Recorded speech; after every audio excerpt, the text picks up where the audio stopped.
The emperor, overwhelmed by grief and driven to extremes after losing his beloved wife, imposed his pain upon the entire nation. He issued a marriage ban, forbidding anyone in the country from marrying for 7 years. As a result, countless young men and women were forced into loneliness, and resentment toward the decree began to grow in their hearts. Seizing upon that sentiment, a young woman pretended to be the emperor's late wife, hoping he would revoke the marriage ban. This was the Joseon dynasty, an era in which men and women were forbidden from freely associating. In this dynasty, men and women could not meet freely, fall in love freely, or forge their own destinies. Even if their families had arranged their marriage, the groom and bride were permitted to hold hands only once before the wedding day. It was a dark age for love, where even exchanging a glance was impossible. Thus, a series of bizarre, ghostly incidents befell unmarried people. Then, like a bolt from the blue, a royal decree imposed a marriage ban across the kingdom. This ridiculous decree prohibited every young man and woman of marriageable age in Joseon from marrying for 7 years. It was a royal order, and all subjects, high and low, were required to obey. One night, beneath clear skies and a gentle breeze, the tightly guarded imperial palace was unusually peaceful. Yet no one knew that inside, a fierce confrontation was taking place between a court matron and a eunuch. The court matron, her face slightly pale, clutched the eunuch's sleeve and asked uneasily, "Do we really have to go this far?" Wearing an expression caught between fear and laughter, she added, "Drugging His Majesty's tea is a grave crime. We cannot bear the consequences." The eunuch opposite her looked equally miserable, as though he had been forced into this of his own accord. Apparently anticipating the outcome, he said, "I heard that harming the king is punishable by having one's tongue torn out and being castrated. But Eunuch Cha, you do not have that anymore." The moment the words left her mouth, they both froze. Realizing she had touched upon the eunuch's painful past, the court matron immediately tried to retract her words.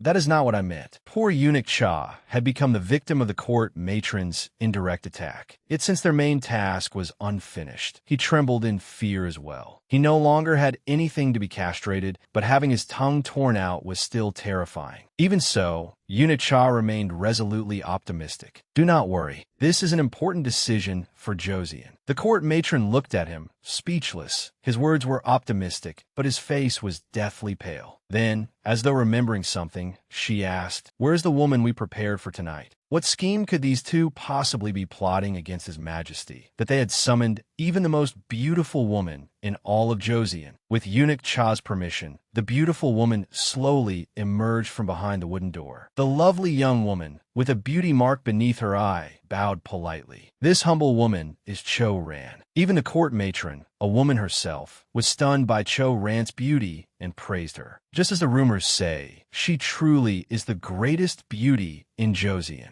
While the court matron was still captivated by Cho Ran's appearance, Eunuch Cha swiftly brought her a cup of tea. His face immediately flushed as he said, "In all of Joseon and the capital, no one can rival Cho Ran's beauty. She will accomplish this important mission, you will see." It turned out that Eunuch Cha and the court matron's plan was to drug the tea. The medicine they had mixed into it was called Viagra, a drug imported from the Qing dynasty that was said to be so potent that even frail old men could still produce heirs. But perhaps Eunuch Cha was the only one who truly understood this operation. As the plan was about to begin, the court matron still wondered, "So His Majesty is sexually weak?" Eunuch Cha wore a sorrowful expression and replied vaguely, "If this plan fails, it will truly confirm that His Majesty's weakness cannot be denied. That is why we must succeed tonight." With that, all three of them, Eunuch Cha, the court matron, and the beautiful Cho Ran, announced together, "Your Majesty, everything is ready." Having no reason to be suspicious, the person inside gently ordered, "Bring it in." Though low, his voice carried the authority of an emperor. Upon receiving the order, the group of three quickly entered the room. Curious, Cho Ran dared to raise her eyes and look at the man seated prominently in the center. He wore a red outer robe and was exceptionally handsome. With willow leaf brows and sharp, sword-like eyes, the man's resolute gaze immediately made Cho Ran's heart race. She could hardly believe it. Was this truly His Majesty?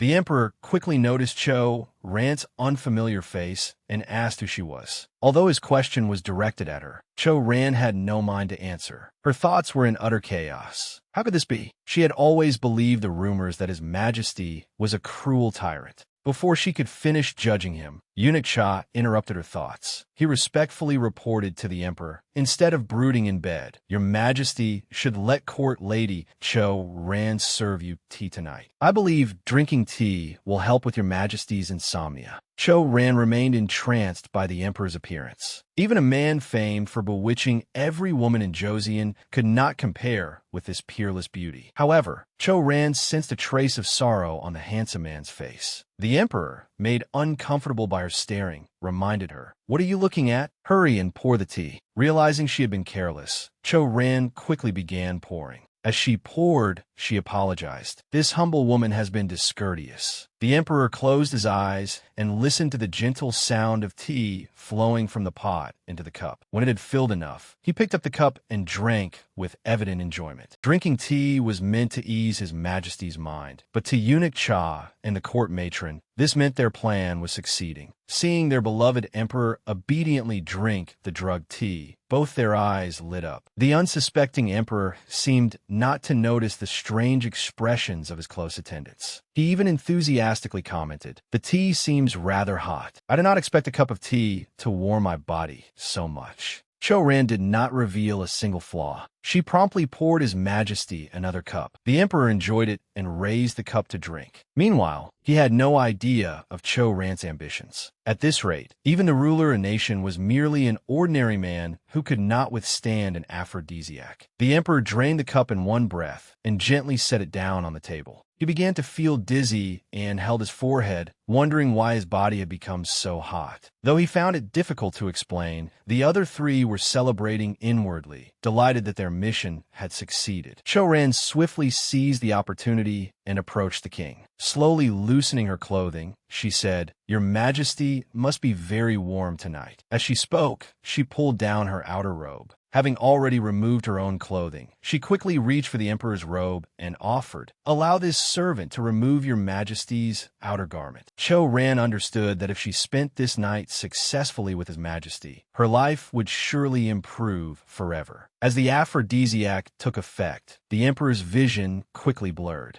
Unable even to see the woman before him clearly, he stood motionless in a daze and allowed Cho Ran to remove his garments layer by layer. The emperor still could not understand why he felt this way. He tried to explain to Cho Ran, "At first I only felt hot, but now I am dizzy." Having successfully removed his clothes, Cho Ran grew bolder. She daringly reached out to touch his cheek, urging herself onward. Just like this, only a little more, and she would have a better life. Cho Ran leaned toward His Majesty in an intimate gesture. But just as her lips were about to touch his, she suddenly heard him call another woman's name. In his daze, the emperor called, "R.A. John." Cho Ran froze for a moment, certain that she had heard that name before. But in the end, she ignored it. At this point, whoever remained by the emperor's side tonight would be the winner. Therefore, Cho Ran resolved to impersonate R.A. John and obediently replied, "Yes, Your Majesty. Please think of this humble woman as R.A. John." She thought everything had gone smoothly, but Cho Ran never expected the emperor to shove her away so forcefully. Startled, she looked at him as he turned his face toward her and said, "Who gave you the nerve to use that name?" His words frightened Cho Ran so badly that her face turned pale. Had the medicine already worn off? Terrified, she quickly backed away. The moment her back struck the wall, a sword flew past her beautiful face. Cho Ran screamed in terror. The blade sliced off a lock of her hair, making her tremble. She covered her face with both hands and cried, "Please spare my life." The emperor had no wish to speak further to Cho Ran. He immediately summoned Eunuch Cha and demanded an explanation. Eunuch Cha hurried in and fell to his knees. "This servant, Eunuch Cha Se-young, is here." He had served the emperor for many years. Thus, before His Majesty could even question him, Eunuch Cha quickly admitted his guilt. "It was this servant. Please punish me, Your Majesty." The furious emperor overturned the tea table. It crashed toward Eunuch Cha as the emperor angrily rebuked him. "What did you say? How dare you concoct such a scheme?" Though frightened, Eunuch Cha stubbornly spoke every word with determination. "It is all for the sake of this dynasty, Your Majesty. Please." With tears in his eyes, he sobbed helplessly and pleaded with the man before him. "Please marry, Your Majesty." 7 years earlier, after the sudden death of the crown princess, the palace concluded that it had merely been a hanging suicide intended to conceal the truth. But the confused crown prince, Li, discovered that the murderer was connected to someone within the royal household. Therefore, whenever a selection for a crown princess was held, he found an excuse to postpone it. Even after ascending the throne, he remained unwilling to marry. Thus, 7 years passed. Even if he were to have his tongue torn out or be given poison wine, Eunuch Cha would not abandon his determination to persuade the emperor to marry. Kneeling at his master's feet, he wept desperately as his majesty breathed heavily. "Even if I must die, I will clear up the terrible rumors about your majesty that are spreading beyond the palace walls." Emperor Li Hongmang glared at Eunuch Cha with fury and drew his sword. "You must be tired of living." The blade cut through the air with a sharp hiss, frightening Eunuch Cha into clutching his head. Just as he thought he was about to bid farewell to the world, a sharp clang suddenly rang out. Naturally, his head remained safely on his shoulders. Trembling, Eunuch Cha raised his eyes to inspect the situation around him. His mouth fell open when he saw the brave man who had blocked the sword for him. The young man's action caused even the emperor to pause and examine the face of the person bold enough to stop his blade. The youth showed neither hesitation nor fear. Instead, he raised his eyes to meet the emperor's gaze directly and said, "It has been a long time since this servant last had an audience with your majesty." Eunuch Cha stared in shock after recognizing the face of the Imperial Guard officer who had shielded him. The young man was Imperial Guard officer Li Xinwan. The two men confronted one another with their gazes. At last, the emperor frowned and ordered, "Everyone leave." Eunuch Cha and the court matron hurried out on tiptoe. The two whispered to one another, "Will it be all right if they keep using swords like that?" Eunuch Cha remained optimistic. It should be fine. They had been close as brothers since childhood. Although everyone had promptly withdrawn at the emperor's command, the two men's swords still remained crossed. Emperor Li Hongmang gritted his teeth as he looked at the Imperial Guard officer before him. "It seems that after so long apart, your courage has grown considerably. You dare look down on me?" Li Xinwan respectfully answered his sovereign. "How would this servant dare do such a thing to your majesty?" Li Xinwan had come for a legitimate reason. He quickly confided in his majesty. "This servant merely wished to see how your majesty was doing and help ease your troubled mind." Fearless before heaven and earth, Li Xinwan confronted Emperor Li Hongmang with a stern expression, speaking not merely as a childhood brother, but as a true royal official. He then gave his proposal. "Have you forgotten about the deposed empress? A new royal consort must be brought into the palace to reassure the people." Li Xinwan hesitated before speaking those words, but ultimately he raised the matter. It immediately enraged the emperor. Emperor Li Hongmang frowned, swung his sword with a clang, and said, "The deposed empress? You dare bring that up?" It seemed the matter of the deposed empress was the emperor's sore spot. Grinding his teeth in anger, he struck repeatedly at Li Xinwan with his sword. As a highly skilled Imperial Guard officer, Li Xinwan swiftly blocked every attack. But each stroke from the emperor carried fierce determination. As he swung with force, he declared, "Choosing a new royal consort. Do you think that can soothe my pain? You know perfectly well that my heart cannot draw near another woman." Yet as a subject of the throne, Li Xinwan would not compromise with the emperor's wrongful actions. He forcefully raised his sheathed sword and said, "Your Majesty, please consider the people who are suffering because of your marriage ban." Li Xinwan firmly blocked the emperor's sword while continuing to discuss affairs of state. In his capacity as an Imperial Guard officer, he swiftly reported the condition of the people. There is no crime in men and women meeting each other. Yet soldiers are now arresting couples who have been married during these past 7 years. Public resentment is rising, destabilizing the people's hearts, while swindlers exploit innocent citizens by taking money for fraudulent matchmaking. Li Xinwan lowered his sword and bowed, allowing the emperor's blade to rest near his head as he pleaded sincerely. "Therefore, Please bring a new royal consort into the palace and end this unbearably long marriage ban. The emperor glanced at the Imperial Guard officer before him and quietly asked, if the marriage ban is ended, do you believe people can truly take control of their own lives and freely marry the ones they love? Then again, you too carry a sorrow you cannot forget. Emperor Li Hongmang relaxed his brows and looked quietly at the younger brother who had grown up with him. He truly sympathized with Li Xin as he said, 7 years ago, on the day of your wedding, that woman suddenly disappeared. You still have not found her, have you? Li Xin hid his sorrowful gaze beneath his hat, concealing the pain in his heart as the emperor's blade hovered near him. Neither spoke another word. That silence proved Li Xin's compromise, placing his personal grief above the affairs of state entrusted to him as an Imperial Guard officer. Emperor Li Hongmang lightly tossed his sword to the ground with a clang and said, you cannot love another woman because you continue longing for the one who disappeared. We understand each other well. With the steady gaze of a ruler, Emperor Li Hongmang told the Imperial Guard officer, who was also his brother, since birth, this tyrant has been mockingly called a madman. Yet no matter what, have you not remained by my side, watching over me and preventing me from doing wrong? Imperial Guard officer Li Xin, I trust in your sincere and unwavering loyalty. The emperor's words touched the heart of a loyal subject such as Li Xin, as well as the two timid eavesdroppers outside, Eunuch Cha and the court matron. Outside, Emperor Li Hongmang discussed the unrest among his people with the bearing of a true sovereign. According to the strict laws of the land, both the citizens who violate the marriage ban and the swindlers who exploit public sentiment for profit shall be thoroughly investigated and dealt with. If any ringleaders are found, they must be apprehended and harshly interrogated. In the end,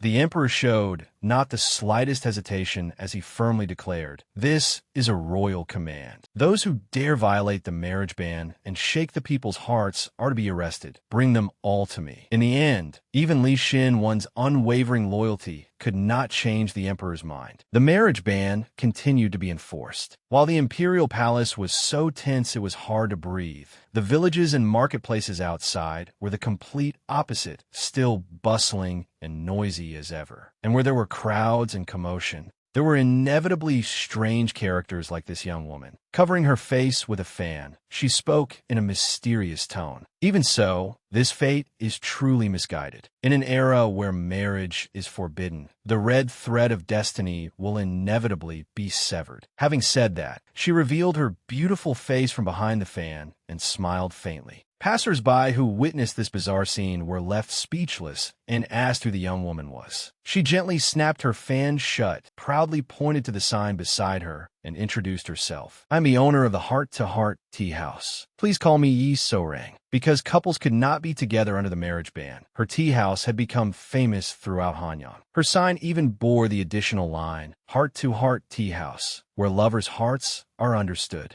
Yi So-rang happily looked at the handsome man and beautiful woman standing before her shop and swiftly invited them inside. Just come in, sit down, have a cup of tea, and tell me your troubles. I will find a way to help you. As long as you follow my advice, it can be done, even if your parents object, even if the emperor objects. The two customers stood there blankly, watching Yi So-rang wave her arms around and ramble about their romantic destiny. The female customer could no longer stand her nonsense and angrily scolded her. What nonsense are you talking about? He is my brother. Those words instantly froze Yi So-rang in place. All she could manage was what? The woman angrily shouted, how dare you say that we are meant to become husband and wife? Because the young woman was shouting so loudly, people quickly gathered around Yi So-rang's tea house to watch and gossip. Afraid that her shop would gain a reputation for scandal, Yi So-rang hurriedly tried to smooth things over. No, that is not what I meant. But the female customer was determined to make a scene. She bluntly declared, a man and a woman merely exchange a glance, and you start making up such absurd lies. You are the swindler causing trouble in Hanyang. Upon being accused, Yi So-rang immediately played dumb. With an innocent, bewildered expression, she denied it. Me? How could I be? I am merely using my professional skills.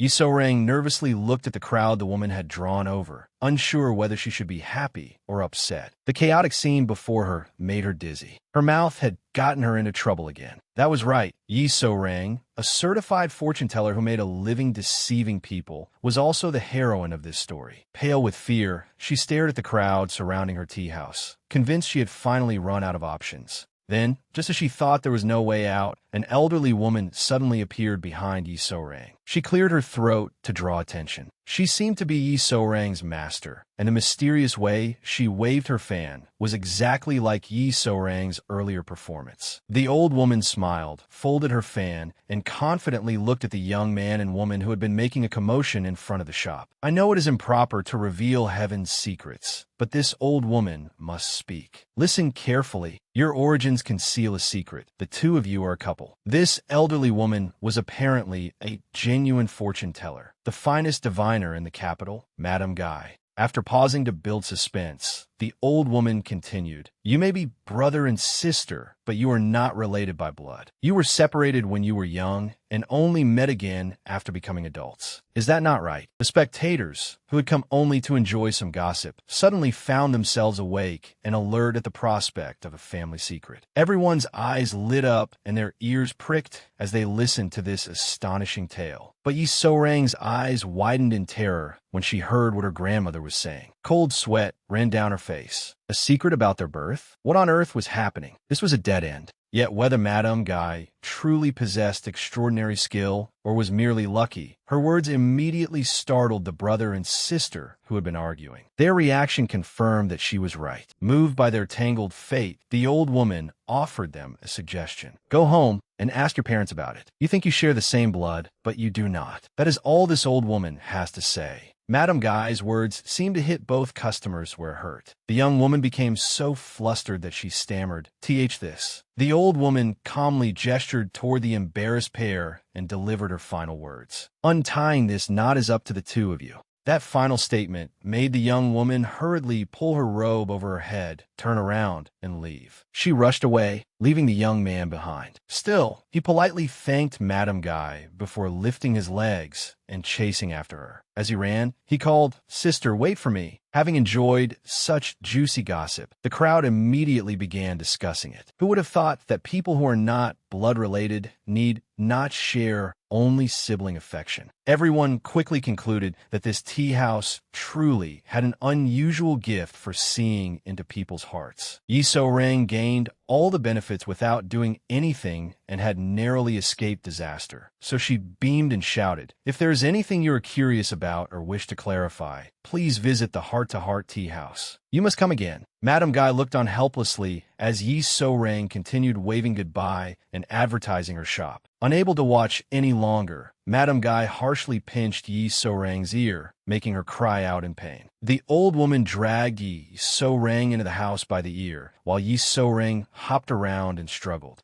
Why are you pinching my ear? It hurts. Please stop." Once they were inside, Madame Guy released Yi So-rang's ear. But because Yi So-rang had been struggling in the opposite direction, momentum sent her stumbling backward. Seeing that Yi So-rang still did not understand what she had done wrong and was leisurely pouting while rubbing her ear, Madame Guy became furious and scolded her. "So-rang, I told you not to cause trouble in Hanyang. Your skills are not even that good. All that boasting is just for deceiving people." Yi So-rang clearly did not want to hear any more. She even imitated Madame Guy's nagging voice and finished the sentence for her. "You never work to improve your skills. You only know how to live off others." Having her line stolen made Madame Guy too angry for words. She lowered her head helplessly before her granddaughter. Yet Yi So-rang proudly replied, "I have always earned my living through my skills. But why has someone suddenly come along and said such things?" Madame Guy tried to explain with her aging body, whose back had practically given out from carrying Yi So-rang's burdens for so long. "But this is the capital. We have finally established ourselves here, so we're no longer wandering swindlers. If we wish to keep operating while defying the marriage ban, we must flatter the noble families. But if we attract too much attention, you and I will both end up dead." Madame Guy was nearly despairing over Yi So-rang. "At this rate, you will cause trouble in Hanyang again." Yi So-rang seemed to realize that she had been wrong and responded positively, though it was hardly convincing. "I did not know.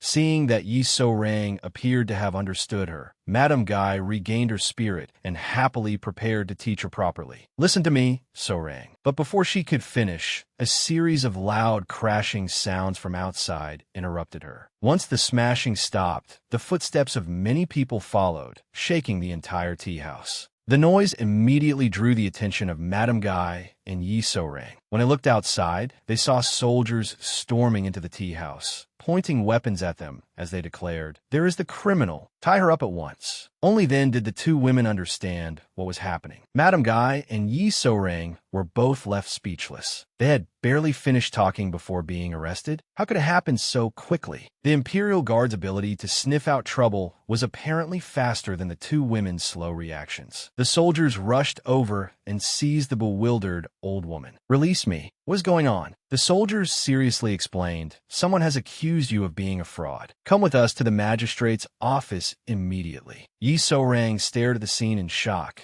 not understanding what was happening, but her face turned pale with fear. After slowly catching up with the situation, Yi So-rang remembered with an ugly expression, "That brother and sister reported us to the authorities?" The soldiers struggled to escort Madame Guy, who might have been elderly but had a piercingly loud voice as she kept shouting beside them, "Release me. I'm not a fraud. People may not strike those who flee, but they certainly seize those who try to sneak away." When the soldiers spotted Yi So-rang tiptoeing off in an attempt to escape, they immediately shouted, "There's another one trying to run away. Catch her." This time, Yi So-rang's mind seemed to have upgraded from a sluggish pace to full speed. She ran so quickly that she left the shouting soldiers far behind. "Stop! That woman is the swindler's accomplice." Having put so much distance between herself and her pursuers, Yi So-rang even had time to sulk over her so-called master. "That woman is supposed to be my master." Yi So-rang angrily recalled how her master had tried to evade blame by pinning everything on her only disciple. "I'm not the fraud. That little girl is." Yet the officers judged by appearances and did not believe the old woman. They even said Yi So-rang had the face of an honest person. Yi So-rang charged toward the wall like a bull. Forget it. The best of the 36 strategies was to run away. Having made up her mind, Yi So-rang used several jars of kimchi as stepping stones and leaped onto the wall. With the confidence and practice skill of someone making her countless escape attempt, she landed deftly on top. Yi So-rang carefully adjusted her position to a perfect 90-degree angle, preparing to jump down on the other side. But her flawless escape was suddenly disrupted by another person. Yi So-rang had not expected someone to be on the other side of the wall. Yet once a move had been made, it had to be completed. So, as she dropped down, she shouted a warning to the unfortunate person below. "Move! Get out of the way!" But Li Xin-wan merely stared blankly at Yi So-rang falling from above, showing no sign of reacting. Terrified, she squeezed her eyes shut and helplessly cried, "Then catch me." At last, the man on the other side of the wall came to his senses and rushed forward to catch Yi So-rang as peach blossoms fluttered through the air. Li Xin-wan looked at Yi So-rang's sweet face, her eyes tightly shut in fear. He caught the faint scent of peach blossoms from her body. The fragrance felt strangely familiar to him. It seemed he had smelled it somewhere before.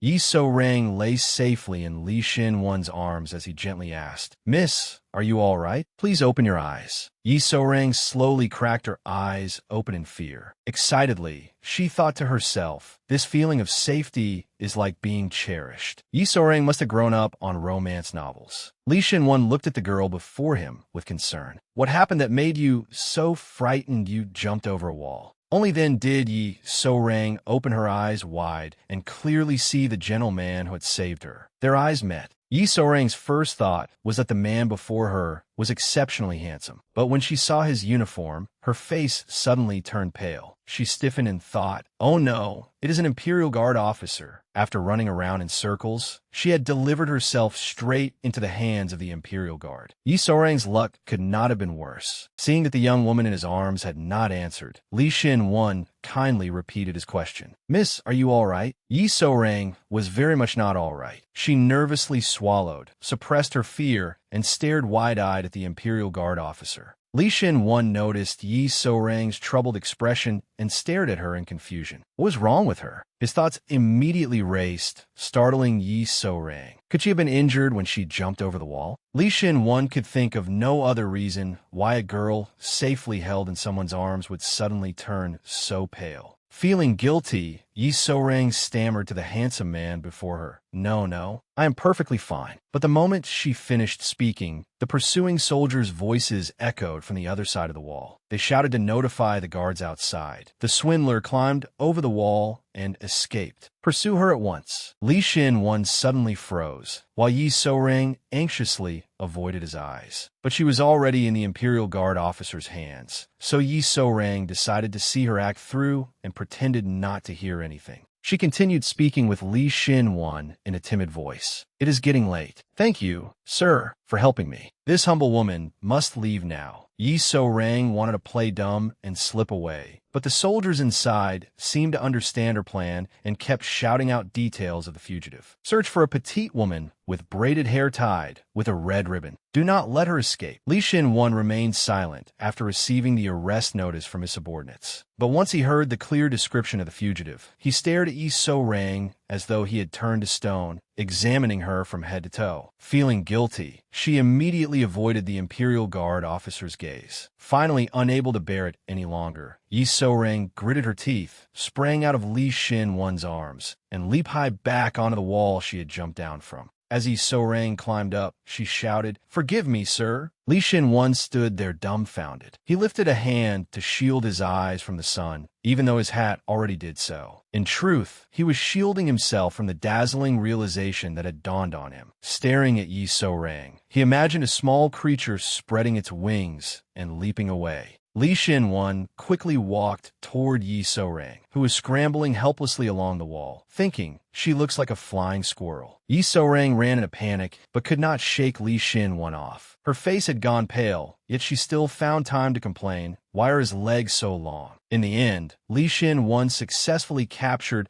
the mischievous flying squirrel with a red ribbon braid. He firmly caught Yi So-rang by the collar and gently lifted her into the air. Being grabbed by the collar left her speechless, and all she could utter was, "Huh." While the area outside the Imperial Palace had been in turmoil during the day, the Imperial Palace at night was always quiet, deep, and unfathomable. Nightfall was when every household rested. Yet Emperor Li Hongmang, the most powerful man in the realm, did not have that privilege. At that moment, the Minister of Punishments was in the Emperor's chambers, relentlessly bothering him. He respectfully advised, "Your Majesty, you must not. Please put down the wine cup. Are you trying to drown your sorrows?" The Minister of Punishments bowed at a 30-degree angle and continued talking without pause. "Your Majesty, you must take care of your health." Emperor Li Hongmang had a headache from the man's nagging and could no longer endure it. "You are too noisy." The minister spoke again, while Emperor Li Hongmang raised his cup and drained it to ease his sorrow. He closed his eyes, savoring every drop of wine flowing down his throat, then warned the old man in front of him in a hoarse voice, "If you keep speaking in that tone, do not come to see me again." It was unclear what was wrong with the emperor's subordinate. Despite being scolded, the Minister of Punishments cheerfully smiled. "Your Majesty says I should not come again, but you appear very sad." His overly familiar, cheerful behavior immediately angered the emperor.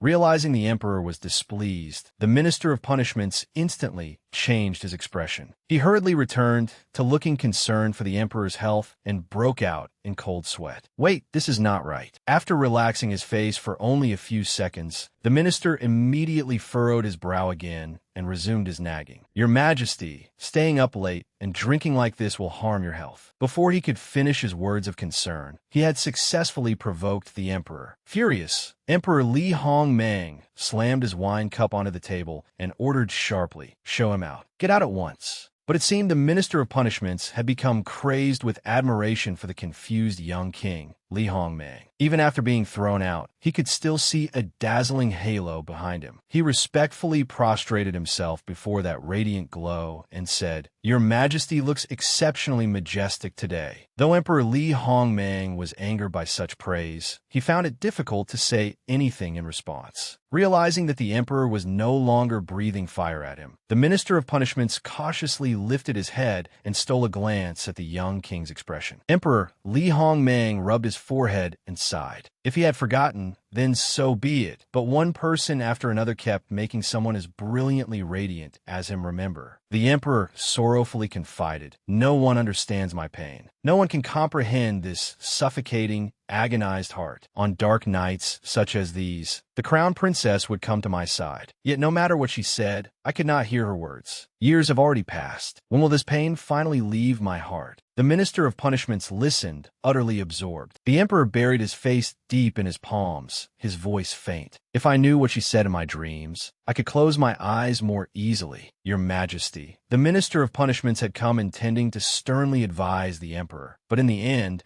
the king's unspeakable sorrow only pained him. All he could do was quietly call out, "Your Majesty," to comfort him. Suddenly, a gust of wind swept into the room where the emperor was drinking. The playful wind slammed against the window frames, creating a loud, eerie sound that echoed through the still night. Having struck the doors too hard, the wind immediately began to howl. Whoosh, whoosh, whoosh, terrifyingly. At the sound of wind passing through the gaps in the room, the emperor abruptly rose to his feet. Pointing into empty space in confusion, he asked the minister of punishments, "Did you hear that? That sound just now? It is as though she wants to say something." The minister of punishments looked in the direction the emperor was pointing, but saw only empty space. The wind shrieked ever louder, and the emperor began to lose control. Fear covered his face as he repeatedly said, "She is speaking to me. Can you hear her, minister of punishments?" The minister turned pale at the emperor's behavior. Cold sweat ran down his face as he listened to the wind howling through the night, sounds that seemed capable of driving the emperor mad. "Can you hear it? Crown princess, her laughter. My crown princess is here. She is here. How could she be?" Unable to bear the sight of the emperor in such a terrifying state any longer, he left. Standing outside, the minister of punishments looked sadly toward the emperor's room, his heart filled with worry for his majesty. If only it were not. But in the end, he did not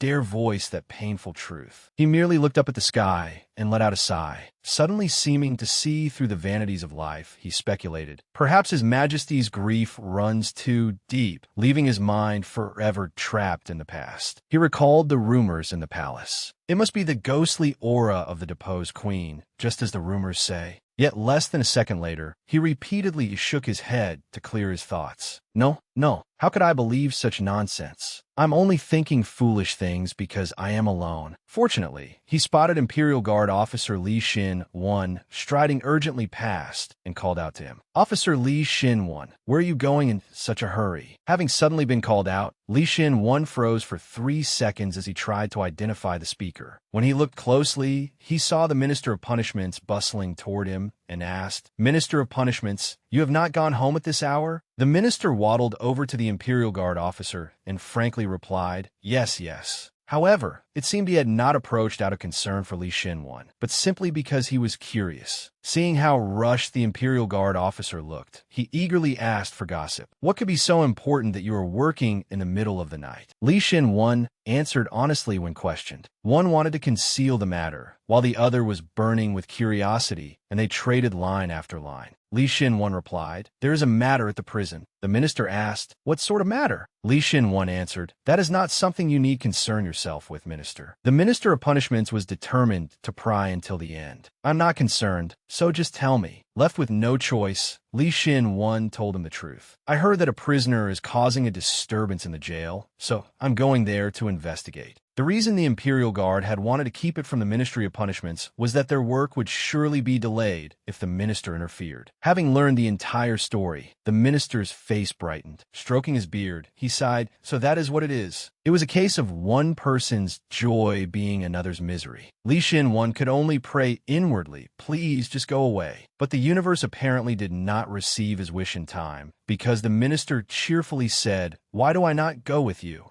That was the last thing Li Xin-wan wanted to hear. He groaned as though struck in the chest, then hurried toward the prison with his unwanted burden in tow. The moment he saw the prison gates, he already wanted to turn around and go back to sleep. Who knew how much chaos was inside for the guarding Imperial Guards to all rush outside, their faces full of fear as they looked at one another in speechless alarm. When they finally saw their officer arrive, the guards quickly ran over to seek help. But rules were rules, and Li Xin-wan immediately rebuked his subordinates. "What is going on? Why are all of you outside?" The guards found it difficult to explain. Pale with terror, they waved their hands and pointed inside the prison. Sir, there's a ghost. At the mention of something supernatural, both the Imperial Guard officer and the Minister of Punishments looked horrified. What did you say? A ghost? The guard fearfully recounted everything. Today, an unmarried woman was brought into the prison, but she suddenly began making terrifying sounds, as though she were trying to write something. Hearing this absurd story, and seeing his Imperial Guards so frightened, Li Xin grew angry and shouted, "Where did the four of you hear such ridiculous nonsense?" Seeing that their officer would not believe them, the guard suggested that he go inside and see for himself. The Minister of Punishments, who had been eagerly following Li Xin around like an attachment, enthusiastically speculated, could this place also be haunted by the ghostly aura of the deposed queen? Saying that, he followed Li Xin into the prison to have a look. Inside the prison, Yi So-rang, the girl with braided hair tied with red ribbons, was hanging upside down. Her eyes showed only their whites, and terrifying cries poured continuously from her mouth. The Minister of Punishments was so frightened by her wandering ghost appearance that he clung tightly to Li Xin. Li Xin was the calmest person there. He asked Yi So-rang, who was doing yoga inside the prison, "You were arrested for fraud. Why are you hanging upside down like that?" Having maintained the position so long that all the blood had rushed to her head, Yi So-rang could not immediately answer him. But before the main character could respond, the surrounding prisoners burst into loud sobs and begged Li Xin to let them out. "The woman in the cell opposite us has suddenly been possessed and is doing strange things. We are terrified." Li Xin yelled at them, "Quiet. What do you think this place is making such a racket?" They might have calmed down, but then Yi So-rang suddenly bent her neck and gave a sinister little laugh, causing the other prisoners and the Minister of Punishments to scream again. Yi So-rang's eyes suddenly shone like stars as she kept chuckling, "Ha ha ha." Though he was frightened himself, the Imperial Guard officer had to set an example. He tried to calm the trembling people beside him. "What is wrong with all of you?" Everyone calmed down, but the Minister of Punishments began calling on heaven and ghosts, insisting he had encountered a specter. The other prisoners panicked at Yi So-rang's laughter. Then, after laughing for a while, she dropped with a loud thump and lay flat on the floor in silence. Li Xin found the sight impossible to put into words. The others trembled and whispered. She fell down. They stared at Yi So-rang lying still, not even daring to swallow loudly for fear of waking her. They blankly watched the unconscious girl. Yet the peace did not last long before they heard a voice say, "I am Old Man Gohan. Do you know who I am, to dare imprison me here?" The Minister of Punishments clung tightly to Li Xin and silently assessed the situation. On listening closely, it truly did sound like Old Man Gohan. The other prisoners quickly suspected that Yi So-rang had transformed into someone else and genuinely believed she was a fortune teller. Yi So-rang, who had been lying down, suddenly sprang up and sat face down, bowing low to the ground as she spoke. "Listen carefully. You are the ones obstructing the fated bonds of the people of Joseon. I entered this woman's body to accomplish a great task. How dare you obstruct me?" While the crowd trembled like fish stranded on dry land, Li Xin remained serious. He stared at Yi So-rang and declared firmly, "Do not release her. Now I understand. You intend to escape and carry out these bizarre schemes." Yi So-rang clicked her tongue. She truly did want to get out, but this was not the direction she had intended. Angrily, she thought, how can Li Xin, instead of suspecting that I am acting, genuinely believe I am Old Man Gohan, trying to escape prison to end the marriage ban? Still, since she had started acting, she had to see it through. Yi So-rang slowly raised her face and said, "Foolish people, so you do not believe me? Very well, I shall show you something truly astonishing." As she lifted her face, the prisoners and the Minister of Punishments were stunned by Yi So-rang's beauty. Forced into this situation, she made up her mind. Even before the king himself, she would lie to the very end. Smiling, Yi So-rang announced, "Listen carefully, all of you. This year, the marriage ban throughout Joseon will come to an end."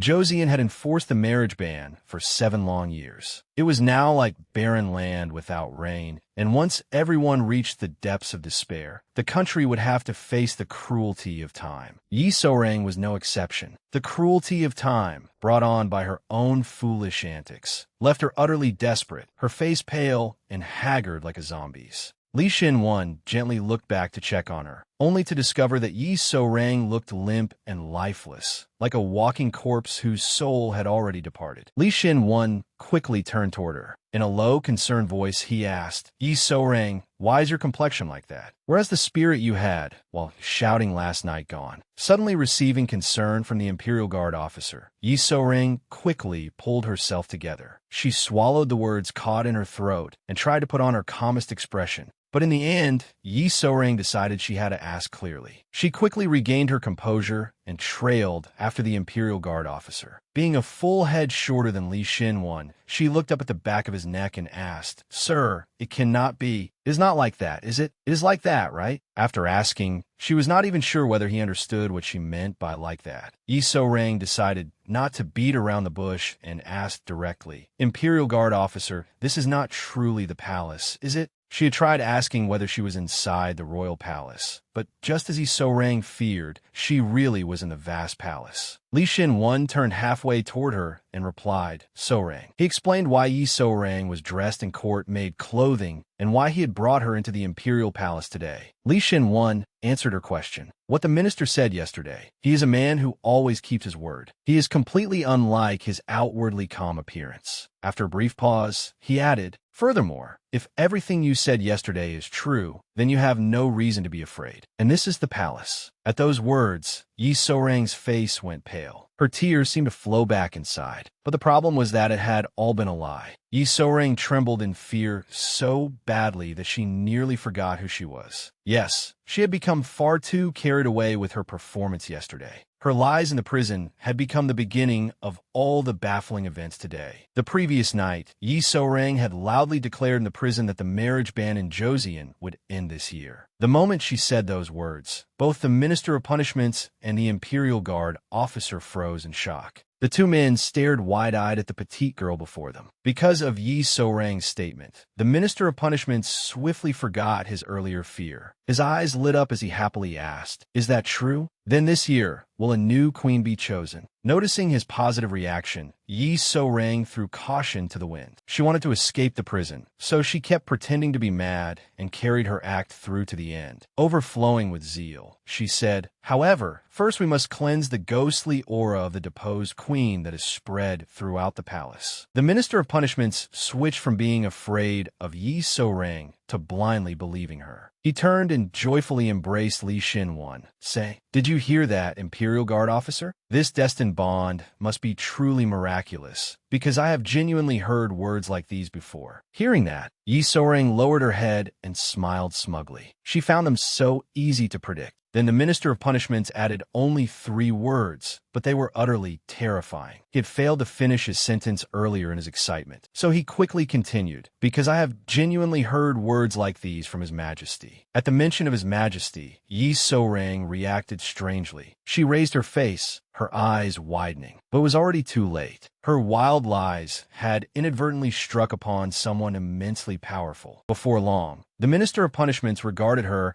as the heroine who would save Joseon's marriage laws. His eyes gleamed as he told Yi So-rang, Look here, young lady. Oh no, I should call you Old Man Gohan. Elder, tell us more. Is there anything else we need to do? What about the ghostly aura of the deposed queen? What happens after that? Yi So-rang had only meant to make up lies for fun, but she had unexpectedly hit upon the Emperor's deepest concern. Terrified, she stammered, that is only a ghostly aura. Yi So-rang knew nothing at all. She had never expected anyone to believe her lies. But since she had already gone this far, Yi So-rang resolved to lie until the very end. She continued boldly, We must stop the ghostly aura, and this year the Emperor must take a new queen. If that does not happen, Yi So-rang dramatically dragged out the final word, despite knowing full well that she was speaking utter nonsense. The Emperor might have her executed for it, but no matter how unfair it was, the only path left to her now was to say it all. Gathering courage as vast as the sky, Yi So-rang declared forcefully in the prison, If that does not happen,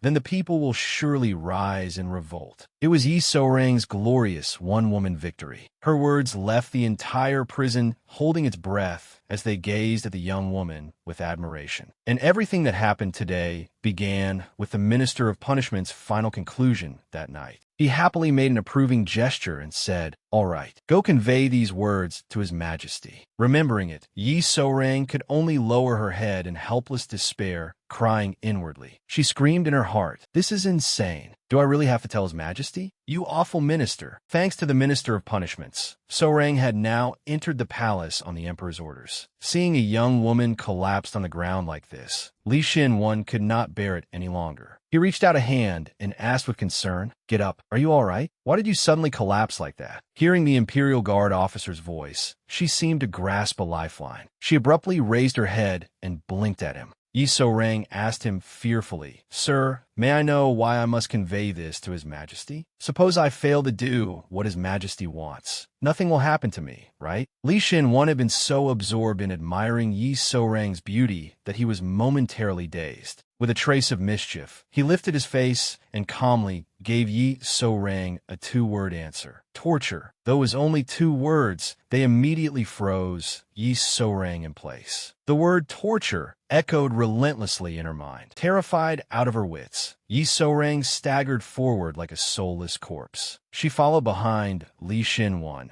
trembling without stop, while that wicked man seemed to possess at least a little conscience. Li Xin-wan glanced back at the young woman trailing behind him and silently reassured himself. Stay calm, even though he told himself that he could not understand why his mood had suddenly soured. No matter what he did, he could not steady himself. What am I even thinking? Calm down, Li Xin-wan. He walked on with his back straight and his bearing proud. Little did he know that Yi So-rang was gloomily following behind him. After hesitating and thinking it over, she finally managed to stand before the emperor. She bent deeply at the waist, too afraid to look at the sovereign. Trembling, she encouraged herself. Even if you must enter a tiger's den, you have to do it with a clear head. Yi So-rang repeated those words like a mantra. Looking at the girl kneeling before him, the emperor began his questioning. You have a talent, do you not? Yi So-rang still did not dare raise her head. With her face lowered, she replied, "This humble girl's so-called talent is merely a trivial skill. It was also borrowed and altered from elsewhere." Before she could finish, the emperor remarked, "Indeed, how strange. I have lived in the palace for nearly 7 years, and you're the first person to see the crown princess's ghostly aura." Yi So-rang was frightened by the lie she had just told. Then, at the emperor's words, a sorrowful scream suddenly echoed in her ears. She tried to calm herself. Why is that sound appearing again? I'm going mad. Why does this have to happen at a time like this? Seeing that the master fortune teller dared not look at him, the emperor finally ordered Yi So-rang to raise her face. Tell me about this rumor of ghostly energy, he commanded. Yi So-rang fearfully and slowly lifted her face. The instant she saw the Joseon king's features, she could only stare blankly. Her eyes widened. Behind the emperor, she saw a brilliant light, sparkling so brightly that it nearly blinded her. Yi So-rang swallowed and thought, even demons would be enchanted by that face. The ghostly aura must be coming from this emperor, who is so devastatingly handsome. To her surprise, she said it aloud. The ghostly aura is... Before she could finish, the murmurs and commotion around her brought Yi So-rang back to her senses. Embarrassed, she thought, did I just make sound? His beauty bewitched even demons. So, I suppose I was bewitched too. The moment Yi So-rang raised her face, the emperor abruptly stood and walked toward her. His robes billowed with every step. As he drew near, Yi So-rang held her breath. The emperor reached toward the small girl, making even the Minister of Punishments panic, fearing that His Majesty might strangle her. But the truth proved far more ordinary. The emperor simply reached out and took Yi So-rang by the shoulder. He looked at her tenderly and said something that shocked the entire palace. Say that again. Is it truly so? If that is true, then the crown princess is standing beside me now, is she not? Say it again. Hurry. Why can you see her? Yi So-rang was so dazed by his beauty that she could not speak. This distance is unfair. The emperor stared at her imploringly and pressed her again and again. Why will you not answer me at once? Meanwhile, So-rang remained absorbed in admiring the emperor while he spoke to himself. You said you saw the crown princess? Unable to bear the emperor's grief-stricken expression, Yi So-rang stammered, I saw her. Only then did she realize she had let it slip, so she quickly covered her mouth. She was so flustered she could barely breathe. His Majesty looks so bewildered. Why do I always end up like this? Looking at the emperor's face, she thought. That face cannot possibly be possessed by a ghost. He just looks so sad and desperate. Yi So-rang kept her mouth covered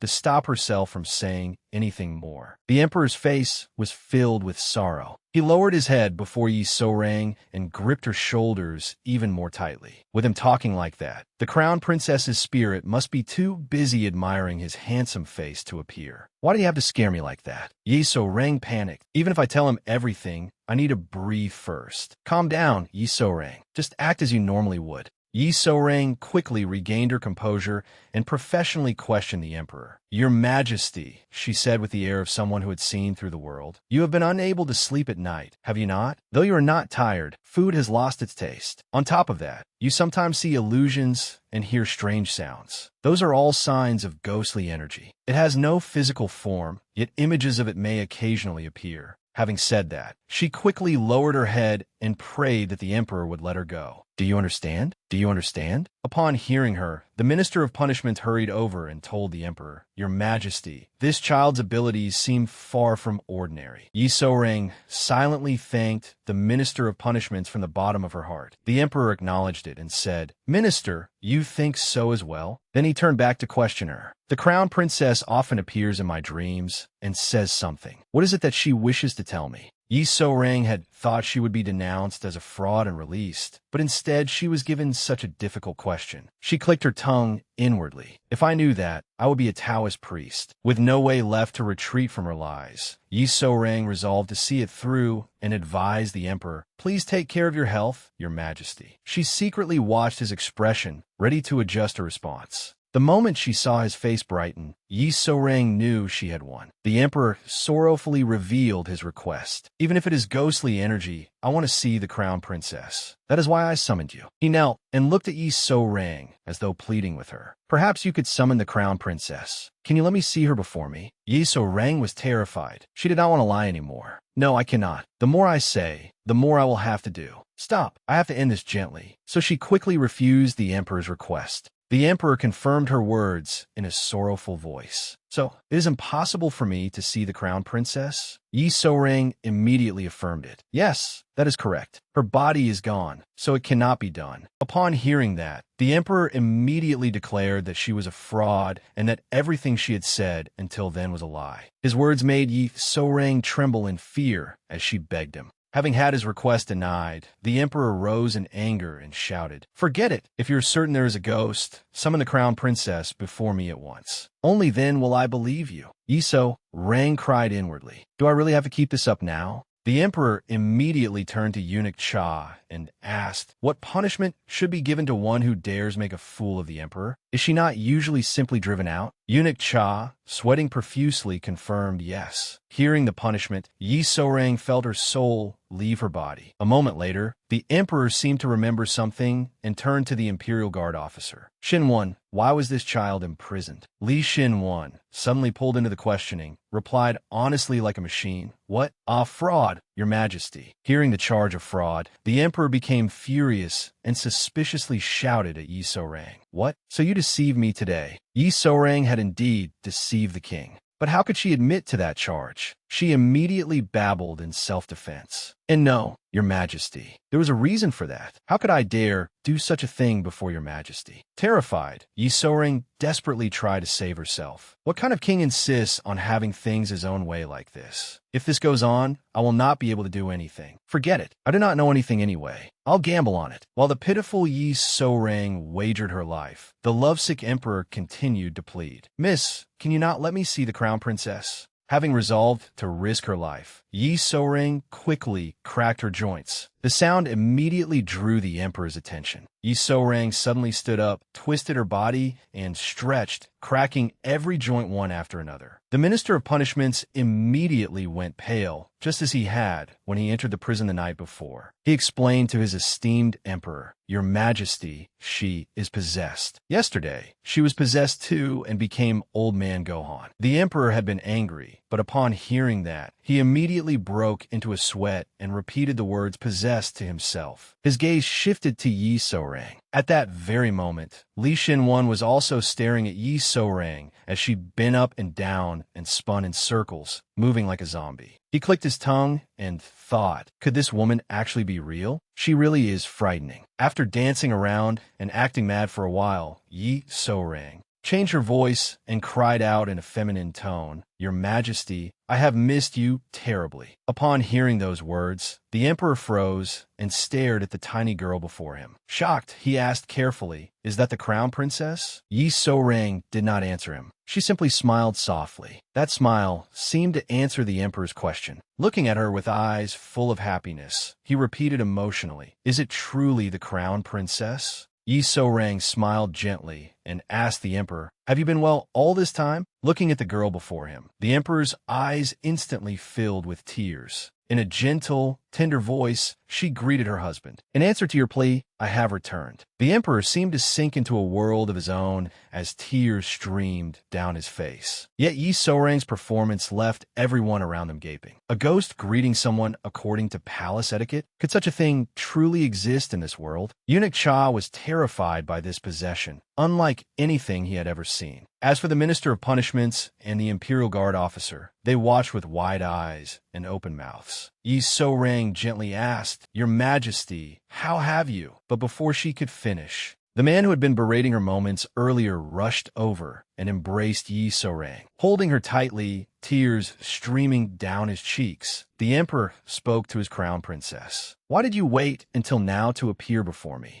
Do you know how long I have waited for you? I missed you. I missed you so much. Yi So-rang, who had been fully immersed in her performance, was immediately shaken by the emperor's painfully sincere love. She thought, I cannot deceive him any longer. This is becoming cruel. Yi So-rang comforted the emotional man holding her. Your Highness, please stop crying. Do not grieve so deeply. Because your Highness cannot forget me, I still wander in the underworld. You must let me go now, your Highness. Yi So-rang was truly clever. Her words killed two birds with one stone. They would satisfy the emperor and keep her from being punished, while also persuading him to let go of the crown princess so she could move on. That way, Yi So-rang could completely shed her false identity as the crown princess. This would be both the first and the last time. But the emperor only held her tighter and said weakly, No, how could I forget you? Do you know how lonely I have been? Do not go anywhere. Do not leave me behind. The emperor did not want her to leave, but Yi So-rang desperately did. She quickly gathered all her strength and pushed the emperor away. But your Highness, you are the ruler of this nation. You must think of the people, the state, and your ancestors. Please take consorts and save those who are suffering because of the marriage ban. Forget me. I must leave this place. Yi So-rang's eyes welled with tears, but not because she was moved or because the crown princess missed her husband. This stubborn emperor had tormented her to the point of tears. The emperor quickly pulled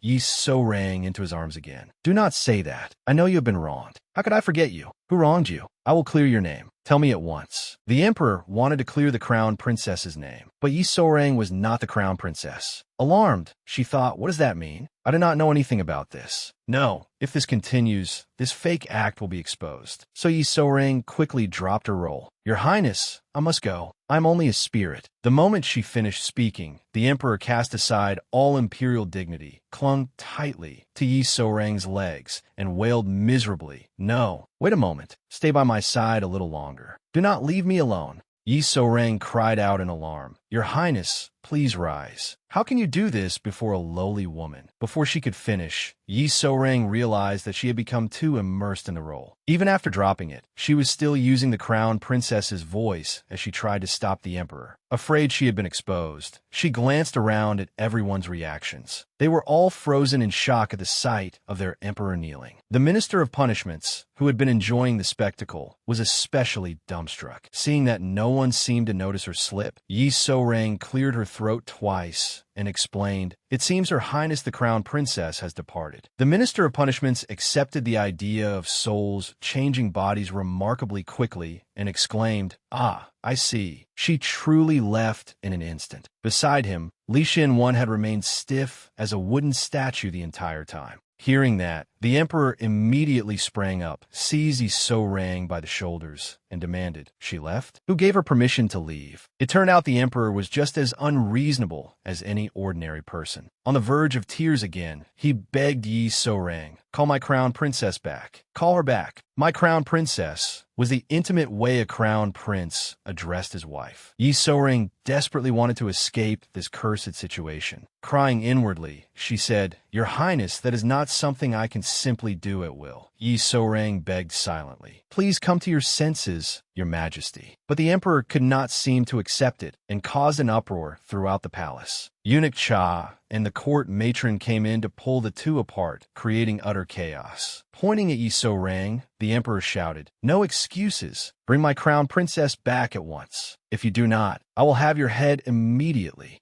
The Minister of Punishments hurried over, practically embracing the furious emperor as he tried to persuade him. "Your Highness, please calm yourself. There will be another time. Can you not see her again then?"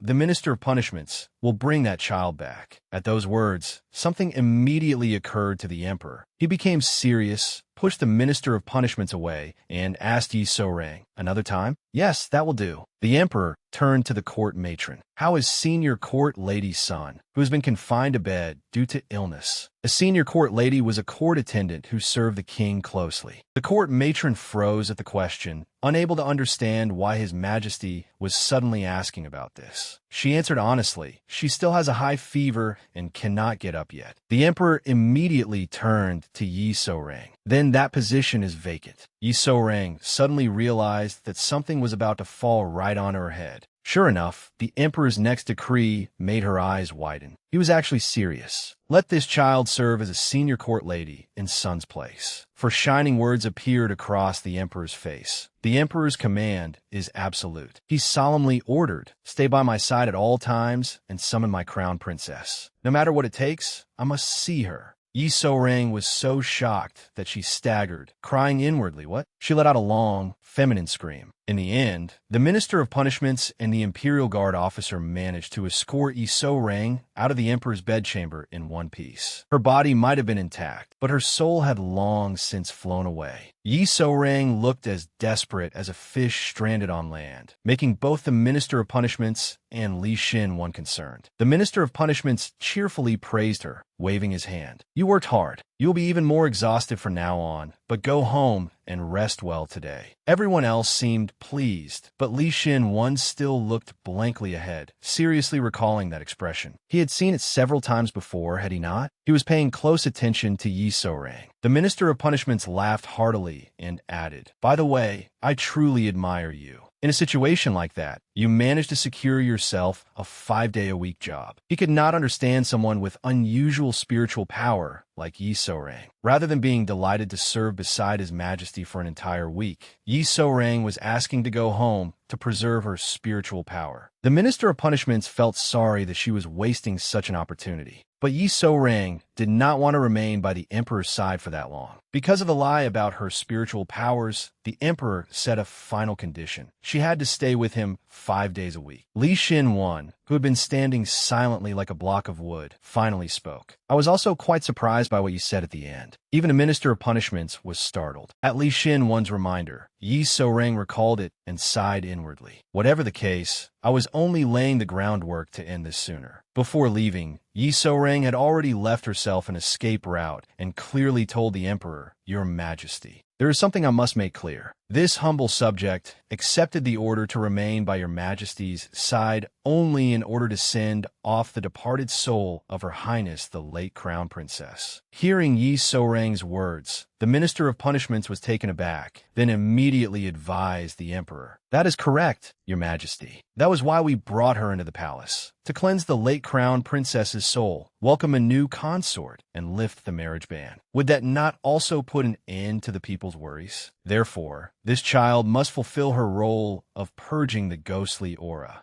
The emperor's mood sank upon hearing those words. He turned his back so that no one could see his expression and said, "So in the end, you mean I must let Tangung go?" Everyone present, the Minister of Punishments, the Imperial Guard officer, Eunuch Cha, and the court matron, was visibly delighted that their beloved emperor had come to this realization. Only the unfortunate Yi So-rang frowned as she suddenly realized she was being used. The emperor finally let go of his obsession and promised his subjects, "Very well, I will do so." The minister of punishments, delighted at the thought, said to Yi So-rang, "Your name is So-rang, correct? How fortunate that you know exactly what to say. A con artist's daughter truly is different." Yi So-rang could only click her tongue. Was that man praising her or insulting her? After that, they hurriedly dispersed. Yi So-rang followed behind Li Xin-wan, and he kindly explained, "His Majesty has given me an order. From now on, whenever you enter the palace, I will serve as your escort. So follow me." She nodded to show that she understood and trailed after him. Yi So-rang felt deeply troubled. "I have no idea where any of this is going now. First, I should go home and think later." Li Xin-wan truly was a loyal subject. He was so careful that, when escorting Yi So-rang home, he had her ride on the same horse as him, holding her securely in front of him as they trotted along. This position was so embarrassing. However, Li Xin-wan kindly warned her, "You could fall off the horse. Hold on tight." Yi So-rang obediently did as she was told. An awkward silence hung over them all the way home, and neither said another word. Yet whenever he was near Yi So-rang, the Imperial Guard officer felt something strange. His heart would not stop racing. "Why? I felt the same way the first time I saw her in prison. Something about her keeps making me uneasy." "No, why exactly?" He quietly watched Yi So-rang from above as he escorted her home. Upon arriving home, the young woman hurriedly muttered, "Thank you," then ran inside and slammed the door shut, leaving Li Xin-wan alone outside before he could say anything. Utterly alone, he stared at her door and wondered, was it truly right to bring this woman before His Majesty? He clenched his teeth, turned, and left. After slamming the door, Yi So-rang immediately collapsed against it. Earlier, she had used all her strength to conceal how terrified and trembling she was. Only after reaching home did she dare reveal everything, collapsing as she cried for help. "What am I supposed to do? What do I do now?" Yi So-rang buried her face in her hands in fear. "This is a huge problem. How did it come to this? What if the late crown princess's soul does not even exist and my entire act is exposed?" The young woman cried, terrified that one day the lovesick emperor would have her torn apart by 5 horses. Suddenly, an old woman's familiar voice interrupted her sobs. "That is why I told you not to run a scam in the capital." At the sight of old woman Gi, Yi So-rang sprang to her feet in delight. The freckled girl also happily welcomed Yi So-rang home. "Sister, you are finally back. Grandmother said you would return safely, so I did not have to worry." And she was right. But before Yi So-rang could be touched for long, she grabbed old woman Gi by the collar and shook her so hard that the old woman nearly fainted. Shaking the elderly woman as she shouted, Yi So-rang cried, "What do you mean, safely? Old woman, you knew everything, did you not? What am I supposed to do now? What do I do?" Even as the freckled girl tried to stop her, Yi So-rang continued shaking her until old woman Gi's eyes went unfocused. Only then did she stop, crumpling into a tearful mess and lamenting. "There are only 7 days in a week, but I have to stay beside the emperor for 5 of them. That old king is insane. Why would he believe a fraud like me?" Old woman Gi usually loved teasing her, but today she suddenly became gentle. Stroking Yi So-rang's head, she said, "Do not worry too much. It is all part of your fate. It is simply time for you to walk the path you are meant to take." As they embraced affectionately, the word fate drove Yi So-rang mad. She clutched her head and shouted, "What fate? Is it a death sentence? Are you telling me to walk straight into my death?" After rambling on, she collapsed across the table, rolling around and making a huge fuss. "It would be one thing if I were pretending to know someone alive, but this is someone who died 7 years ago. How am I supposed to do this? He said he would chop my head off immediately if I failed. Heavens, why does lightning not strike me down?" Hearing her complain until her heart ached, old woman Gi straightened up and looked down at the lively girl before comforting her. "This is indeed complicated, but it is not impossible for you to survive in the palace." At the mention of an excellent way to survive, Yi So-rang immediately sat up and swallowed eagerly. Old woman Gi slowly leaned closer and said, word by word, "You should mistreat him." Yi So-rang was stunned by the words mistreat him. She quickly came to her senses and scolded the muddle-headed old woman. "Have you gone senile? Say something that makes sense." Old woman Gi did not bother arguing. She merely half closed her eyes with the air of one who had seen through the world and explained, "Think about it. If someone could control His Majesty, would things have become like this? Right now, His Majesty does not need someone who obeys him. He needs someone who can rein him in.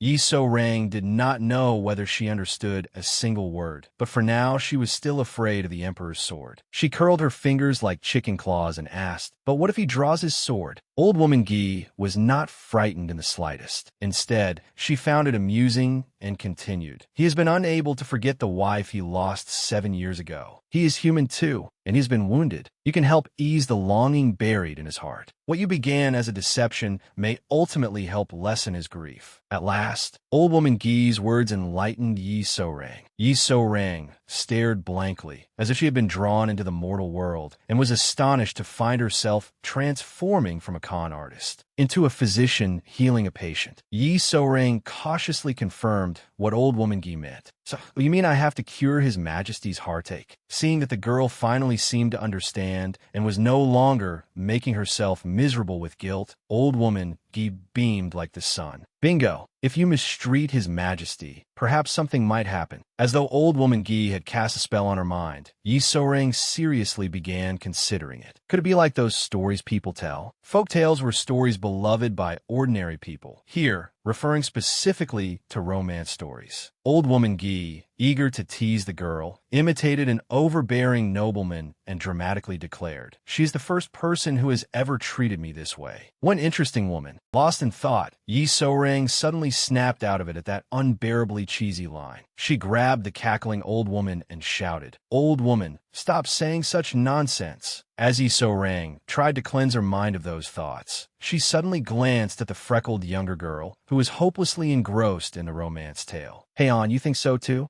The girl hoped her sister could have the kind of romantic life described in folk tales, but Yi So-rang had no energy left and bluntly crushed that fantasy. "No, Hyeon, it is all nonsense." Seeing that Yi So-rang was still not becoming any more positive, old woman Gi decided to flee quickly to preserve her life. Rubbing the wrinkled neck Yi So-rang had grabbed earlier, she said, "I have something to do. You girls should go upstairs and rest." Unable to complain to anyone, old woman Gi could only click her tongue and remind herself, Yi So-rang is remarkably strong. "My neck hurts terribly." Old woman Gi's so-called errand was simply carrying a lantern and strolling down a path amidst nature. Then Li Shin-won suddenly appeared, immediately dragging her peaceful spirit back into the mortal world. Old woman Gi gaped at the Imperial Guard officer, almost drooling as she admired him. He is gentle, handsome, and slightly foolish. As a skilled Imperial Guard officer, Li Shin-won quickly noticed the presence of a stranger. He gently raised his gaze to old woman Gi and asked, "Who are you?"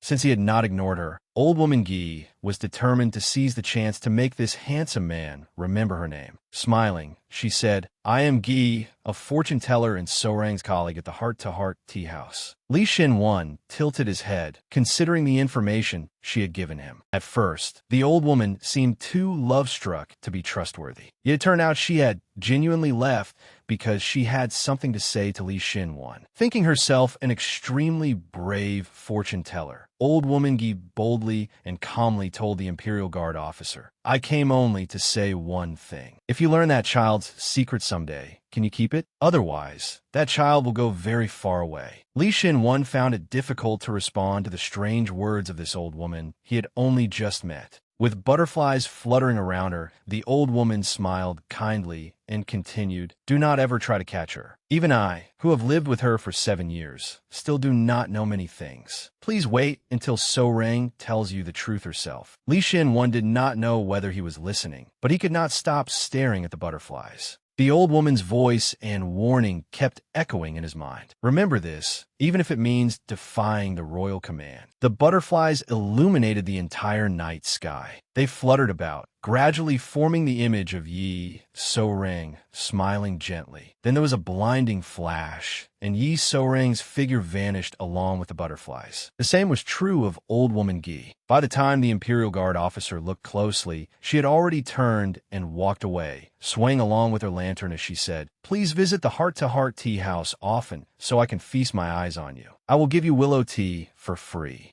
Li Shin-won was left standing alone, completely dumbfounded. Utterly confused, he wondered, willow tea? Does she know I am the young master of the Willow family? And was that illusion earlier merely my imagination? The noisy night passed, but the morning was no better. As soon as they awoke, the townspeople came flooding in. They surrounded the heart-to-heart tea house. Startled by the noise, so different from the quiet days when her shop had been empty, Yi So-rang did not even have a second to wonder why everyone had crowded into the tea house before someone answered her question. The crowd clamored all at once. "We heard you were summoned to the palace. What exactly happened?" Hearing this, Yi So-rang took a moment to think rationally. How did this rumor spread so quickly? Is this going to be all right? Since the person concerned still had not answered, the gossiping crowd buzzed with curiosity. Some even said that she had been arrested for fraud. Yi So-rang, who had been confused until then, finally found the key point. She flashed a sly smile. Haha, nothing like that. Since it is early in the morning, I should make a little money for some porridge. A true master never misses an opportunity. Yi So-rang cleared her throat twice, and the crowd quieted down to hear her speak. The listeners gasped in amazement at every word. Yi So-rang began. As everyone knows, I am an expert in romance. Her opening was so captivating that the townspeople completely forgot their suspicions that she was a con artist. Yet her entry into the palace had already made them see her differently. The people quickly realized that such an opening must be related to the marriage ban. Yi So-rang gestured grandly as she continued. Though I cannot reveal the details, what if we can lift the marriage ban? For now, it is enough for you to know that the work I am doing is of tremendous importance. Using the empty reputation the lovesick emperor had bestowed upon her the night before, Yi So-rang immediately turned it into real profit that morning. The townspeople were so captivated that they begged her to listen to their stories. Yi So-rang happily received customers, reminding everyone to line up properly. Watching her sister bustle about, Haeon finally understood. After tossing and turning all night in fear of getting into trouble, sister can turn it into this? It must be a natural talent. The people immediately brought Yi So-rang countless stories. One woman said her nephew had been caught eloping with his lover and branded on the face. Another married couple lamented that they could not legally marry but had a child, so they could not register the child in the family records. Another man squeezed out tears as he explained that, because of the marriage ban, his younger brother had held his wedding in secret. Yi So-rang encouraged them to talk, and soon everyone had become a criminal in the eyes of the court for violating the marriage ban. Suddenly, a low, gentle voice sounded behind her. "What are you talking about?" Yi So-rang turned pale with fright. When she turned around, she found the Imperial Guard officer standing there out of nowhere, startling her badly. The Swallows may not have known whether they would be arrested, but the crowd was utterly enchanted by Imperial Guard officer Li Xin-wan's looks. Yi So-rang cautiously looked at him, then raised 2 fingers in greeting and smiled at him. Her smile made Li Xin-wan's heart flutter, and he unconsciously avoided her gaze. It was only morning, yet such a lucrative opportunity had arrived. There had been so many customers since dawn that So-rang's tea house had run out of tea. So now she had to go buy more tea so she could keep earning money that afternoon. Yi So-rang obediently went to the tea seller and politely greeted him. Seeing old woman Gi's girl, the tea merchant eagerly invited her inside to choose some tea. Yi So-rang bent over and selected tea with great care. Now that her heart-to-heart tea house was famous, she had to serve only the finest tea to her customers. It had been a wonderful day, but then Yi So-rang heard the crash of 8 plates shattering behind her, along with furious shouting in the middle of the market. "You are a fraud." She turned around with wide eyes to watch the commotion and immediately realized that 2 men were arguing. One man violently grabbed the other by the collar and yelled, "Where were you trying to cheat?" The victim, whose collar had been seized, refused to back down. Veins bulged on his face as he argued back. "When did I cheat? Did you see it? Did you?" The 2 men grabbed each other by the collars and continued struggling. "You are the fraud. Why did you overturn the board in the middle of the game?" Yi So-rang had only been casually buying tea and watching the spectacle, but the 2 large men suddenly seemed to be drawn toward her like magnets. Sensing that something was wrong, she carefully tried to move away. Why are they suddenly coming over here?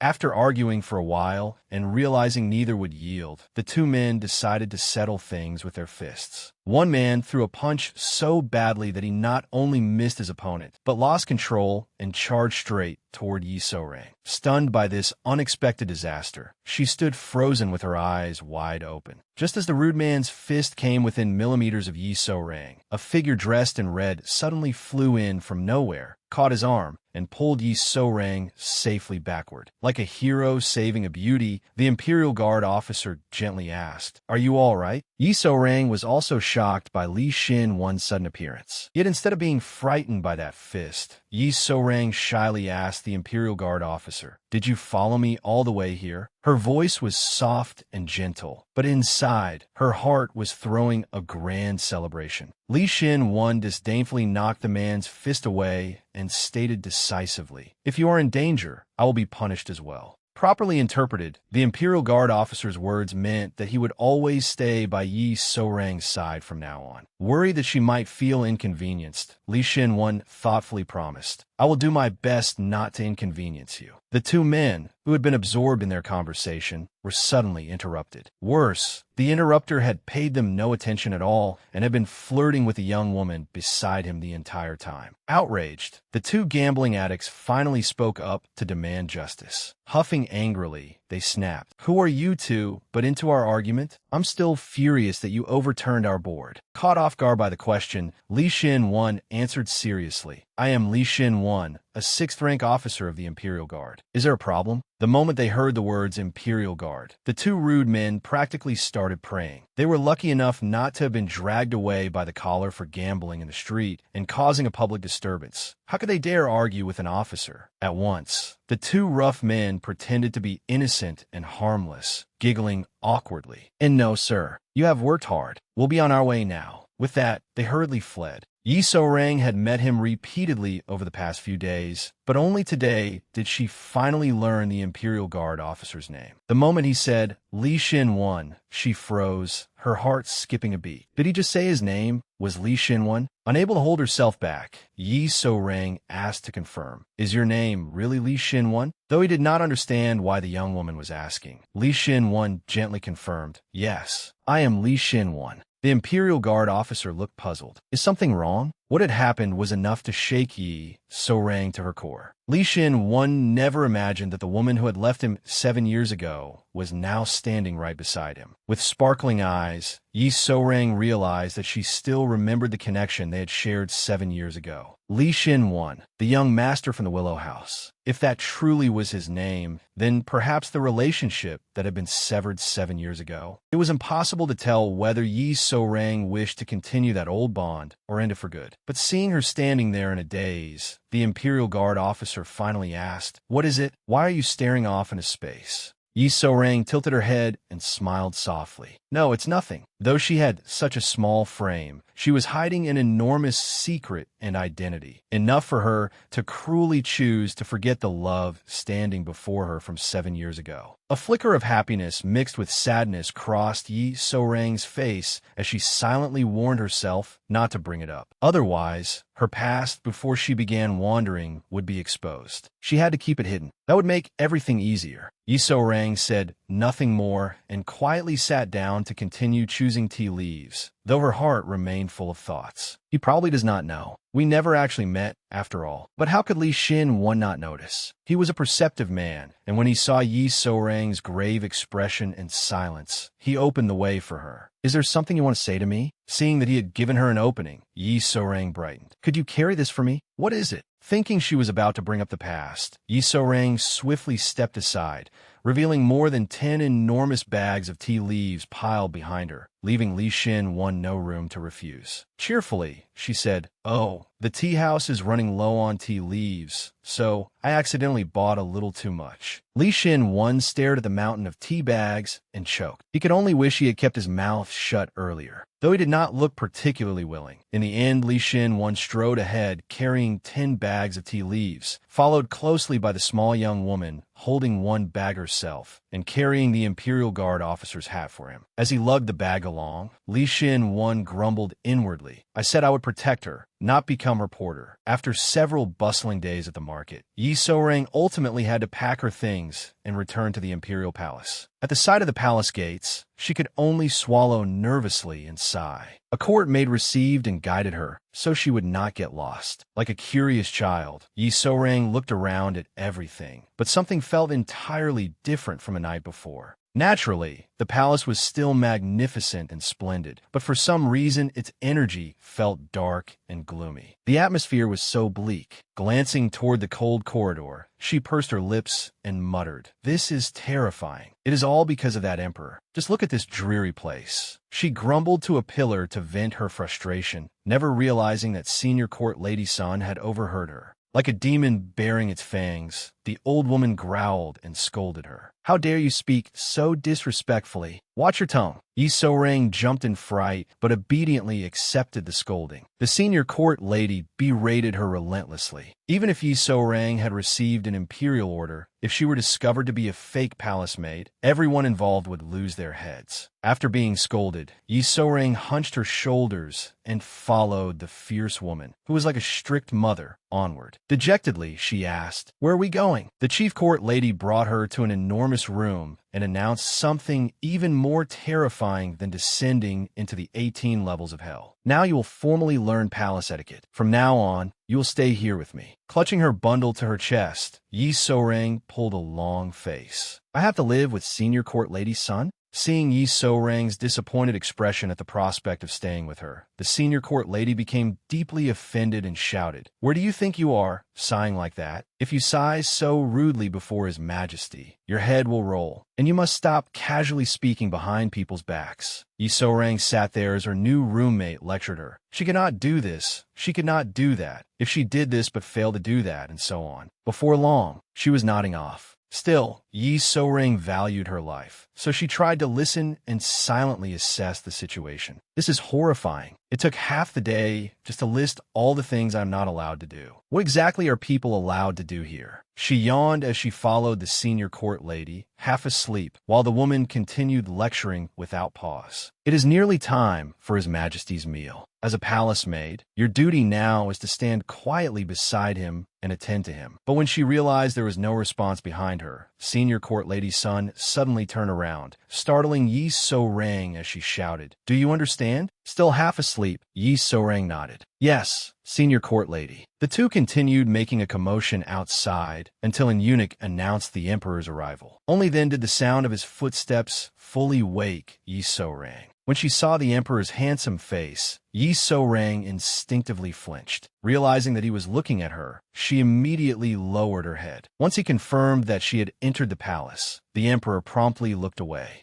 Still bowing her head, Yi So-rang thought, of course, he only glances at me when I am pretending to be the crown princess. He looked at me so warmly then. But after that thought crossed her mind, Yi So-rang suddenly felt that something was wrong. Clicking her tongue in disdain, she thought, is this discrimination? Why am I suddenly so irritated? Yi So-rang was not one of the palace maids responsible for the emperor's meals, so she could only stand at a distance and watch the others arrange the dishes. Seeing the table overflowing with food, her eyes widened and her mouth fell open. Yi So-rang could barely contain herself, her eyes sparkling. Wow, what a lavish meal. Steaming hot royal hot pot, raw beef with pear, truly a heavenly combination. The soup is filled with meat, and there are even 3 of my favorite meat side dishes. Yi So-rang practically drooled as she stared at the feast, then at the emperor's listless face. The contrast was striking. With such exquisite delicacies before him, why does he look like that? It ruins my appetite just looking at him. Yi So-rang treasured her life and obediently followed the senior court lady's instruction, trying not to say anything aloud. But she had not anticipated her stomach growling. A loud rumble from her belly startled all the palace maids, as well as her roommate, who immediately worried for her life. Yi So-rang also realized something was wrong and broke out in a cold sweat. How embarrassing. Her cow-like stomach growl had successfully drawn the emperor's attention. He gently set down his chopsticks and ordered, "Bring all the dishes over, then everyone leave." The palace maids accepted the order and quietly withdrew,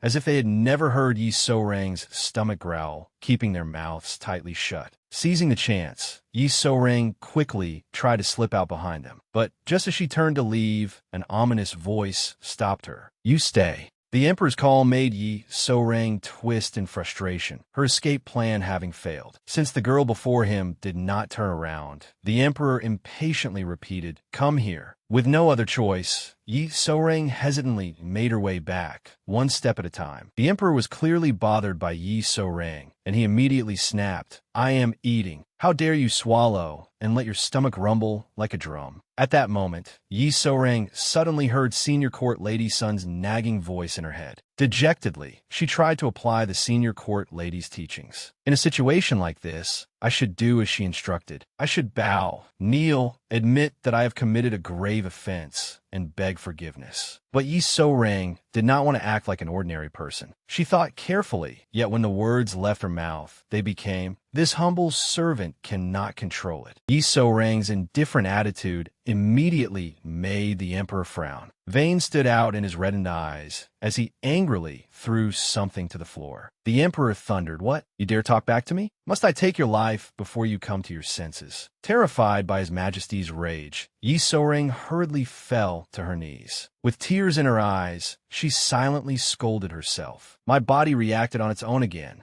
Mistreat the emperor? Mistreat him how? Yi So-rang had not even done anything yet, and she was already afraid she would not keep her life. Yi So-rang compromised and explained obediently, trembling. "This humble servant came here to cleanse the ghostly aura." Miserably, she vented inwardly, "That hateful old woman. If I keep following her awful advice, I will leave here as a soulless corpse." Only now did Yi So-rang decide to behave normally. She quickly changed the subject. "But if your majesty refuses to eat like this, both your body and mind will become exhausted. You will not be able to endure it." The emperor commented, "You sound just like the royal physician." Finding it uninteresting, he sighed, rested his chin on his hand, and said lazily, "How boring. Is there nothing more original?" Yi So-rang's mind worked quickly, and she immediately mentioned the subject the emperor cared about most. Nervously raising her eyes to glance at him, she said, "Those are the words the crown princess asked me to convey." Yi So-rang broke out in a cold sweat and groaned inwardly. Again? Again? Curse this mouth. It has switched into fraud mode on its own. Yet as soon as he heard the words, "Crown Princess," the emperor's most sensitive nerve was touched. He sat upright with a jolt and listened intently. "What? The Crown Princess? Has she possessed you again?"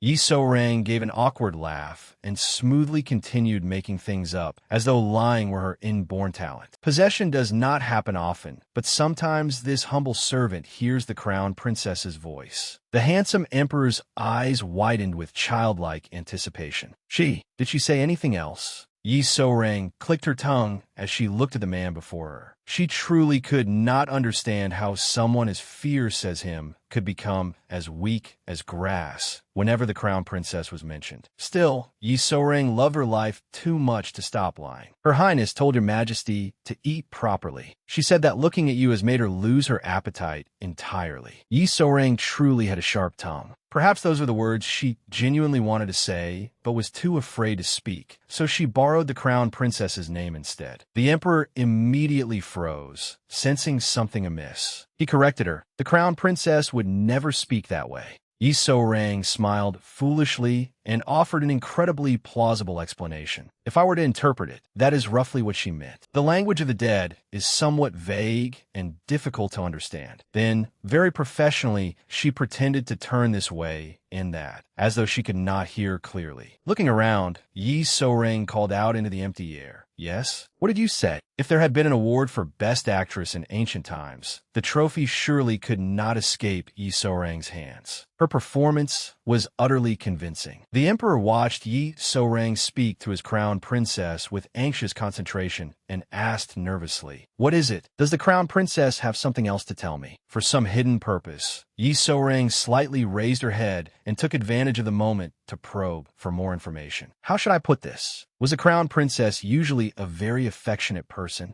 The emperor was drawn along by Yi So-rang's words without the slightest suspicion. Recalling the past sadly, he said, "Yes, I have never seen anyone with such a kind heart as hers." Yi So-rang continued probing into the habits of the crown princess who had died 7 years ago, apparently with another deeper motive in mind. "It seems the two of you did not often dine together." Whether heaven was helping her, or Yi So-rang truly could hear the crown princess, every question she asked seemed to hit the mark perfectly. The moment the young woman raised this issue, the emperor frowned, his face clouded with sorrow. "That is correct. It is what I regret most since the crown princess left. My wife and I never once shared a meal together." Clearly, Yi So-rang had a reason for bringing this up. She gently raised the corners of her lips and murmured, "I see." Noticing that Yi So-rang seemed reluctant to speak, the emperor urgently asked, "What is it? Did she say something?" Yi So-rang scratched her cheek, lifted her chin, pointed at herself, and cheerfully said, as if it were true, "Her Highness keeps looking at this humble servant and says that I should hurry and eat." The emperor stared blankly, unable to believe his ears. "You mean, you'll eat with me?" A girl who was a habitual liar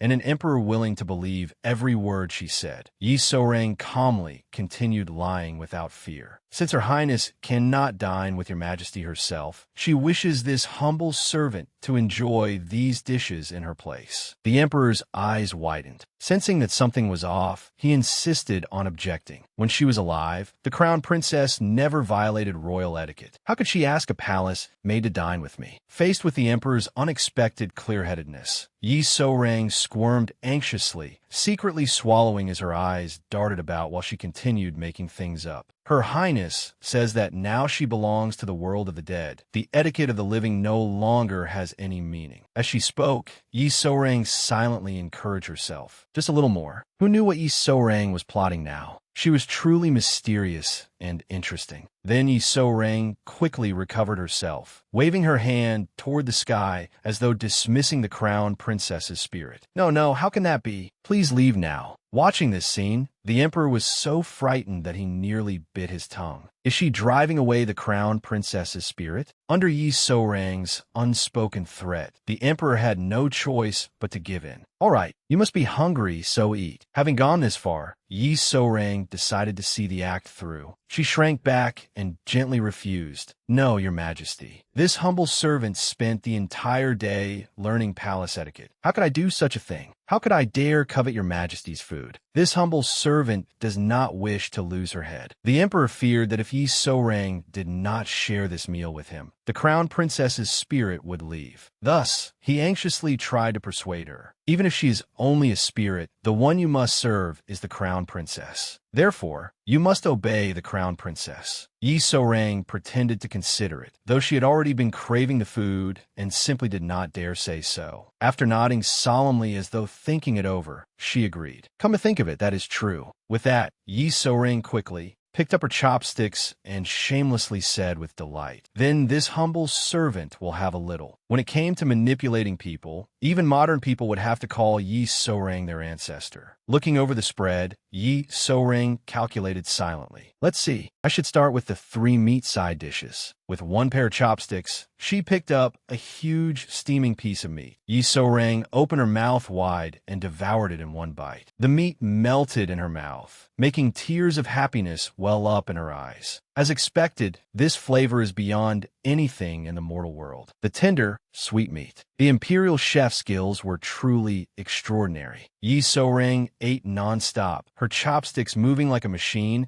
as she eagerly sampled dish after dish. Naturally, every item had been prepared by the finest chefs. Naturally, every item had been prepared from the finest ingredients. Yet as the emperor watched Yi So-rang eat with such abandon, he was utterly transfixed. He could hardly believe his eyes, secretly admiring her. This was the first time he had ever seen someone enjoy a meal so much. Seeing the emperor sitting there blankly, Yi So-rang asked him through a mouthful of food. Your Majesty, aren't you eating? The crown princess said she wanted to see us dine together. At that, the emperor obediently picked up his chopsticks. As he delicately put a small piece of meat into his mouth, he thought to himself that eating alone sometimes felt like being fed dog food. But sharing a meal with someone else seemed to breathe life into every dish on the table. Was it because of the competition? The emperor's gaze met Yi So-rang's, and both of them instinctively flashed wary looks at one another. Her speed at eating had awakened his competitive spirit, and he began eating with renewed vigor. Healthy appetites suited the young and beautiful, and the two of them began competing in earnest. Chopstickful after chopstickful, they ate with blazing intensity. By the final bite, the table had been completely cleared. They both leaned back, breathing heavily from how full they were, their faces glowing with the happiness of a satisfying meal. Yi So-rang might have been the most dedicated actress in the world. After eating, she even stood up and knelt in gratitude. From the bottom of my heart, thank you, Your Highness. I have eaten very well. The emperor looked at the empty table in surprise. How long had it been since he had eaten this much? Suddenly, he cleared his throat with an exaggeratedly handsome flourish. But perhaps he had eaten too much. He felt a little embarrassed for some reason.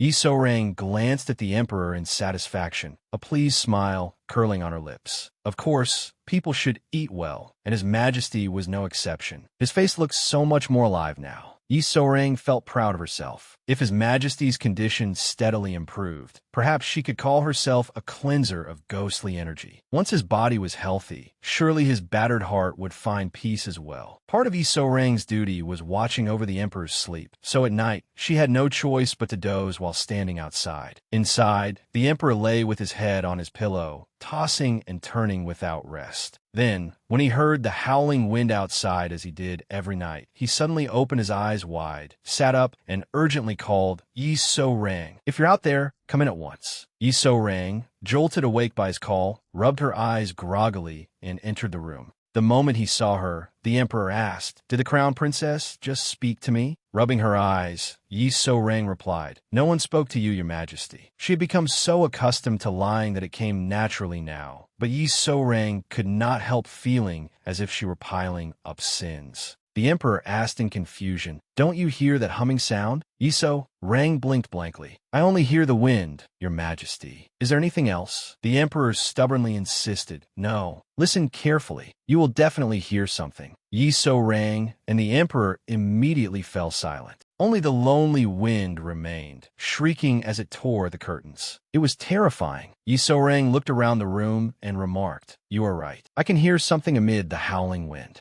Though it was late at night, Senior Court Lady Sun went to Li Xin-one's patrol post to find him. This unexpected visit made the Imperial Guard officer uneasy, so he asked, What is the matter at this hour? Senior Court Lady Sun did not explain clearly. She only pleaded urgently, Imperial Guard officer, you must hurry to the palace. Eunuch Cha secretly sent me to summon you because of His Majesty. Upon hearing that, Li Xin-one knew he could not take the situation lightly. Instead of obediently going to bed, the emperor had put on a bright red outer robe and was standing beside the lake in the wind. Unfortunately, Yi So-rang had been dragged into it as well. She gently delivered a devastating remark. Your Majesty, you are shivering. Unfazed, she smiled as she secretly laughed at the frail emperor who was always acting tough. Though he was shivering from the cold, he refused to concede. Who said I was afraid? Yi So-rang thought about it. Had she called him a coward? Then a splash from the lake made him flinch. Looking closely, they saw that it was merely an annoying green frog jumping into the water. It was unbelievable that even a frog could startle the ruler of a nation. Avoiding Yi So-rang's gaze, the emperor tried to reassure himself. What was that? It was only a frog. Only then did she realize that His Majesty truly feared ghosts. Yet there was also a trace of sadness in his eyes. Yi So-rang remembered how, earlier in the room, when she suggested they go outside to investigate, he had looked terrified and asked, Are we going out to see a ghost? Thinking about it now, she felt guilty. She had merely suggested taking a look, but he had been frightened out of his wits. Yet Yi So-rang was hopelessly captivated by handsome men. Even when he was scared, the emperor still looked handsome to her. Clicking her tongue inwardly, she suddenly felt a mischievous urge to tease him. In a gentle voice, she asked, "Your Majesty, would you like to go closer and take a better look?" At her suggestion, the emperor's face instantly turned pale. Wanting to reassure him, Yi So-rang boldly added, "Yes, we should inspect the entire area so that we can sleep peacefully." Even so, she found it strange that human voices seemed to mingle with the howling wind. Could she have misheard because the walls were thin? However, after tonight, she could be certain that the strange wind carrying human voices every night was why His Majesty truly believed the rumors about the crown princess's spirit. Yi So-rang wickedly admired the emperor's frozen, frightened expression. He trembled so badly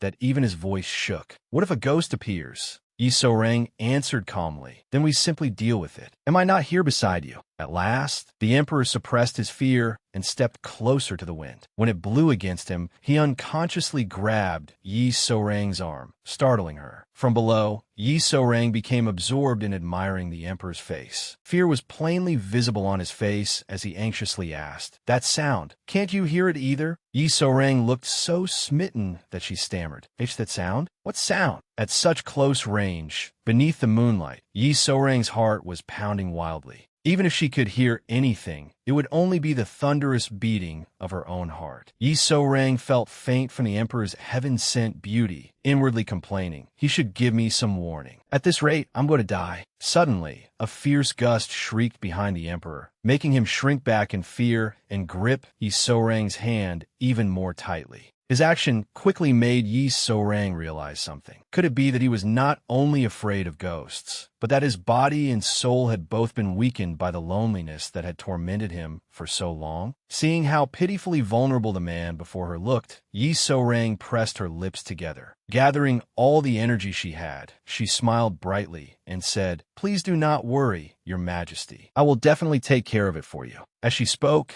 Yi So-rang tightly held the man's hand as though encouraging him. Meanwhile, time was pressing. Upon receiving Senior Court Lady Sun's order, Li Xin-wan hurried back to the imperial palace as quickly as he could. Once he found Eunuch Cha, he rushed over to assess the situation. "Eunuch Cha, did you summon me?" Eunuch Cha was glad to see the Imperial Guard officer and explained why he had summoned him in the middle of the night. Looking rather troubled, he said, "His Majesty sensed ghostly energy and went outside with Lady So-rang to investigate. I dared not summon the other guards, in case Lady So-rang became possessed again." Hearing this, Li Xin-wan finally understood Eunuch Cha's predicament. He immediately imagined Yi So-rang wildly dancing, spinning about, and cracking her joints. His face darkened. "I understand. If others saw that spectacle, it would be rather." Li Xin-wan quickly asked Eunuch Cha for the emperor's exact location so that he could keep watch. "Where is His Majesty?" He looked toward the lakeside and accidentally witnessed an unbelievable sight. Under the bright moon in the stillness of night, Yi So-rang was cheerfully holding the emperor's hand. Looking more closely, Li Xin-wan saw a radiant smile on Yi So-rang's face. Even stranger, the emperor was staring intently at her smile. What was more, he was obediently allowing Yi So-rang to hold his hand. Li Xin-wan stood there dumbfounded. He did not understand why his heart gave a small, painful twinge. As he watched, Eunuch Cha's voice suddenly rose from behind him. Startled, Li Xin-wan listened closely. "Isn't it remarkable? Ever since the crown princess passed away, His Majesty has not been close to another woman for 7 years." Eunuch Cha watched the two of them with deep emotion. And now he can speak so freely with that young lady. The Imperial Guard officer continued staring silently at Yi So-rang's bright face, offering no reply to Eunuch Cha. Though ignored, Eunuch Cha continued enthusiastically. "It seems something good may be about to happen. I wonder what they're talking about that makes them look so close." Both men watched Yi So-rang cup a hand to her ear, pretending to listen intently. She told the emperor, "It seems we were mistaken, Your Majesty." Then Yi So-rang skipped around like a little squirrel. Pretending to be a consummate professional, she listened from several directions before asking, "Do you hear anything?" "I have turned around and around, but I cannot hear a thing." Her words embarrassed the emperor slightly. He thought, could I have been mistaken? It certainly sounded like a ghost. Did I make everyone stay up all night over nothing but an auditory illusion? At last, the emperor conceded. He quickly pulled his hand away turned his back, and said to Yi So-rang, "Very well. Let us return." When he suddenly withdrew his hand, Yi So-rang felt a small sense of loss. Although the emperor had already taken several long strides away, Yi So-rang remained in the posture of holding his hand out of habit. Once she realized it, she hastily pulled her hand back. Even so, she gazed regretfully at the broad back of the man before her. Looking at the hand he held behind his back, Yi So-rang remembered how large and warm it had been, warm enough to make her forget the cold. Yi So-rang quickly regained her senses and hurried after the emperor. She chattered enthusiastically beside him. "Your Majesty, do not worry too much. When one's body and spirit are weak, one often hears meaningless sounds. Is that not so?" Sensing that she was subtly insulting him, the emperor retorted unhappily, "What do you mean, weak in body and spirit? I am perfectly healthy." He lifted his chin proudly and strode forward, recalling the past. "When I was young, no one could defeat me when I held a wooden sword." Yi So-rang cheerfully played along. Yes, I believe you were like that in your youth." But she did not dare say the rest aloud, only cursing inwardly. "But now your glory days are over." Suddenly, Yi So-rang came up with a wicked way to tease the emperor. An Imperial Guard officer, Li Xin-wan, had the misfortune of being chosen as her victim. Looking at his solid chest, Yi So-rang remarked, "A man's physique is very important, is it not? At the very least, his chest should be as broad as this man's." Li Xin-wan was abruptly dragged into their conversation, bewildered as Yi So-rang openly evaluated him. Tall, strong, broad-shouldered, with muscular arms, he had it all. The emperor immediately understood what she meant and raised an eyebrow. "So you're saying that I am inferior to Xin-wan now?" Poor Li Xin-wan was left speechless. Yi So-rang continued admiring the Imperial Guard officer's appearance. After all, Li Xin-wan was a military official. The emperor did not become angry at Yi So-rang. Instead, he vented his irritation on Li Xin-wan like a petulant child. "Does that mean I would lose to him in a fight? Is that what you mean?" Li Xin-wan stood there looking miserable, silently begging, "Why is His Majesty suddenly angry with me?" Unconvinced, the emperor insisted that Yi So-rang give him an answer that very night. If they fought, who would win, him or Li Xin-wan? Yi So-rang clenched her fists, suppressing her frustration as she cursed inwardly. His Majesty is truly stubborn. But stubborn or not, he is the emperor. Yi So-rang was about to yield when Old Woman Gi's words before she entered the palace flashed through her mind. Old Woman Gi had repeatedly instructed her, "Once you enter the palace, you must make sure to give His Majesty a hard time." That was why Yi So-rang, with 9 lives to spare, trusted Old Woman Gi completely. Summoning all her courage, she gave the emperor an answer that shook the palace. To be honest, judging by physique and strength, Lord Li Xin-wan appears to be far superior, does he not? Li Xin-wan and Eunuch Cha were frozen in shock at the fearless young woman's words. Naturally, Yi So-rang had successfully infuriated the emperor. Frowning and clicking his tongue, he declared, "Very well, I will prove it to you." To the training grounds, immediately. In the end, rather than returning to their rooms to sleep, they all headed to the training grounds. Under the serene, moonlit night, all living things had fallen deeply asleep, leaving only the chirping of insects. Li Xin-wan looked up at the sky, silently resenting the cruel people around him. Meanwhile, things were noisy on the emperor's side, due to Eunuch Cha's constant fretting. Seeing the wooden sword Eunuch Cha had brought, the emperor frowned in contempt. "Why a wooden sword? Are you making a joke of me? Bring me a real sword." Eunuch Cha pleaded awkwardly, "Your Majesty, it is late and dangerous. Please use this sword instead." After much bickering, the emperor finally accepted the wooden sword. He raised it and fondly reminisced, "Very well. It has been a long time since I used a wooden sword." Once everything was ready, the emperor shifted his gaze to his opponent. With a confident expression, he called, "Xin-wan, do not hold back." Li Xin-wan held his wooden sword, but he had little fighting spirit. He thought silently to himself, "Am I truly allowed to attack the sovereign of a nation with all my strength?" His evasive gaze was quickly caught by the emperor. The emperor cheerfully taunted Li Xin-wan. "What is with that attitude? Are you nervous, boy?" Li Xin-wan glanced at Yi So-rang, who had cheerfully thrown the burden named Emperor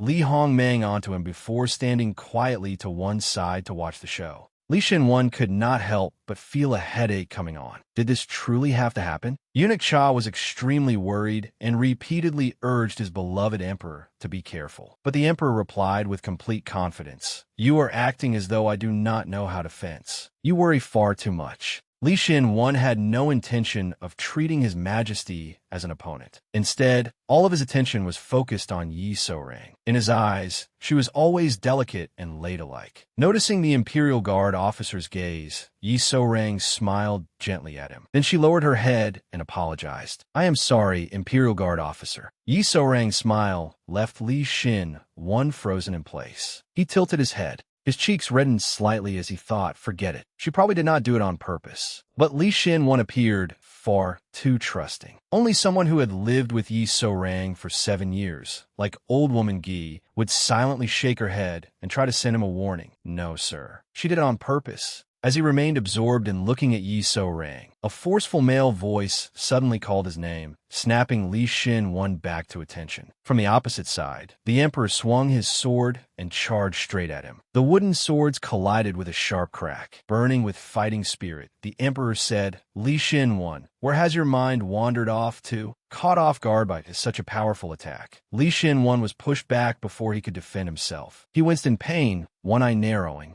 Yi So-rang watched in stunned silence. Even she had not expected the match to be this fierce. Beside her, Eunuch Cha was the emperor's most devoted fan. At his age, he was still holding a sign that read, "Your Highness, I love you," while needing oxygen just to watch this intense duel. Yi So-rang began seeing the emperor differently. "I thought he only knew how to handle state affairs. I never imagined his highness would be this strong." The emperor surged forward with blazing momentum and took the lead. Only then did Li Shin-one realize the problem. He tightened his grip on the hilt of his wooden sword and reassessed himself. "I was wrong. Even if my opponent is the emperor, I must not let my guard down." Li Shin-one swung his sword, forcing it into an arc, then trapped the emperor's blade beneath his own. But experience prevailed, and the emperor swiftly broke free from the Imperial Guard officer's lock. He swung his sword through the air with a sharp whoosh and successfully struck Li Shin-one on the backside with a loud smack. Li Shin-one froze after receiving a blow to the rear. Feeling deeply embarrassed, he turned back and looked at his highness with wounded resentment. Meanwhile, Eunuch Cha was so delighted that tears welled in his eyes because his beloved emperor had won. As for the lustful Yi So-rang, her attention was fixed entirely on the Imperial Guard officer's backside. "What a gorgeous butt!" The emperor stood tall, looked down arrogantly, and said to Li Shin-one, See, Shin-one, I told you not to hold back. If that had been a real sword, your backside would have been split in two." Since he had lost, Li Shin-one offered no rebuttal. Yi So-rang's heart pounded as she repeatedly thanked heaven. "I never thought I would get to witness a sword fight between handsome men with my own eyes." The emperor beamed as he put his hands on his hips and bragged to Yi So-rang. "Did you see that, So-rang? That is my true skill." Of course, every match had a winner and a loser, someone pleased and someone disappointed. Li Shin-one firmly braced both hands on his thighs and rose to his feet. His low, cold voice made the emperor stop celebrating and listen closely. Li Shin-one said something unexpected. "I have been disloyal to you, your highness. I did not give my all against the sovereign of this nation. That will not do." He lifted his hat and tossed it aside. Looking exceptionally handsome, he struck a fierce pose and declared, "From now on, I will fight you with all my strength." The emperor's broad smile immediately vanished at Li Shin-one's imposing aura, and a chill ran down his spine. Eunuch Cha quickly changed his cheering sign to, "Your Highness, go." Before the emperor could process the situation, Li Shin-one rushed toward him and swung his sword like lightning. The emperor reacted quickly, raising his own sword above his head to block it. Li Shin-one suddenly seemed like a different person. His eyes blazed with fighting spirit as he launched one decisive attack after another, his sword cutting through the air with sharp whistles. He swung directly at His Majesty without any intention of showing mercy. The two clashed again, their wooden swords knocking together in the night. Yi So-rang watched with growing excitement, her heart pounding. Her eyes shone at the spectacle. Heavens, earth, ghosts, and gods. This duel is getting more and more intense. Eunuch Cha trembled with worry that his emperor might lose and urged Yi So-rang to lower her voice. Li Shin-one's strikes were so forceful that even the emperor furrowed his brows and grew serious. This was a battle of honor between two men, and neither was willing to yield. Seizing an opening when Li Xin let his guard down, the emperor rushed forward and swung his sword. He shouted fiercely, but heaven did not seem to favor him. Even though he was the son of heaven, at that crucial moment, the emperor tripped over a stone, stumbled, and fell. It seemed his heaven-given handsome face was about to be ruined. Fortunately, heaven had also granted him a loyal imperial guard officer like Li Xin. At the crucial moment, when the emperor's sword slipped from his hand and flew into the air, Li Xin rushed forward, dropped to one knee, and caught him. The emperor ended up safely cradled in the imperial guard officer's arms. The sight scared Eunuch Cha and Yi Sourang half to death, yet it was thrilling as well. Li Xin anxiously asked the man slumped against his shoulder, "Are you all right, Your Highness?" The emperor had shut his eyes tightly, seemingly terrified as he waited to hit the ground. Only when he felt no pain and heard Li Xin voice close beside him did he open his eyes wide in surprise.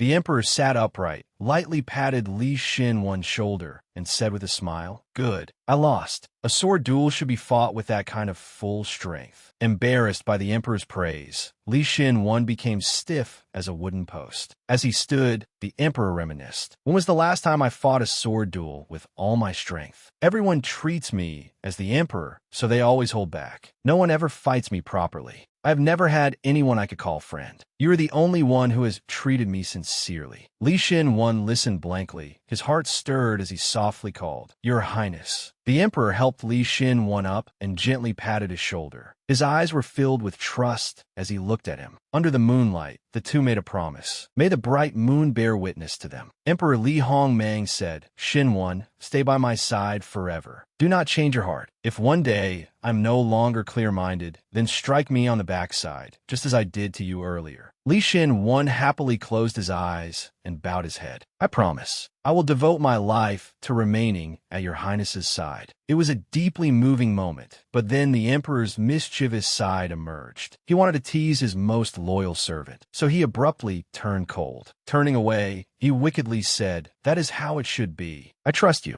After all, there is no romantic love between us, so there is no way you would betray me." The emperor laughed loudly, deliberately teasing him. Li Xin was surprised. It had been a long time since he had seen his majesty this happy. Having played enough, the emperor soon complained to Eunuch Cha that he was sleepy. Understanding at once, Eunuch Cha happily stepped forward to escort his majesty back. Yi Sourang had to follow as well. She politely bowed to the imperial guard officer before turning to leave. Li Xin watched her small figure gradually recede and disappear. Once they returned to the room, Eunuch Cha resumed his nagging. "Your Highness, you nearly got hurt earlier. Imperial Guard Officer Li Xin swordsmanship is no joke." After staring solemnly at Yi Sourang for a while, the emperor finally began to settle accounts with her. Irritably, he reprimanded her. "You really do not know how to spare me any dignity with your words, do you?" Yi Sourang lowered her head in apology, though she did not seem particularly remorseful. "I merely spoke the truth. Your words are making this humble woman very afraid." Remembering the sword fight, Yi Sourang offered a summary of praise. "Still, the two of you truly were amazing, especially your imposing sword-holding stances. Your heroic aura was overflowing, as though you were fighting a battle to the death." Yi Sourang realized she was the only one talking, so she sensitively looked up at the emperor. He remained silent and allowed Yi Sourang to ramble on. Only when she focused her gaze on him did he speak, sparing just 2 words. "Take it off." Yi Sourang was dumbfounded by those words. The emperor kept staring at her and patiently added, "Are you not my inner attendant? Hurry and undress me. Why are you just standing there?"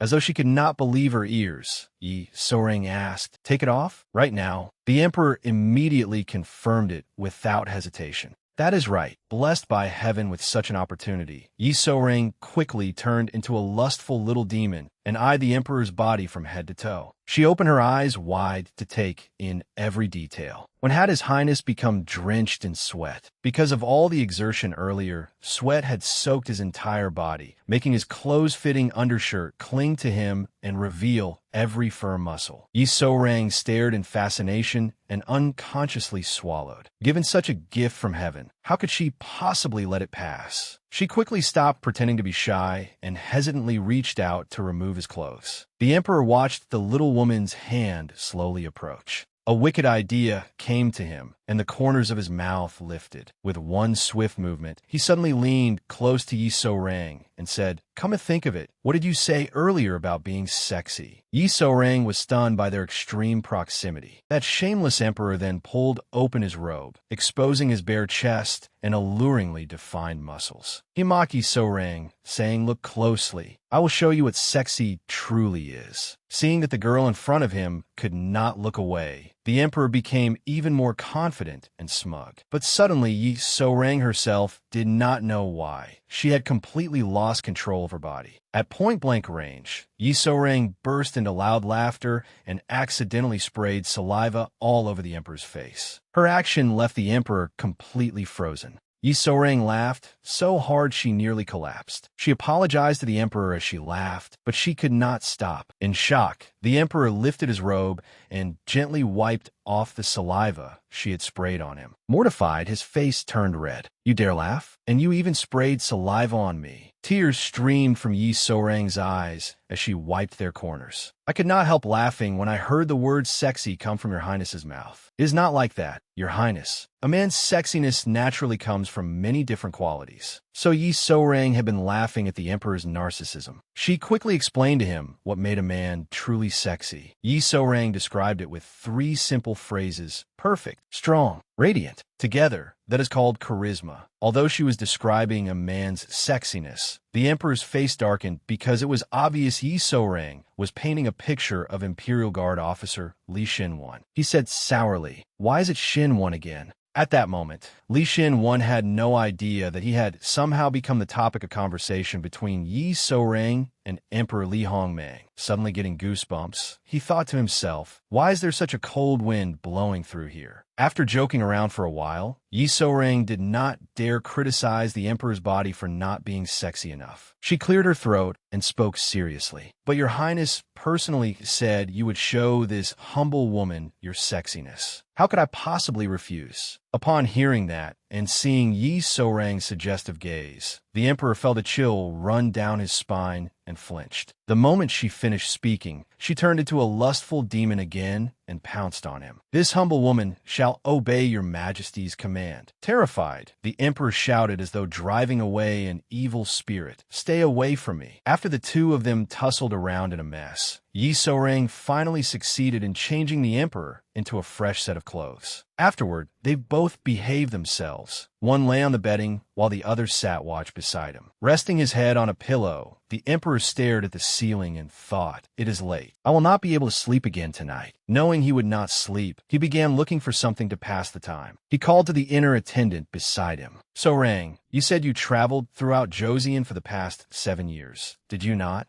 Yi So-rang had assumed the emperor had already fallen asleep since he had not said anything for a while. His voice startled her slightly, but she professionally answered the difficult emperor. "Yes, your highness. Misfortune pursued me relentlessly." In a low, thoughtful voice, the emperor said, "Then you must be quite knowledgeable. Unlike me." The emperor's words made Yi So-rang reflect as well. She missed those memories somewhat and wanted permission to tell his majesty about them. "I'm not well educated, but I have indeed seen many things. Shall I tell you about them?" She gently recounted her 7-year journey. Yi So-rang began with a story about how she had visited a certain village a few years ago. Though it was late at night, the light in the emperor's room was still on, so the senior court lady happened to stop by to check on the situation. She looked up and saw the silhouette of the little woman sitting upright beyond the window. Seeing the senior court lady arrive, Eunuch Cha respectfully addressed her. He feared something might have happened, but it turned out she had come because she was worried about Yi So-rang. She complained to Eunuch Cha, "I thought His Highness would have flown into a rage long ago because that girl has no manners. But I'm truly surprised. Everything has gone smoothly, and he has not gotten angry at all." Eunuch Cha was pleased to hear this and shared more with the senior court lady. "Is that not a good thing? Recently, His Highness has been unable to sleep whenever night comes, which makes him very sensitive." The two silently understood each other and quietly watched the room. Yi So-rang enthusiastically told the emperor about her adventures. That enormous rock had a hollow in it. I asked what those hollows were for. It turned out that women wishing for children would bring stones there and rub them against that large rock, which was why it had become like that. Yi So-rang cheerfully covered her face as she happily continued. If I explained further, the age rating would have to be raised, so for the sake of children and young people, I will leave the rest to everyone's imagination. As she was eagerly telling the story, Yi So-rang suddenly heard snoring. She glanced over and saw that His Majesty had fallen asleep at some point. Yi So-rang quietly watched the handsome man sleeping so obediently and thought, he has fallen asleep. That makes sense. He had a lavish dinner, took a walk, and even had a sword duel. Yi So-rang continued, gazing intently at the sleeping beauty. She unconsciously smiled. He is really handsome when he sleeps so peacefully. Normally, though, he is no different from a wild beast. Yi So-rang stayed up all night, watching over the emperor as he slept. She softly spoke to the crown princess in the heavens. Crown princess, how could you bear to leave such an outstanding husband behind? He searched for you with all his heart. Yi So-rang secretly admired the emperor's feelings for his deceased wife. If it were me, even if I became a ghost, I would. Suddenly realizing something was wrong with that thought, she quickly dismissed it. Yi So-rang looked at the sky obscured by the roof and thought, night has fallen, so I am thinking foolish thoughts again. But how am I supposed to endure this entire long night? The sleeping night gave way to the rising sun, and the birds opened their eyes to greet a new day. Naturally, His Majesty was no exception. He stretched his arms high to welcome the morning sunlight. Then he lay there blankly. What is this? Why does my body feel so light, and why is my mind so clear? He immediately rose gently from his bed. His rosy face glowed, and he looked exceptionally handsome. The emperor truly was good-looking, but rather foolishly. He sat there blankly just to ponder why the morning felt so light and refreshing. Happily, the emperor waved his hand in greeting to the new day. It seemed that in only one night, he had already welcomed Yi So-rang into his life. He happily called to her, So-rang, look at this. Why is my body? Yi So-rang obeyed and approached him. Her face was haggard, dark circles surrounded her eyes, and her entire body looked limp and drained of color. Her appearance startled the emperor so badly that he shouted. In a pale face and feeble voice, Yi So-rang asked, Your Highness, you are awake? Trembling with fear, the emperor did not dare say it aloud. What happened to her? Did my ghostly energy transfer itself to her? She looks as though she has taken all my bad luck upon her back. Exhausted,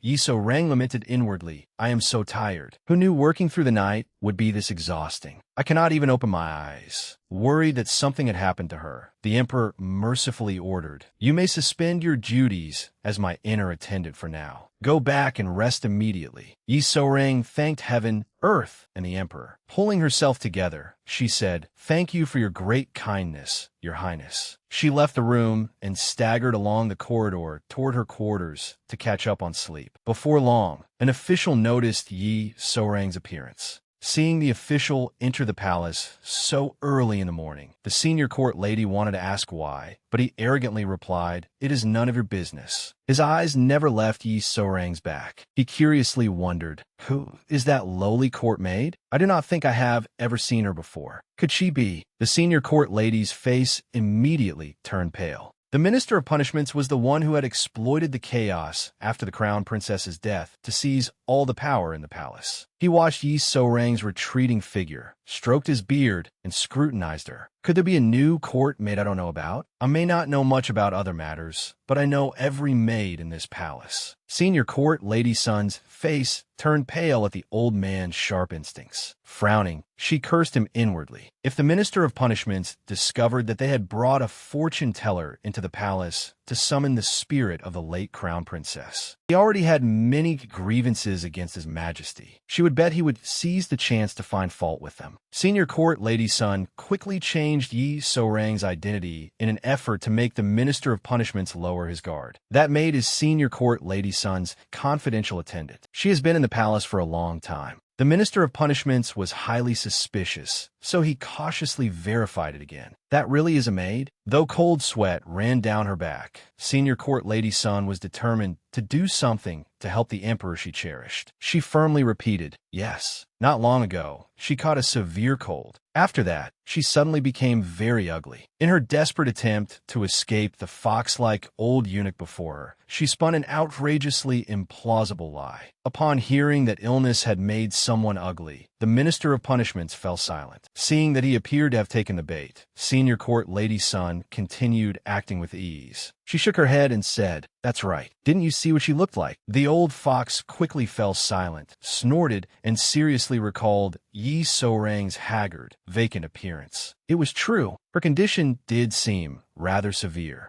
Senior Court Lady Sun heaved a sigh of relief and silently celebrated. Success. But that girl's face really did look like that. Yet Senior Court Lady Sun's deathly pale expression, the look of someone afraid a secret had been exposed, also caught the Minister of Punishment's attention. Pretending to be concerned, he said, have you caught the illness too? Your complexion. Leaving only those words behind, he turned away. Very well. I shall be going. Senior Court Lady Sun had been caught in the crossfire for no reason, and she glared furiously at the old man's fat back. Yes, Your Excellency. Travel safely. Although the Minister of Punishments appeared cordial, his heart was not. As he walked away, he kept thinking about Yi So-rang, whom he had happened to encounter earlier. He had worried that the maid might be Heian, but Heian could not possibly have looked as though she were possessed. Poor Yi So-rang had merely lost sleep for one night, yet others had already branded her as possessed. As she staggered back toward her room, the Minister of Punishments strode along, scheming until his eyes gleamed. It would be troublesome to get entangled in such trivial matters now. Since we have not yet removed on, we should occupy the vacancy we have created first. Senior Court Lady Sun ran back to the room with all her might. She flung open the door and glowered at Yi So-rang, who was sleeping soundly beneath her blanket. Though Yi So-rang looked utterly peaceful, Senior Court Lady Sun ruthlessly ordered her to wake up. When Yi So-rang did not stir no matter how much she called, Senior Court Lady Sun rushed over like a furious lioness and slapped her repeatedly. Wake up,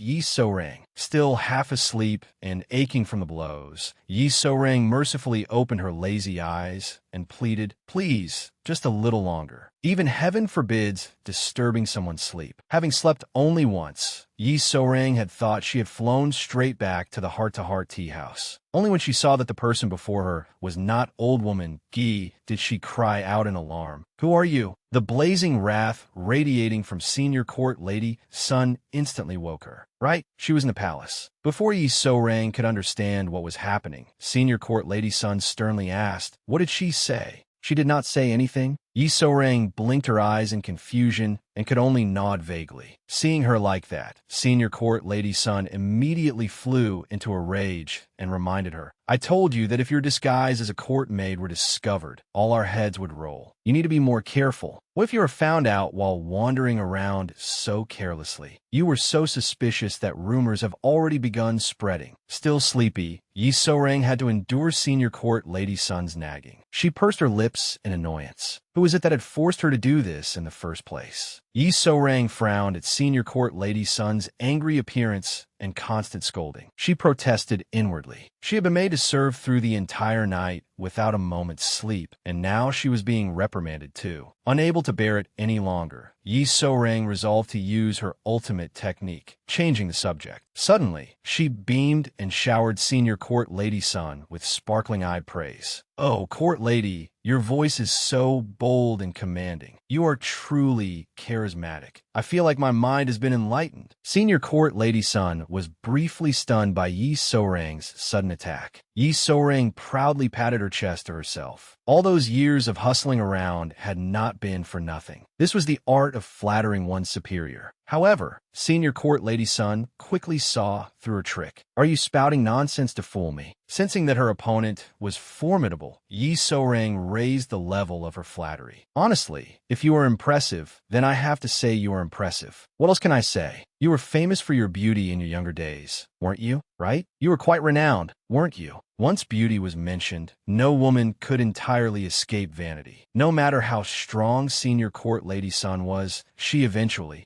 cleared her throat shyly and boasted, "When I'm married, the young men in my village cried themselves hoarse." Yi So-rang's eyes shone like stars as she silently celebrated. She had escaped. Even the court lady could not withstand her art of flattery. At first, she had only intended to flatter her way out of trouble, but Yi So-rang suddenly grew curious and took the opportunity to pry. "What do you mean when you married? You have been married, court lady?" Senior court lady's son happily confirmed it. "Yes, the mother of His Majesty lacked milk, so I had to enter the palace in a hurry to serve as a wet nurse and senior court lady. Whenever I receive my stipend, I send it home." Her eyes became sorrowful, though her voice held warmth and happiness. "Over time, I lost contact with my family. It has been more than 15 years now, but I do not regret staying by His Majesty's side." Then the conversation shifted to senior court lady son's lifelong watch over the emperor. She smiled softly and said, "That is why I can say with certainty that I know just how dearly His Majesty treasured the crown princess. The deeper the love, the deeper the pain. He has been so devastated that, even now, he has not stopped feeling lost. But he is naturally a kind and affectionate man." Then she looked at Yi So-rang tenderly, as if entrusting something to her. "So-rang, if you wish to understand His Majesty's heart, you must do your very best. You must always be cautious and never let anyone discover you." Yi So-rang was stunned by those words. She quickly grasped the gravity of it and reminded herself, "This is entirely different from the matchmaking games I usually play at the market. I have to become a false substitute to fill the heart grieving for a lost beloved. Is that why my heart feels so heavy, unlike before? Or should I just tell him there is no miracle at all?" But if she did, her head would roll. What should she do? Yi So-rang herself did not want to continue discussing it, so she quickly blinked and changed the topic. "Then,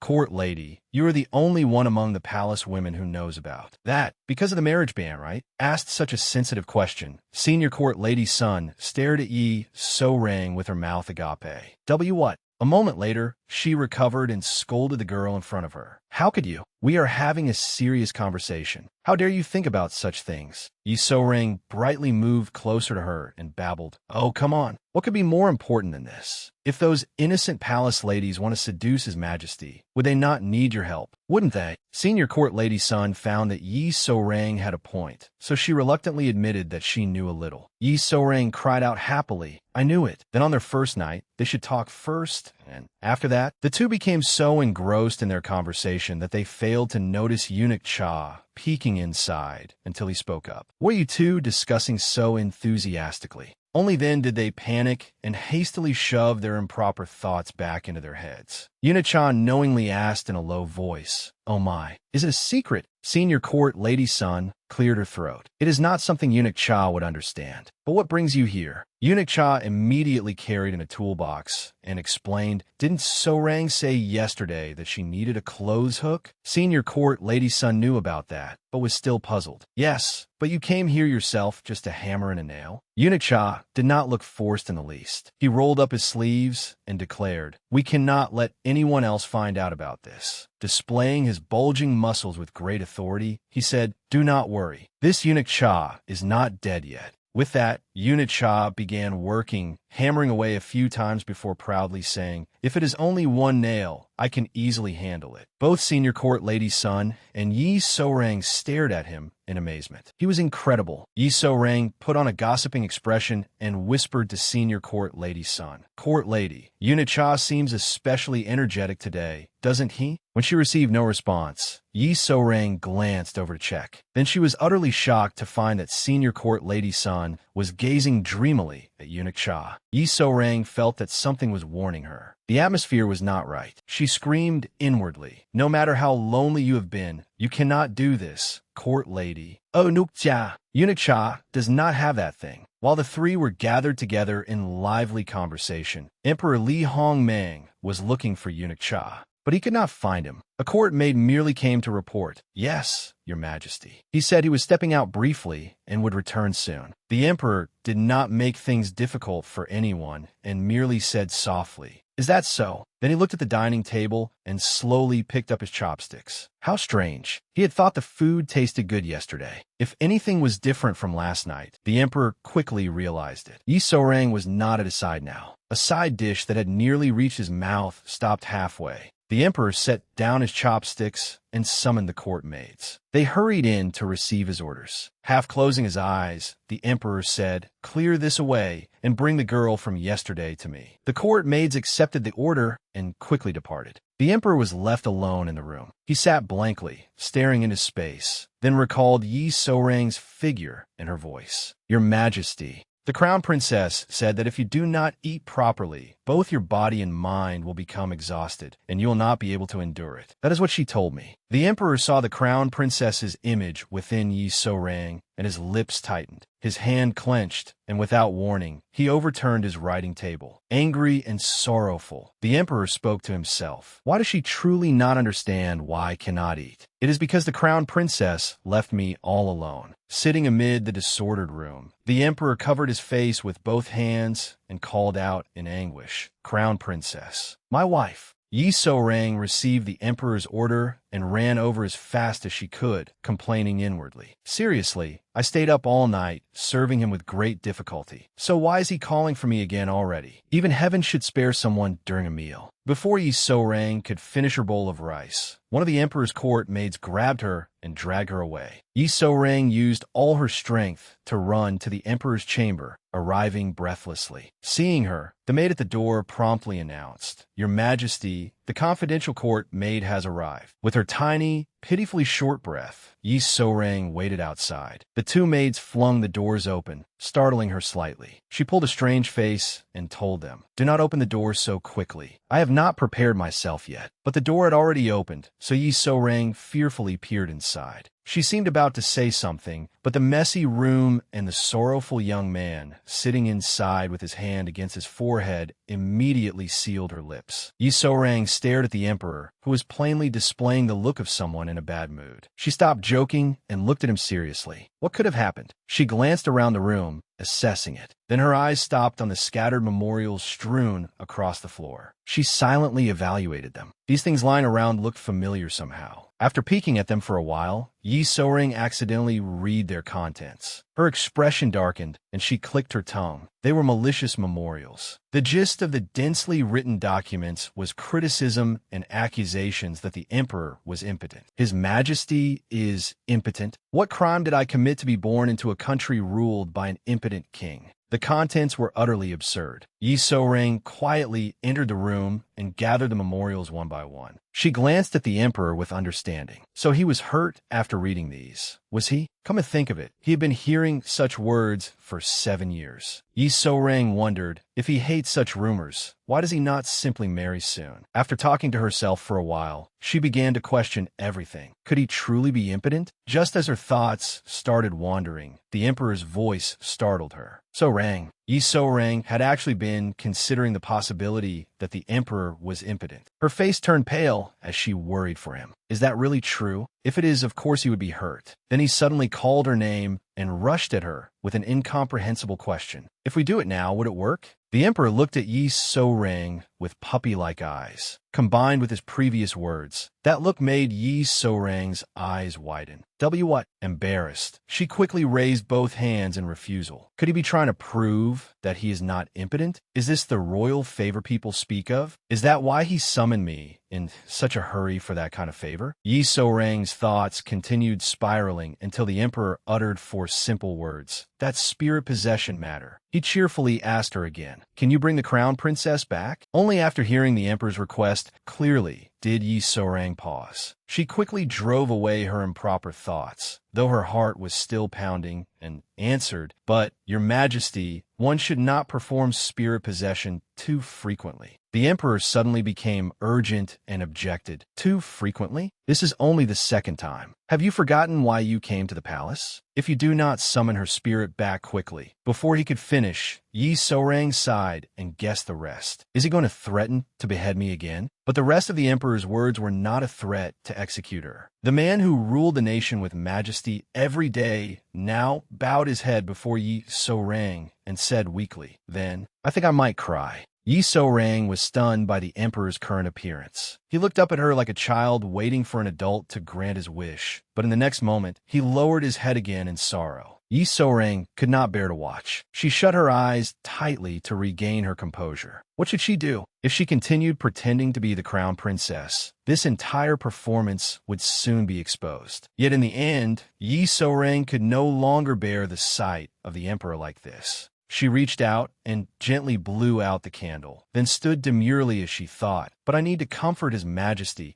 so he can quickly escape this suffering. He is someone who bears the burden of a nation and its people every day. He still has a long road ahead. The emperor stared blankly at everything she did. Yi So-rang took a deep breath. Then she slowly raised her eyelids and encouraged herself. More than anything, I do not want to see that expression on his face. Yi So-rang called out, "Your Majesty." Her voice had been carefully altered. The emperor immediately fixed his gaze on her. Yi So-rang slowly sat down in accordance with palace etiquette and continued, "Have you been well? I missed you, so I have come." At the sound of that voice and manner of speaking, happiness instantly appeared on the emperor's face. He softly called, "Crown Princess." Then he stepped forward, took her hand, and smiled with happiness, as though he had been filled with new life. Joyfully welcoming his crown princess, he said, "You have come." Yi So-rang looked gently into the sincere eyes of the man before her and felt relieved. He finally looked happy. The two simply held hands, looking perfectly harmonious and happy, as he asked and she answered. Yi So-rang asked with concern, "Your Majesty, have you been taking good care of your health lately?" The emperor honestly told his crown princess, "This morning, I woke up feeling well-rested for the first time in a long while. Yesterday, I even finished an entire meal." Yi So-rang pretended to be displeased and continued, "But today, you left food behind." The emperor did not lie and admitted, "The food simply did not suit my taste today." She continued playing the role perfectly, gently persuading him as the crown princess. "That will not do. Only when your highness is healthy can I be happy." Hearing his crown princess say that, the emperor nodded swiftly, like a child who had just been praised. All right,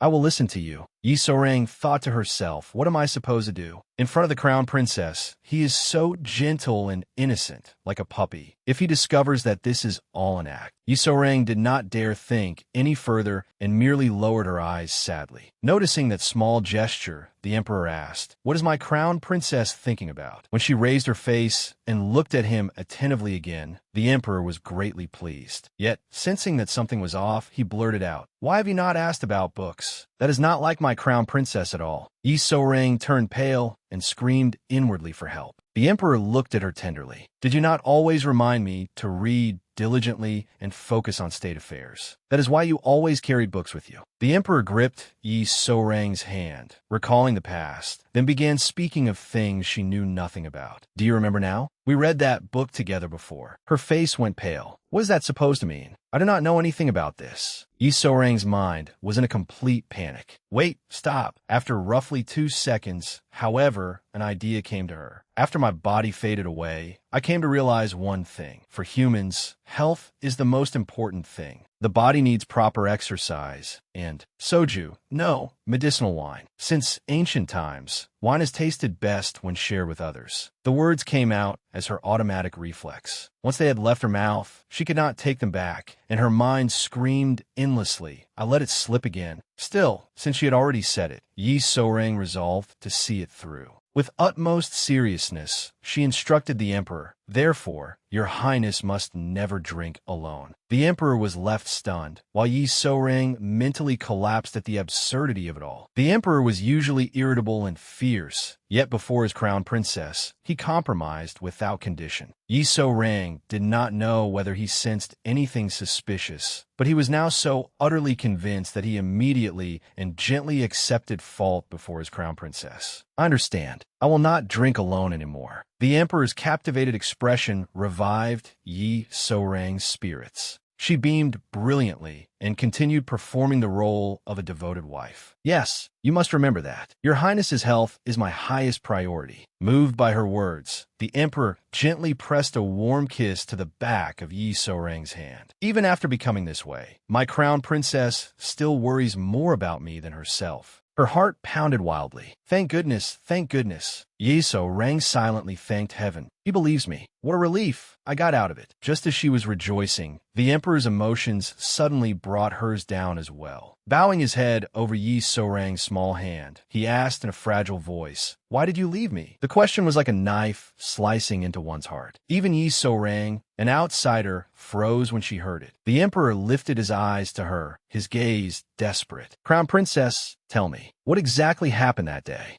Caressing Yi Sorang's hand, the emperor said tenderly, "Nothing hurt my heart more than your leaving me. You knew that better than anyone. So why did you leave me?" Having heard the entirety of the emperor's heartache, Yi Sorang's eyes widened. At that moment, a powerful certainty rose within her. She had inadvertently discovered a shocking secret. Everyone was wrong. The crown princess had not taken her own life. How could she ever abandon someone like him? If that was the case, then perhaps she had been harmed by someone else. The instant Yi Sorang realized this secret, fear suddenly welled up in her heart as she recalled the terrible thing that had happened to her in the past. Remembering the sensation from that day, she shut her eyes tightly and broke out in a cold sweat. Seeing Yi Sorang's pallid face, the emperor anxiously worried that something had happened to his crown princess. He firmly grasped her shoulders and called out, "Crown princess, what is wrong? Your face is pale. Crown princess, say something." Yi Sorang shut her eyes tightly and pressed her lips together, telling herself, "No, this is the one thing I cannot lie about." Then she gently pushed the emperor away and said in a trembling voice, "I must leave now." Those were the words the emperor feared most. Panicking, he stumbled over his speech as he tried to make the crown princess stay. "What? No, you have only just arrived, and you already wish to leave? No, please stay with me a little longer." Yi Sorang wanted to end this because she did not want to remember the pain of having been harmed in the past. She firmly refused the emperor, pulling herself quickly out of his arms. There is a time limit to possessing another person's body. Yet the emperor remained reluctant to let go, continually calling, "Crown Princess." When Yi Sorang turned as though to leave, the emperor immediately rushed forward and embraced her from behind. Resting his head on her slender shoulder, he held her tightly. The emperor's sudden action was something Yi Sorang had never imagined, and she flinched in surprise. The emperor stubbornly maintained his embrace from behind, his body trembling faintly. His voice was filled with grievance as he thought of the crown princess, the only wife he had ever had in this life. The emperor involuntarily recalled his younger self and voiced his feelings. "You changed me from an arrogant boy who knew nothing of the world. You taught me how to live and helped me grow. I am deeply grateful to you. You were my teacher, my friend, and my virtuous wife. I loved you beyond measure." In sorrow, the emperor gathered the scattered fragments of his memories with the crown princess at his side. He remembered how happy they had been together, then mournfully lamented, "Yet in an instant, you left me behind. What am I supposed to do?" The emperor tightened his hold around Yi Sorang, repeatedly pleading, "Do not go. Do not go. Please do not leave me." Yi Sorang was moved by the sovereign's unintended confession of his hidden love, but then she suddenly noticed a faint movement in his body. Yi Sorang glanced at his majesty closely. "Is his highness trembling?" "No, he is crying." Unable to bear watching him like this, Yi Sorang closed her eyes and made up her mind. She bravely lifted the emperor's arm, turned around, and gazed tenderly and seriously at the man whose heart was breaking from love.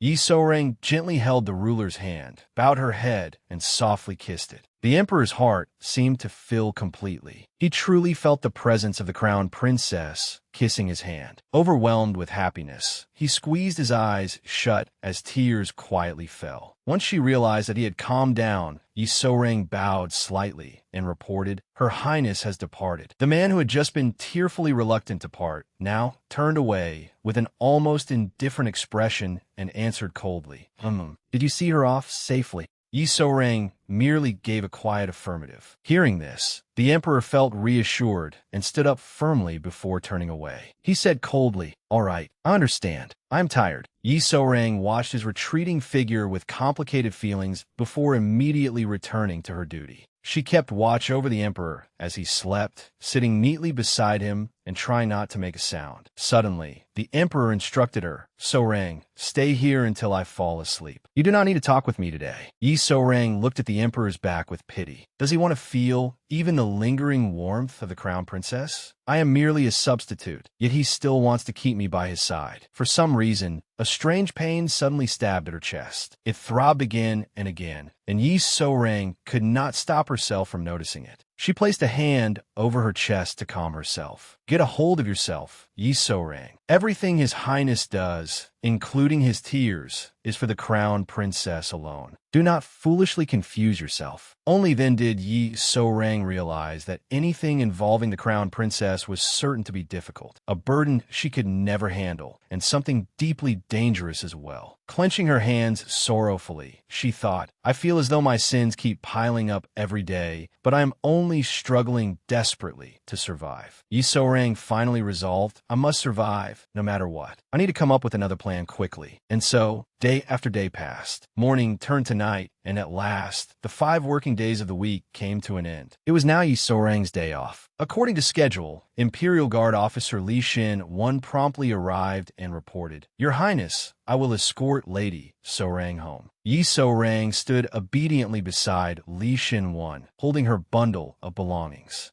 Before leaving, she lowered her head to bid the emperor farewell. I will be staying home for 2 days. Before she could finish, the emperor waved a hand coldly. No need to say more. Go. Yi So-rang accepted the order, though inwardly she grumbled. He was sobbing his heart out just the other day, and now he is so cold. Though he had been so cold in sending Yi So-rang away, when the young woman left alongside the Imperial Guard officer, the emperor found himself watching her small figure from behind. Just as he had the previous week, Li Xin-1 carefully helped Yi So-rang onto the horse, then mounted behind her protectively. The two remained silent all the way home. Suddenly, Yi So-rang made a suggestion that caused the Imperial Guard officer to flinch. Xin-1, the moon is beautiful tonight. Would you like to take a walk? Li Xin-1 had been completely focused on following his orders, so her unexpected suggestion left him confused. What? At this late hour? Yi So-rang cheerfully twisted halfway around to look at him and teased. Would you rather look at the moon during the day? Come on, I will treat you to rice wine. There is something important I need to tell you. Yi So-rang's smile left Li Xin-1 utterly dazed, and he agreed to her proposal. He took her to a tall pavilion nestled near the mountaintop, where the bright moon could be seen clearly. Yi So-rang gazed excitedly at the sky and exclaimed, This place is beautiful. How did you know there was a pavilion here?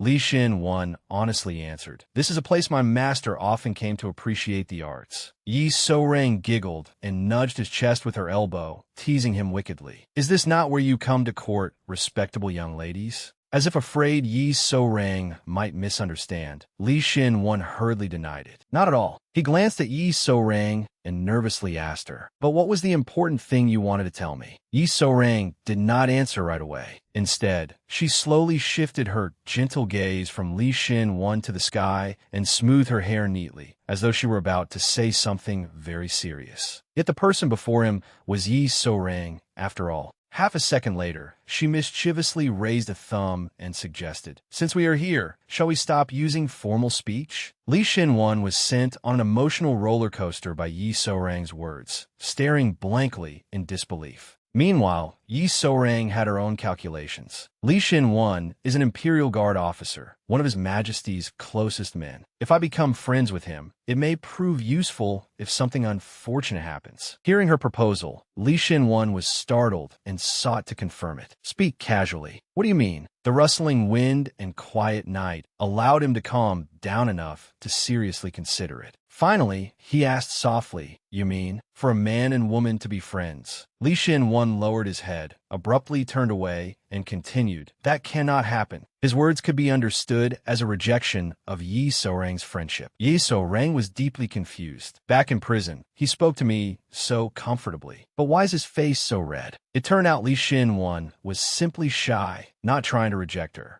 Though Yi So-rang did not fully understand, she ultimately realized one thing. She said softly, Of course, it is unreasonable, is it not? Compared with you, my status is far too low. I am younger, too, and I am a woman. She gently rested her hand on the pavilion railing. tilting her head back slightly. She looked at him with gentle eyes and said, "How could someone like me possibly become close to an Imperial Guard officer like you?" A trace of sadness lingered in Yi So-rang's voice, and her soft smile made Li Xin-wan's heart pound loudly. For her own purposes, Yi So-rang continued doing her utmost to persuade Li Xin-wan. As for Li Xin-wan, it was impossible to tell whether he heard even a word or whether he was merely staring blankly at Yi So-rang. Yi So-rang continued softly, "But would it not be nice if you saw it differently? Do we not share something very important? His Highness in this kingdom. We are carrying out a top-secret mission that no one else can know about. In other words, are we not in the same boat? What is wrong with being friends?"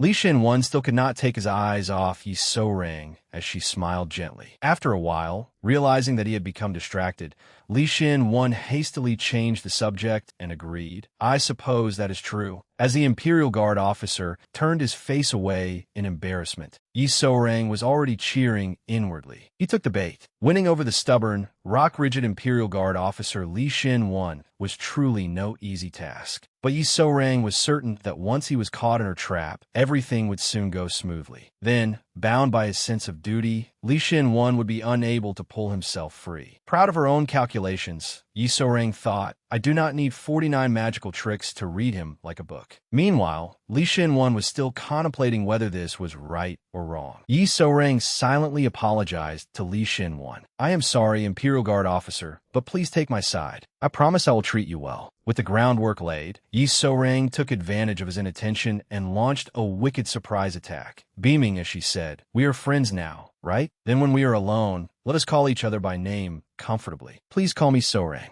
Caught off guard, Li Xin-wan's heart began racing. His cheeks flushed as he listened intently to every word Yi So-rang said. "Can you call my name without formalities?" Backed into a corner by his opponent, Xin-wan stammered helplessly, "Lady So-rang, I am not ready yet." "Lady." Yi So-rang was not foolish enough to stop there. She continued pressing him. "You are calling me that again?" After advancing and retreating for a while, the two drew closer together. The much shorter Yi So-rang came to a stop beneath the brim of Li Xin-wan's hat. She lifted her large, sparkling eyes to him and merely hummed.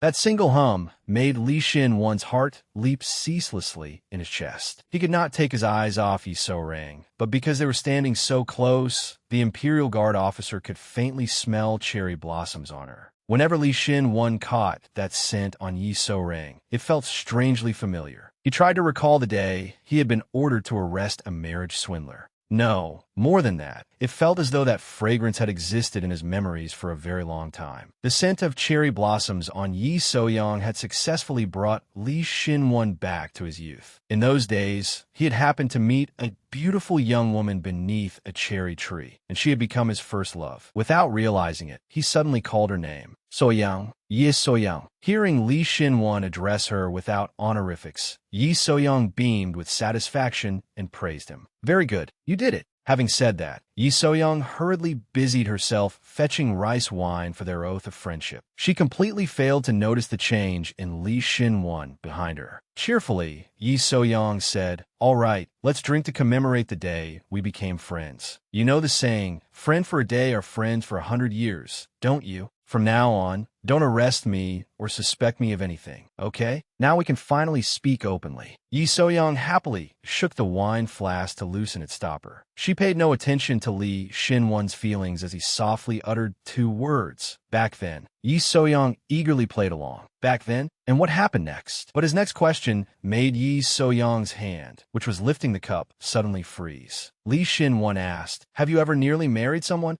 Now she was no longer the only one who remembered the ill-fated connection they had shared 7 years ago. Yi So-young bowset. As Li Xin-wan's footsteps drew closer, she glanced at him. He crouched down so their eyes were level, clenched his hand, gathered his courage, and asked, "Yi So-young." Li Xin-wan asked again, "Grand Inspector Yi Hyun-ho, are you related to him? Do you belong to that family?" Yi So-young stared at him with wide, astonished eyes. Li Xin-wan had turned the tables and become the one questioning Yi So-young. "Where were you 7 years ago?" She had not remembered at first, but the moment Li Xin-wan mentioned 7 years ago, Yi So-young unconsciously recalled that time, before Joseon issued its marriage ban. Back then, Yi So-young had still been the daughter of Grand Inspector Yi Hyun-ho. On one fine day, she strode through the market while her poor maid chased after her, calling, "My lady, my lady, my lady, please don't run. If you run that fast, your skirts will fly up." Yi Soyoung's real name was Yi Hyun-sun. 7 years earlier, she had just turned 17 and was the eldest daughter of left state councilor Yi Hyun-ho. No matter how her maid tried to stop her, Yi So-young kept running. After a while, she finally showed a little conscience by stopping to wait, then urged her maid on. "You should hurry up. I'm preparing to get married. So today is my last chance to go out and about." It turned out that she was in such a rush because she had heard that a fortune teller had arrived in the capital market that day.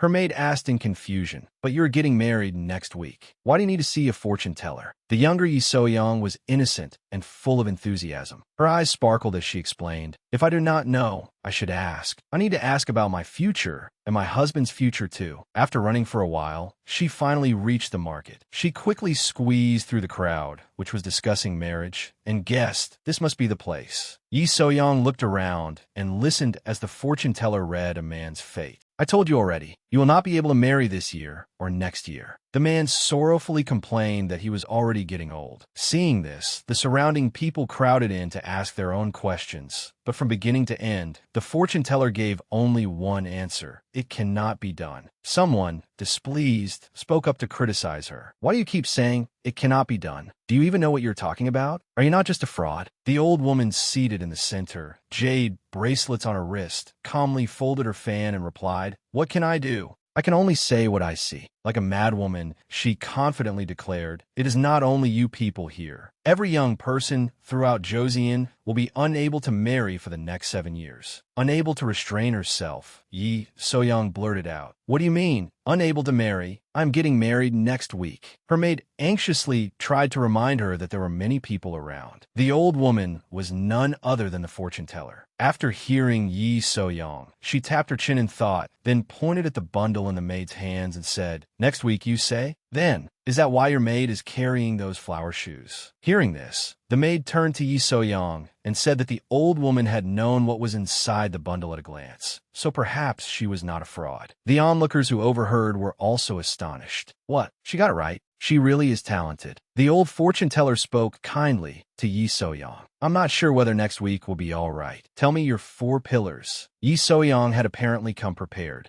She gently handed over her own 4 pillars, along with those of her future husband. The fortune teller accepted them and read them. The moment she did, she gave a small gasp and mysteriously asked, "Are these truly the young lady's 4 pillars?" Yi So-young sensed that something was wrong, but she bravely listened on. The fortune teller continued, "First, the 2 of you are well matched. The groom is the kind of man willing to give his heart and soul to the woman he loves. He will be an exceptionally faithful husband." Those words made Yi So-young's face brighten with joy. But the old woman's next words immediately cast her into despair. "However, there's an ill fate clouding the red thread of destiny. I fear the marital bond between you two will be difficult to sustain." Yi So-young stood there in a daze. The fortune teller went on, "You see, I am afraid this marriage cannot take place next week. After many trials and hardships, this bond may be restored." Before she could finish, Yi So-young angrily shouted, refusing to believe her, "Do you think I do not know your scheme? You're trying to frighten people into buying talismans to ward off misfortune, are you?" With that, she stormed away. "Make money if you must, but there should be limits. Just wait and see. I will definitely get married next week. Stop wasting time. Let's go."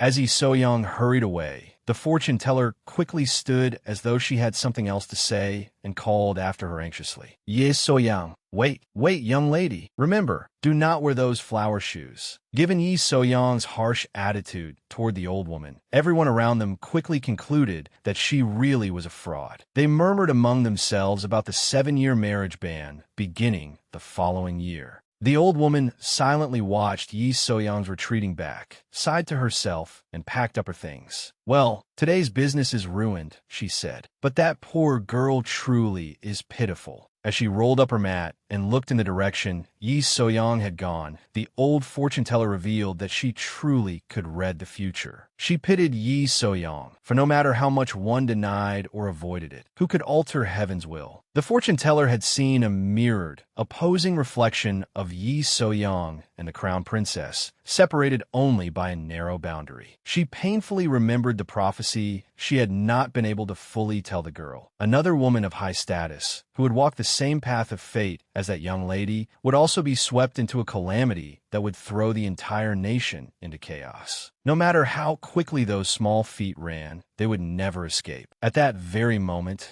in the palace, the crown prince was boating with his crown princess on the lake. 7 years ago, everyone had been living separate lives that had not yet crossed. The emperor of 7 years ago had still been the crown prince. He cheerfully lifted a wine flask and said to his crown princess, "What is troubling you, crown princess? Why you look so downcast? Have a drink with me and relax." 7 years ago, the crown princess was still alive. She was the crown prince's wife. Gently taking the cup from his hand, she lowered her gaze and softly said, "Perhaps it is because of the moonlight, your highness." As soon as their boat reached the shore, the crown prince gently helped his crown princess step out. Having heard her say that she missed the coast of her hometown, he had taken her boating. "You went boating with me because I miss my hometown's shore. What more could I possibly regret or worry about?" The crown prince wore a happy expression, entirely unlike the gloomy and brooding man he would become 7 years later. With a slight smile, he said, "This is only a small pond. It is nothing compared to the sea. To be honest, I wish I could bring the entire coast of Gangnam here for you." Whether he truly meant it or not, the crown princess received his sincerity with happiness and smiled. "You cannot, your highness. Would that not leave the fishermen with nowhere to catch fish?" The crown prince laughed along with her. "Ah, that is true." The two walked side by side back toward their chambers. As he walked, the crown prince reflected and spoke his heart aloud. "You always put the people first. You have shown someone like me, who only buries himself in books, what the real world is like." He looked up so he could see his wife more clearly. He reassured her, "Do not worry. Although there are still people around us who do not know their place, once I inherit the throne, I will become a strong pillar for the people." Turning toward the crown princess, he extended his hand as if making a vow. "So please remain by my side for a long time, crown princess. Promise me." Moved by his words and actions, the crown princess did not offer him a verbal promise. Instead, she silently lowered her head and placed a kiss on the back of the crown prince's hand. The crown prince was so surprised by his wife's gesture that he froze. After a moment, she lifted her face and gently reminded him, "Please take good care of your health, your highness." The crown prince could not bear to take his eyes off his wife until a court eunuch ran over to report to him. Bowing his head, the eunuch said, "Your highness, it is time for us to go." Rather than leaving immediately, the crown prince reluctantly turned back to the crown princess. "Crown princess, what is wrong?" She again did not answer him, merely saying softly, "Please go quickly, your highness. Affairs of state must always come first. You understand, do you not?" Hearing his wife say this, the crown prince obediently departed with the court eunuch and the officials. Yet he still looked back wistfully and promised, "I will come visit you again, crown princess." She gently bowed to him, then remained where she was, silently watching her husband's figure grow smaller and smaller until it disappeared. The crown prince, walking ahead, did not notice that a high-ranking official behind him had turned around and smirked at the crown princess he cherished most. Standing alone in silence, she reflected to herself, "Your highness, you brought me, an ordinary woman from far away, Gangnam, into the palace and cherished me without limit. Your love makes me happier than words can express. Yet the more steadfast and determined we become, the more my humble birth will become an irreparable barrier when danger arrives." Sadness appeared on her face. "Your highness, I am afraid. Will I have to leave you? This anxiety never leaves my heart." After thinking for a long while, she looked toward the lake and remarked to herself, "It is unlike the sea of my hometown. This pond in the palace is far too still. Its waters are calm, but beneath them, something seems to be rotting away." At the same time, Yi So-young was still running energetically toward her home. She sneaked inside but was caught in the end. A woman's bell-like voice called out, "Where has an unmarried girl, soon to be wed, been wandering off to?" The voice made Yi So-young jump. When she turned around, she saw a middle-aged woman and a young girl standing behind her. Yi Soyoung politely greeted her. Madam Seo, no, mother. The word mother came out with great reluctance. The woman was not Yi Soyoung's biological mother, but her second mother. The girl beside her was Yi Soyoung's half-sister, Yi Hyunhee. Looking down at Yi Soyoung, the woman scolded her. The Grand Inspector is ill, and yet you behave like this? Do you want the entire village gossiping that this household's bride is as wild as an untamed horse? Whether 7 years ago or 7 years later, Yi Soyoung's personality remained the same. Tired of listening to the woman nag, she pouted and grumbled inwardly. She would not let me touch the betrothal gifts, and now she is putting on this act. Seeing Yi Soyoung's attitude, the woman no longer wished to speak with her and promptly gave an order. It seems you still do not know what you did wrong. Hyunhee, take this girl to her room and throw away all her shoes. We cannot let a wild horse set foot in the Grand Inspector's house. Lifting her skirt, she clacked away and added, keep her locked in her room until the wedding ceremony, so she cannot run away. Do not bring shame upon your late mother. As Yi Soyoung's half-sister passed by, she did not forget to cast a smug, contemptuous glance at her. Once they had gone, the maid complained anxiously, my lady, what are we going to do? What is madam saying? How can she lock a bride in her room?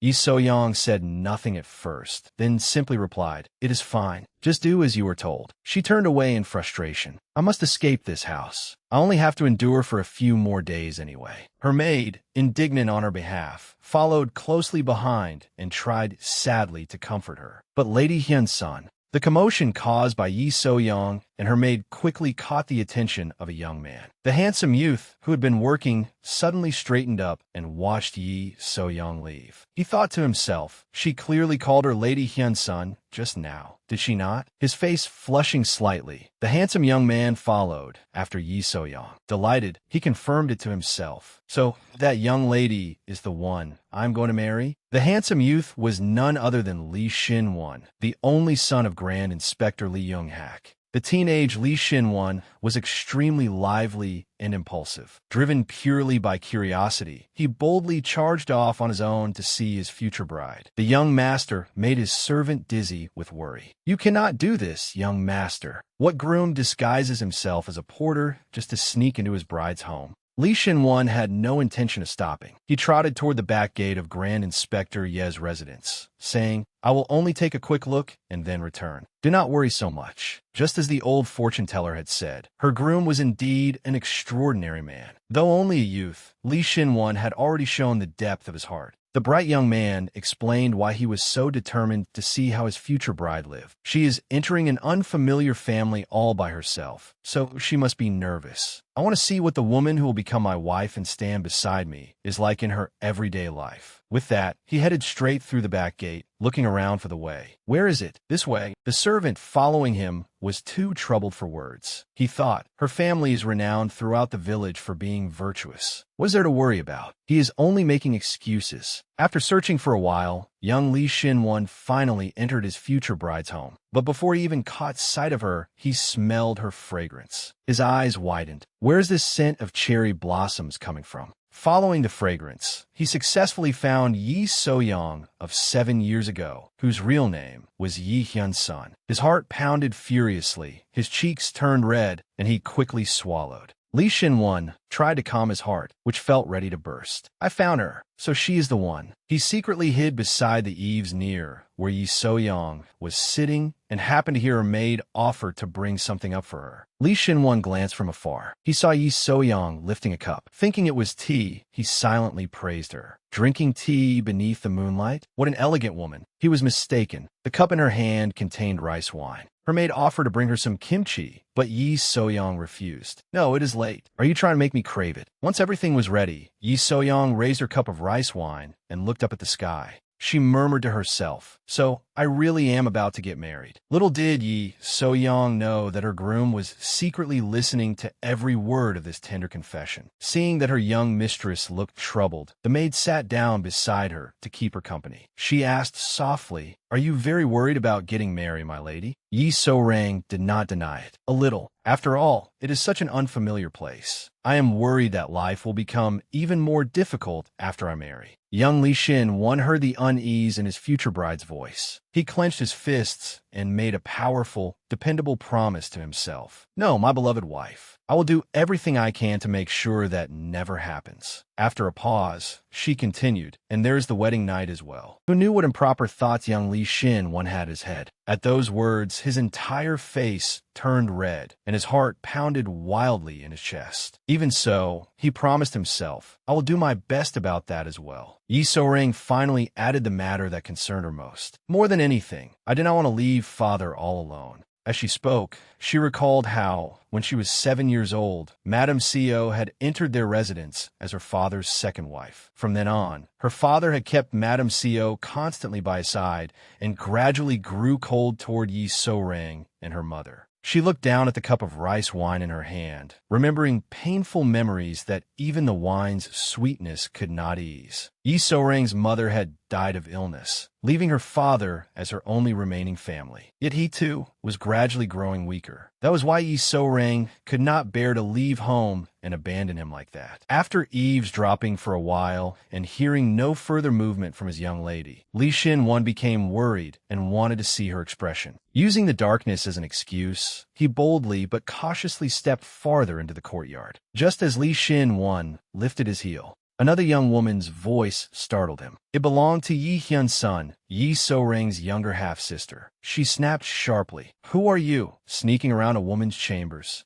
Li Xin-wan clicked his tongue inwardly. This was bad. His face turned pale, but the attendant with him reacted quickly. He forcefully pressed Li Xin-wan's head down and apologized at once. "Forgive us, young lady. We are porters from the household of Chief Eunuch Li Young-hak. We were looking for the latrine and got lost." As he spoke, the attendant dragged Li Xin-wan away by the collar. "We will leave at once. We are terribly sorry." Li Xin-wan reluctantly turned his gaze toward the eaves where Yi So-ring sat and silently spoke the words in his heart. Though she could not hear them, they were the young man's sincere feelings. Li Xin-wan promised, "Do not worry, my beloved bride. No matter what troubles you face, I will soothe them all for you. We will meet again soon." With that, Li Xin-wan left. That same night, the crown princess was practicing calligraphy in the palace when ink suddenly poured strangely from her brush, staining a large portion of the paper. It was a letter she wished to send to the crown prince. Looking at the black blot, the crown princess smiled ruefully to herself. "Oh dear, has my heart become so eager to express its gratitude to His Highness that even the ink has turned black?" The ink stain had ruined the letter's appearance, so the crown princess called out from her room, "Is anyone there? Bring me some fresh paper." She wanted to send the crown prince the most beautiful letter possible. Yet no one answered. Outside, there was only an unervingly deep silence. Seeing this, the crown princess rose and went outside to investigate for herself. She looked around, but the corridor was completely empty. This strange silence, together with the black ink from before, felt like an ominous sign. The crown princess felt something terrifying closing in on her. She swallowed fearfully as she stared down the dark corridor, where there was neither light nor another soul in sight. Then a faint sound of a door opening behind her made her jump. Turning around, she saw a figure slowly approaching. More frightening still, the figure held a sword in his hand. Terrified, the crown princess silently called for her husband. At the same time that murder was unfolding in the palace, Yi So-ring, who had been sleeping soundly, suddenly jolted awake. Panting, her face pale with fear, she leaned toward the door before finally letting out a breath of relief. "It is only the wind. What is wrong with me? Why can't I sleep tonight?" Yi So-ring grumbled inwardly. It was all because that fraudulent fortune-telling old woman had said such nonsense. But then, she truly heard an unusual sound. Yi So-ring gently cracked open the door and wondered who would be wandering around in the middle of the night. Before she could finish the thought,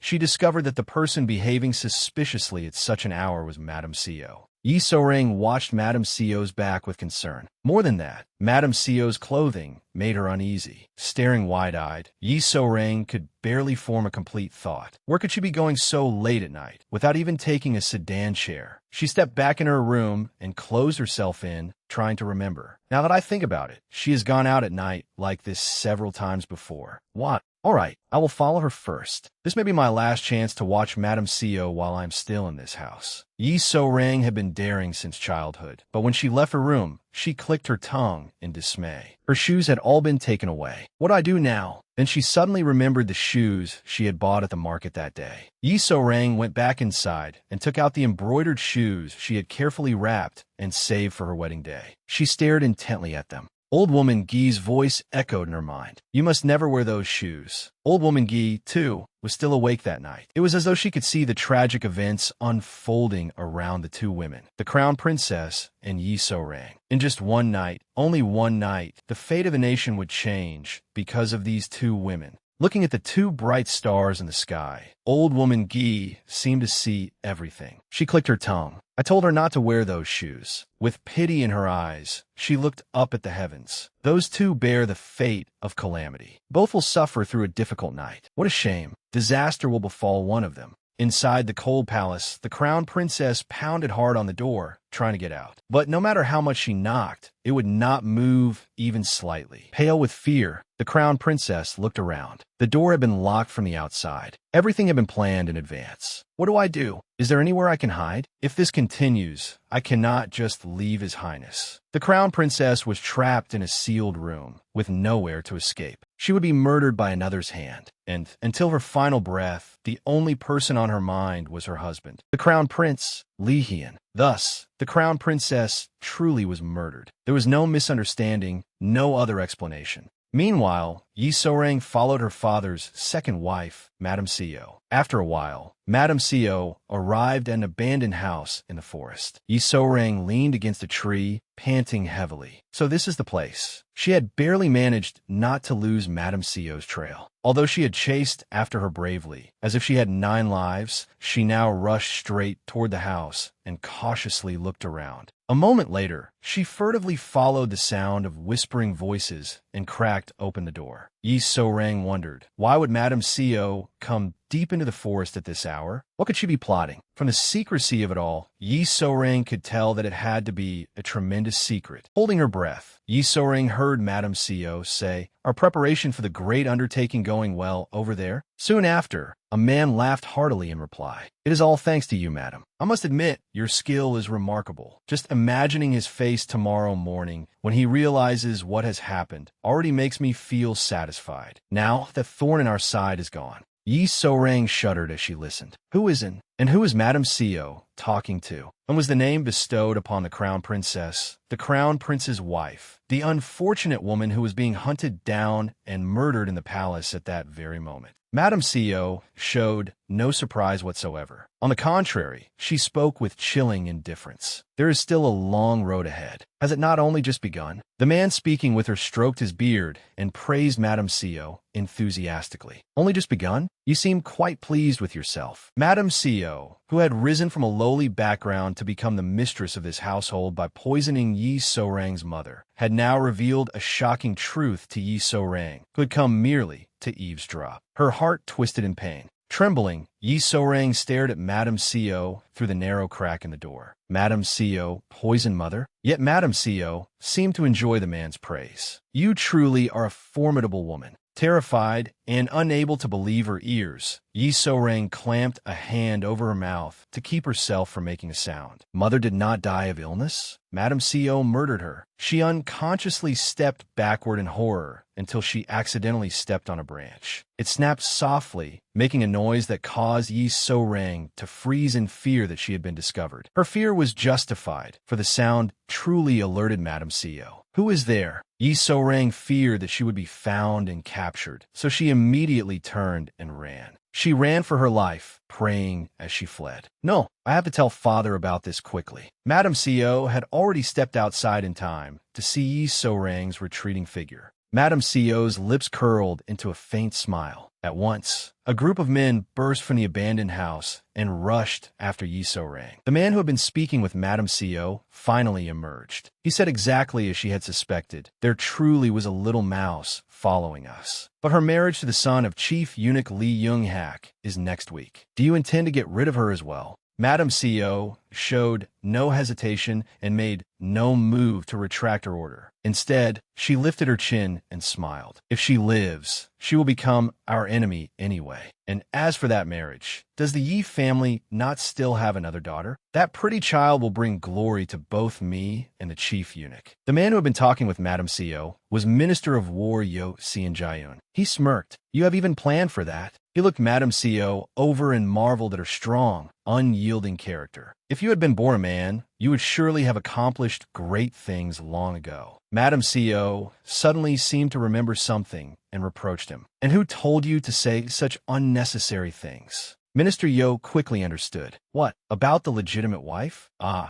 merely wanted to give that little mouse a gift. Having said that, the two of them laughed maliciously. So, this is her final gift before she is sent to the Yellow Springs? You are quite cunning. Yi Sourang ran in terror, deeper and deeper into the forest. As she fled, she kept looking back at the group, noisily pursuing her. Yet her mind could hardly remain clear. Her thoughts kept racing. I always found it strange. Ever since Madame CEO arrived, the elders of the household and mother died one after another. All the servants in the house were replaced as well. But could it be? Could someone in this world truly commit deeds as monstrous as a demon's? After running for some time, she reached a dead end. Before Yi Sourang lay a cliff, with a raging torrent churning below. In despair, she thought, Father trusted her so completely. Yi Sourang looked down at the rushing water below, her face drained of color. She looked at the deadly abyss, then at the men behind her, who shouted, There she is! It is a dead end. Deal with her. The wind howled, and the torrent roared. The men behind her drew closer and closer. Yi Sourang thought fearfully, If they catch me, everything will truly end here. Tears streamed down the young girl's face as she silently called for her parents. At the very moment one of Madame CEO's men brought his sword near her, Yi Sourang leaped off the cliff. She squeezed her eyes shut, giving herself one last chance to survive. Then, just before the violent current swallowed her, she bravely opened her eyes and looked upward. A comet tore through the night sky, blazing brightly across her vision. Even now, 7 years later, Yi Sourang clearly remembered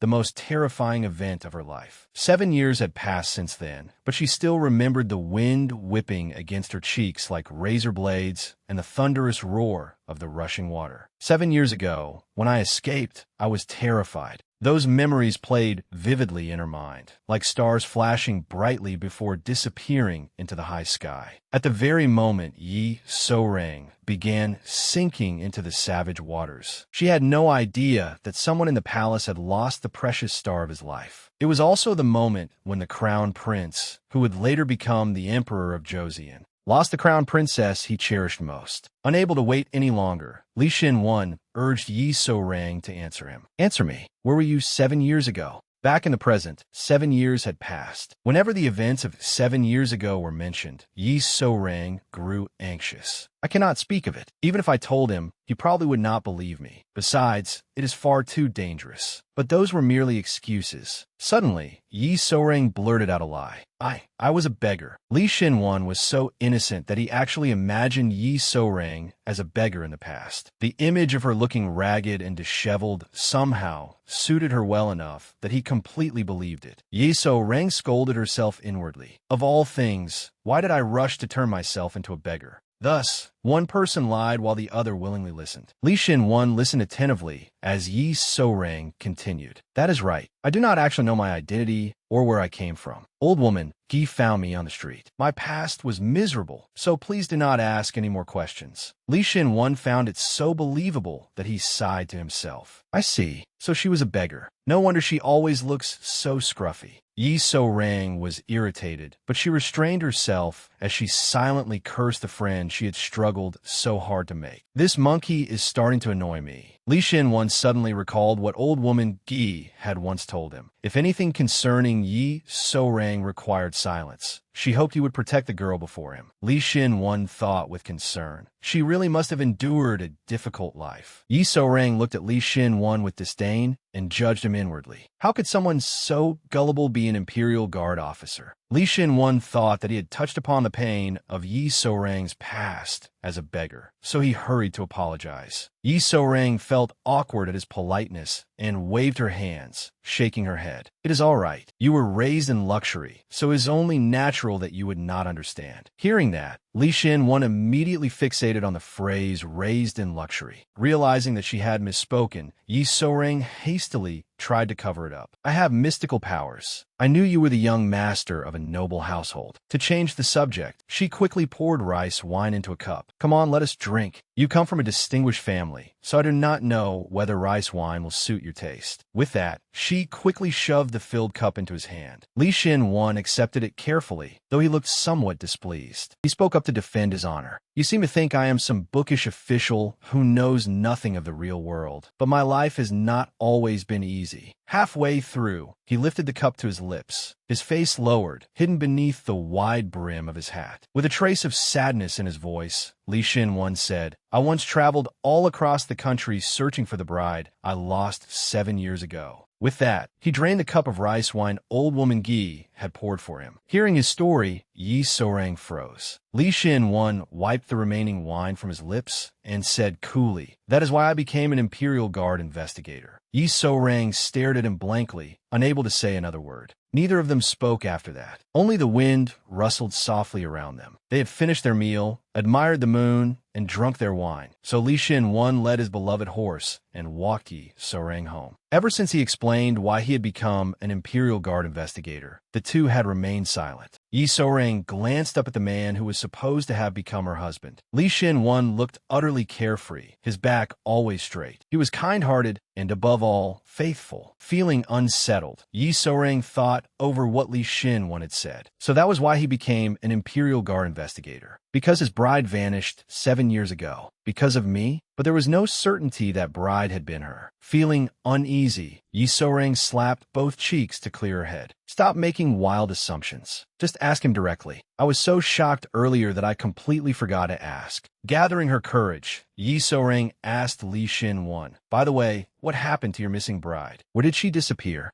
When Yi So-rang suddenly brought up the first love he had never properly seen, the bride from 7 years ago, Li Xin-wen let out a heavy sigh. It may sound unbelievable, but they switched the brides on the day of the wedding. Yi So-rang gasped at the strange revelation. Li Xin-wen recalled himself 7 years ago on his wedding day. He continued quietly, I do not know how it happened, but the bride I saw at the ceremony was not her. 7 years earlier, he had waited eagerly for his wedding day, hoping to protect and cherish his bride, who carried the scent of cherry blossoms. Yet the moment they came face to face, young Li Xin-wen had blurted out, You are not Yi Heian. His words made Yi Hyun-hee freeze before all the wedding guests. Then royal soldiers rushed in and announced to everyone, Stop this at once. Beginning today, a marriage ban is being imposed throughout the nation. This wedding must be halted. The selection for the crown prince's consort will begin soon. The nationwide marriage ban immediately became the talk of the town. Li Xin-wen continued softly, with a trace of sadness. I do not know whether it was a blessing or misfortune, but that was how my wedding ended. Young Li Xin-wen still vividly remembered the unfamiliar face of the bride he had been meant to marry. After receiving his cold treatment, she had quickly buried herself in her mother's arms and cried. She was completely unlike the Yi Heian he had secretly watched from afar. That was why Li Xin-wen became even more certain that the bride that day had not truly been Yi Heian. He confided in Yi So-rang. Since then, I have found no trace of the real Yi Heian. She vanished as though she had never existed. Everyone says that false bride was the real one, but I clearly saw Heian myself. Yi So-rang was startled as she heard the full account of what had happened on the wedding day that was supposed to have been hers 7 years ago. She asked the Imperial Guard officer, You saw her before the wedding? Is that why you remember? Yi So-rang looked up expectantly at the man who should have been her husband, but Li Xin-wen merely shook his head. No, I do not remember her at all. After talking for a while, Li Xin-wen safely escorted Yi So-rang back to the heart-to-heart tea house. He gently bid her farewell.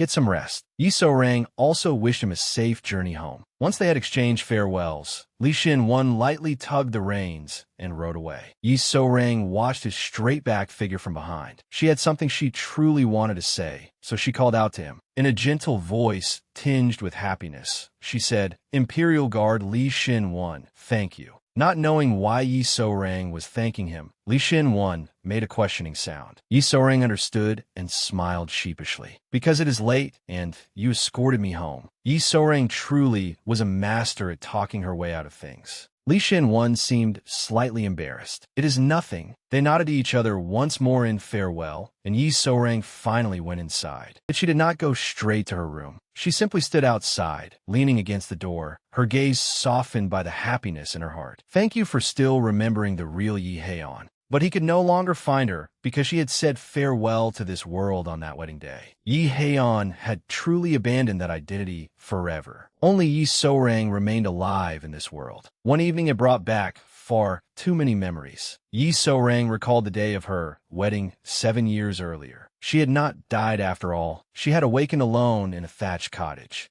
Rubbing her pounding head, she trembled and spoke to herself. "I clearly jumped off a cliff. Am I still alive? I really survived? But where am I?" As she looked around, a door creaked open behind her, followed by a somewhat familiar voice. "You are awake?" Yi So-rang was surprised to see the fortune teller from the market whom she had met before. The woman introduced herself. Yi So-rang could only guess that this was the person who had saved her. Old woman Gi approached and sat down beside her. "I told you not to wear those embroidered shoes. You were fortunate. Someone else, not you, met with misfortune. That is why your life was spared." Yi So-rang actually listened carefully to these unbelievable words. Old woman Gi did not continue. Instead, she placed a bowl of rice and 2 freshly grilled fish in Yi So-rang's hands. "Eat this first. You have been unconscious for several days, so you must be exhausted." Yi So-rang panicked. "Several days? What day is it today?" "My wedding was on the new moon." Seeing her pitiful expression, the old woman clicked her tongue and told her the truth. "It is already the full moon. But even if you go back now, it will be useless." Yi So-rang still looked bewildered, so old woman Gi took out the embroidered shoes from her bag. Handing them directly to her, she said, "You did not believe this old fraud, so there was nothing else I could do. See for yourself." Yi So-rang received the embroidered shoes and held them carefully. Yi So-rang quickly put on the embroidered shoes old woman Gi had given her and ran outside. As she raced as fast as she could, she remembered the old woman's prophecy. A star has fallen, and the king's constellation has grown dim. Therefore, all marriages throughout Joseon shall be postponed.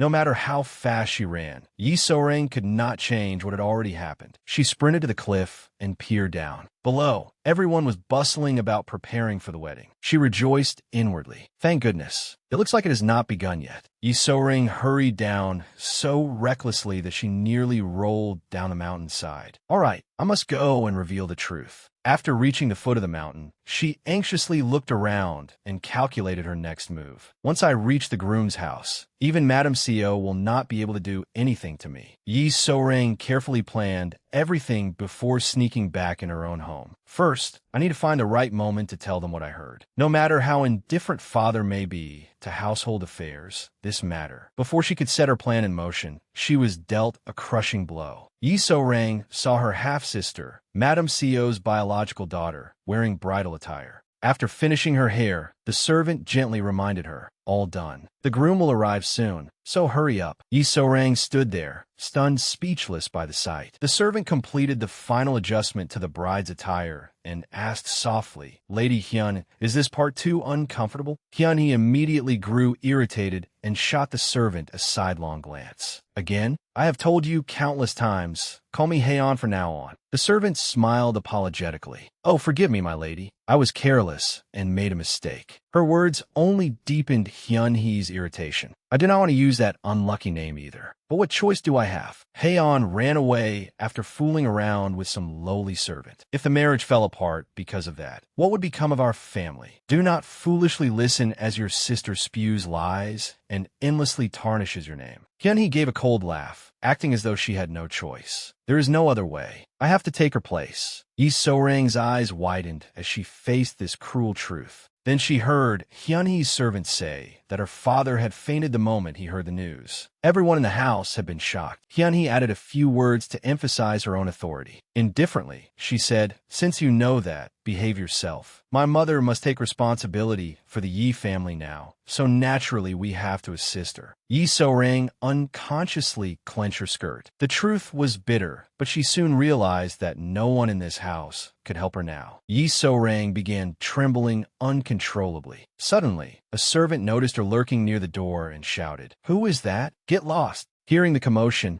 Hyun-hee looked outside. The servant reported in detail, "There was a beggar loitering around here, so I chased her away." This was why Yi So-rang had told Lee Shin-won that she had once been a beggar. What bitter irony for the daughter of the Yi family's lawful wife to be unable to enter her own home openly. Yi So-rang ran. She ran as fast as she could, tears falling from her cheeks onto the cold ground beneath her feet. Ground as cold as the hearts of those wicked people. She returned to old woman Gi. It was as though the woman had known she would come back. The moment she heard footsteps approaching, before even seeing her face, she said, "You have returned." Yi So-rang had no tears left, but her voice was still choked with emotion. I have nowhere else to go." After saying that, Yi So-rang sank into thought. Only now did she foolishly realize that if Madame Seo knew she was alive, everything would be over. So they truly intended for Hyun-hee to impersonate her? Without me, Hyun-hee would no longer be the daughter of a concubine. She would become a noble lady. Was that why they had kept me confined in the house all this time? In any case, she could no longer live under the name Yi Haeon. After steadying herself, Yi So-rang closed her eyes, took a deep breath, and let out a loud cry to release everything inside her. The sudden shout startled old woman Gi. The old woman stared at the angry girl, who stomped her feet and cursed without restraint. "Damn it, fine. Take the fiancé, the identity, all of it." Clenching her fists, Yi So-rang declared to old woman Gi and to heaven and earth, "I accept my fate." Is that enough for you? Because now, that was the only choice she had. Tears welled in the young girl's eyes and ran down her face, but she still vowed firmly to herself, "Just wait and see whether I will give up." Old woman Gi could only look at her with affection and sympathy. She listened attentively, hoping the child would feel less alone. After crying, Yi So-rang wiped her face and said, "Hey, you need to take responsibility for me." Old woman Gi was startled. "What?" Yi So-rang stepped closer and argued persuasively. "Are you going to abandon an unrelated girl with no name and nowhere to go? Your spiritual powers are impressive. How about I learn to become a fortune teller too?" Though it was difficult to say, old woman Gi answered honestly, "Is that something one can simply learn? You need spiritual powers." The nameless little girl scratched her head blankly. "What is there that cannot be learned? People always say, I am quite talented." The old woman could only sigh in despair. The times are not good. With marriages banned throughout Joseon, how is a fortune teller supposed to make a living? Yi So-rang smiled. If people are forbidden from marrying, does that mean love between people disappears? The more it is forbidden, the more passionate love becomes. Hearing such words from the child, old woman Gi trembled inwardly. She had only just chosen profession, and she was already planning to operate in the black market. What a frightening girl. Although the two seemed to clash whenever they spoke, old woman Gi gently handed her a pair of straw shoes. "In any case, your tongue is as slick as those swindlers. Put these on." Yi So-rang accepted the shoes, warmth blooming in her heart. "Are you making these because you intend to take me in?"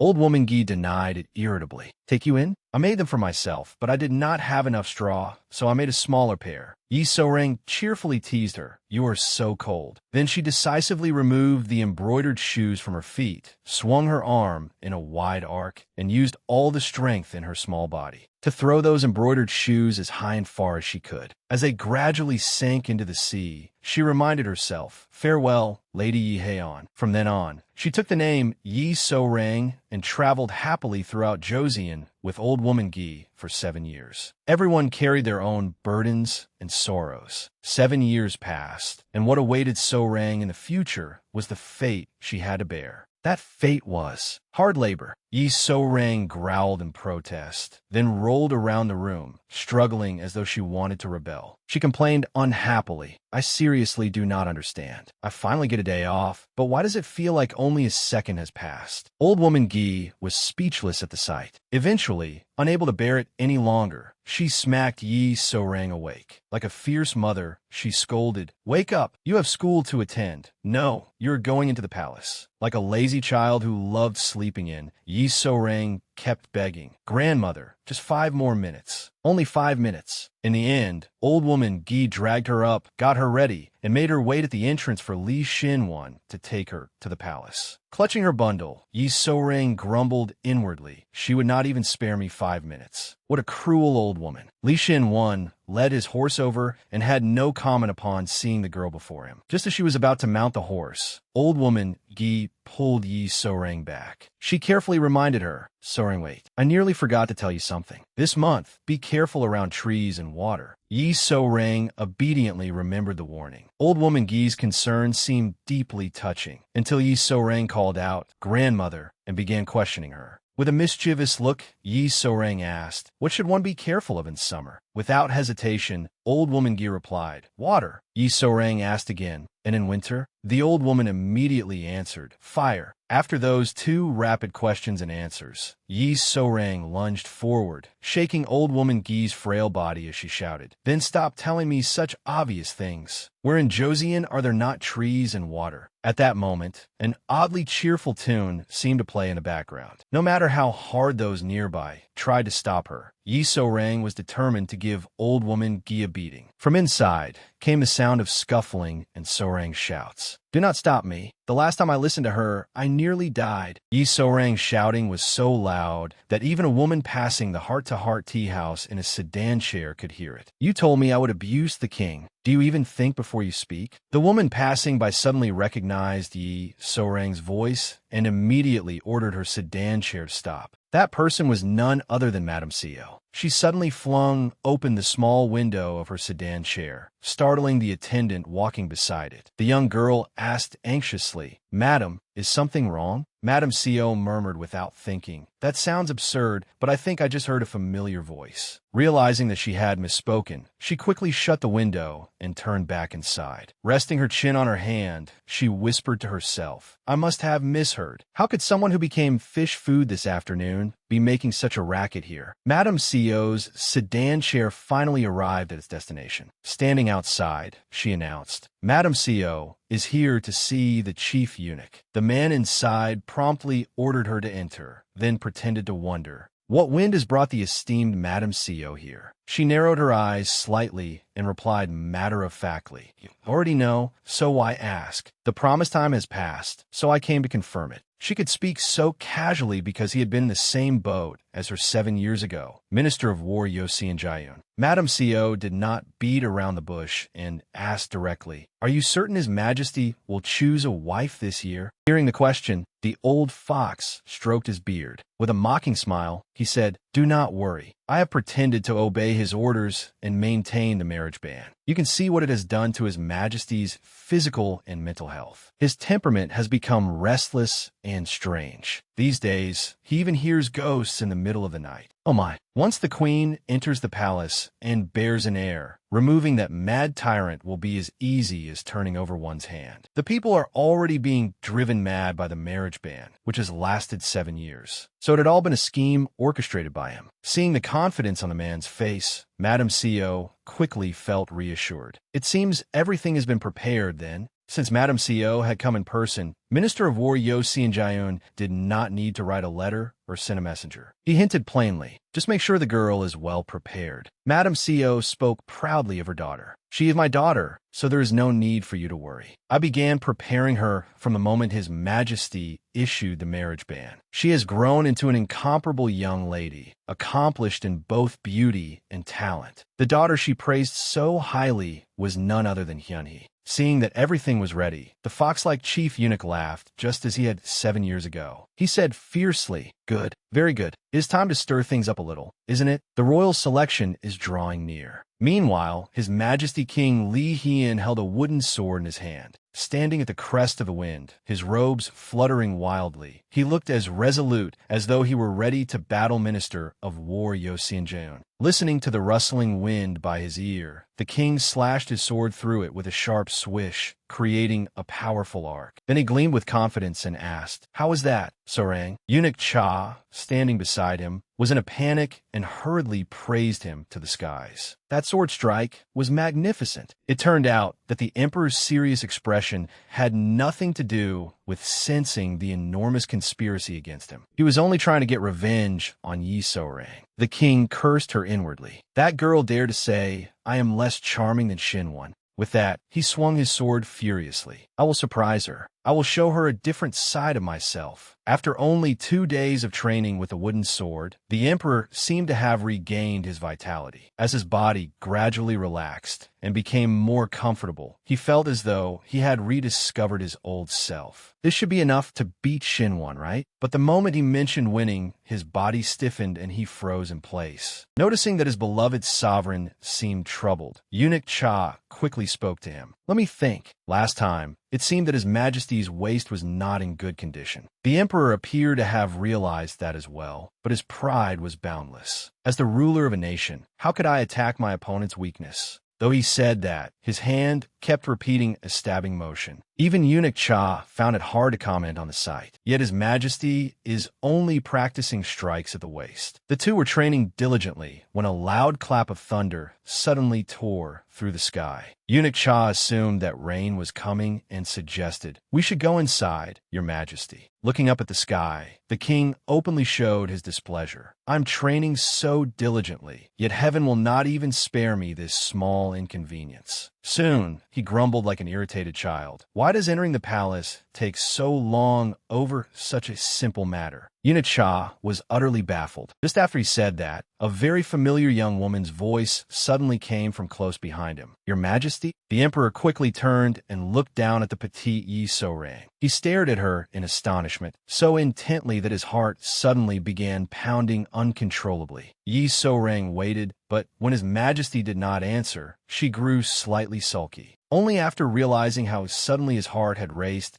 did Li Hian snap back to himself. He promptly scolded Yi Sorang. "Why did you sneak up behind me?" Now that the emperor had answered, Yi Sorang mischievously repeated her earlier question. "Were you waiting for me, Your Majesty?" The emperor immediately denied it. Of course not. He was so quick to reject Yi Sorang's words because he had been caught off guard. In truth, he had deliberately gone to the training grounds to wait for Yi Sorang to enter the palace, intending to show off. That was why he had become upset when the rain forced him to go inside, and why he complained that she was taking so long just to enter the palace. But as emperor, he could not possibly say such things aloud. However, Yi Sorang was determined to keep teasing him. With a giggle, she asked, "You missed me terribly while I was gone, didn't you?" Seeing that she had no shame at all, the emperor quickly mocked her in return. "Where did you get that confidence?" The two bickered like little children, making Eunuch Cha and Li Shin-won, the worried adults watching them, grow increasingly anxious. Trying to change the subject, the emperor awkwardly asked, "Yi Sorang, I was indeed waiting for you. I'm going hunting tomorrow, so I merely wanted to ask what the weather will be like." He truly was an extraordinary emperor, coming up with such an excuse so quickly. Asked about fortune-telling, the thing she was worst at, Yi Sorang flinched inwardly. "I should have asked old woman Gi before coming, shouldn't I? But one should hide what one is bad at and show off what one is good at." Yi Sorang decided to bluff her way through it. Smiling brightly, she said, "Tomorrow will likely be clear and sunny, as radiant as my smile." That smile of Yi Sorang's was truly lethal. A single smile made the emperor's heart dance, and even Imperial Guard officer Li Shin-won could not escape the unexpected attack. His heart thudded in his chest. Only Eunuch Cha, lacking that particular thing, could resist the attack. Still perfectly clear-headed, he tilted his head toward the raindrops beginning to patter down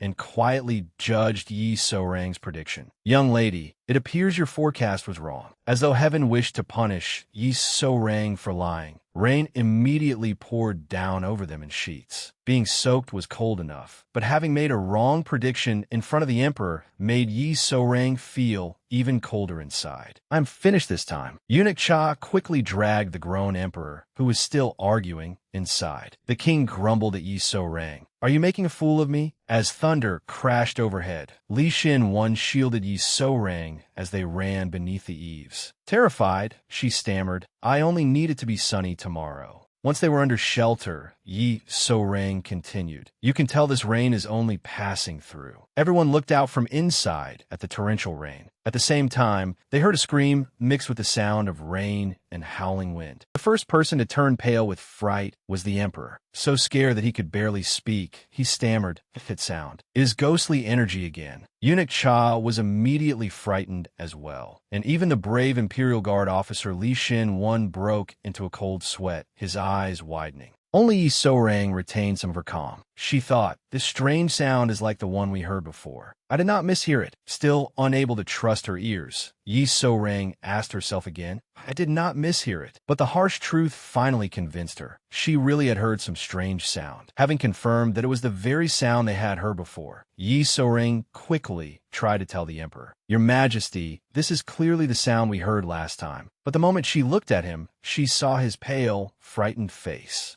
The emperor stared into the rain, listening intently to the strange sound. He kept muttering to himself, the crown princess. Helplessly, he blamed himself. You hear it too, don't you? Crown princess. She is crying because I could not protect her. Yi So-rang stared blankly at the ruler of the nation as he gradually lost his reason. Unable to watch any longer, she pressed her lips together, turned, and firmly took his hand. Smiling brightly, Yi So-rang spoke in an optimistic voice. Your Majesty, please do not be afraid. I told you, did I not? I am here to help you. The emperor finally calmed down and looked intently at the girl before him. Seeing that it had settled down, Yi So-rang quickly turned and called, Imperial Guard. Li Xin-wan had been frightened by the ghostly sound, so hearing Yi So-rang call his name made him jump. Without explaining anything, she left him with a single command-like sentence. I am counting on you to watch over His Majesty. Li Xin-wan stared blankly. You are counting on me. Before he could receive an answer, the little squirrel-like Yi So-rang had already darted into the rain. She left behind only one sentence. I will be back soon. Seeing her run through the rain, Li Xin-wan anxiously tried to call her back. Zhuang. But Yi So-rang kept running into the downpour, leaving the two grown men behind. One stood frozen in the pose of having his hand held, while the other was like a senseless block of wood, unable to understand what was happening. Li Xin-wan could only stare at Yi So-rang's retreating back and wonder, what on earth is she planning to do alone? Standing beside him in confusion, Li Hian was still staring intently at his own hand. The emperor looked at the calloused hand scarred from sword practice, then gently clenched it into a fist and regained his composure. He had calmed down the moment before. Then he called, Imperial Guard Officer Xin-wan. When the emperor suddenly called his name, Li Xin-wan listened attentively, expecting an order. Yes, Your Majesty. Yet no order came. The emperor had merely regained his composure and wanted to be difficult. In a pointed tone, he asked, Since when have you been speaking so familiarly with her? It seemed His Majesty had noticed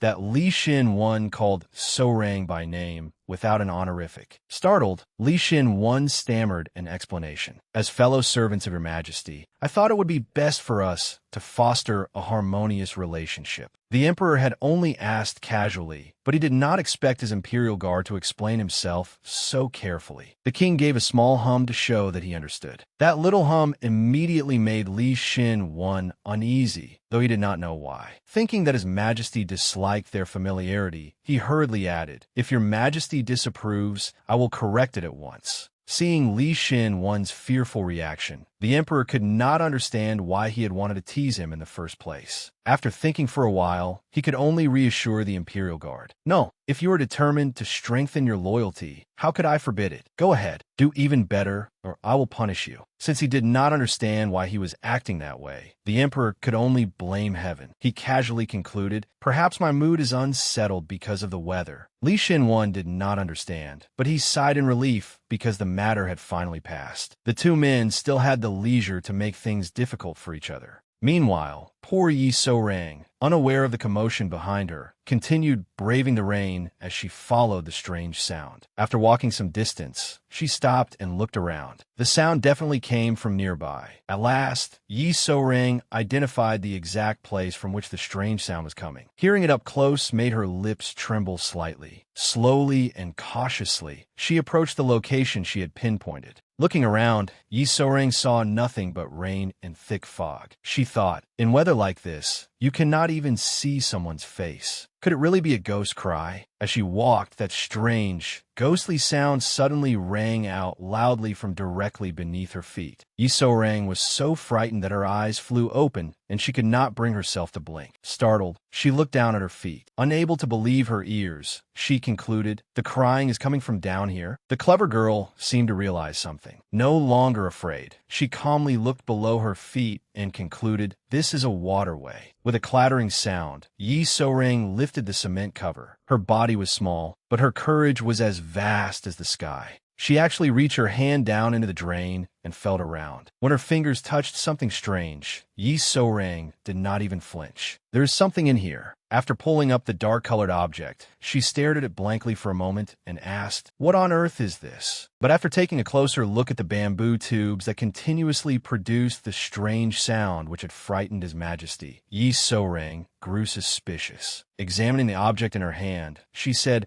why are there so many holes drilled into this piece of bamboo? Since it was placed in the waterway, wind passing through it would create that strange noise. Still puzzled by the two bamboo tubes, Yi So-rang suddenly came to a realization. She said to herself, if His Majesty learns he was frightened by such worthless junk. At once, an incredibly vivid image of the Emperor throwing a tantrum rose in her mind. She could clearly picture him angrily shouting at her. You said you could sense spiritual energy, yet you could not even recognize this? Were you deliberately trying to mock me? Off with your head. The image was so vivid that Yi So-rang immediately thought he was the shame of the nation. Forgetting the court lady's warning never to throw trash carelessly within the palace, Yi So-rang tossed all the bamboo pieces into the pond. Giggling happily, she confidently thought, as long as I get rid of these things, His Majesty will no longer be frightened. Having finished the job, Yi So-rang quickly ran back. As she ran, she congratulated herself on being so clever. I defeated the ghosts, for His Majesty's dignity, and for my own head as well. Pleased with herself, Yi So-rang thought that she had neatly solved a troubling problem. From now on, His Majesty will no longer lose sleep over ghostly sounds. Yi So-rang was so innocent that she had never even considered why the bamboo tubes had been there in the first place. She happily waved her hands. I suddenly feel like dancing. I am amazing. I must hurry and tell His Majesty the truth. Just as she was about to go find the Emperor, Yi So-rang saw a group of people approaching. Without thinking much, she happily ran toward them and shouted in celebration. But Yi So-rang did not realize that the thick fog had obscured her figure. Startled by her shouting, the Emperor looked at the swaying silhouette in the mist and asked in a trembling voice, Li Xin-wan, what is that sound? The fog is too thick. I can only hear something strange. Yi So-rang still did not seem to realize what was happening. Excitedly waving her arms and legs, she joyfully cried, Your Majesty, I caught the ghost. The Emperor was frightened pale by Yi So-rang's hazy figure in the fog and shouted, It is coming. Yi So-rang spread both her arms wide. When Yi So-rang heard the king shouting, she mistakenly thought he was celebrating with her. Innocently, she said, Oh my goodness, Your Majesty is so delighted to see this humble woman. But before she could finish, her feet moved faster than her mouth, and she slipped on a puddle. Yi So-rang slid straight toward the king. She rushed at him as fast as the mist itself, and the moment their eyes met, her body was already toppling backward toward him. Eunuch Cha and Li Xin-wan were too horrified to speak. Yet even in that life-or-death instant, Yi So-rang dreamed of an unexpected kiss. But heaven had other plans. Their foreheads collided with a loud crack that echoed through the palace. As they fell into the water together, Yi So-rang finally realized that she had just smashed her head into the king's. Even in this emergency, she lost focus long enough to think. But he is incredibly handsome. Only after her entire body plunged into the water did Yi So-rang realize and scream inwardly, This is treason. On the bank, Eunuch Cha went pale and cried out, "Your Majesty." Meanwhile, Li Xin-wan, who had always sworn unwavering loyalty to the king, kept calling only for So-rang. Yi So-rang struggled in the water in terror. It was freezing. Her feet could not touch the bottom. She could not breathe.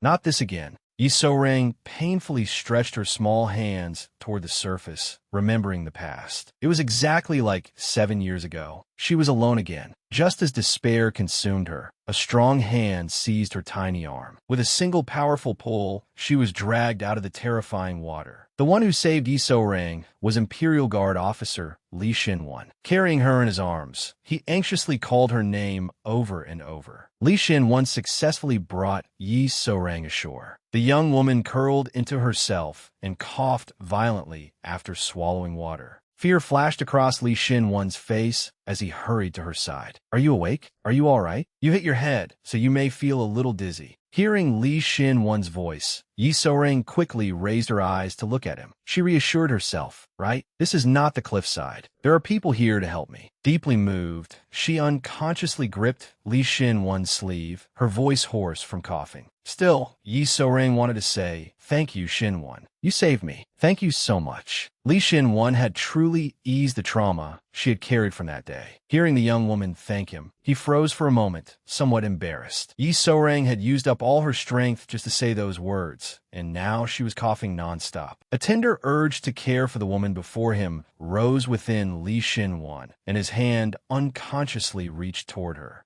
Li Xin-wan stared at Yi So-rang in a daze until her voice brought him back to reality. She was feeling better now, so she looked around and asked, "But, Xin-wan, did you save only me? What about His Majesty?" The moment she said it, their eyes met, and both of them silently cried, "We are doomed." Too late. The king had heard the entire conversation between these two traitors. His face darkened, and he glared at them like bullets were shooting from his eyes. Only then did Yi So-rang and Li Xin-wan realize that the true protagonist, the person who should have received top priority, was King Li Hian, standing there after catching the two traitors red-handed. Li Xin-wan was so frightened that he lost all control and instinctively bowed low to the ground. In a clear voice, he admitted his fault. "This servant has committed a grave offense. Please punish this servant alone, Your Majesty. Please bestow punishment upon me." As an Imperial Guard officer, Li Xin-wan knew the king's safety should have come first. Yet when So-rang fell into the water, his body had moved before he could think. "I serve as an Imperial Guard for His Majesty. How could I have made such an unforgivable mistake?" Li Xin-wan could not stop blaming himself. After hearing his loyal servant declare his devotion, the king's face twisted, and the words of anger nearly spilled from his mouth. But in the end, he said only 3 words, "It is fine." All the palace maids, Li Xin-wan, Yi So-rang, and Eunuch Cha were stunned to hear their beloved king say it was fine. Only Eunuch Cha, seeing that the king was still trembling with rage, yet had not uttered a harsh word, rejoiced inwardly. His Majesty is enduring it. Our king has changed. After uttering those 3 palace-shaking words, the king swiftly bent down and reached for Yi So-rang's forehead. He gently touched the spot where it had struck his own and asked softly, "Are you all right?" Embarrassed by the king's sudden strange behavior, Yi So-rang instinctively lowered her head to avoid him, though warmth still stirred in her heart. "Yes, Your Majesty. This humble woman has committed a terrible offense. If I had to fall, I should have fallen alone. Yet I struck Your Majesty's royal face. No, not only that, I dragged Your Majesty into the water as well." The king frowned as Yi So-rang kept babbling. Li Xin-wan was afraid, but he still resolutely lifted his head to gauge the king's expression. Instead, he received the full blast of the king's fury. At that instant, Li Xin-wan wished he had never looked up. Swallowing hard, he could practically read the king's thoughts. "Li Xin-wan, how dare you do that to me? We have been friends for years, and yet you chose her over me? I'm a king, you bastard." In the end, only Eunuch Cha, wearing his usual green robes and often avoided by the bewildered king, genuinely cared for him. With a sorrowful look, he turned the king around and nagged, "Your Majesty, the night wind is cold. We should return to the hall. At this rate, you will catch a chill. Come quickly."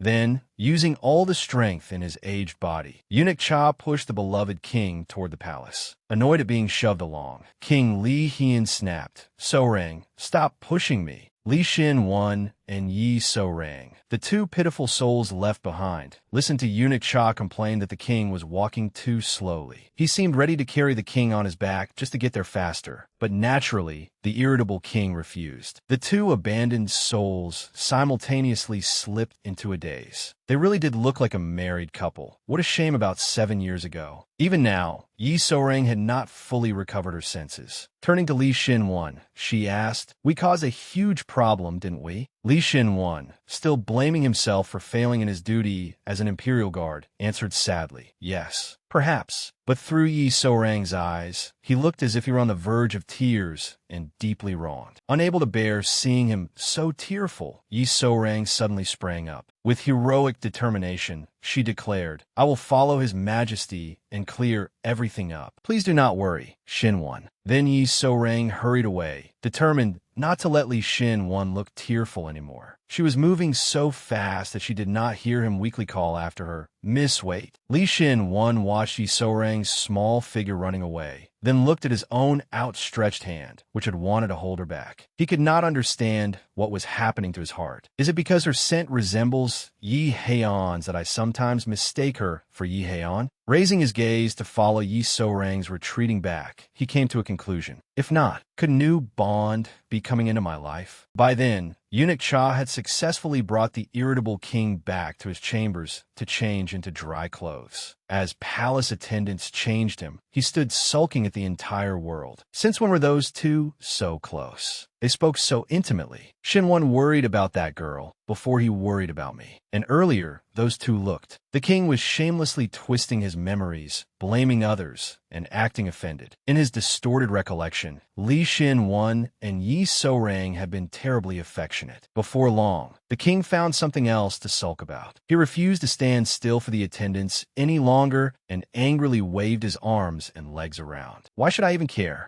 Perhaps King Li Hian had ears as sharp as a dog's, because he quickly noticed that strange girl lurking outside the door. He shot Yi So-rang a look, startling her. Then he snapped, "Why are you standing there? If you want to come in, come in. Otherwise, get out." Yi So-rang had vowed to save her benefactor, the devastatingly handsome Imperial Guard officer Li Xin-wan. So, despite the king's irritability, she forced a laugh and said, "Your Majesty, back then, this humble woman must truly have been blind." The king frowned in distaste. "What are you going to babble about now?" Yi So-rang seemed to have picked up the wrong script, behaving like a shameless, lustful woman. Without the slightest embarrassment, she beamed as though she had found treasure. "Looking again now, Your Majesty's royal body is truly magnificent. This humble woman wants to strip that robe right off you." The king, who had been irritable just moments earlier, was rendered speechless. Every palace attendant stared wide-eyed at the girl before him, as though refusing to believe what they had heard. Trembling with anger, the king pointed at Yi So-rang and demanded, "Why you? What did you just say?"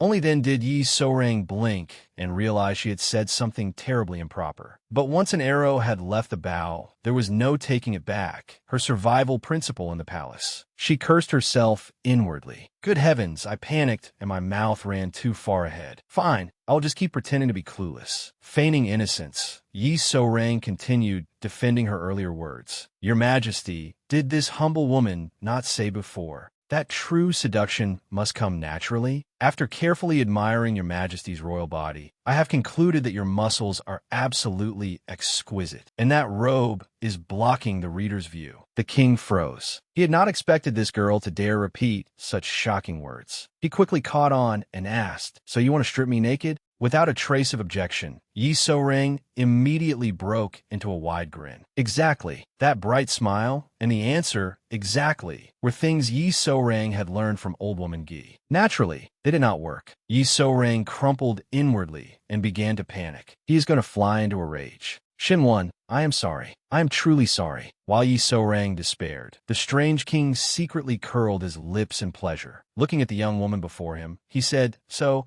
you finally admit that I am incredibly handsome? Yi So-rang had thought a death sentence was about to be issued, but instead, the king said the most bewildering thing possible. Confused, she raised her head to examine this easily irritated monarch's expression. Before her stood a man whose beauty was almost unlawful, smiling faintly with his competitive spirit on full display. He concluded, even more handsome than Shinwon. Yi So-rang hid her answer in her heart, though her mind had already composed an entire essay. Of course, with that face, he could conquer the whole palace. No, all of Joseon. Yi So-rang opened her eyes so wide that she could not bear to blink even once. She was practically using the king as a vitamin to improve her eyesight. Seeing the young woman remain silent, her shining eyes wide open, the king lost patience. He stepped closer to pressure her and gently asked, "Why are you not saying anything? Speak." Yi So-rang's heart pounded as though it were answering aloud for her. The beauty before her had left her too entranced to speak, and all she could do was secretly admire him. What a rare treasure. With a face like that, he ought to be praised every day. Then why is he waiting so eagerly for my answer? Dazed by the king's flawless looks, Yi So-rang momentarily forgot her real mission, saving the teary Li Shinwon. She hurriedly composed herself. No, this is not right. Focus. I have to deal with what is in front of me first. What came out instead was a deeply bowed posture and lavish praise. Of course, no one in the world can compare to your majesty's royal countenance. Every feature is perfect. The king laughed in great satisfaction. Exactly. You are only realizing it now. Yi So-rang did have a conscience. Her earlier compliments were merely meant to flatter him before making a request. With a nervous laugh, she used her miraculous talent for changing the subject. Your Majesty, then you will generously overlook what happened earlier, correct? Including Imperial Guard officer Li Shinwon. The smile on the man's face vanished the instant he heard that. He asked Yi So-rang spitefully, "Why should I? What does my beauty have to do with that?" Seeing that the king had unexpectedly regained his senses, Yi So-rang resolved to tell him the truth, though not all of it. She explained anxiously, "But, Your Majesty, I was running in a hurry to chase away the ghostly energy." Yi So-rang's words abruptly strapped the king onto an emotional roller coaster, sending him through every possible feeling. The words ghostly energy startled him, but he did not dare show any fear. Outwardly, the king lowered his voice and asked for confirmation. Ghostly energy? Seeing his doubt, Yi So-rang immediately offered practical proof. "Please listen, Your Majesty. Can you still hear that strange sound?" After listening for a while, the king quickly realized that the sound really was gone. He silently remembered the days of fierce winds, when those strange, gloomy noises had clung to him relentlessly. Seeing the faint pallor on his face, Yi So-rang came up with a wicked idea. "Oh, is he really that traumatized by scary things? Should I exaggerate it a little?"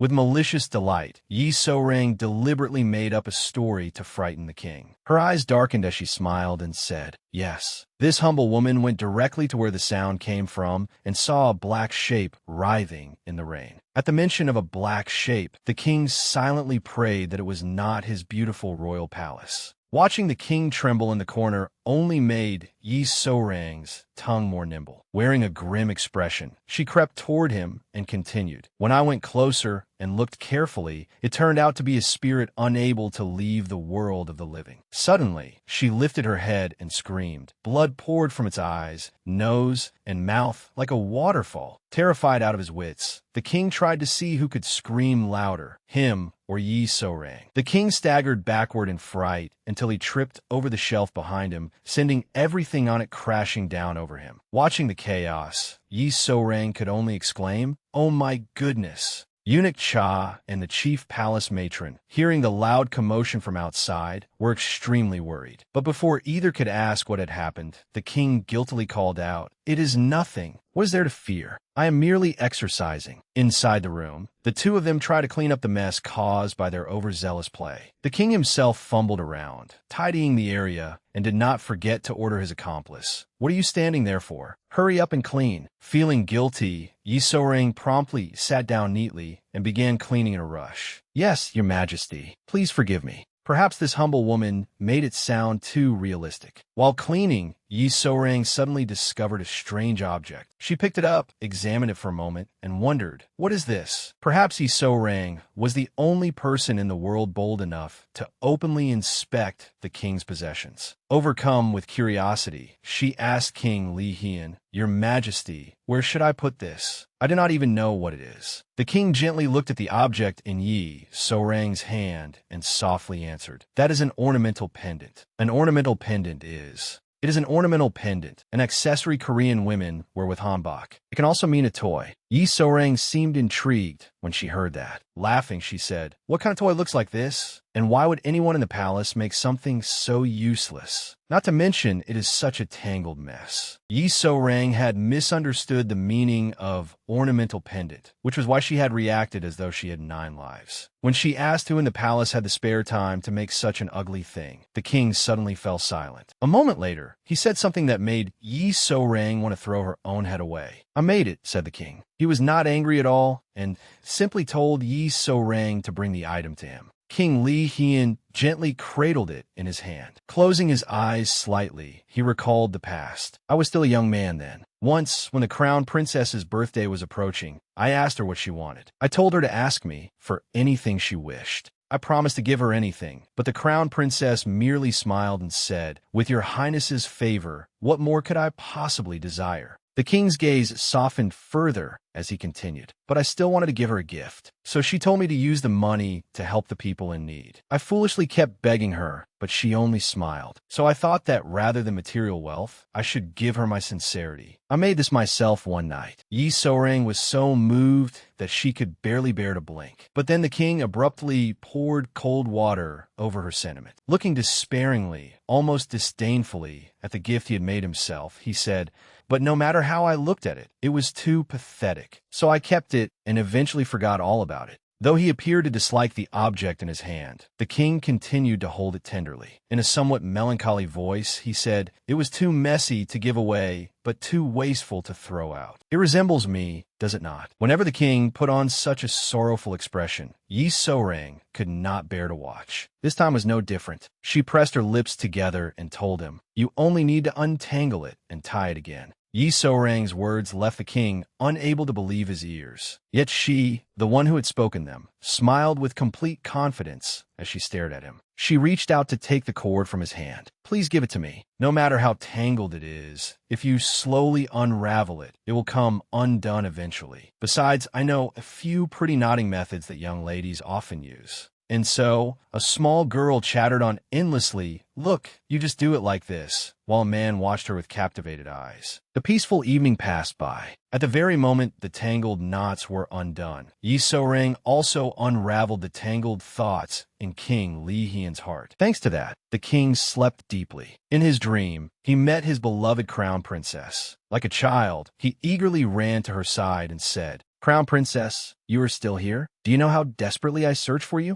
I missed you so much. The time I spent with you, I was truly happy." In his dream, he gave his crown princess a warm kiss like spring sunshine. "I have always wanted to tell you that." The king slowly opened his eyes, fully awake, to clearly see the sight before him. Most striking of all was the person in front of him. While dreaming, the king had apparently sleepwalked and somehow carried the kiss from his dream into reality, giving it to Yi So-rang. His eyes flew open as he stared at the petite girl before him, utterly stunned. His hand was still touching Yi So-rang's cheek. Startled, he jerked upright. Did I really do that? As the king imagined himself passionately kissing Yi So-rang, he was suddenly overcome with embarrassment. But when he glanced down, Yi So-rang was still fast asleep. He muttered to himself, "No, that cannot be right. Even if I was dreaming, how could I do something so insane?" Li Hian tried to convince himself it had only been his imagination. Yet the king's own memories urgently betrayed him, replaying vividly in his mind, their heads resting close together, sleeping beneath the same blanket like intimate companions. The more he thought about it, the more he believed it was entirely possible. But the clearest proof remained on him. The king brushed his slender finger lightly over his lips and thought in embarrassment, "Good heavens, the sensation still lingers on my lips." His gaze lowered to the sleeping Yi So-rang,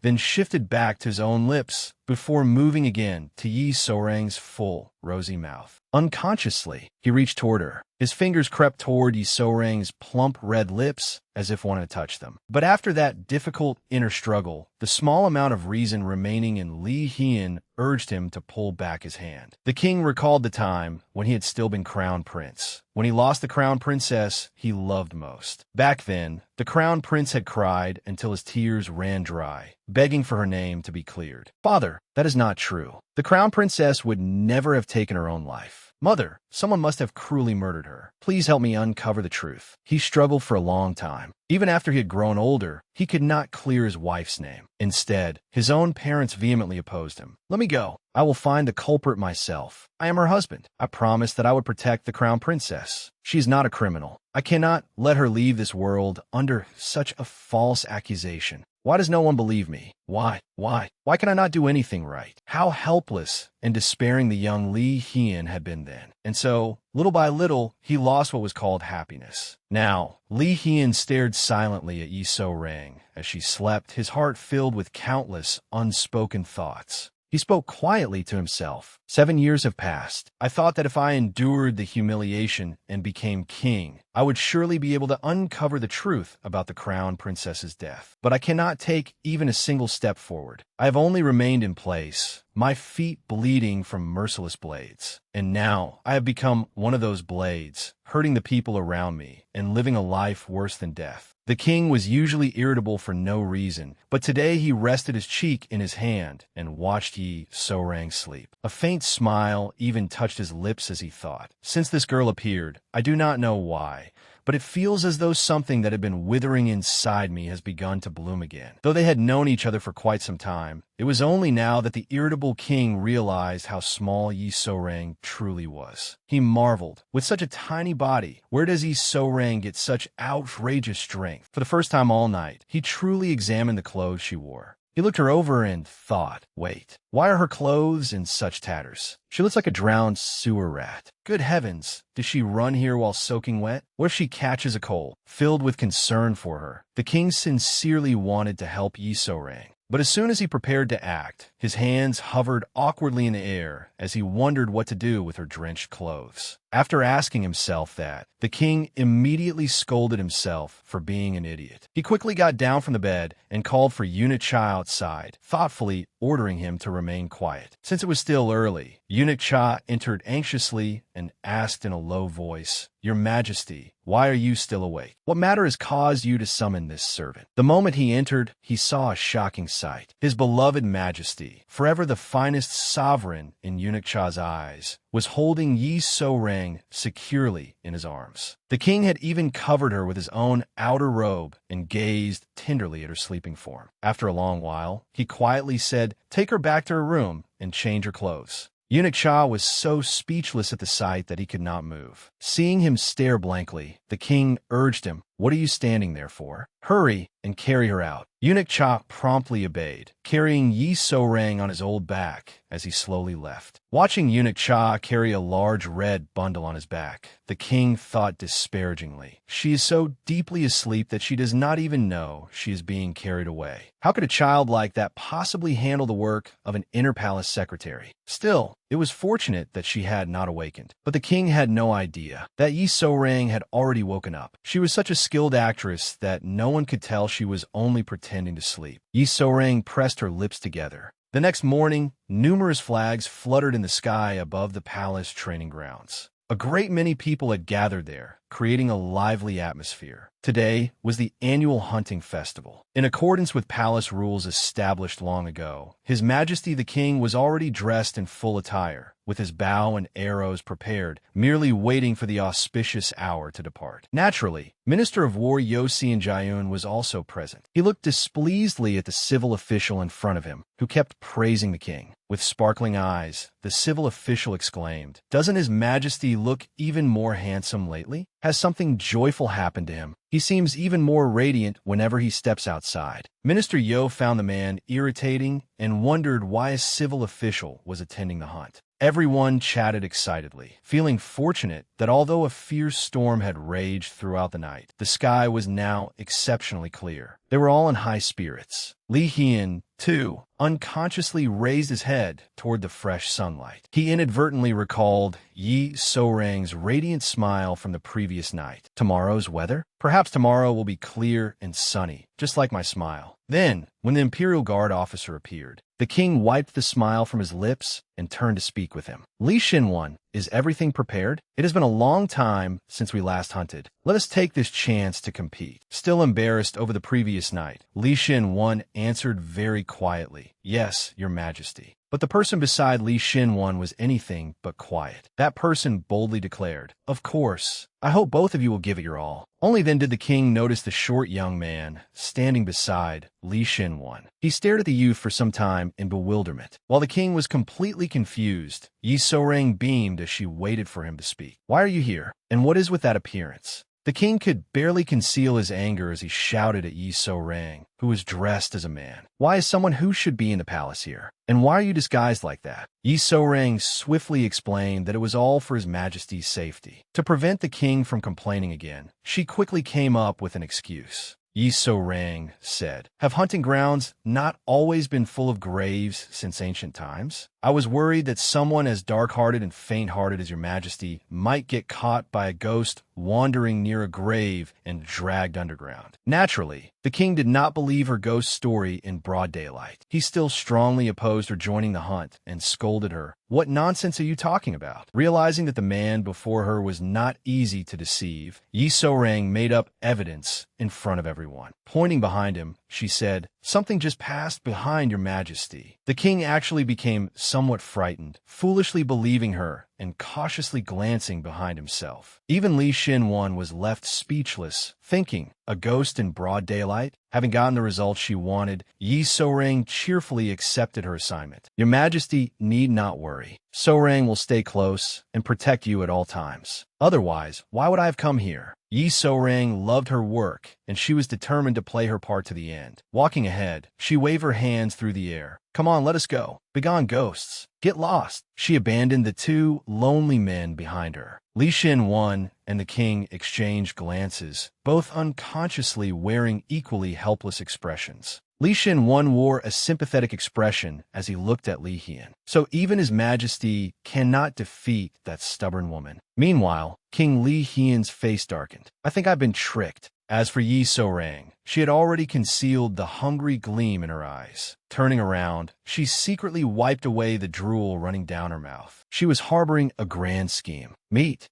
At last, the once-in-a-lifetime opportunity to enjoy fresh meat caught right here in Mount Madur's hunting grounds has arrived. The king's hunting party soon set out. Their large and conspicuous procession quickly caught the attention of two men secretly stealing medicinal herbs from the hunting grounds. Watching the king lead the procession, they looked disgusted. He has made the country like this, yet he still has the leisure to hunt for pleasure. They complained bitterly, tears streaming down their faces. "If not for the marriage ban, we would have married wives long ago." The other man chimed in, "If not for that man over there, fine men like us would not be living such lonely, miserable lives." After voicing all the resentment in their hearts, their entire bodies trembled. Then they burst into tears and cried out, "He will surely receive his retribution. We do not need a ruler who drives the people into misery." They stomped so hard that the entire hill shook. Go and enjoy the bitter fruit of loneliness. Yet in the end, not a single member of the hunting party heard a word they said. Ultimately, only the two of them exhausted themselves by shouting insults, then sat there panting. Once the herb thieves caught their breath, they wondered whether heaven had heard their wish. The other one continued, "If it did, then he will surely encounter a wild boar while hunting. Whether the bitter fruit will fall on His Majesty's head, though." But before they could finish, the herb thieves' loud yelling and hill-shaking stomping woke a wild boar that had been taking a nap. Furious at being disturbed, the wild boar opened its blood-red eyes.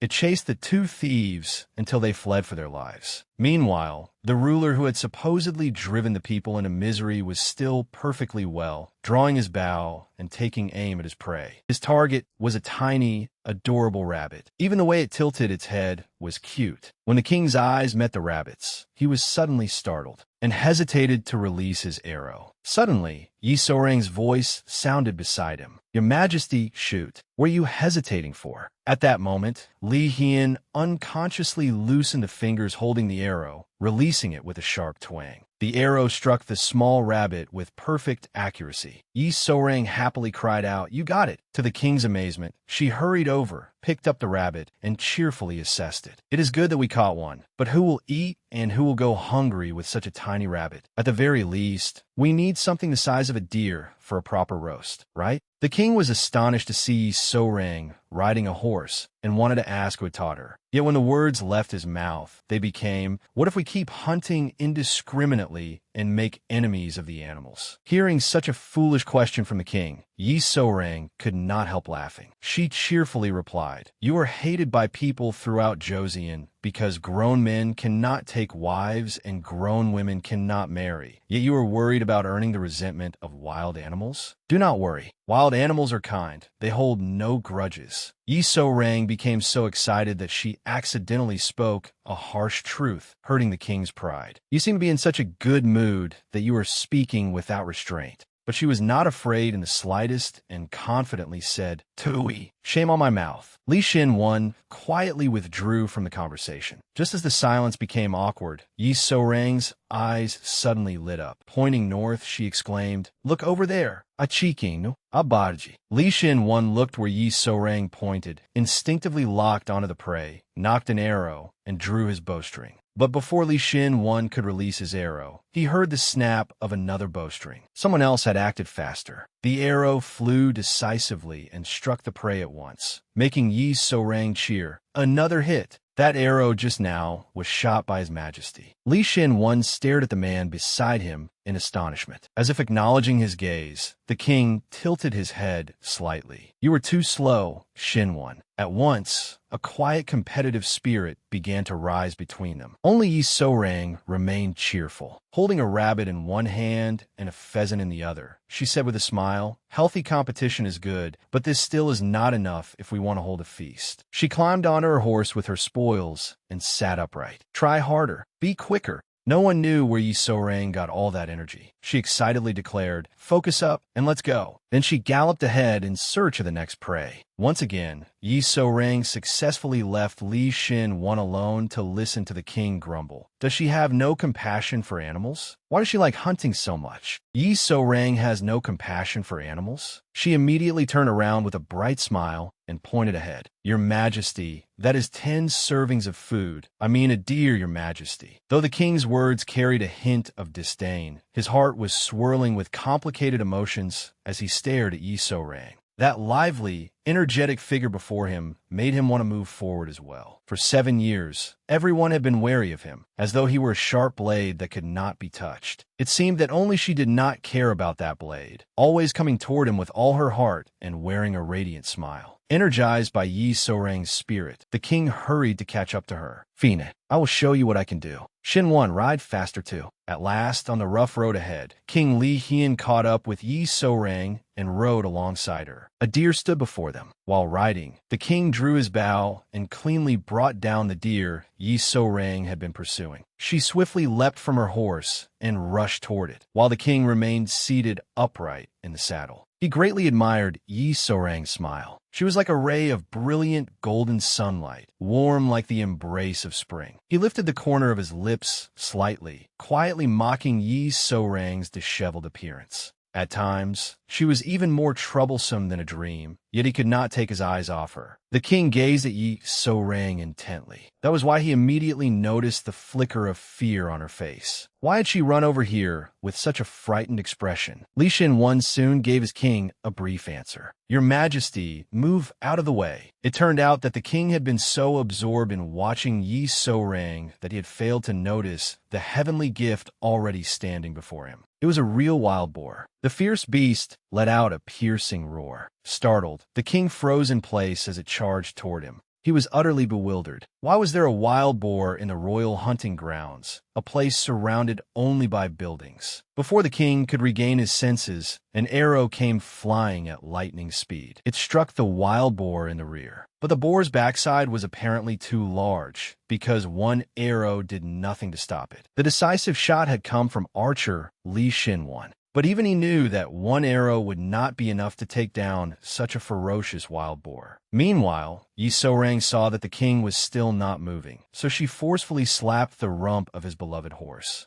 The horse whinnied in pain, its cry echoing through the forest. Yi So-rang looked at the king and warned him, "Your Majesty, hurry and run." The startled horse jolted the king, but what worried him most was the little girl, Yi So-rang, who had yet to find a safe place to hide. With an arrow sticking out of its rear, the wild boar charged fiercely toward her. The moment the boar rushed at Yi So-rang, both the king and Li Xin-wan went pale, terrified as though they had lost the entire world. They shouted her name as if begging heaven for mercy. Zhuang, Zhuang. The fat boar passed by, sending dust flying everywhere and obscuring the view. Once the dust began to settle, they heard Yi So-rang coughing. She quickly pushed herself up. The king felt relieved. Thanks to her clumsiness, Yi So-rang had fallen and avoided the boar's attack. Knowing that luck only came once, the king intended to use it to protect Yi So-rang this time. From atop his horse, he shouted, "Hurry, come here quickly." Yi So-rang had only just gotten up and was still dizzy as she looked toward the vicious beast limping closer, preparing to attack her again. As the boar snorted and braced itself to charge, Yi So-rang raced against every second and ran toward the king. Seeing that Yi So-rang truly needed him now, King Li Hian opened his arms, ready to catch her. Just as their hands were about to meet, Yi So-rang suddenly remembered Madame Sio's prophecy. Before Yi So-rang entered the palace, the old woman had carefully warned her, "So-rang, be careful around water and trees this month." As she ran, Yi So-rang fearfully cursed her in her mind. "Why did you not tell me to watch out for wild boars instead of water?" Before she could even finish complaining about the trees, Yi So-rang's foot caught on a tree root protruding from the ground. She slid right past the king's hand and planted her face in the dirt for the second time. Yi So-rang hit the ground painfully and thought, "So this is the tree?" Dazed and ears ringing, she was at least grateful that her head was still intact. Then she regretfully thought, "Damn it, I have not even had a bite of meat yet. Am I really going to die like this?" She obediently shut her eyes and waited for the ferocious animal to charge into her. With her eyes tightly closed, Yi So-rang could only hear a thud, followed by the fat pig's squeal.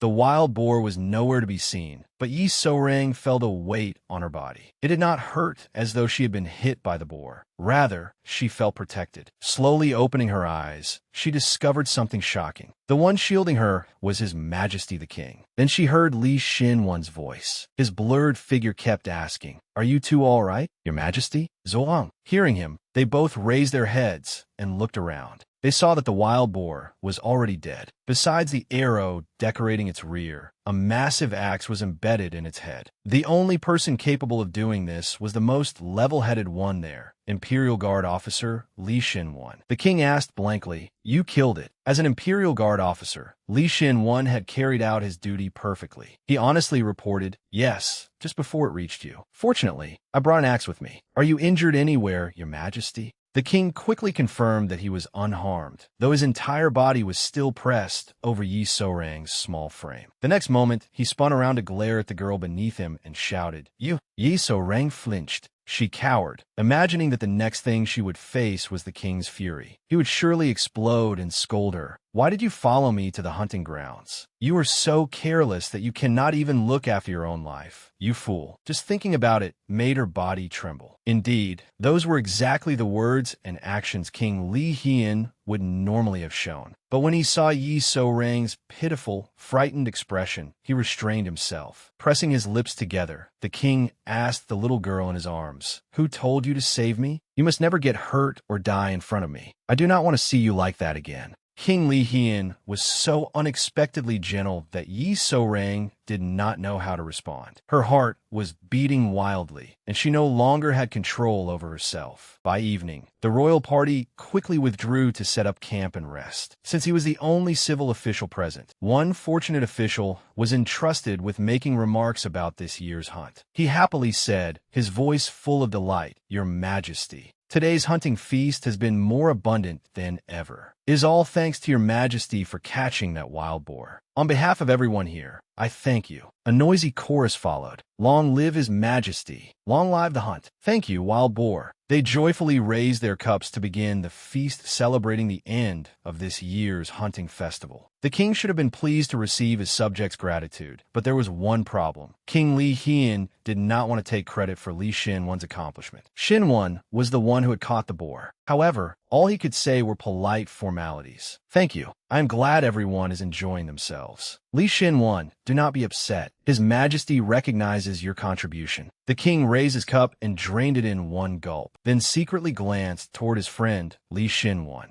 He watched Xinwan struggle to fend off the old men who wanted him as a son-in-law. Looking at his Imperial Guard officer's face, the king suddenly felt irritated. He did not know why, but he could not stop thinking that Xinwan has been getting on my nerves lately, just like earlier. Earlier was when Li Xinwan killed the wild boar using the axe he had brought. Curious, the king had asked, "But why did you bring an axe?" He still clearly remembered Li Xinwan's innocent answer. "Because Sourang has to be careful around water and trees lately. I brought it with me." Then he had hurried to Yi Sourang's side and anxiously asked, "Miss, are you all right? Are you hurt anywhere?" In short, what had happened earlier was a triangle. One person showing concern, one person receiving it, and one person becoming angry for no apparent reason. Whenever he remembered it, the king wanted to snort coldly. "I have been Xinwan's friend longer than Yi Sourang has, yet he does not worry about me at all." After feeling jealous of the thoughtless Li Xinwan, the king leisurely eavesdropped on the official's discussion of taking a son-in-law. The man seemed quite fond of Li Xinwan, so he asked first, "What do you think about becoming my son-in-law?" Taking a sip of wine, the king objectively evaluated Li Xinwan. Could Sourang like him too? Well, it will make sense. He has always been kind, and his voice and face are very masculine. His body is so impressive that even men might swoon over him. Once the king started thinking about Li Xinwan's looks and physique, the wine made his imagination run wild. He pictured Yi Sourang gazing at Li Xinwan with sparkling eyes and praising him. "Good heavens, is there anyone more manly than you, Imperial Guard officer?" Then he imagined that lustful little demon, Yi Sourang, throwing herself against Li Xinwan's chest, touching him all over as she exclaimed, "Wow, what perfect abs!" The very thought made the king choke on his wine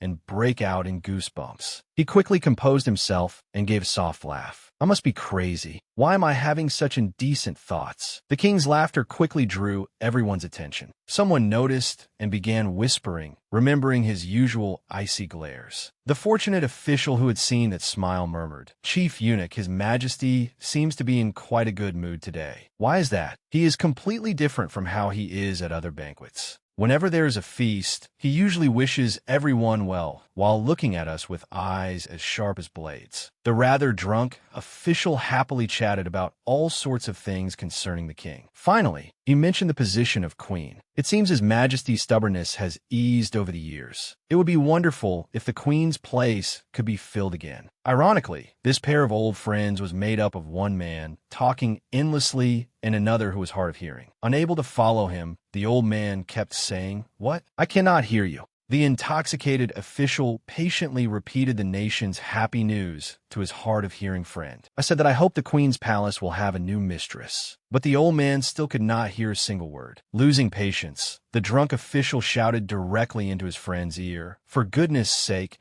I am saying everything would be perfect if His Majesty got married." He shouted so loudly that his words silenced the entire lively banquet. The atmosphere immediately turned dead silent. After a moment of contemplation, the king boldly broke the silence. "What did you just say?" His voice was so cold that the drunk official's face went pale. Everyone fell silent, and even the musicians nervously stopped playing. Cold sweat poured down the intoxicated official's face as he thought, "I am dead. This tyrant flies into a rage whenever anyone mentions that. I am finished." Terrified, he lowered his head and begged for mercy. But the response was not an outburst of rage or blazing, murderous eyes. The king gave a faint, astonished smile and gently said, "Thank you. I will remember your sincere wish for me to find a wise queen." The king's words and actions immediately became the hottest topic in the small pavilion. Before the official could determine whether he was dreaming or awake, the king spoke again on his behalf. "Come, have a drink. Let's all enjoy ourselves together." Looking up at their king, who shone brightly with the benevolent expression of a wise ruler, they inwardly exclaimed, "His Majesty has changed." My eyes are dazzled, seeing the king's friendly attitude. Everyone stopped fearing and being wary of him as before. They eagerly crowded around to offer him drinks, as if celebrating the astonishing transformation of a tyrant. "Your Majesty, allow me to offer you a cup." Amid the joy of welcoming back a wise ruler, only Minister of Waryo Xianjun seemed displeased. He quietly tapped his fingers on the table to calm himself. Staring at the king, he slowly recalled the strange events of the day. What was going on? I did everything I could to turn His Majesty into a fool. So why has he suddenly become normal? What am I supposed to do now? He had always been indifferent to the hunting festival. Yet this morning he appeared full of energy. During the hunt, he had enthusiastically led his faction as well.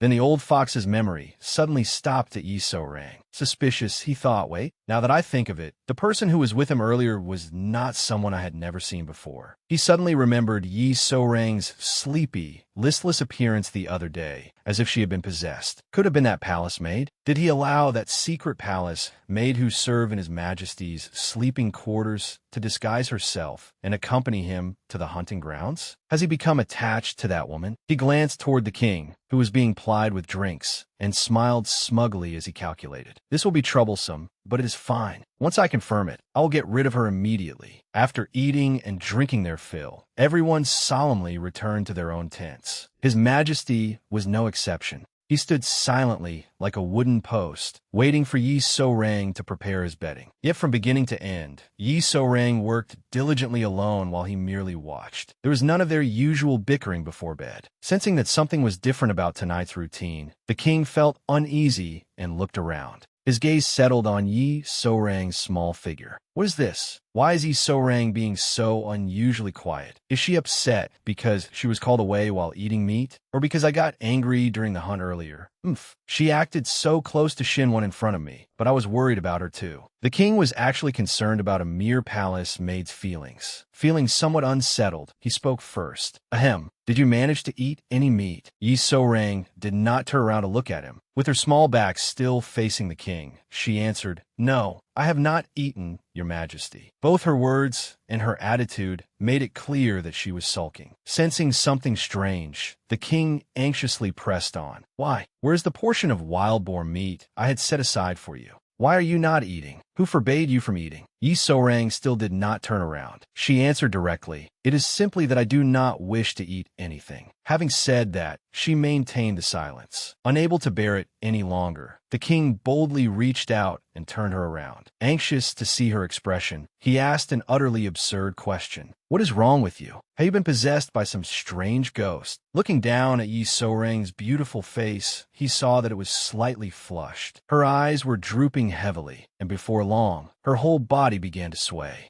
Then she collapsed onto the neatly made bed beside them. The king was pulled down along with Yi So-rang in his surprise. Looking at the girl lying on the bed, he could not understand what was happening. Why was she suddenly like this today? The king stared at Yi So-rang's frail face. Her lips had lost all color, while her face was burning red. Her breathing was weak, and her heavy-lidded eyes struggled to remain open. Seeing this, the king hurriedly asked about Yi So-rang's condition while she was still conscious. "What did you do this time? Do not tell me you ate poisonous mushrooms or something." In a weak voice, Yi So-rang firmly insisted that she had not eaten anything that could have poisoned her. The king worriedly thought to himself, if she did not eat anything, why is she like this? Could it be? He quickly placed his palm against Yi So-rang's forehead to check her temperature. The heat radiating from her forehead startled him. He reassured the exhausted girl on the bed. "So-rang, you have a very high fever." He rushed outside in a panic and called for Eunuch Cha. Quickly, summoned the royal physician. In the middle of the night, the ruler of the nation urgently calling for a royal physician naturally alarmed both Eunuch Cha and the Imperial Guard. But once they learned the reason, they found that their beloved king was so flustered that he stammered. "Not me, the young lady. Hurry." Li Shin-won, the calmest person present, informed His Majesty. "Even if we summon the royal physician now, it will take some time." The king did not care for logic or explanations. "Then bring a nearby physician here."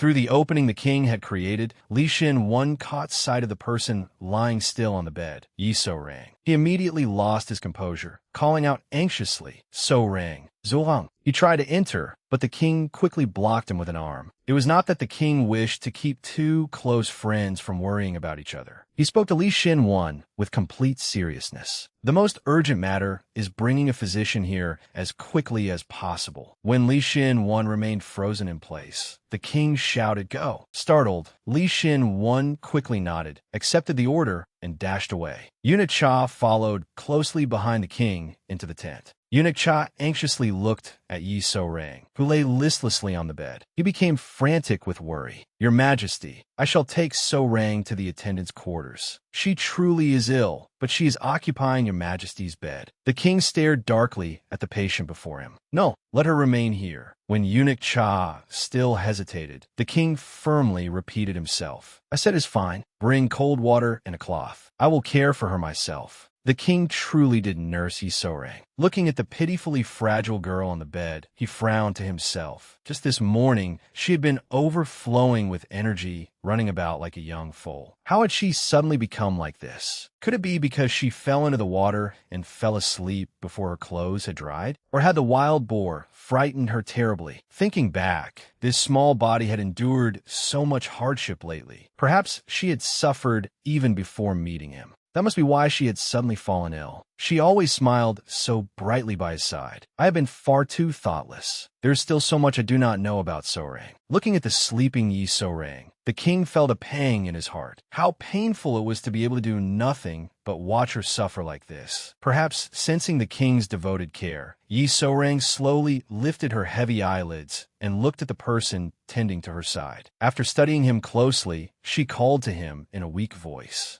"Your Majesty." Upon hearing Yi So-rang's voice, the king felt an inexplicable happiness in his heart. "You are awake. Do you feel a little better?" Yi So-rang smiled gently at the man beside her. "I'm all right, Your Majesty. I am merely a little tired." The king scolded her unhappily. "What do you mean, all right? You are burning with fever." With a worried, slightly sulky tone, he told her, "Do not worry. If anything hurts, tell me. The physician will arrive soon." Yet Yi So-rang stubbornly called, "Your Majesty," twice more. Unable to refuse her, King Li Hian gave in and listened. All right, speak." Without any hesitation, Yi So-rang spoke as she drifted back to sleep. "It is so nice to have your Majesty beside me." Those words instantly seemed to cast a spell over the king, leaving him completely frozen. The cloth in his hand fell onto his flushed face. He stared at Yi So-rang, who had fallen asleep so obediently. His cheeks were red, and his thoughts were in chaos. What was this girl saying? Before King Li Hian could fully process the feelings rising within him, the tent door burst open, accompanied by a voice loud enough to shake the mountains. "Your Majesty!" The king,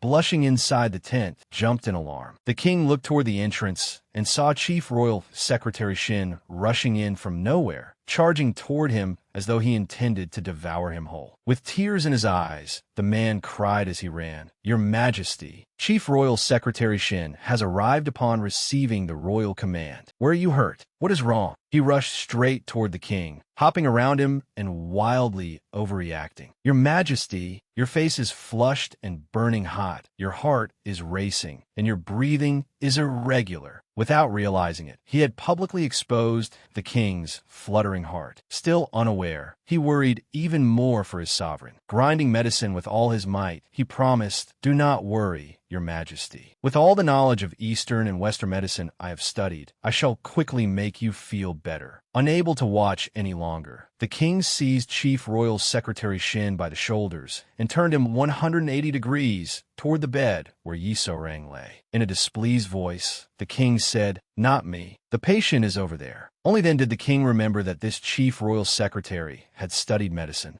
Dizzy from being spun around, the man regained his composure and examined Yi So-rang. who lay motionless on the bed. After checking her, this talented civil official of Joseon finally gave his diagnosis. "Please do not worry, Your Majesty. Her cold has merely worsened suddenly. After becoming chilled, she may have suffered shock, which aggravated her symptoms. Once she takes the medicine I brought and rests properly, she will recover quickly." Only then did the king allow himself to breathe a sigh of relief and nod. He carefully asked the physician before him, "Is there anything else that needs to be done?" Taking the king's question seriously, the man replied, "Her body temperature is unstable, so she must be kept warm and given water from time to time." After a lengthy explanation, he decisively turned toward poor Yi So-rang, whose face was red as she battled her cold. Then, without saying another word, the physician boldly flipped back the blanket covering Yi So-rang and reached for the ties of her clothing. The instant he touched her, before he could do anything else, the two large men behind him shouted so loudly that he jumped in fright, his eyes going wide. Both King Li Hian and Li Shin One reacted fiercely and yelled at once, "What are you doing?" The chief royal secretary fearfully looked up at the two men, who seemed ready to tear him apart if he pulled the clothing ties even 1 millimeter farther. However, he was acting as a physician, so he could not understand their reaction. He explained, "It is to improve her circulation. Should I not change her into more comfortable clothes? Why are you both raising your voices?" A woman's skirt ties can be very constricting. Both the king and Li Shin One looked deeply flustered. The king spoke first, extremely agitated. "We will take care of that ourselves, so you may leave." Li Shin One added, "That is right. We can summon a female attendant, so please stop." Yet his conscience as a physician would not allow him to ignore the matter. Thus, the chief royal secretary reached toward Yi So-rang again and said, "She truly is having difficulty breathing." Seeing him move again, the king urgently ordered Li Shin One, "What are you doing? Take him away immediately." Li Shin One frantically bundled him up and carried him outside. Yet the chief royal secretary's professional conscience was so strong that even while being carried away, he stubbornly called back, "Your Majesty, you must make sure the patient is comfortable." Still somewhat concerned, the king gave eunuch Cha, who was outside, a very specific order. "Cha, since you are already outside, bring a female attendant here." He clicked his tongue to himself. Even if she was a patient, how could that man act that way toward a woman? Then the king quickly turned his attention back to Yi So-rang's condition. The king stared blankly at the patient lying on the bed. Then, blushing furiously, he screamed inwardly, "She has already untied it herself." In her feverish delirium, as she lay bedridden, Yi So-rang remembered many events and many people who slowly appeared in her mind. She dreamed a very long dream. Though it was called a dream, it was more like the innermost thoughts this young woman had long wanted to reveal. In that dream, Yi So-rang thought that everything seemed to have been pulled along by an invisible force, even her return to the place she had once left behind. The moment she arrived in the capital, she encountered the unfulfilled connection from her past. Then there was the way her mind went blank whenever she stood before the king. And there was that sudden, inexplicable kiss. It had made her heart turn entirely toward him. She wanted to confess that she had been unable to sleep all night and that she had thought of him constantly throughout the day. That was why she had stubbornly followed him. She desperately wanted to ask what the kiss His Majesty had given her meant. Like scenes in slow motion, Yi So-rang gradually remembered everything. The truth was, she had disguised herself as a man and insisted on coming to the royal hunting grounds yesterday, not because she had such a great passion for hunting meat. It was because her heart was unsettled. Her heart had already begun to flutter for the king of Joseon, which was why she had stubbornly wanted to remain by his side all day during the hunt. Yi So-rang had carried a heart full of worries, yet she could not bring herself to say them aloud, because she feared that kiss had not truly been meant for her. After a night of severe fever, Yi So-rang finally awoke from her haze. The king happily said, "You are awake, So-rang." Yi So-rang softly called, "Your Majesty," like a child foolishly worrying that she had become stupid after having a fever all night. The king asked another utterly absurd question. "Do you recognize me?" Even now, Yi So-rang could scarcely believe her eyes, as though the king's presence before her were only a dream. The king gently touched her forehead to check her temperature. It seems your fever has gone down. Do you feel better now? During the long haze of her fever the night before, Yi So-rang had unconsciously sensed that the king had remained at her side for a long time. The man before her still wore a smile as he chattered on. Perhaps because of the fever, you were half conscious. You kept tossing around because you felt stifled, like someone caring for a sick person overnight for the first time. King Li Hian happily told Yi So-rang about one experience after another. Then he cheerfully asked, "Do you remember what you said to me while you were delirious?" Hearing this, Yi So-rang anxiously worried that she might have said something she should not have in her dream the night before. She clicked her tongue softly, but it seemed she had worried for nothing. The king grinned as he teased her. "You earnestly asked me whether I'd saved any wild-boar meat for you. So-rang, you truly are gluttonous." He continued, rambling to himself. "But being able to say such things proves you are not seriously ill." Embarrassed, Yi So-rang buried her face beneath the blanket. Yet King Li Hian's hands did not stop moving as he changed the compress on her forehead. Far from being tired, he seemed rather cheerful as he teased her. "They say healthy people cannot make themselves sick, but your rash nature gave me quite a fright." Yi So-rang hid her face under the blanket, utterly embarrassed. "I thought it was only a mild cold." She had not wanted to trouble the king, nor had she ever imagined that the ruler of the nation would stay by her side and care for her throughout the night. She felt deeply flustered. However, King Li Hian spoke with remarkable clarity. "You must take good care of yourself. In any case, I do not find it troublesome. If I lose one of my people again, I do not think I could bear it." Those words made Yi So-rang's heart race wildly. Hiding half her face behind the blanket, she softly looked at the man before her. "This will not do. I will only come to expect more. Could I fill the emptiness in the heart of that flower-like, wounded man?" To put it in the terminology of a past life, she wanted to heal the heart of someone who had been wounded. Yi So-rang had intended to bury her question, but King Li Hian's words only made her want to confirm it even more. Thus, Yi So-rang bravely spoke up to ease her troubled heart. "Was it your majesty who stayed beside me and cared for me?" The king turned his gaze toward her and listened attentively.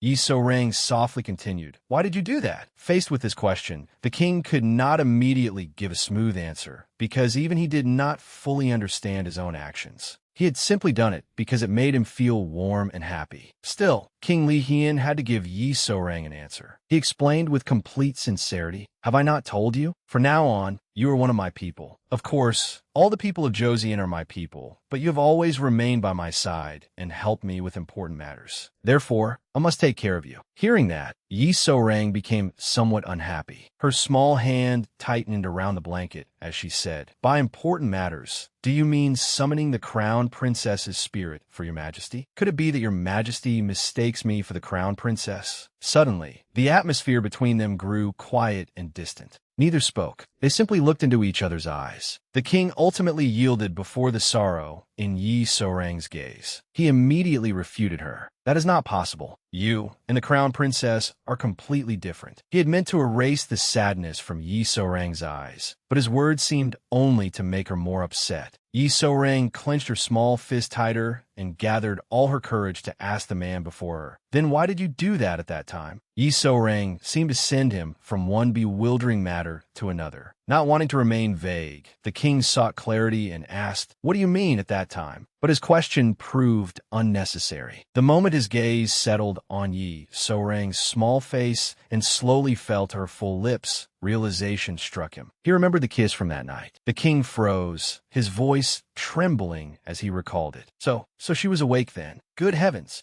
King Li Hian let out a quiet sigh. His hand unconsciously tightened around the blanket beneath him, as though gathering the courage to confess to Yi So-rang, who was anxiously awaiting his answer. The once dignified king now seemed utterly timid before Yi So-rang. Lowering his voice slightly, he said, "About that, I'm sorry. It was merely a mistake, so don't think too much about it. I will never make that kind of mistake again." There was no need to spell out when that had been or what that referred to. The two of them silently understood that they were talking about the very same thing. The king's answer was cruel, truly cruel. It felt as though he had personally pushed her into a deep abyss. Her heart ached without end, and she remembered how happy she had been that she could not sleep all night. Yet Yi So-rang was afraid the king would notice her feelings, so she quietly comforted her fragile heart. A mistake? I really am an idiot, clinging to hope like a fool. But it's all right. From now on, I won't indulge in foolish fantasies anymore. I have control over my heart now. Thus, even though her heart hurt as if pierced by 1,000 arrows, Yi So-rang put on a bright smile. Not wanting to make him uncomfortable, she said, "Yes, Your Majesty. Please do not worry. I feel the same way." Then she quickly changed the subject. "Now that Your Majesty has suddenly mentioned meat, I'm terribly hungry. I think I could eat an entire slab of it. I must have such an appetite thanks to Your Majesty's excellent care." Yi So-rang had already prepared herself to leave. With firm determination, she wanted to resolve the chaos in the palace as soon as possible. As Yi So-rang kept talking, the king remained seated, blankly staring at the girl before him as she chattered on. Unconsciously, the corners of his lips curled upward. "So-rang, after hearing you say that, I no longer know what to think. Ever since then, I keep finding myself looking toward you. What is this feeling?" It would be a long time before Yi So-rang learned of the complicated emotions hidden in King Li Hian's heart. A few days later, it was finally Yi So-rang's day off, and she could return home to rest. Usually, she was delighted on her days off, her face practically glowing. But for some reason, this time she kept sighing, fuming, and furrowing her brows as though concentrating on some especially difficult problem. As usual, whenever Yi So-rang had a day off, Imperial Guard officer Li Xin-wan did as well, since his most important duty was ensuring her safety. Yi So-rang's behavior even made Li Xin-wan uneasy. He did not dare ask her directly, so he quietly questioned the other young woman working at the heart-to-heart tea house. Otherwise, he would not be able to enjoy his tea properly. Watching Yi So-rang, he asked in a low voice, "Is something wrong? Has she not fully recovered yet?" The freckled girl looked puzzled as she honestly replied, "No, she is better now. She even drank with Grandma GWI last night, and she had hangover soup this morning.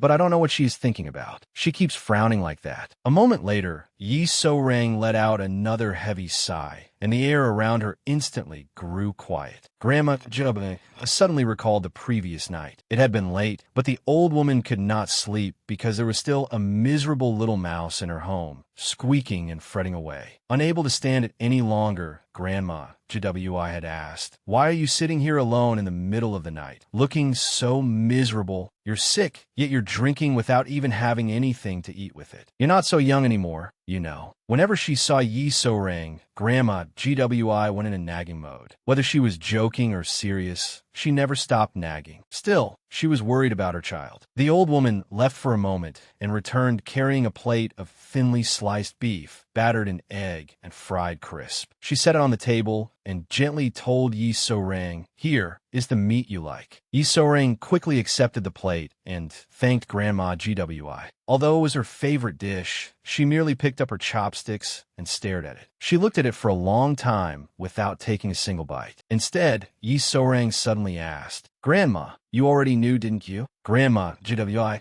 turned away and pretended not to understand. "What are you talking about?" But Yi So-rang did not press her too harshly. She only smiled gently and said, "About me entering the palace." Yi So-rang paused before forcing herself to smile again. "You also know the truth, that I committed a grave offense before His Majesty, which is why I am so troubled now, don't you?" At that point, Grandma GWI realized that her child genuinely needed someone to talk to, so she stopped pretending. She simply asked, "Are you afraid His Majesty will find out?" Yi So-rang lowered her gaze slightly. Slowly recalling the king, she told the old woman, "Yes, but things have become a little different from how they were at first. When I entered the palace, I only wanted to save my own life. But now I feel sorry for him. He will surely be hurt if he discovers that I have been lying to him. I need to resolve the trouble I caused as quickly as possible." At last, she smiled warmly at Grandma GWI and said, "So please tell me what I should do." The old woman stared blankly at Yi So-rang's beautiful smile, her heart fluttering at the sight. Then Grandma GWI quickly collected herself and clicked her tongue. "You have probably deceived plenty of people with that expression before, haven't you?" Caught by the old woman, Yi So-rang clicked her tongue in annoyance. The old woman was getting mischievous again. Still, Grandma GWI cheerfully praised her. "In any case, you have come to understand the human heart deeply now, haven't you?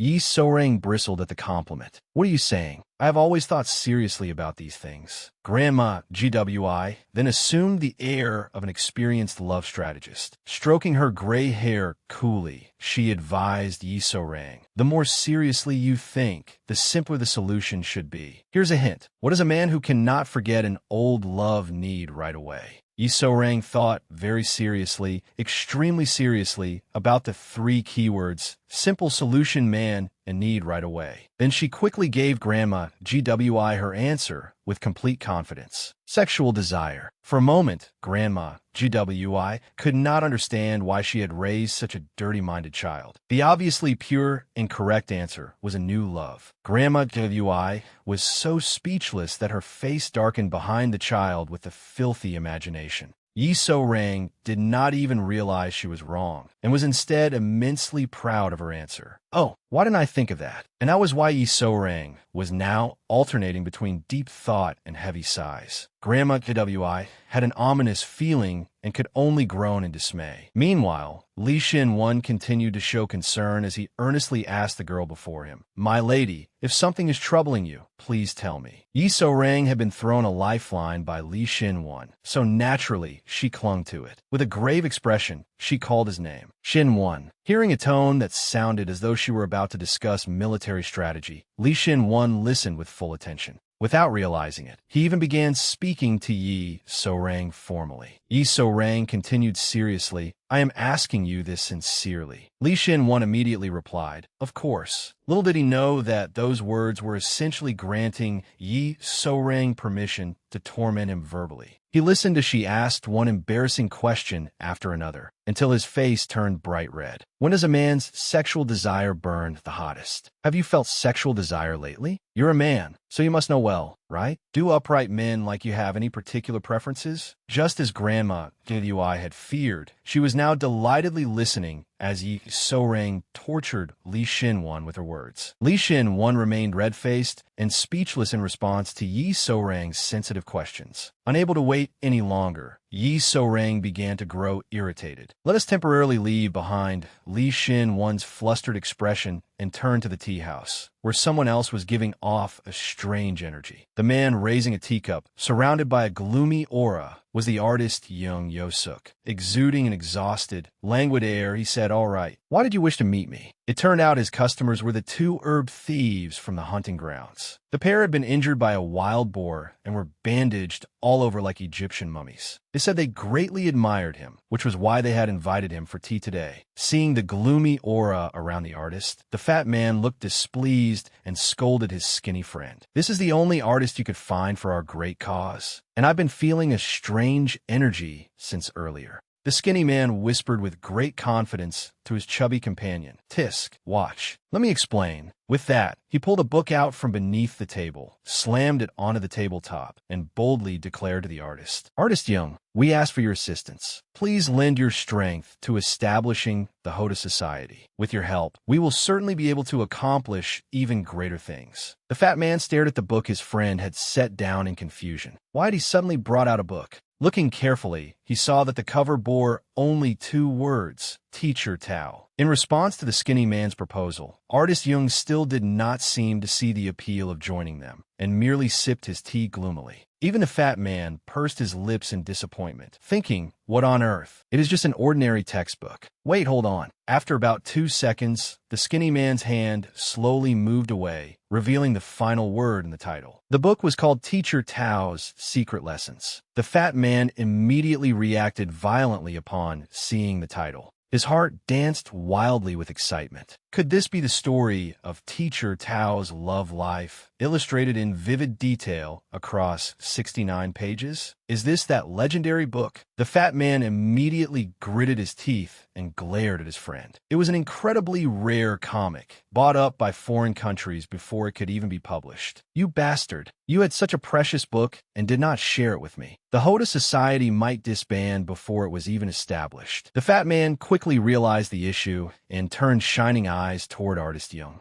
So he was the author of that legendary comic. Artist Jung Yosuk was currently active under the pen name Jung Yunjil. The fat man promptly forgot all about the artist's gloomy aura and admired him wholeheartedly, eager to ask for an autograph. Artist Jung truly is a man of vast knowledge. After sipping his tea for a while, the artist unexpectedly asked, "Does Hoda Society stand for the Society of Single People?" The skinny man beamed and answered, "Exactly right. We are merely ordinary single men. But a few days ago, while we were in the mountains, we happened to see His Majesty." The tea-loving artist now found the Hoda Society slightly more interesting. He curiously asked, "So you saw the royal face? What did he look like?" The skinny man honestly described what he had seen. It was nothing like the rumors circulating among the people that the king was a madman. "He was radiant, sir." Simply remembering King Li Hian's face in order to describe it made the skinny man feel blinded. Thus, he became sorrowful, weeping as he cried out, "How can such a handsome man issue a marriage ban? Handsome men are truly cruel. The resentment of loneliness burns so fiercely that I cannot endure it any longer. That is why I had to establish the Hoda Society." While his friend desperately tried to persuade the talented artist, begging, "Please, artist, help us. If you help us, we will surely be able to gather even more single people." The fat man was bent over nearby. The fat man was secretly peeking into teacher Tao's secret lessons. No one knew what was inside, but his eyes sparkled and his heart pounded without pause as he read. The three men discussed things so heatedly that they disturbed an entire corner of the shop. Therefore, the freckled girl politely reminded them, "Excuse me, but there are many other customers here. Could you please lower your voices? I will bring you more hot tea instead."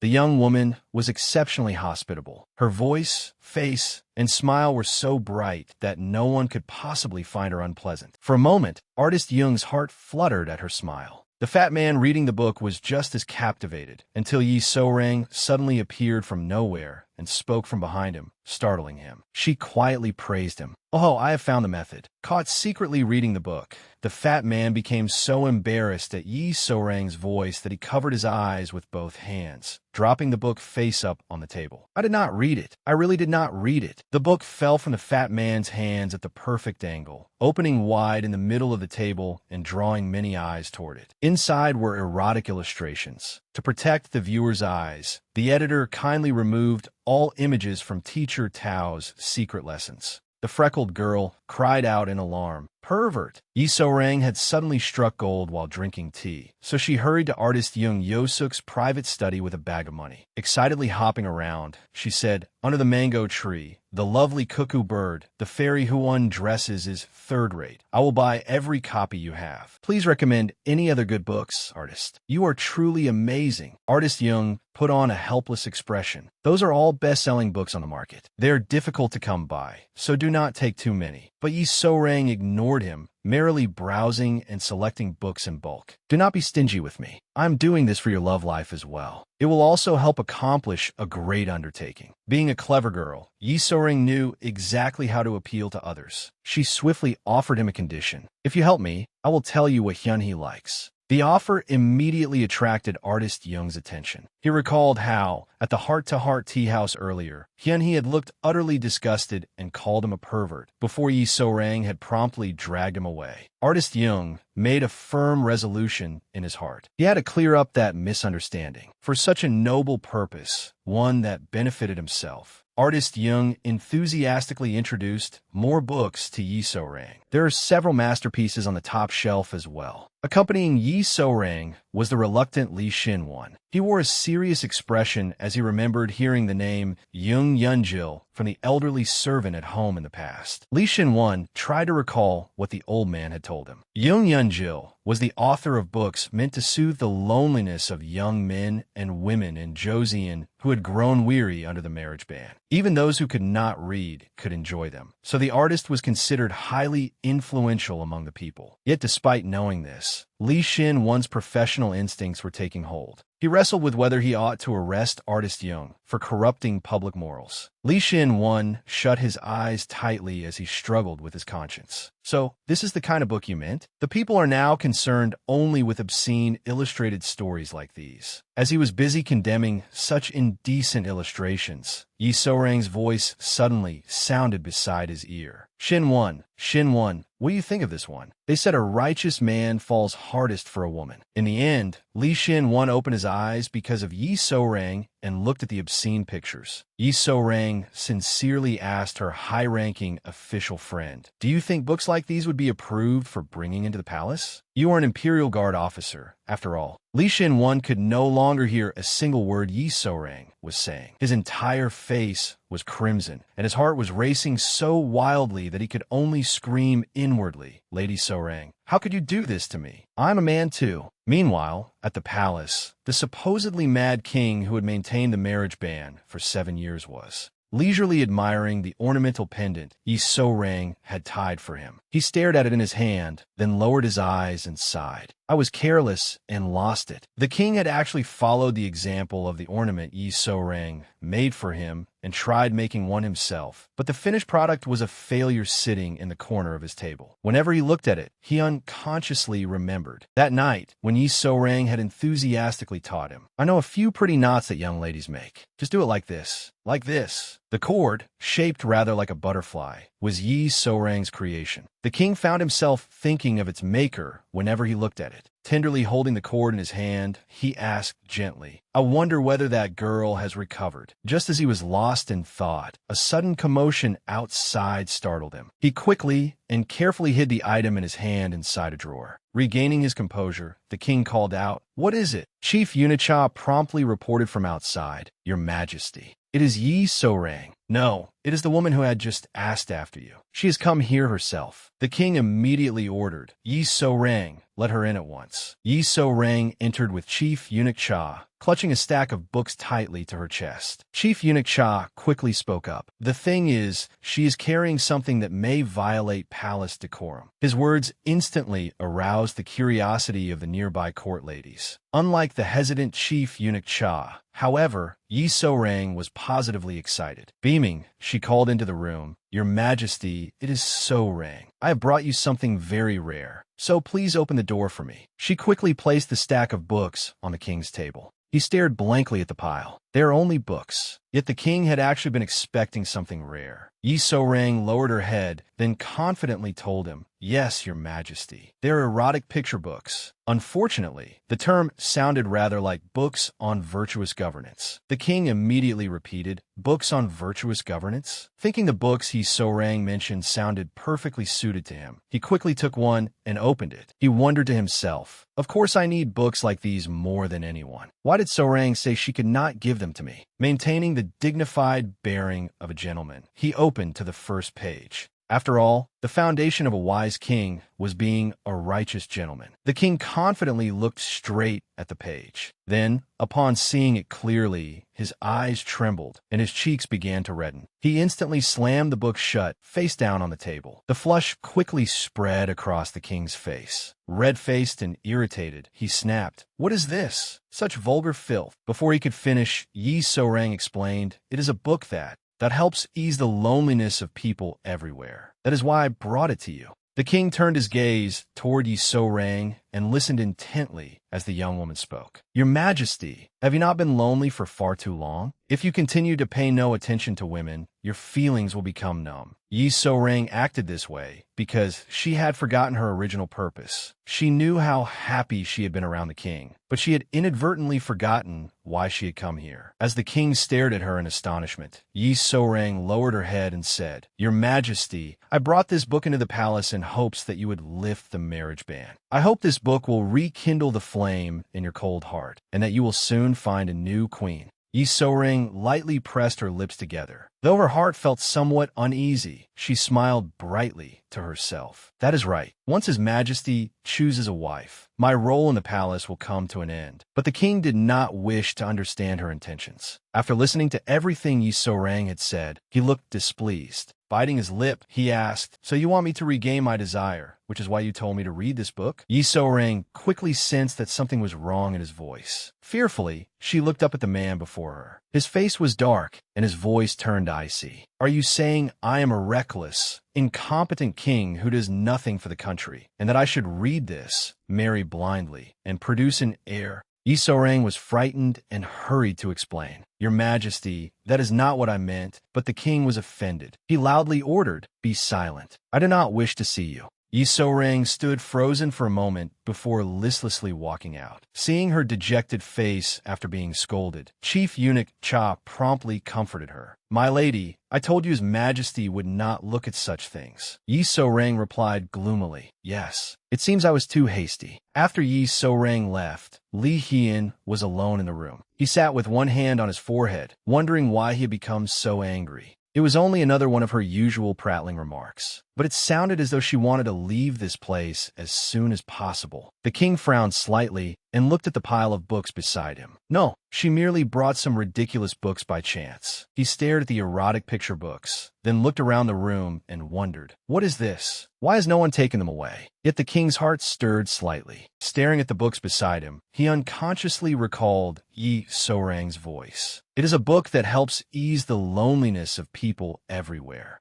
Elsewhere in the palace, Imperial Guard officer Li Shinwan was sighing as well. He lowered his gaze to the wooden sword in his hand, took a deep breath, and shouted, "Ha!" He swung his sword powerfully to begin his training, repeatedly slashing through the air with sharp, whistling strokes. A swordsman needed a clear head, yet Li Shinwan had been unable to sleep all night. He reminded himself again that a swordsman needed a cool head, but Yi So-rang's bright smile and that erotic picture book kept circling through his mind. Yesterday, she had asked him a question he had not answered. "What do you think of this book? Surely you must have a reaction to something like this, right?" Suddenly reacting strongly to the memory of last night, Li Shinwan split the wooden post before him in two with a single swing. Just remembering it made Li Shinwan's face turn bright red. He quietly answered Yi So-rang's question from yesterday. "Of course I had a strong reaction. That powerful stroke had taken a great deal of strength from him." Leaning on his knees and panting, Li Shinwan thought unhappily, "How could she so innocently show such a thing to a man? Does she not see me as a man?" Then he looked up at the clear, early morning sky and gave a helpless little smile. "But even if she does see me as a man, what could I possibly do during the marriage ban? Why does my heart feel more stifled than before? Why do I feel so uneasy, as though I am about to miss something?" Li Shinwan heard footsteps behind him.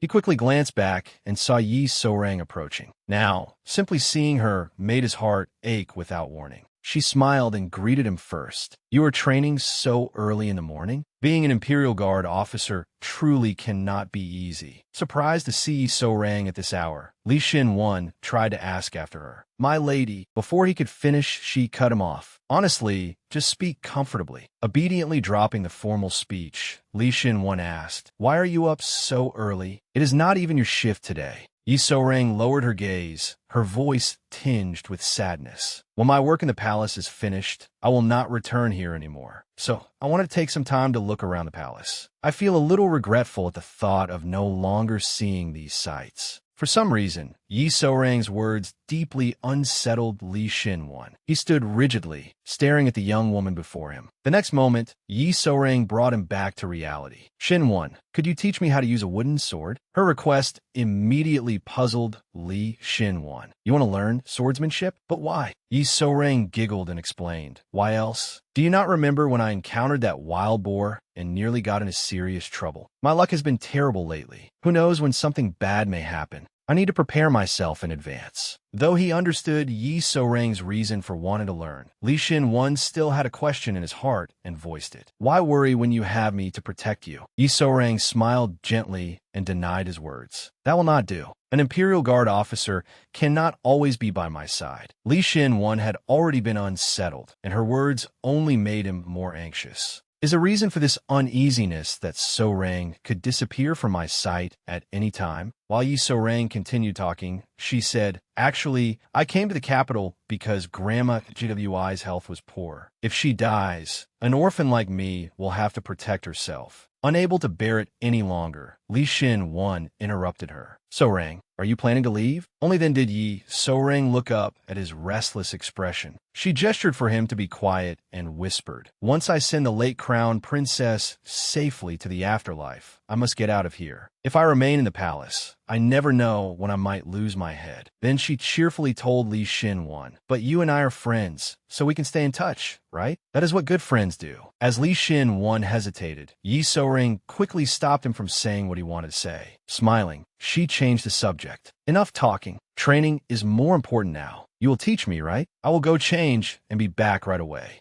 With that, Yi So-rang immediately turned and ran away, leaving Li Xin Wan alone with a heart full of worries. He lightly clenched his hand and wondered, will I be all right with us becoming friends? Is that truly enough? Yi So-rang also ran off with her mind full of worries. What is wrong? Why did Xin Wan look so strange? Could he have discovered something about my identity? If not, then could it be? But she quickly extinguished those thoughts before they could take root. It cannot be that. I'm overthinking again. Why does he suddenly make things so awkward? Elsewhere in the palace, there was another person who had not slept. The king rose with a haggard face, holding his aching head as he remembered staying awake all night because the contents of the book he had read yesterday would not leave his mind. Li Hian recalled the images in the erotic picture book Yi So-rang had given him, various positions, in all kinds of places involving different people, and his face immediately flushed crimson. Irritated, he inwardly grumbled, my entire body feels like a steamer. I am exhausted, yet burning with energy. Unable to control his heated body temperature, he felt deeply uncomfortable. The king loosened his night robe for air. I need a cold bath. It is too hot. It has been a long time since I felt this way. Hearing the movement inside, the perceptive chief eunuch Cha led the court ladies in to attend to his morning wash. Your Majesty, you are awake. I have prepared your morning decoction. At once, everyone stared openly at the king's beautiful body and defined muscles. Feeling uncomfortable, he pulled his robe open even farther and said irritably, forget the medicine. Prepare a bath for me. The attendants following Chief Eunuch Cha could barely take their eyes off him. They all shared the same thought. The king truly possessed the body of the supreme ruler of Joseon. Having been awake all night, his neck was somewhat stiff, so the king raised a hand to massage it and clear his head. But somehow, even that movement looked incredibly seductive, enough to make the court ladies swoon. They thought breathlessly, please do not do that in that position. After waiting a while, and seeing that Chief Eunuch Cha's group still had not moved, the king unhappily repeated, what are you still doing? Go prepare it at once. Resisting his allure, they hurried off to do their work. After bathing, the king insisted on changing into hunting attire and strode toward the training grounds. Worried, Chief Eunuch Cha continued to nag him. Your Majesty, is it not too early to practice archery? You have only just bathed. I fear you may catch a chill. But the king insisted on shooting. It is all right. Today, I wish to cool down my body. He unconsciously muttered to himself. And why do I still feel so bewitched? My mood is strange. That wretched Yi So-rang has made me suffer like this. I must give her a good scolding. Suddenly, the clacking sound of wooden swords striking each other drew the king's attention away from his worries. He looked toward the sound and saw Li Xin Wan standing with Yi So-rang. Concern was plain on Li Xin Wan's face. Oh no, are you hurt? Yi So-rang did not reject him. Gently rubbing her forehead, she smiled and replied, I am fine. I was distracted, so the sword struck my head. I am such an idiot. Li Xin Wan stepped closer, rubbed her forehead, and quickly praised her. For your first time, you're doing very well. Yi So-rang did not brush away Li Xin Wan's hand. Instead, she let his hand remain on her head and smiled brightly. I really am fine. The king happened to witness this intimate scene, and it made him feel strangely displeased. That day, the Minister of War came to the Yi household once more. Lady CEO, ever the gracious hostess, was already waiting for him outside the gate. Goodness, what brings you here in person, Minister? Have you come to visit the sick official in our household? The old fox coughed lightly, too lazy to keep up appearances with Lady CEO. He went straight to the point. Why would I come to see a man who cannot even sit up? I came because I have something to discuss with you.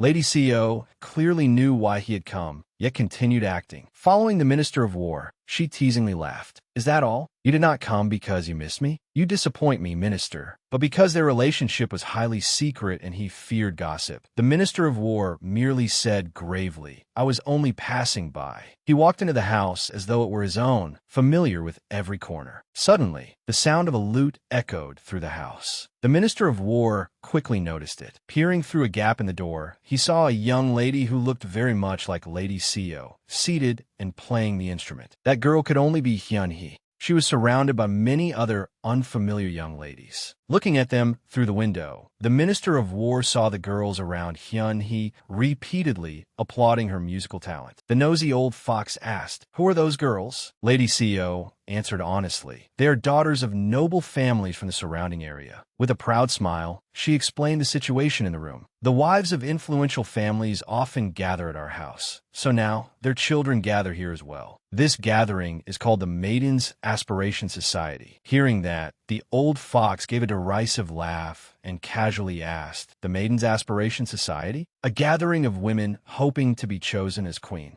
Lady Seo smiled knowingly. The reason they had been able to cooperate for so long was that they were of one mind. The Minister of War understood all her schemes and calculations without needing her to explain them herself. Lady Seo smiled and replied, Yes. Is that not the highest position a woman in Joseon can attain? The Minister of War looked over the group and concluded, Among those young ladies, Hyun-hee seems to stand out the most. However, his assessment did not seem to please Lady Seo, and she immediately objected. Goodness, what are you saying, Minister? Lady Seo placed a finger to her lips, signaling him to lower his voice. Then she shrewdly replied, It is not Hyun-hee, but Hyun-jun, the minister's daughter. Please do not show my daughter such excessive favor. The Minister of War seemed pleased to converse with such a crafty woman. He gave a faint sneer and told Lady Seo to listen carefully. However, our plan has encountered a slight obstacle. Hearing this, Lady Seo could no longer remain calm. It had been their plan for many years, and her daughter had even changed her name and lived under another identity because of it. That was why nothing could go wrong, considering everything they had sacrificed. Chief Eunuch Cha explained that he had secretly investigated the matter during the previous hunting festival, so he could only whisper it privately to Lady Seo. Upon hearing it, she froze and turned pale. His Majesty personally attended to a palace maid all night, and they were alone.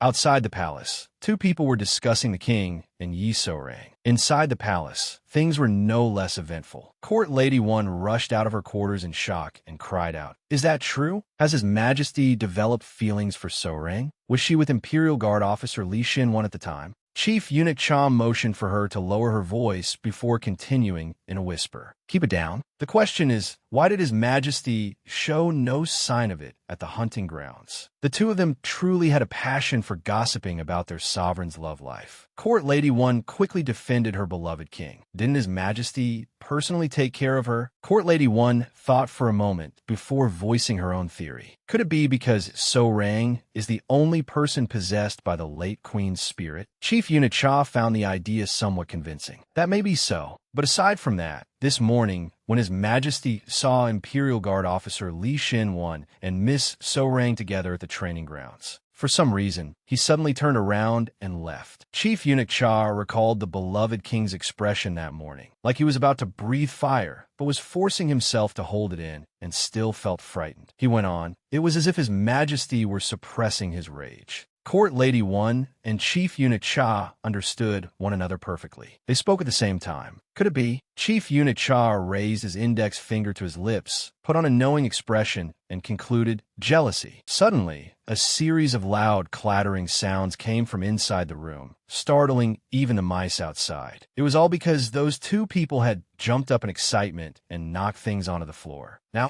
they had to scramble to clean up. Breathless but delighted, the two said, Then we have work to do. Court Lady 1 and Chief Eunuch Cha instinctively looked at each other, joined forces, and declared, Let us kindle the blazing flames of love. Though it was clearly happy news, Court Lady One was so overjoyed that she needed a moment to wipe away her tears. First, let me cry for a moment. As fate brought joy and sorrow together, another chapter of history began here. The king suddenly froze when he saw Yi So-rang, then stammered, "Why you? What on earth are you wearing?" "Tajda." Today, Yi So-rang had changed into the clothes of a palace lady. Her hair was no longer pinned up, but braided into a long plait, making her look gentle and beautiful. Yi So-rang eagerly spread her arms and spun around before the man in front of her. "What do you think, Your Majesty? Isn't it elegant? Court Lady One gave it to me. She said it was because I had endured so much hardship lately. Though, normally, she only gets angry with me." After spinning to her heart's content, Yi So-rang flopped down and quietly assessed her new appearance. "I usually only wear the clothes of a palace maid, but today I'm wearing something so pretty." Then I thought, "Your Majesty spends every day in the palace, always seeing the same sort of clothing. You must get bored, so I wore this dress." Changing one's outfit changes one's mood, doesn't it? What do you think, Your Majesty? Doesn't the palace atmosphere feel completely different? Yi So-rang kept asking, while King Li Hian kept staring at the young woman before him in bewilderment. A flush suddenly appeared across his cheeks. Since the king did not answer, Yi So-rang looked up at him closely and slowly remarked, "Why is your face so red? Is it because I'm too beautiful?"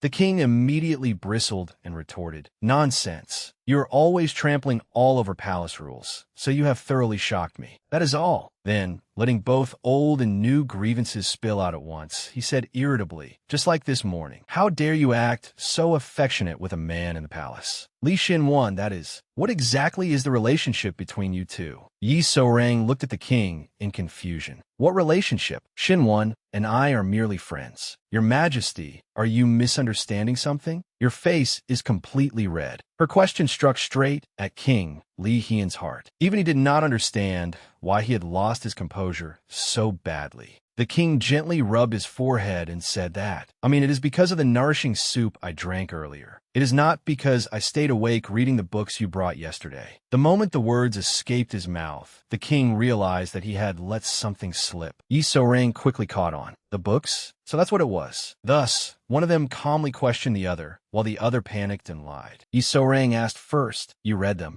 The king hurriedly and anxiously replied, "No, I did not read them." Yi So-rang remained certain. "You clearly did. Why are you pretending otherwise?" Seeing that he continued to deny it, Yi So-rang decided to take action. "Then let me check." She immediately began searching through the king's bookcase with a mischievous expression. "All I need to do is see whether there are folded pages, right?" Poor, flustered Li Hian tried desperately to hide his embarrassing secret. "What are you rummaging through? Stop at once." At last, Yi So-rang found one of the books she had brought him. She carefully inspected it, found a creased page, and cried out, "Oh my, this book has obviously been read." Then they began bickering like little children. Embarrassed, the king tried to snatch the book back and shouted, "Give it back! Return it to me!" But Yi So-rang continued teasing him. "This is what stirred up your desire, isn't it? Something must be overflowing in your heart, right?" The king stubbornly continued denying it. "Nothing of the sort." Yi So-rang still refused to return the book. "What do you mean, nothing? Your Majesty is a man, so how could there be nothing? Be honest with me." Their bickering soon turned into a struggle, until the king swiftly caught Yi So-rang by the wrist. The book fell from her hand with a thud. The book was no longer the problem. The problem now was that they were far too close. Yi So-rang widened her eyes and stared at the man in front of her. She gently raised a hand to stroke his cheek and asked, "Your Majesty, when you are this close to a woman, do you truly feel nothing?" At those words, all the composure Li Hian had tried to display suddenly collapsed. His pupils dilated as well.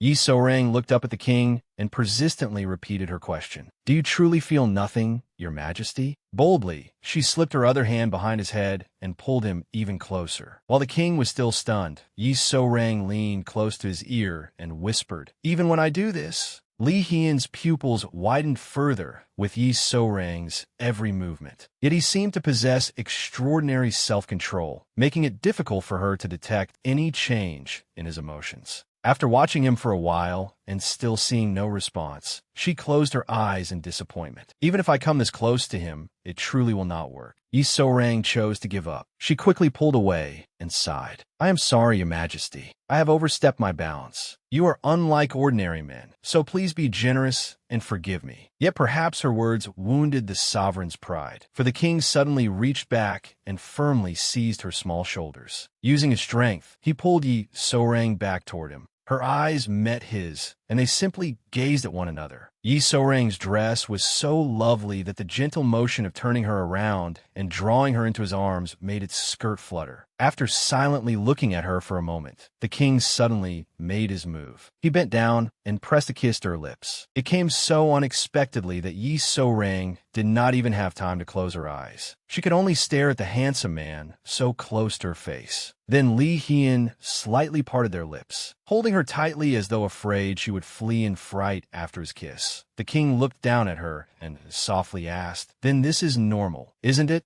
He cupped Yi So-rang's cheeks in his long, slender hands and drew ever closer. Breathing warm air against the tip of her nose, Li Hien whispered, "This is what it means to be a man, isn't it?" As soon as he finished speaking, he placed another kiss on Yi So-rang's soft lips. This kiss was deeper than the first. Caught off guard, Yi So-rang could not even swallow properly. Feeling uncomfortable, she gripped his robe and tried to push him away. "Your Majesty." But the instant she created even the slightest distance between them, Li Hien pressed forward again. He then drew back and said, "It seems you have forgotten. Any place will do." He gently lifted Yi So-rang's hand, signaling for her to wrap her arms around his neck. Then the king lowered himself again and gave her a deep, lingering kiss. Yi So-rang thought desperately, "My breath and heartbeat feel as though they have stopped." They continued exchanging a long, lingering kiss until they finally had to part for air. The king brushed his thumb over the young woman's swollen lips, still intoxicated by the kiss, and softly said, "Remember this clearly. No matter what anyone says, I am still a man, and your careless teasing may become the spark." Suddenly, Li Hien noticed Yi So-rang shrink back and tightly close her eyes. The wicked desire in his heart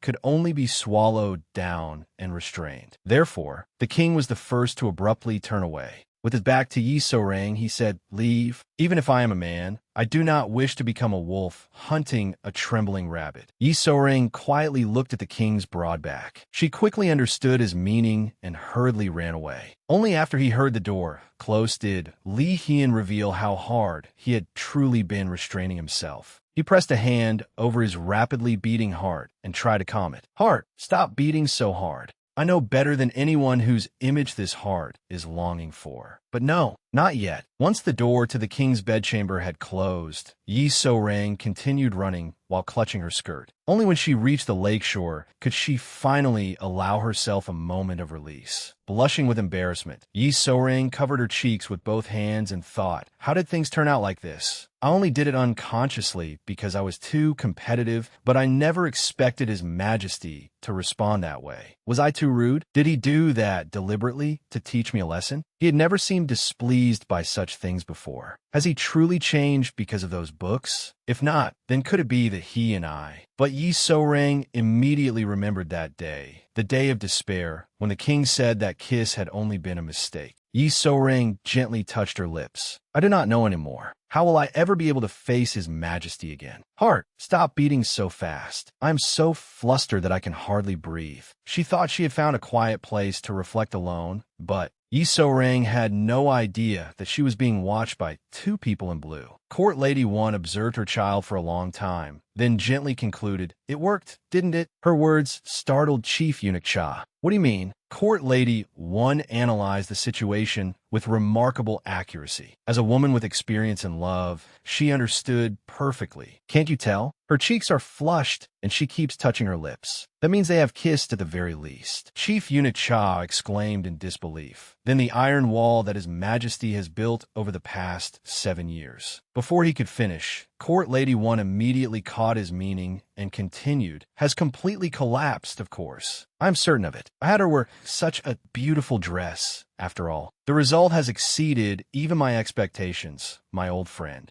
While Chief Eunuch Cha was still unsure what they should do next, the love-savvy court lady one finalized their plan. Our previous scheme failed, so we must carry it out again. Chief Eunuch Cha immediately praised his companion. How did you suddenly become so clever? Court Lady 1 stared at Yi So-rang's retreating back and said, to lift the marriage ban across the kingdom, we must make His Majesty and So-rang consummate their relationship. While poor Yi So-rang was being plotted against in the palace, at the heart-to-heart tea house, the enemy had come directly to Lady Seo's door. Lady Seo had personally arrived at the tea house. She studied its signboard for a long moment and thought, this is certainly an interesting place. Why did he tell me to come here to inquire about the palace made favored by His Majesty? In any case, I must get to the bottom of this. Let us see exactly what kind of woman she is. Lady Seo stepped inside with two large, intimidating men behind her and said, a table for one. These two will wait outside. Amid the heart-to-heart tea house's simple yet lively atmosphere, Lady Seo stood out enormously. Her presence was impossible to miss. He could not help glancing at the elegant woman. The young girl thought, why would such a refined lady come here alone? And what about those men outside? Could they be looking for someone? As she worried over it, Lady Seo abruptly turned and called out. The call startled Hyunhee. Lady Seo quickly put on a polished but utterly false smile and asked, the tea house seems busy, yet you are working alone? I heard that among the owners, there is an unmarried young woman. Where is she? Hyunhee immediately realized that this elegant lady was looking for her sister, Yi So-rang. She honestly answered, the owner only comes here 2 days a week. The other 5 days, she enters the palace. But before Hyunhee could say those words, Grandma Jidai suddenly appeared and interrupted her. Hyunhee, there are customers calling for you. Hurry and see to them. Being obedient, Hyunhee quickly picked up her tray and left. Though the two women had only just met, Lady Seo was perceptive enough to say to the older woman, it seems you're the fortune teller at this tea house. Grandma Jwi realized that the woman had investigated her and made no attempt to hide it. She went straight to the point. Yes, I primarily arrange marital compatibility for young people, but I also read fortunes and faces. But what brings you here, my lady? Lady Seo showed neither fear nor restraint as she demanded to see Yi So-rang. I need to see the female owner of this place immediately. Grandma Jwi immediately recognized that this woman had no ordinary purpose, but pretending not to know was the specialty of the old woman at the heart-to-heart tea house. Grandma Jwi promptly smiled and replied, that girl is not here at the moment, but it appears that something has been weighing on your mind, my lady. She deftly diverted the woman's attention away from Yi So-rang. Since Grandma Jwi had not answered directly and had instead aroused her curiosity, Lady Seo was displeased. However, Grandma Jwi intended to sit down and continue talking with her. The old woman briefly introduced her talent. Even without the 4 pillars, I can see a person's fate. You must have been burdened and troubled for quite some time. I can help ease your concerns, but I hope you will not forget this old woman afterward. Then Grandma Jwi leaned close to Lady Seo and whispered, your daughter is very well suited to become the queen. The old woman's words struck exactly where Lady Seo was most vulnerable. Just imagining Yi Hyun-sun wearing the ceremonial robes reserved for the queen made Lady Seo feel satisfied. Noticing her reaction, the meddlesome old woman continued, so do not go to crowded places carrying such anxiety, or your fortune will diminish. And do not do anything improper. Hearing this, Lady Seo immediately looked disgusted as she glared at Grandma Jwi. Curling her lips, she said, what do you mean by improper acts? Do you think I will be frightened just because you say a few sweet words? What a sly old woman. Seeing how harshly the woman treated her, Grandma Jwi sighed softly, smiled faintly, and tilted her head. If my fortune-telling displeases you, my lady, there is nothing I can do. My abilities only go this far. Lady Seo did not seem discouraged in the slightest by the old woman's reading. Instead, she proudly boasted of her accomplishments. That does not matter. No matter what the reading says, I will obtain what I want, just as I always have. After hearing you today, I am even more certain. With that, Lady Seo rose swiftly and turned to leave. Before departing, she made a vow. Do not worry. I will never set foot in such a lowly place again. Grandma Jwi wore a sorrowful expression as she watched the elegant woman leave with two large, intimidating men. Only then did Hyun-hee dare to run over and curiously bombard her grandmother with questions. What happened, Grandma? Who was that? Why was she looking for you? Grandma Gwi called to Hyun-hee in a weary voice. Hyun-hee, find me an errand boy. I have a message that needs to be delivered into the palace. Grandma Gwi raised her heavy eyelids. Looking at Lady Seo's departing back, she spoke to herself. So Rang, that cruel woman will eventually hurt you. Grandma Jwi had foreseen that Lady Seo would come today, which was why she had stepped forward to protect Yi So-rang's identity. Grandma Jwi silently shared words that Yi So-rang could not hear. So-rang, but it is all right. This time, you're no longer alone. So hurry and correct that original lie. Even if you're frightened or in pain, you must do it quickly. Whether Yi So-rang could somehow hear Grandma Jwi's thoughts, she suddenly fell into a deep reverie before finally coming to her senses. 3 days later, as Yi So-rang suddenly realized something, her eyes met King Lee Hyun's. She quickly avoided his gaze, her heart pounding and her cheeks flushing red. Why does he keep looking at me? He has done it several times already. I cannot control my expression. Yi So-rang was filled with feelings she could not express. It is so embarrassing when he keeps looking at me like that. But why am I being so foolish? Hyun-hee and I have seen countless kissing scenes in storybooks. Though the king looked at Yi So-rang and she pretended to ignore him, she wanted to steal glances at him too. That alluring figure, enhanced by the sunset, is truly breathtakingly beautiful. Yi So-rang unconsciously began to drool. I really want to kiss him again.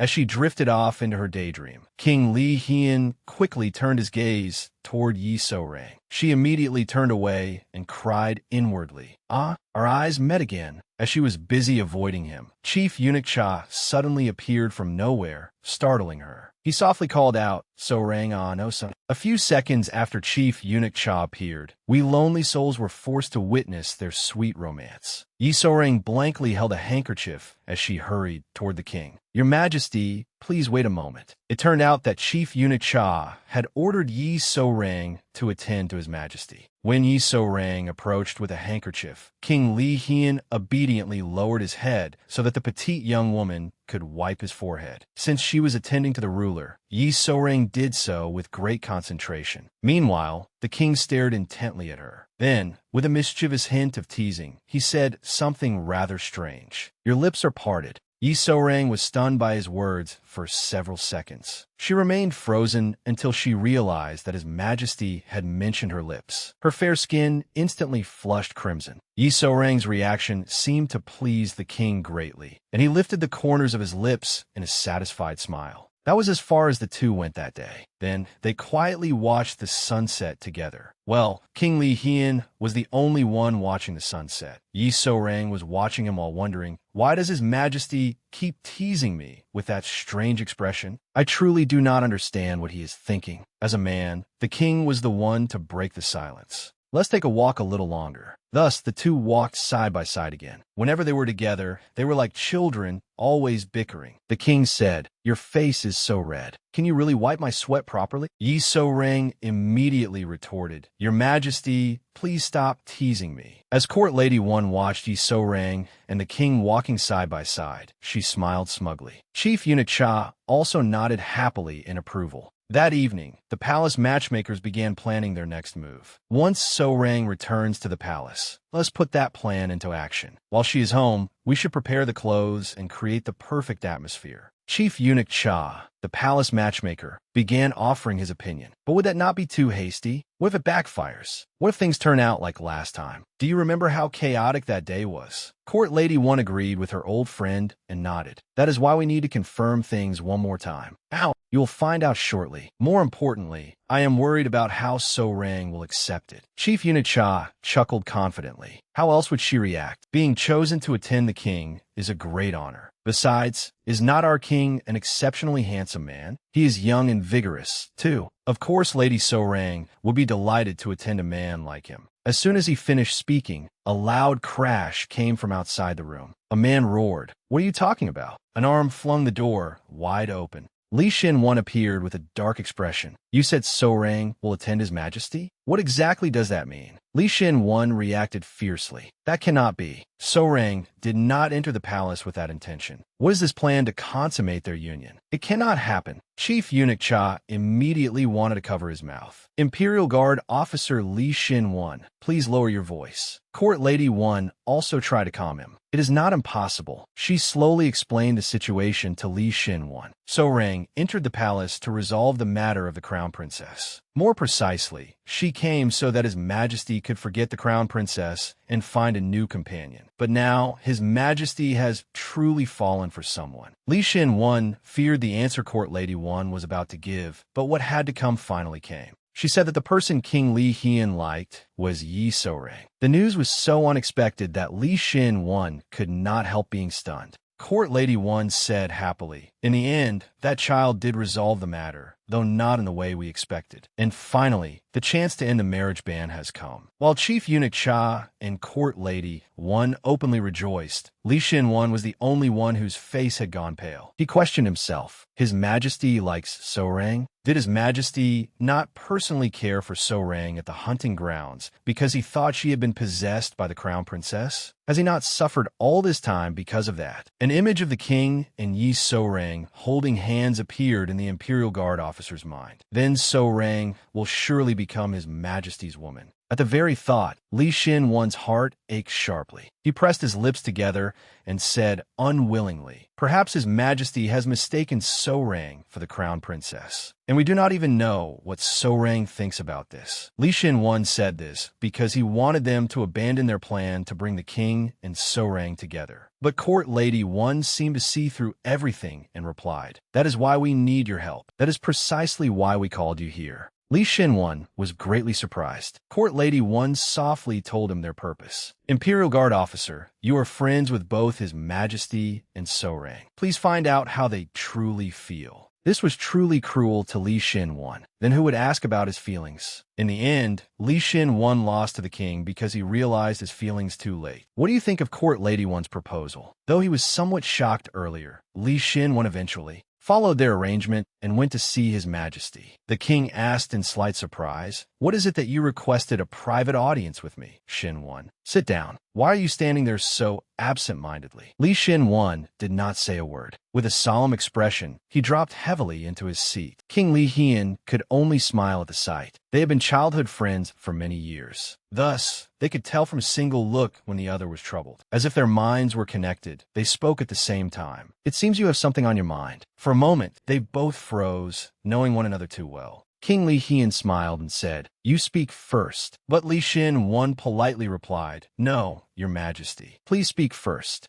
Knowing Li Xin nature so well, the king did not refuse. He immediately began confiding in his childhood friend. Half closing his eyes, he said, sitting with you in the middle of the night like this reminds me of the past. Perhaps of when the marriage ban began. At that time, I nearly went mad over the Crown Princess and was confined to the Eastern Palace. My father, worried for my safety, sent you to me. Li Xin listened closely and added, yes, Your Majesty. I still remember. At the time, you apologized because my marriage had been called off due to the marriage ban, though you had no reason to apologize. Hearing that, the king could no longer bear it. In a low voice, he admitted his fault. It was my fault. Am I not a useless man who could not protect his own wife? If I had not been the crown prince, but merely an ordinary man, then the crown princess would not have gone through that. That is why I am afraid that I may fall for someone else. Li Xin opened his eyes wide as he looked at his closest friend. The king's sorrowful expression reminded him of a young man from 7 years ago. Back then, upon receiving the current king's order, he had hurried to the crown prince's side. The moment Li Xin saw the crown prince that year, the man's face was terribly gaunt and pale. He looked as though all life had been drained from him. Yet even in that state, the younger Li Hian had guiltily taken Li Xin hand with trembling fingers and said, you came, Xin. I heard your marriage was canceled because of the marriage ban. I'm sorry. I'm truly sorry. I do not know what I should do anymore, not for the crown princess, nor for you.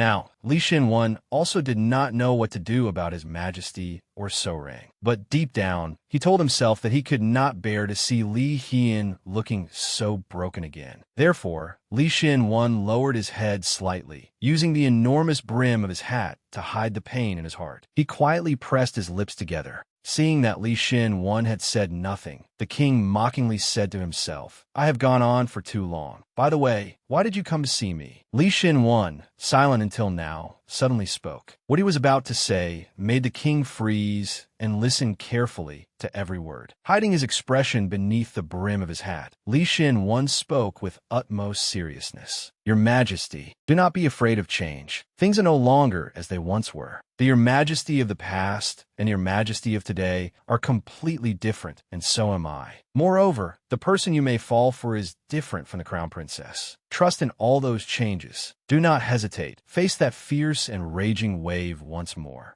The king looked intently at Li Shinwan. Then he smiled faintly and slapped his thigh with renewed resolve. "Hearing you say that has truly lifted my spirits. Now, I must set right everything that happened before." Li Shinwan chose to support his king and childhood friend, as a friend who had witnessed all the pain that had consumed the man before him, and as an Imperial Guard officer. Li Shinwan made up his mind. "Please remain as you are, Your Majesty, and I will leave the choice concerning this unsettled heart to her." In the end, Li Shinwan chose to support King Li Hian in pursuing happiness, and he also gave Yi Sorang the right to choose her own happiness. As usual, Yi Sorang was to leave the palace that night and return home, with Imperial Guard officer Li Shinwan escorting her safely. Yi Sorang hurried toward him and said, "Imperial Guard officer, I am sorry for troubling you so late. Court Lady 1 suddenly grabbed me and scolded me, so I came out late." This time, Li Shinwan reminded her, "Why are you suddenly speaking so formally? Speak as you normally do. Come on, get on the horse." Yi Sorang stared blankly at the handsome Imperial Guard officer, then quickly climbed onto the horse with her short legs. "What is this? Why do I suddenly feel a little excited? Did something good happen?"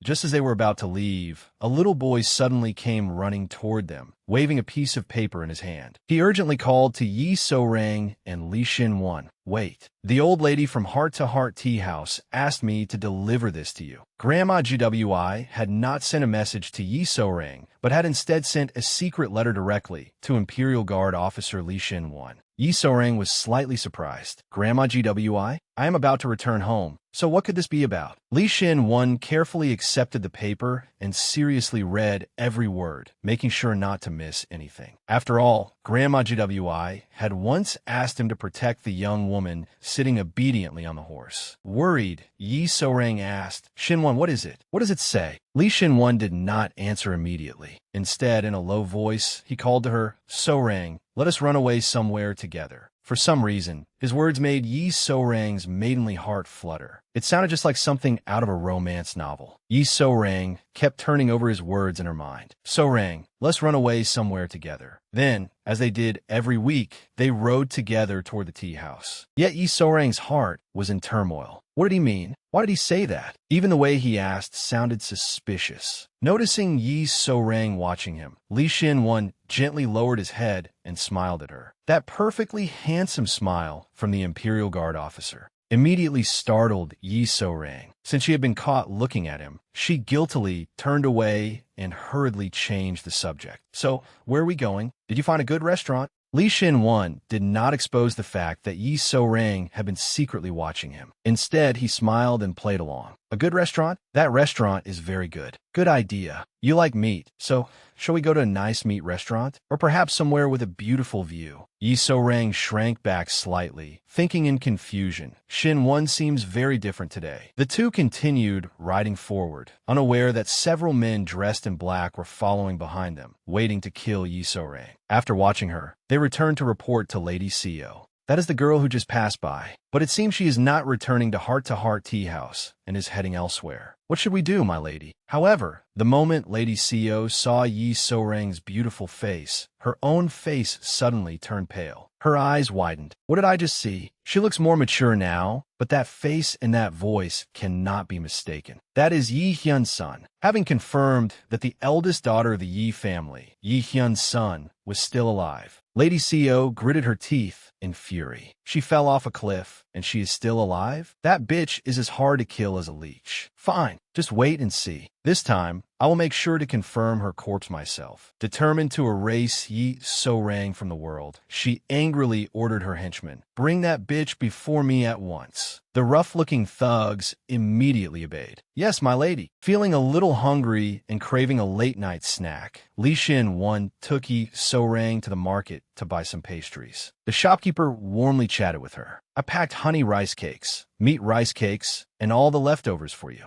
At this late hour, where's a young lady like you going all alone?" Yi So-rang happily accepted the pastries and thanked him. "Thank you, sir. I'm not alone. I think my friend wants to go on a picnic." She cheerfully pointed at Li Xin-wan, who was waiting behind her with his beloved horse. The shopkeeper stared at the man and suddenly looked relieved. "Oh, it is Imperial Guard Officer Li. Then I have nothing to worry about." The shopkeeper's words piqued both Li Xin-wan and Yi So-rang's curiosity. She asked, "What do you mean, sir?" The honest shopkeeper explained, "Things have been chaotic lately. Have you not heard? Having spent 5 days out of every 7 confined within the palace." Yi So-rang awkwardly scratched her head. "My workplace is rather isolated from the outside world." Seeing that she seemed unaware of the danger, the shopkeeper quickly explained, "Lately, there have been perverts lurking around and abducting young women to make them their concubines. I do not understand how such terrifying things can happen in this world. Be careful, all right." Yi So-rang cheerfully bid him farewell. "Yes, thank you, sir." Even after Yi So-rang obediently climbed onto the horse, the shopkeeper called after her, "Do not stay out too late." Feeling uneasy, she turned to Li Xin-wan for reassurance. "You heard him too, right? It is frightening, is it not?" Li Xin-wan gave a quiet laugh. "Yes." Yi So-rang was still worried.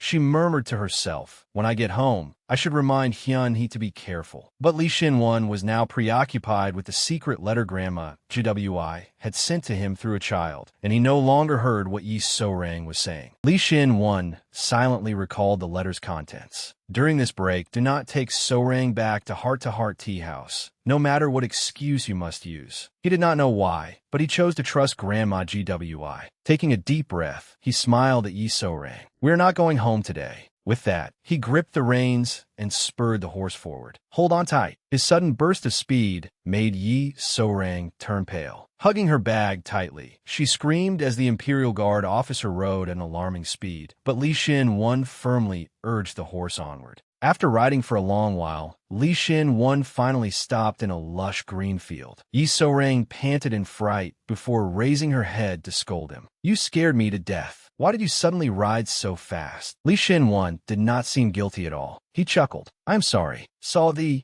Yi So-rang was baffled. "This is not the time to laugh. What is wrong with you today?" Li Xin-wan looked up at the young woman seated on his horse and gave an inexplicable answer. "Because I wanted to earn some points." Yi So-rang was speechless at his strange behavior. "What do you mean?" Li Xin-wan did not explain further. Spreading his arms, he pointed at the sky. "Look over there." Yi So-rang looked in the direction he pointed. The moment she raised her eyes to the sky, both her eyes and mouth widened in amazement at the breathtaking view. Li Xin-wan gently suggested, "Let us sit here and eat. It is beautiful, is it not?" They remained as they were, a young woman on horseback and a knight standing beside her, gazing into one another's eyes. Yi So-rang's heart fluttered, and she gave a soft hum in response. Li Xin-wan held out his arms to her. "Come here, I will help you down." Yi So-rang obediently leaned toward Li Xin-wan, her small arms resting lightly on his shoulders. After fumbling for a moment, Yi So-rang fell into Li Xin-wan's arms. Safely cradled against him, she shyly looked up at him.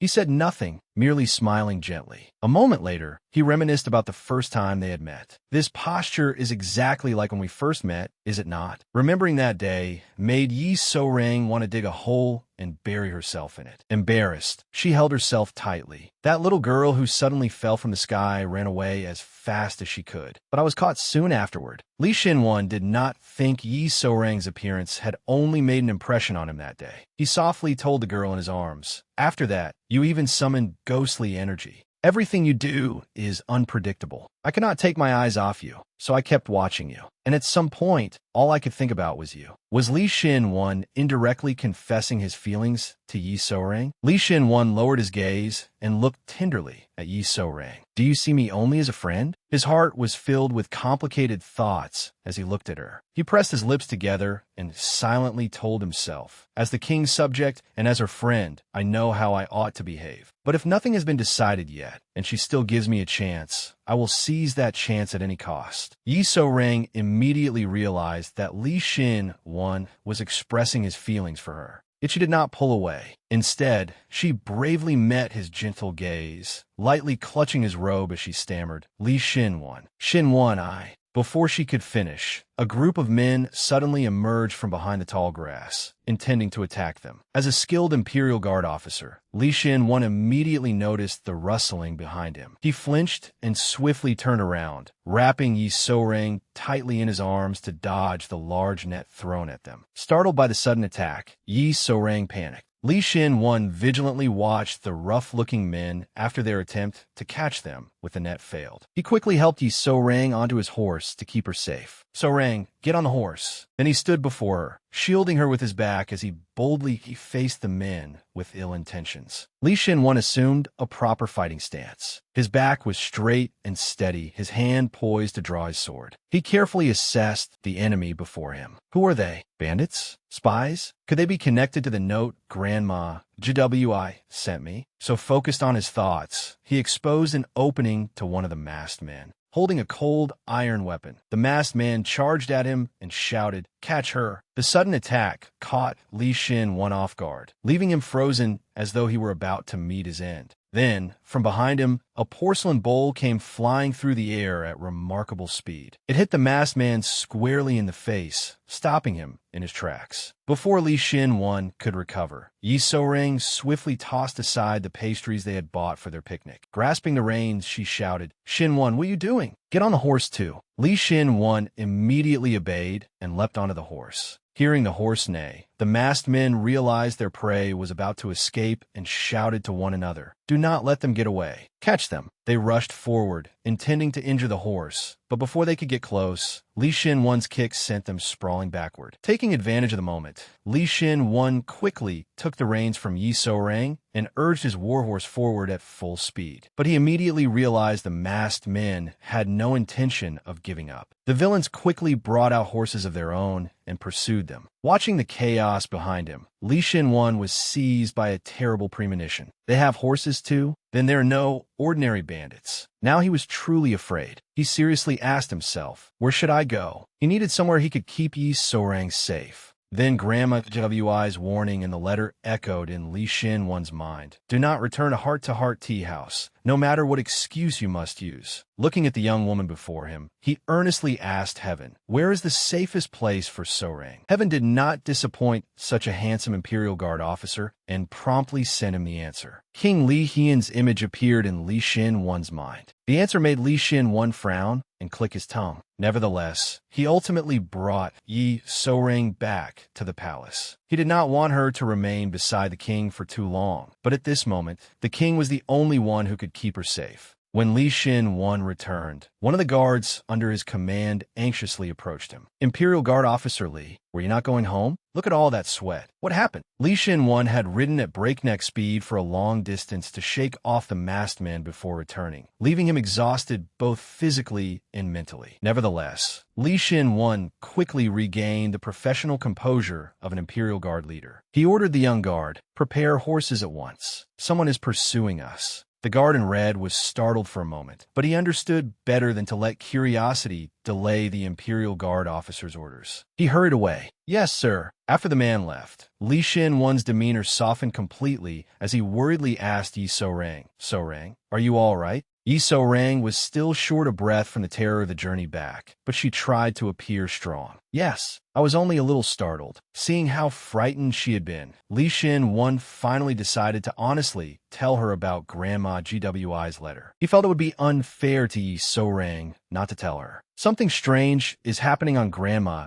GWI's side as well. Those men were clearly targeting you. His words frightened Yi So-rang. She could not believe what she had heard. Targeting me? Why? I have not done anything. Lady Sio's face flashed through Yi So-rang's mind, instantly making her freeze. Her face turned pale, revealing the same fear she had felt 7 years ago when that cruel woman had pursued her. No, it cannot be. How could she know that I am still alive? Li Shinwan was deeply worried about Yi So-rang, and his voice was full of irritation. Perhaps they hate that you lived at heart-to-heart tea house, or they dislike that you became a court lady serving the king at close hand. There are vile people like that everywhere. Though she knew he was sincerely worried for her, even if those fierce masked men had been sent by Lady Sio, she could not tell him. The moment she spoke, she would have to explain everything, including the false identity of Yi So-rang. Although Lady Sio haunted her thoughts, she had to lie to herself. In a trembling voice, she said, "They must just be kidnappers." The shopkeeper said so too. Things have been chaotic lately. She shrank into herself in fear, terrified that mentioning the matter would force her to reveal all the secrets she had concealed until now. Li Shin-won perceptively realized that Yi So-rang must have something she could not say. Not wanting to put her in an uncomfortable position, he went along with her explanation. "That may be it. Perhaps you are right. I will investigate more thoroughly outside first. You do not need to be afraid in the palace, so wait here at ease."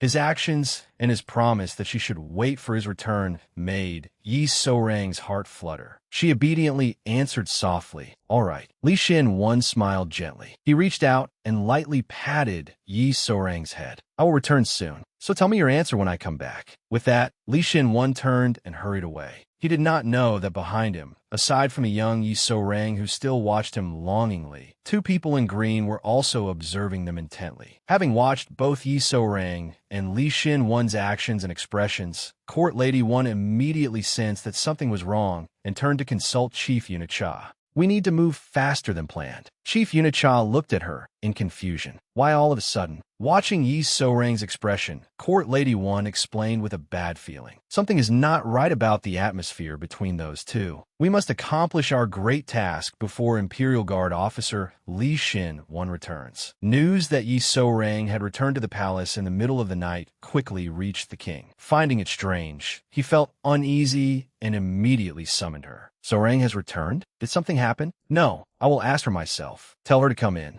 Li Shin-won led a troop outside the palace to search through the dark night. Yet his subordinate's report left him deeply disappointed. "Imperial Guard officer, we searched everywhere, but we found no suspicious men." Unable to accept the answer, Li Shin-won pressed them. "Did you search thoroughly outside the palace?" But it was as though the men had vanished into thin air. Not wishing to make things difficult for his soldiers, he ordered, "All right, increase the patrols as a precaution and continue monitoring the area." Once he had confirmed that his men had received their orders and begun patrolling, Li Shin-won looked toward the main road and resolved, "I must personally go to Heart Tea House." He spurred his horse through the deep night, firmly believing that Grandma GWI knew something. Meanwhile, in the palace, Yi So-rang was taken by Court Lady 1 to wash up after the sweat-soaked chase. Soaking in the steaming hot water, Yi So-rang anxiously bit her nails. Though she did not want to think about it, she could not shake her unease. Should I go ask Grandma GWI what happened? If it truly is Lady Sio, will I have to run away again? A strange conflict suddenly arose in Yi So-rang's heart. She silently weighed her feelings. "I know I should leave the palace as soon as possible, but I do not want to leave like this. If we part this way." For a brief moment, Yi So-rang found herself thinking of King Li Hian.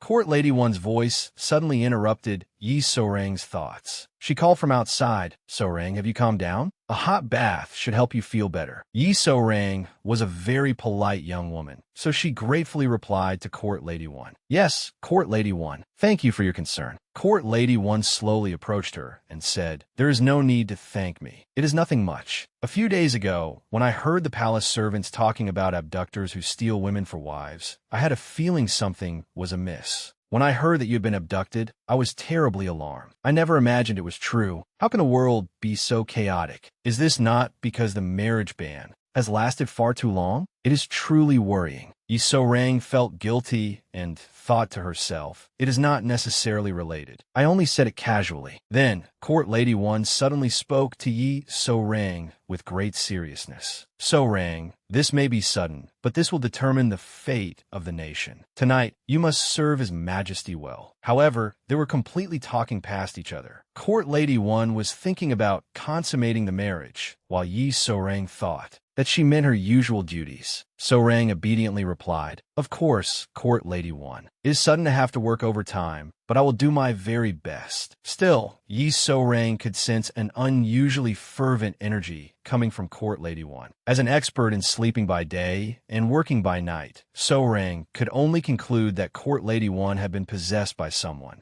But because neither of them understood what the other meant, this was where the misunderstanding began. Court Lady 1 breathed a sigh of relief. She suddenly became so obedient. I worried for nothing. Could So-rang possibly have feelings for His Majesty too? After leaving the bathhouse, she gave Chief Eunuch Cha an approving signal. He immediately understood, his smile spreading broadly across his face. He rushed at full speed to the king's main hall. When Chief Eunuch Cha arrived, carrying a tray of food and wine, the king found it rather strange and asked, Where is the person in charge of serving the meal? Why are you bringing in a tray of wine? Chief Eunuch Cha was so delighted that he stammered, Why yes, Your Majesty. So-rang is preparing herself, so she will be late. A question mark immediately appeared on the king's face. Preparing? Preparing for what? Questioned by his beloved king, Chief Eunuch Cha became extremely hesitant. Unable to wait any longer, the king began to grow impatient. Can't you say it quickly? Taking the command, Chief Eunuch Cha approached the king and whispered in his ear. What he said was enough to make the king's face flush bright red. Is that true? So-rang agreed to it? Isn't this too soon? Seeing the king's intense expression, Chief Eunuch Cha anxiously asked, Your Majesty, if this makes you uncomfortable, shall I have them stop? Yet King Li Hian, his face still rosy, replied, No. Continue preparing. I can wait. I can wait as long as necessary. And this was where the misunderstanding escalated. While Chief Eunuch Cha cheerfully went to report the news to Court Lady 1, the king sat in deep, solemn thought. Shin 1 was right. Things are no longer as they used to be. I can trust her and draw closer to her. Meanwhile, Yi So-rang remained utterly unaware that she was being set up inside the palace. While Li Shin-won believed the palace to be safe, he calmly went to heart-to-heart tea house without knowing what was happening. Meeting Grandma GWI, he suddenly demanded, Why? Why can't you tell me the reason? Those masked men were clearly targeting So-rang after you sent that note. So-rang may now face even greater danger. No matter how much Li Shin-won asked, Grandma GWI firmly maintained her position. I am sorry, sir, but this is something I can no longer interfere with. I hope you understand. The more Shin-won heard, the more serious the matter seemed. What exactly do you mean? Grandma GWI calmly repeated the warning she had given when they first met. Do you remember what I told you before? The first night you came here. Li Shin-won suddenly remembered. Grandma GWI had once told him, If you wish to know that child's secret, please wait until So-rang tells you the truth herself. At last, Li Shin-won understood and quickly reached a conclusion. So-rang appeared to be hiding something. Unable to bear Shin-won's distressed appearance any longer, Grandma GWI sighed. Since things have come to this, I must tell you the truth. I truly do not know about So-rang's past, because she has never told me herself. But there is one thing I know for certain. She is in danger, yet she is too afraid to reveal the truth. That can only mean she is scared. Every word Grandma GWI spoke left Li Shin-won stunned. She continued, On the outside, she seems cheerful, lively, and able to let things go easily. But in truth, So-rang has never genuinely opened her heart to anyone. Do you know that? So-rang is trapped inside that shell. Perhaps she has lived in that hard shell for so long, out of fear, that even she does not realize it. Li Shin-won listened intently and softly asked Grandma, Then how can we break that shell? In the end, he returned empty-handed. On his way back, Shin-won could not stop recalling all the moments he had shared with Yi So-rang. That girl had always smiled and said to him, Imperial Guard officer, let's be friends. We are friends, so we can keep in touch, right? You saved me. Thank you so much. They must have just been kidnappers. The shopkeeper said so, too. Things have been very chaotic lately. At last, Li Shin-won realized what was in his heart. Now I understand why I've always felt so uneasy. It is not that she has no feelings for me. It is because she does not trust me as a friend. That is why I have always felt anxious, because she could leave at any moment. Filled with troubled thoughts, Li Xin rode alone for a long time. But now that he understood himself, he thought, I want to keep her by my side no matter what. What should I do? How can I make you trust me? How can I help you step out of that fear? Li Xin urged his horse toward the palace as fast as he could. He wanted to see Yi So-rang immediately. However, Yi So-rang had already been thoroughly prepared and groomed, and she was now in the king's bedchamber. King Li Hian gently lifted Yi So-rang's small hand and placed a soft kiss upon it. To her astonishment, he said, no matter what happens from now on, I will protect you. Then he reached both hands toward Yi So-rang's small face. The king held her tightly in his arms and said, So-rang, do you trust me? From now on, you will be the woman I love. The king's words immediately made Yi So-rang's eyes widen in shock. What am I hearing? Is this a dream? I thought Court Lady One's pleading and all this makeup were because of the possession scheme, but that was not it. Do I really have to serve His Majesty? Yi So-rang buried her face deeply against the king's chest, bashful and utterly confused. How did things become like this? It is good, in a way, but it is also so strange. Before she had time to question herself any longer, the king tilted her face up so she would look into his eyes and said, You understand, do you not, So-rang? Whatever happens from now on, I will protect you, because you are precious to me. Yi So-rang stared wide-eyed at the man before her, as though she could barely breathe from disbelief. I cannot believe it. I was not possessed at all. That expression is one he usually shows only before the crown princess. Yi So-rang timidly reached out and touched the man's cheek. Strangely, the king leaned his cheek into her palm of his own accord, affectionately. Yi So-rang gazed at the king's cat-like face until he looked up and caught her staring. Embarrassed, she quickly withdrew her hand. Noticing this, the king reassured her gently. Are you shy? It is all right. Forget your embarrassment. I will make you happy, both in body and in heart, so do not worry. Yi So-rang was left speechless by the king's sincere words. Even when Li Hian pressed a kiss to her lips, her mind remained in utter turmoil. It is not a dream. It really is not a dream. What is happening? What did His Majesty just say? Yi So-rang truly lost herself in the king's kiss. When he finally released her lips, he could wait no longer and said, Say it, So-rang. Say that you accept me. Say that you feel the same way I do. As he spoke, Li Hian nuzzled into the hollow of Yi So-rang's neck, and the warmth of his lips made her shudder. Little by little, the king took control. He pushed her down onto the soft bedding and said, Say that you trust me. Yi So-rang was gradually swept away by his emotions until she suddenly jolted awake. At that moment, Li Xin had raced back to the palace and stood beside his beloved horse. In the quiet stillness, his mind was full of thoughts. First, I must report this matter to His Majesty, even if I have to postpone speaking of So-rang's secret. I also need to send someone to protect Heart-to-Heart Tea House. Though Xin was burning with urgency, he quietly led his horse away. It is late today. I should go early tomorrow morning.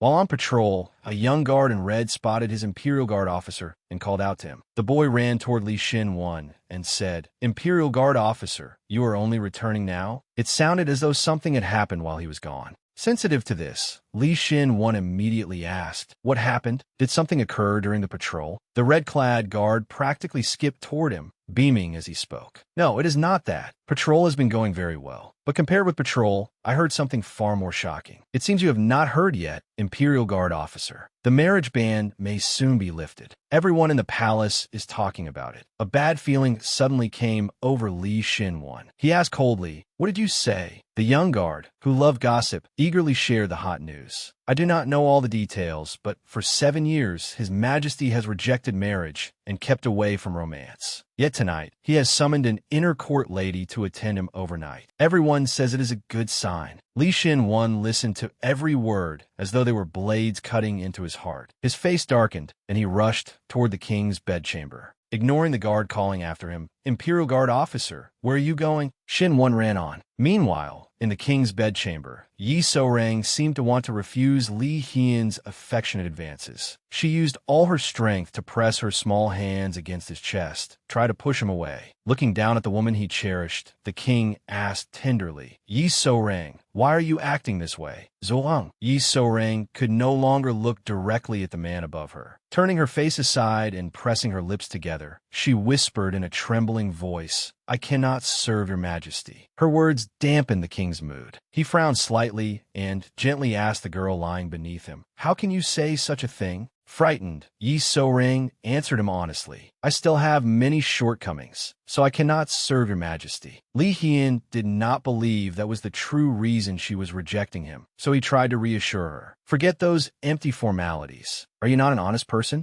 Tell me the truth. Yi So-rang was feeling guilty and full of remorse. Her heart was burdened with sins she could not speak aloud. No, your majesty, that would be dishonest. Above all, I'm the one who has cruelly deceived you. Terrified, Yi So-rang withdrew into herself. Covering her pretty face with both hands, she said, Those are not empty formalities. They are the truth. If I accept your majesty's feelings, I would only be a wicked and flawed person. A battle raged inside Yi So-rang's heart between guilt and genuine affection. Deep down, she had always held special feelings for Li Hian. How shameless of me to love his majesty. I had dreamed that he might accept me, but now I know that was a terrible mistake. Yi So-rang curled into herself and continued confessing her fault to the man before her. Your majesty, I am deeply ashamed. She prayed inwardly. He will surely punish me. He will be furious. But even so, she could not let her feelings grow deeper. Before Yi So-rang could hear the rebuke she expected, the king's heart ached for the girl in his arms. He immediately sat upright and spoke to her gently. You must have been very frightened.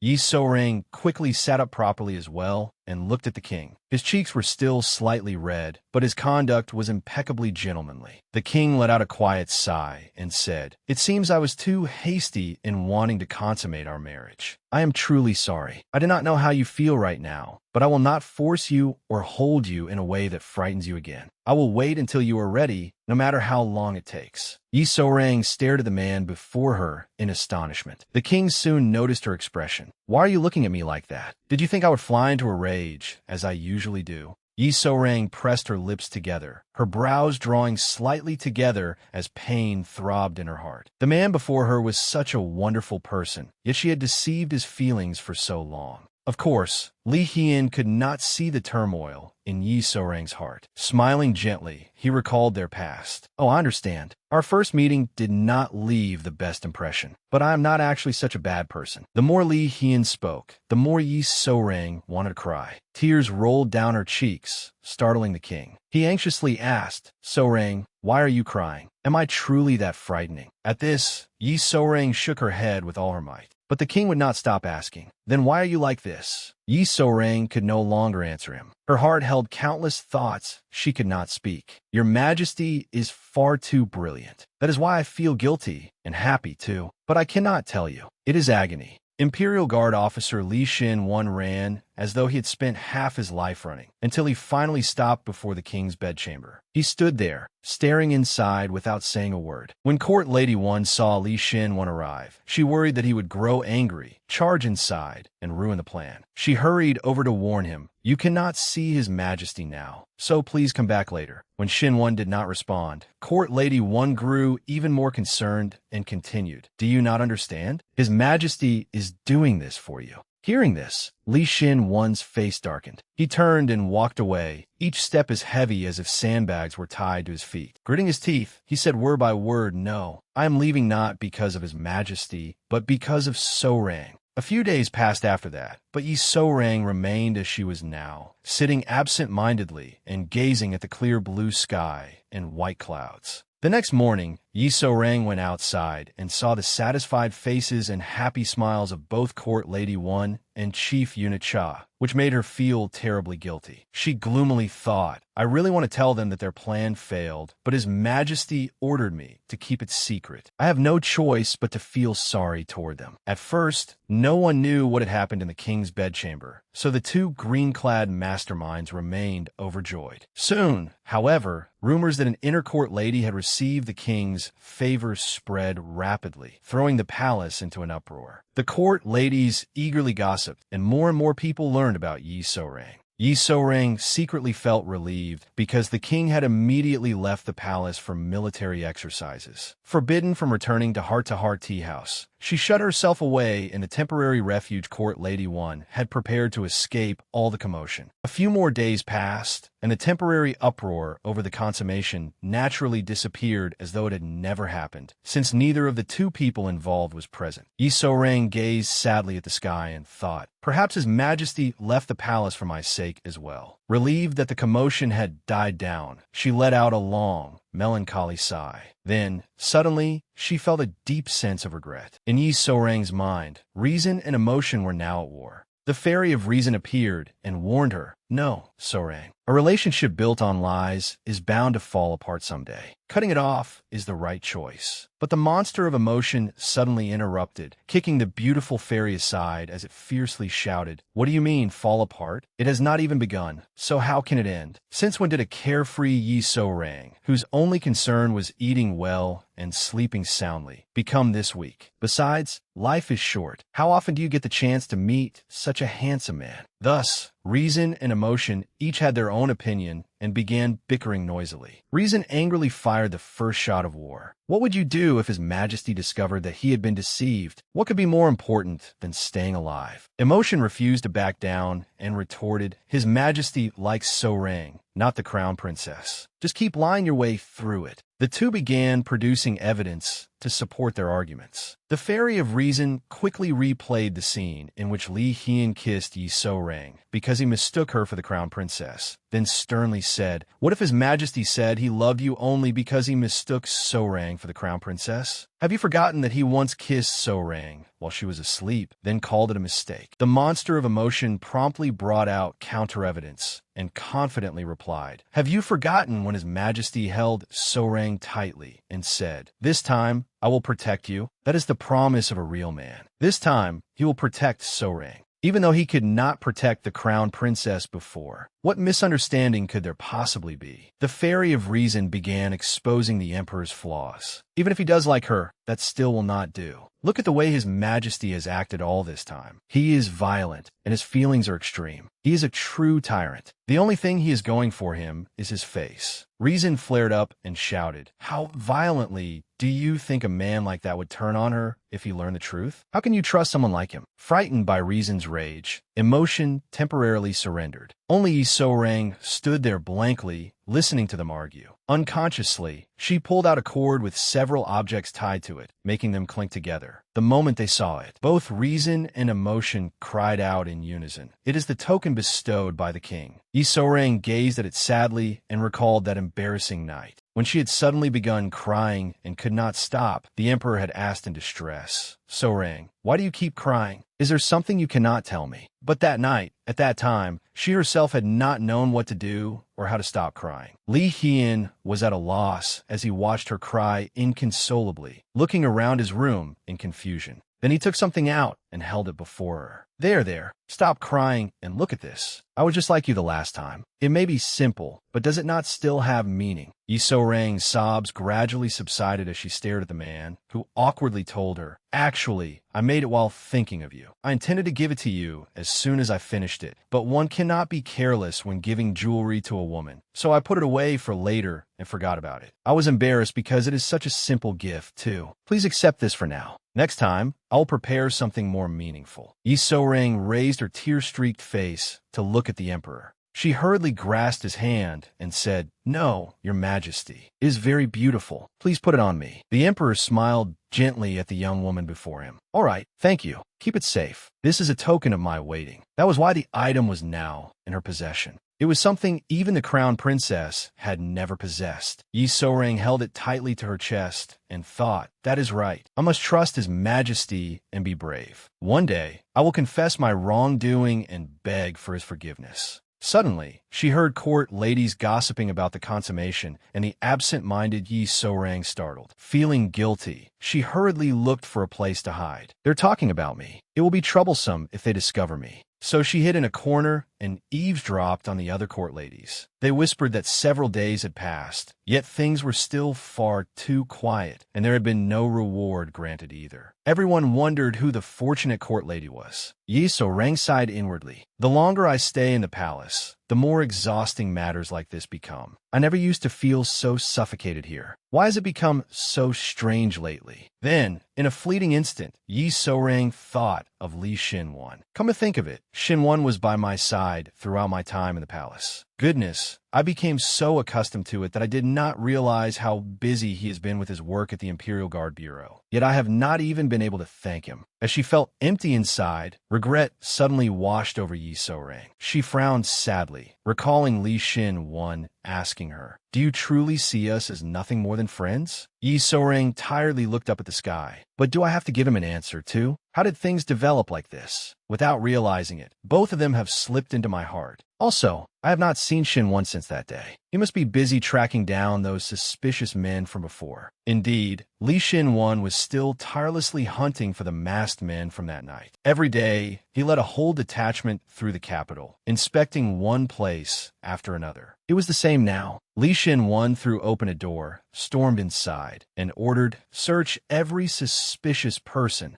Everywhere his Imperial Guard Bureau went, a huge commotion followed. Suddenly, one soldier concerned for Li Xinwan said, "Imperial Guard officer, you seem to be overworking yourself lately. Please leave this to us today and go rest." Yet Li Xinwan remained firm and said he was fine. The soldier could offer advice, but whether Li Xinwan listened was entirely up to him. Thus, the red-clad guard could only mutter to himself, "Strange. He seems as restless as someone being hunted." Li Xinwan's face darkened slightly as he mocked himself inwardly. How embarrassing. I could not hide my emotions, so I let my subordinates see how uneasy I am. Before he could brood for long, another subordinate rushed over to report, "Imperial Guard officer, we have captured several gamblers connected to the case. If we interrogate them, we may find the kidnappers. What should we do?" He quickly regained his composure and ordered his men to bring them back to the Imperial Guard Bureau. The rest of the group continued following him to the next locations. Before long, Li Xinwan's loud operation reached Lady Sio's ears. She angrily shouted, "What? The Imperial Guard Bureau is searching throughout the entire capital."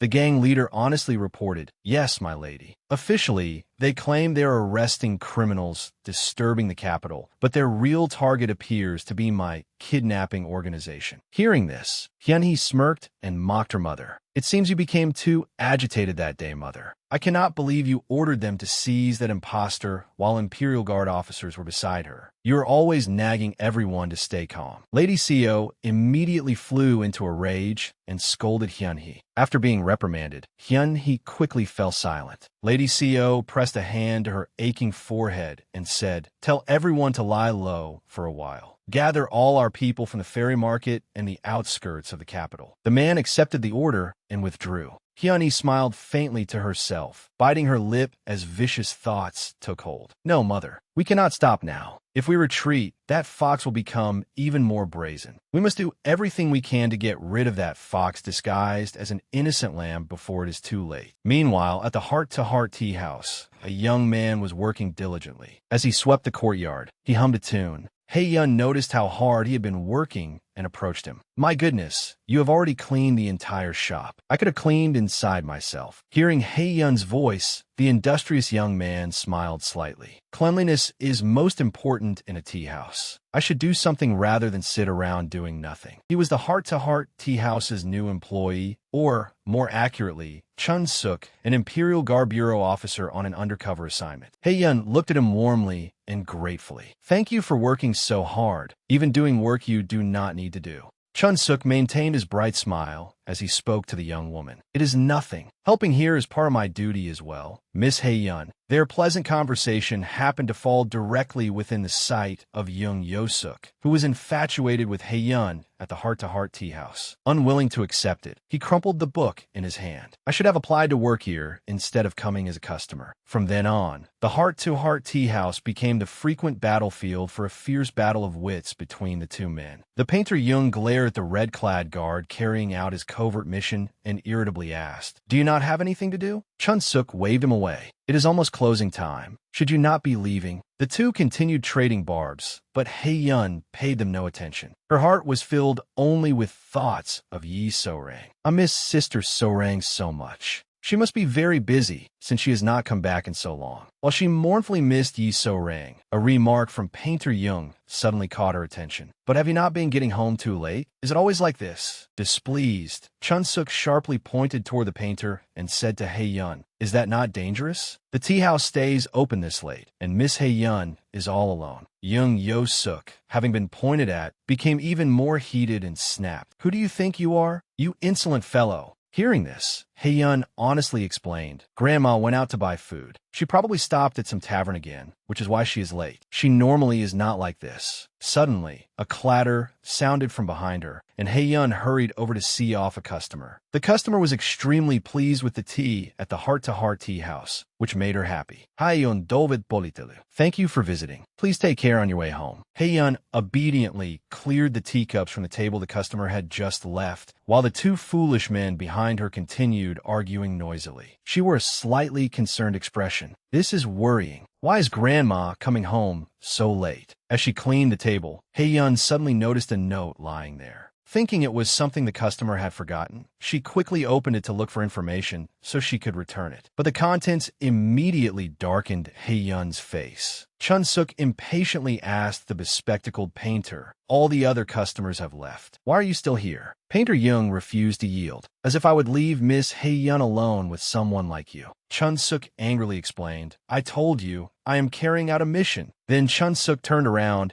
and happened to see Yun quietly heading outside. Concerned, he called after her, "Miss Yun, where are you going?" She was clearly trying to leave secretly, which was why she startled when Chun-suk noticed her. If she had intended to leave openly, what would there have been to fear? Yun's face turned pale, and she replied in a trembling voice, "Chun-suk, I'm going somewhere by myself for a moment." Chun-suk, uneasy, hurried toward her. "You cannot go out alone in the middle of the night. I will go with you." But Yun stubbornly insisted on going alone. Suddenly, Painter Jung extended a book before her. He held Chun-suk back and solemnly told Yun, "Miss, take this collection of folktales with you, but do not get so absorbed in it that you stay out too long." Although startled and confused, Yun accepted Painter Jung's book and hurried away. Chun-suk angrily seized the painter by the collar and shouted, "What are you doing? Why did you let her go alone when it is so dangerous?" The painter was no less perceptive as he rebuked Chun-suk. "Be quiet, you blind fool. What kind of place makes a woman go alone with such a troubled expression?" Yun no longer had the heart to care about the two men behind her. As she ran outside, tears streamed down her face. "Something must have happened to Grandma. But if I do not go alone, what will happen according to the note? What should I do? Sister So-rang, please help me." Meanwhile, in the palace, Yi So-rang peeked out from behind a corner. Calling herself a sinner burdened by countless crimes, she cautiously crept outside. When she reached the main gate, Yi So-rang heard a soldier expressing concern for Li Shin-won. Yet Li Shin-won firmly insisted, "I told you I am fine. Why do you keep going on about it?" But the soldier, seeing the exhaustion in his eyes, worriedly replied, "But your excellency, you truly do not look well." By then, Yi So-rang had approached Li Shin-won. The instant his eyes met the young woman before him, Li Shin-won's entire body and every nerve in it abruptly froze. Yi So-rang appeared not to notice his small reaction. Her gaze was full of concern as she studied his noticeably thinner face. Looking at the dark circles beneath the man's eyes, she said sadly, "Oh my goodness, what happened to your face?" Li Shin-won simply stared at Yi So-rang with wide eyes. Only when the red-clad guard beside him asked, "Court lady, what brings you here?" did Li Shin-won finally draw back his gaze. He swiftly covered for her, telling his subordinate, "She is a confidential court lady sent by His Majesty. When there is an urgent matter, she comes to summon me. Do not concern yourself with it. Go inside." The subordinate acknowledged the order and promptly went back in. After the man left, only the two of them remained. Yi So-rang felt somewhat awkward for troubling him so late at night. She scratched her cheek with one finger and said, "I am sorry for suddenly coming to see you, Shin-won. This is the Imperial Guard Bureau, so perhaps it is inappropriate for me to speak so casually. It is just that I have not seen you lately, so I wondered whether something had happened. Of course, you are always busy, but I have been feeling stifled because I cannot leave the palace and do not know what is happening outside. That is why I came." The moment Yi So-rang spoke, Li Xin-wan's expression darkened. He thought, even with others nearby, even while she is dressed as a palace court lady, I only want to hold her tightly. When Li Xin-wan did not answer, Yi So-rang lifted her large eyes to look at him. He returned her gaze, but his eyes now seemed sorrowful, perhaps even somewhat cold. Feeling awkward, Yi So-rang lowered her head to avoid his eyes and fidgeted with the hem of her clothes. He looked so exhausted that I feel even guilty. What is wrong? Why is he not saying anything? Thinking she had come only to disturb Li Xin-wan, Yi So-rang forced a stiff smile and told him, "It is late, so I should go now. Please get some rest. Goodbye. I will see you again." Just as Yi So-rang turned to leave, Li Xin-wan, who had been silent until then, suddenly spoke, making her stop. Li Xin-wan smiled gently at her and said, "Even if you do not answer me, I love you very much." Yi So-rang raised her eyes to meet the sorrowful gaze of the man before her. Li Xin-wan seemed to realize she had noticed his expression, so he quietly lowered his head, using the broad brim of his hat to conceal his feelings. Yi So-rang had been about to leave, but both her reason and emotions now urged her to turn back. "Do not be like this, Xin-wan. Whenever you say those words with that expression, before Yi So-rang could run to his side, Chun-suk from the heart-to-heart tea house appeared at the gate in great urgency and loudly reported, "Imperial Guard officer Li Xin-wan. Miss Hae-yun from the heart-to-heart tea house has gone missing." The news struck Yi So-rang like a thunderbolt, instantly shattering her composure. Though it was already late at night, someone mounted a horse and rushed toward the heart-to-heart tea house. The man confirmed with his subordinate, "Is this the place?" That man was none other than King Li Hian. The king glanced at the simple sign outside the tea house, inscribed in elegant calligraphy. With gentleness in his eyes and voice, he said, "So this is where So-rang lived." The king cast a pensive gaze into the tea house. The only one accompanying him was Chief Eunuch Cha. Seeing the empty interior, Chief Eunuch Cha awkwardly tried to comfort his beloved sovereign. "We came too late, Your Majesty. There is no one left here. It was difficult enough for you to find the time to come here, and yet." However, King Li Hian did not seem particularly troubled. Taking advantage of the military training period to leave the palace, he had come to Yi So-rang's home. Though he said nothing, Chief Eunuch Cha understood the king better than anyone. "Isn't it because Your Majesty wished to meet So-rang's family?" The king maintained his calm expression as he gazed into the empty tea house. In a somewhat sorrowful voice, he said, "I am curious about those who lived with So-rang, yes. But more than that, I want to know how she has lived all this time." Chief Eunuch Cha looked startled. "What do you mean, Your Majesty?" Li Hian stepped into the tea house, his voice grave. "Those in the palace have continually harassed the queen's residents because they disdain people of humble origins. Even if someone is born into a noble family and possesses upright character, I cannot blindly hand So-rang over to people like them."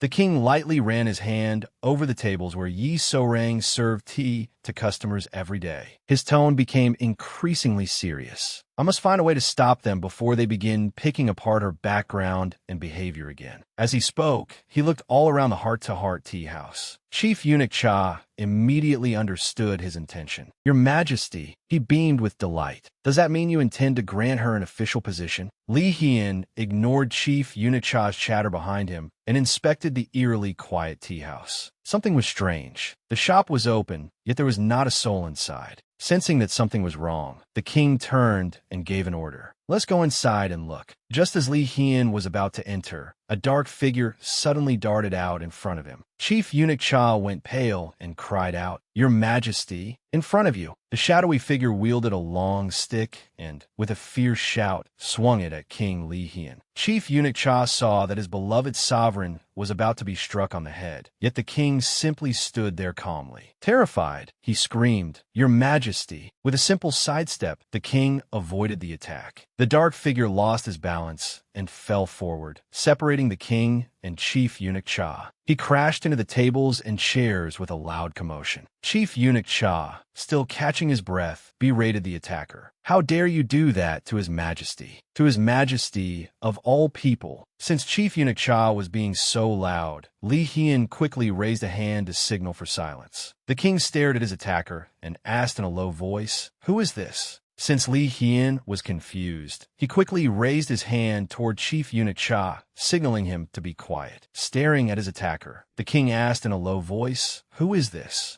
The dark figure turned out to be the painter, Young Yo-suk. His fall had broken his glasses in half, leaving him in a pitiful state. Weeping, he pleaded with the two strangers who had entered the tea house, King Lee Hyun and Chief Eunuch Cha. You must release Miss Hae-yun at once. The painter wailed as he pointed directly at the ruler of Joseon and demanded, "Release her immediately, you scoundrels." Young Yo-suk's insolence promptly earned him a slap from Chief Eunuch Cha. "What do you think you're pointing that finger, old man?" The painter nearly felt as though the slap had sent him into his next life. Meanwhile, the situation at the palace was no better. Lee Shin-won angrily raised his voice at Yi So-rang. "It is too dangerous. I will go to the heart-to-heart tea house to assess the situation first. You stay in the palace. We still have not dealt with the bandits from the previous attack." With that, he coldly turned to leave. But before he had gone far, Yi So-rang quickly grabbed Lee Shin-won by the sleeve. He turned back and found Yi So-rang's face so pale that she could scarcely speak. Lee Shin-won relented and gently tried to reassure the frightened young woman. Seeing his troubled expression, So-rang quickly explained, "It is not that I want you to take me with you to the heart-to-heart tea house. It is another place." Her words were strange, as though she knew both the mastermind and their hideout. Lee Shin-won immediately noticed the oddness in every word she said.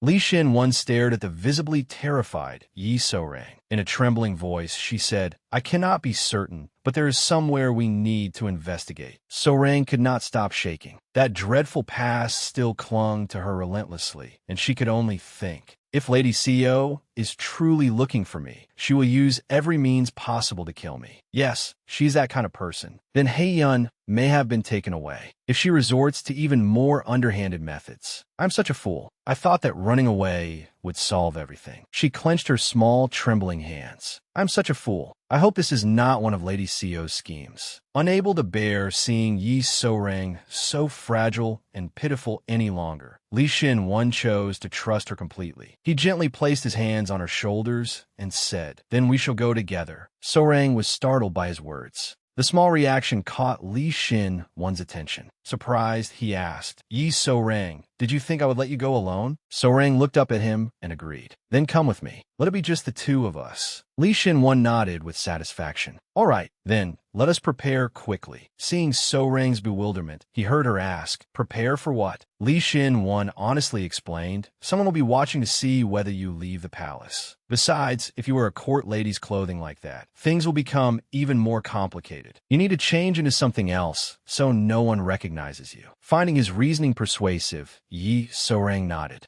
"I understand." She hurried away to change. As So-rang rushed off, she thought of the terrifying possibility ahead. Even if her secret was exposed, she would have to accept it. The important thing was to save Hae-yun. "Please, Hae-yun, you must be safe." From behind her, Lee Shin-won watched her hurried figure intently. King Lee Hyun soon learned that Hae-yun had gone missing as well. He urgently rode through the streets near the heart-to-heart tea house in search of the young woman, but found no clues anywhere. Growing anxious, the king turned to Chief Eunuch Cha, who had returned from searching another street. Lee Hyun hurriedly asked, "What about you? Did you find anything?" Chief Eunuch Cha answered honestly, "It is too dark. I found nothing. It will be better to return to the palace and dispatch soldiers to search." Chief Eunuch Cha was deeply worried and tried his best to persuade his beloved sovereign. "Your Majesty, please return to the palace first." But King Lee Hyun snapped irritably. "How can I do that?" He shouted in anger. "Why has no one reported these kidnappers to me?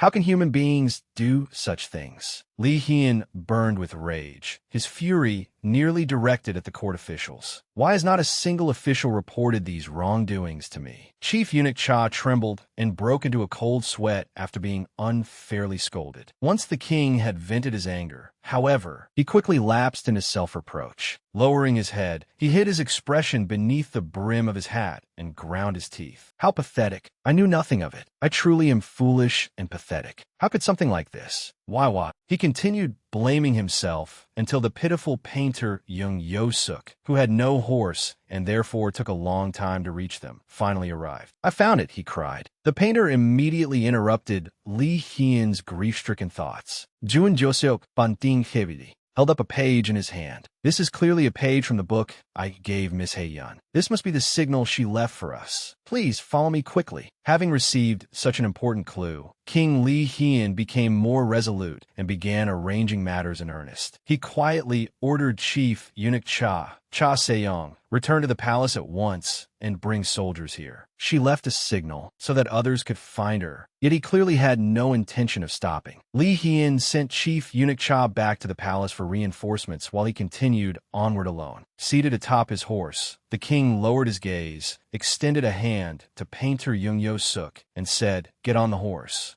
The king furrowed his brow, his eyes fixed thoughtfully ahead. He gripped the reins tightly and sped off in the direction painter Jung Yo Suk had indicated. As for Yi So-rang and Li Shin-won, she led him out of the palace. They walked through alley after alley, side by side, without either of them speaking a word. Li Shin-won walked while vigilantly surveying his surroundings, as was his habit. Yet unease stirred within him. Something has felt strange for a while now. This is clearly a road I know. It is too dark to see clearly, but I have certainly come here many times before. Li Shin-won silently followed behind, watching the slender nape of her neck. But when Yi So-rang finally stopped before a house familiar from his memories, his heart began to pound. He looked up at the familiar gate and realized what this place was. This was clearly the home of Lord Yi Hyun-ho, the home of his fiancée. Yi So-rang turned to him and said, "We are here, Shin-won." Looking at her, a name suddenly rose in Li Shin-won's mind. Yi Hun-nae. Li Shin-won's mind was filled with turmoil. This was Lord Yi Hyun-ho's house, the home of Yi Hyun-hee, his fiancée. Why would So-rang come here? Li Shin-won had so many questions he wanted to ask Yi So-rang at that moment. His heart raced as he reached out toward her. Sensing what he intended, Yi So-rang hesitated. I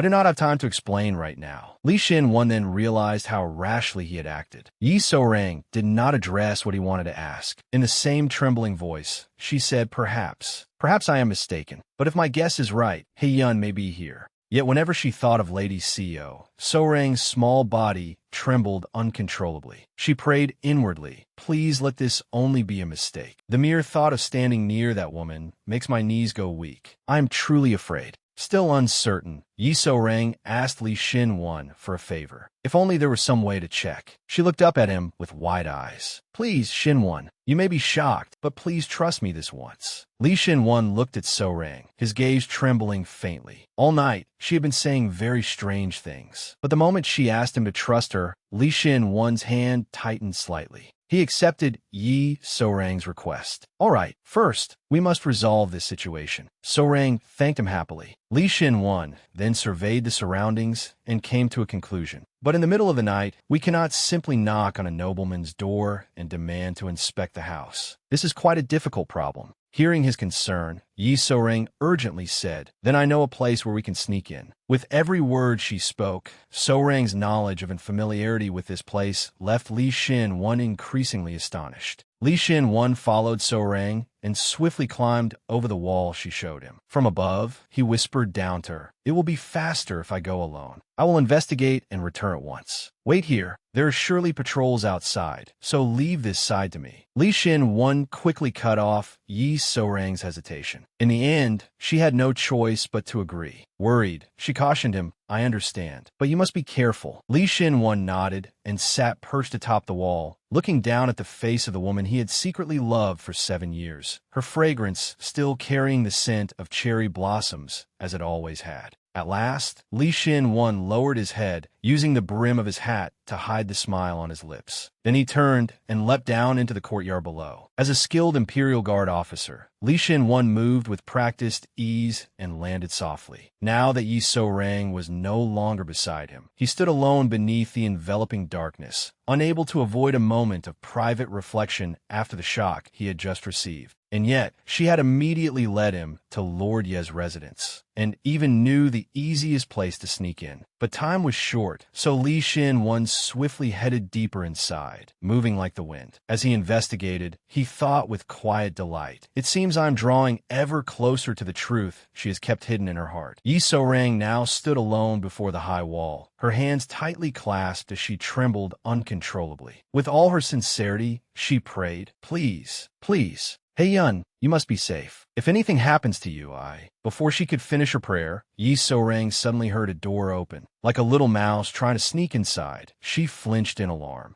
She hid near the wall, revealing only her eyes as she watched a group of people leave Lord Ye's residence. Who is that? Is someone leaving? Who would go out at this hour? She fixed her gaze on the backs of the large men. Some instinct urged her not to look away from them. After watching them for a moment, she thought, how strange. Where are they going? Perhaps I should follow them. With that, Yi So-rang hurriedly looked around for Li Xin-won. Watching the strange men disappear into the distance, she thought, no, I cannot let them get away. Yet she also worried about Li Xin-won inside. Still, something in her heart urged her onward. Even if I must go alone, I have to follow them. But then Yi So-rang suddenly remembered fragments of her past flashing through her mind. 7 years ago, she too had followed a group of strangers alone. They had pursued her relentlessly, forcing her to risk her life and jump into the sea. At once, that crushing memory ate away at her reason. Whenever So-rang recalled it, she felt as if her strength were draining away. I thought everything would be all right, but I have only been avoiding it. Even now, that wound is still holding me back. Unconsciously, Yi So-rang thought of King Li Hian. Your Majesty, I understand your wounds now. Just like me, you could not reveal that pain to anyone. You could only endure it silently for 7 long years. But even your Majesty is gradually changing. Then So-rang remembered the night of the mistaken consummation. That very night, the king had told her, So-rang, do you trust me? From now on, you will be the woman I love. He had embraced Yi So-rang and given her strength. Thus, Yi So-rang made up her mind. Her eyes became resolute as she reached her final decision. I cannot keep cowering like this. I must face my fear and fight it. She set down her hat and belt, then carefully placed a stone on top of the hat as a marker for Li Xin-won inside. After looking around, Li Xin-won had made his way deep into Lord Ye's residence. He carefully observed his surroundings and came to his own conclusion. From the outside, there does not seem to be any place here where someone could be watched or imprisoned. Lest So-rang mistaken. Suddenly, a chill ran down Li Xin-won's spine. He focused intently on assessing the place. But there is something. I cannot put this feeling into words. The entire house seems to be shrouded in an unusual sense of tension. Has this place always been like this?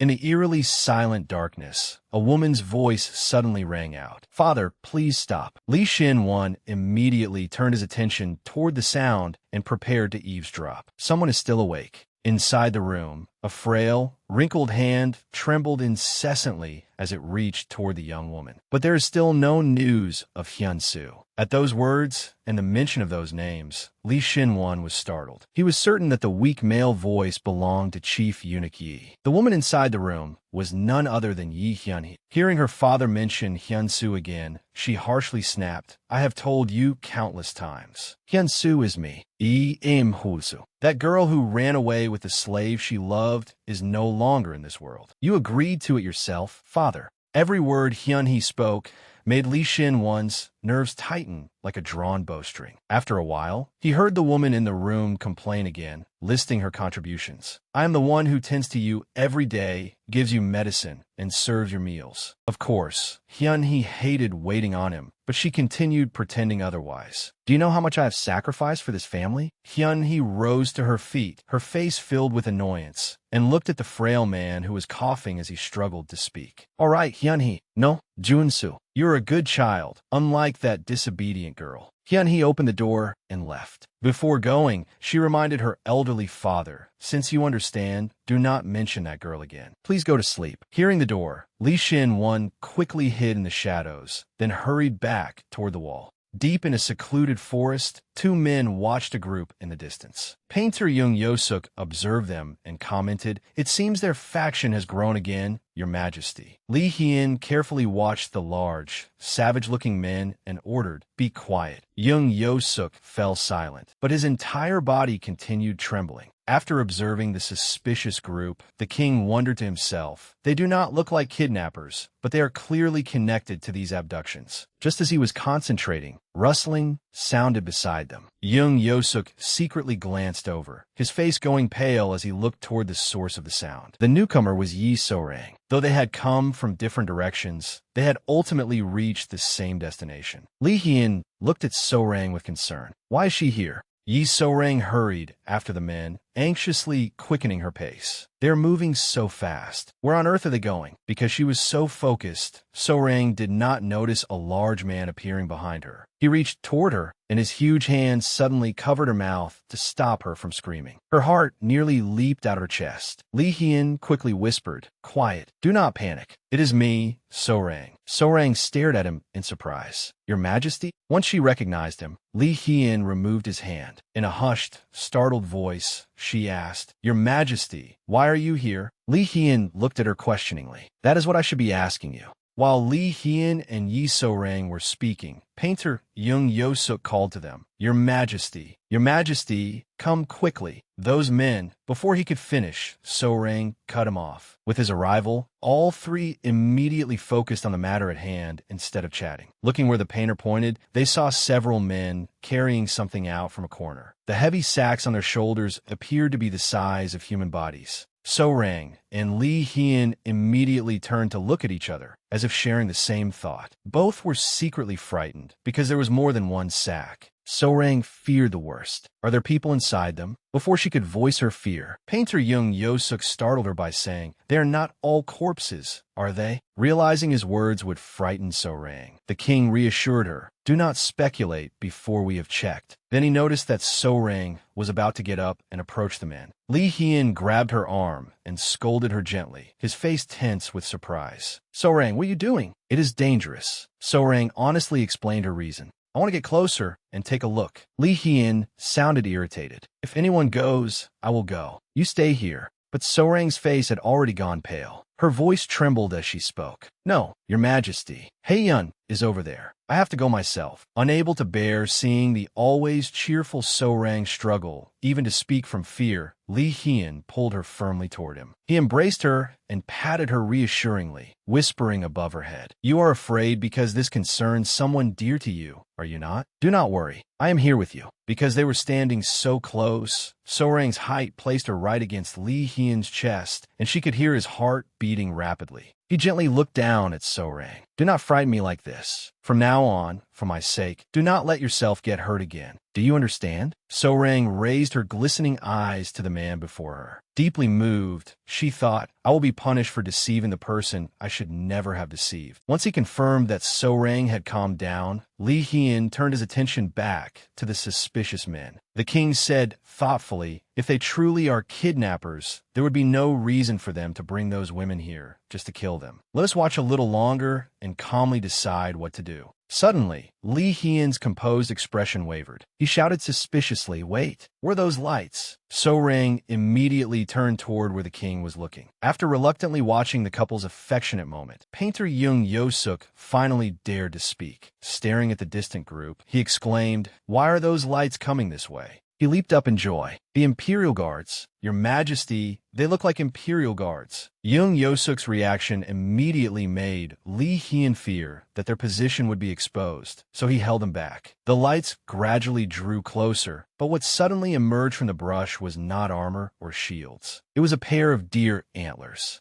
It was another group of rough-looking men armed with primitive weapons. Their leader, wearing deer antlers, shouted, "Wipe them all out! Who dares trespass on our territory?" Only then did Young Yosuk crouch down in fear. Clutching his hair in panic, he lamented, "They are not Imperial Guards. They are mountain bandits." Out of the frying pan and into the fire, the two gangs began fighting in a chaotic brawl. The man with deer antlers led the charge, beating the others mercilessly. The group carrying the sacks from Chief Eunuch Ye's house fled in all directions. One of their men angrily shouted, "Where are you going? Do not run. Fight them." As soon as he finished speaking, he was struck by a powerful punch from one of the bandits. After punching him, the bandit laughed with delight. "You were trying to run too, were you not?" After the sweep was over, only the bandits remained on that patch of ground. So-Rang and Li Hien stared blankly at the chaotic scene, wondering what exactly had just happened. The antlered leader of the mountain bandits laughed heartily in celebration. "Why bother chasing those cowards? They are not worthy opponents for us."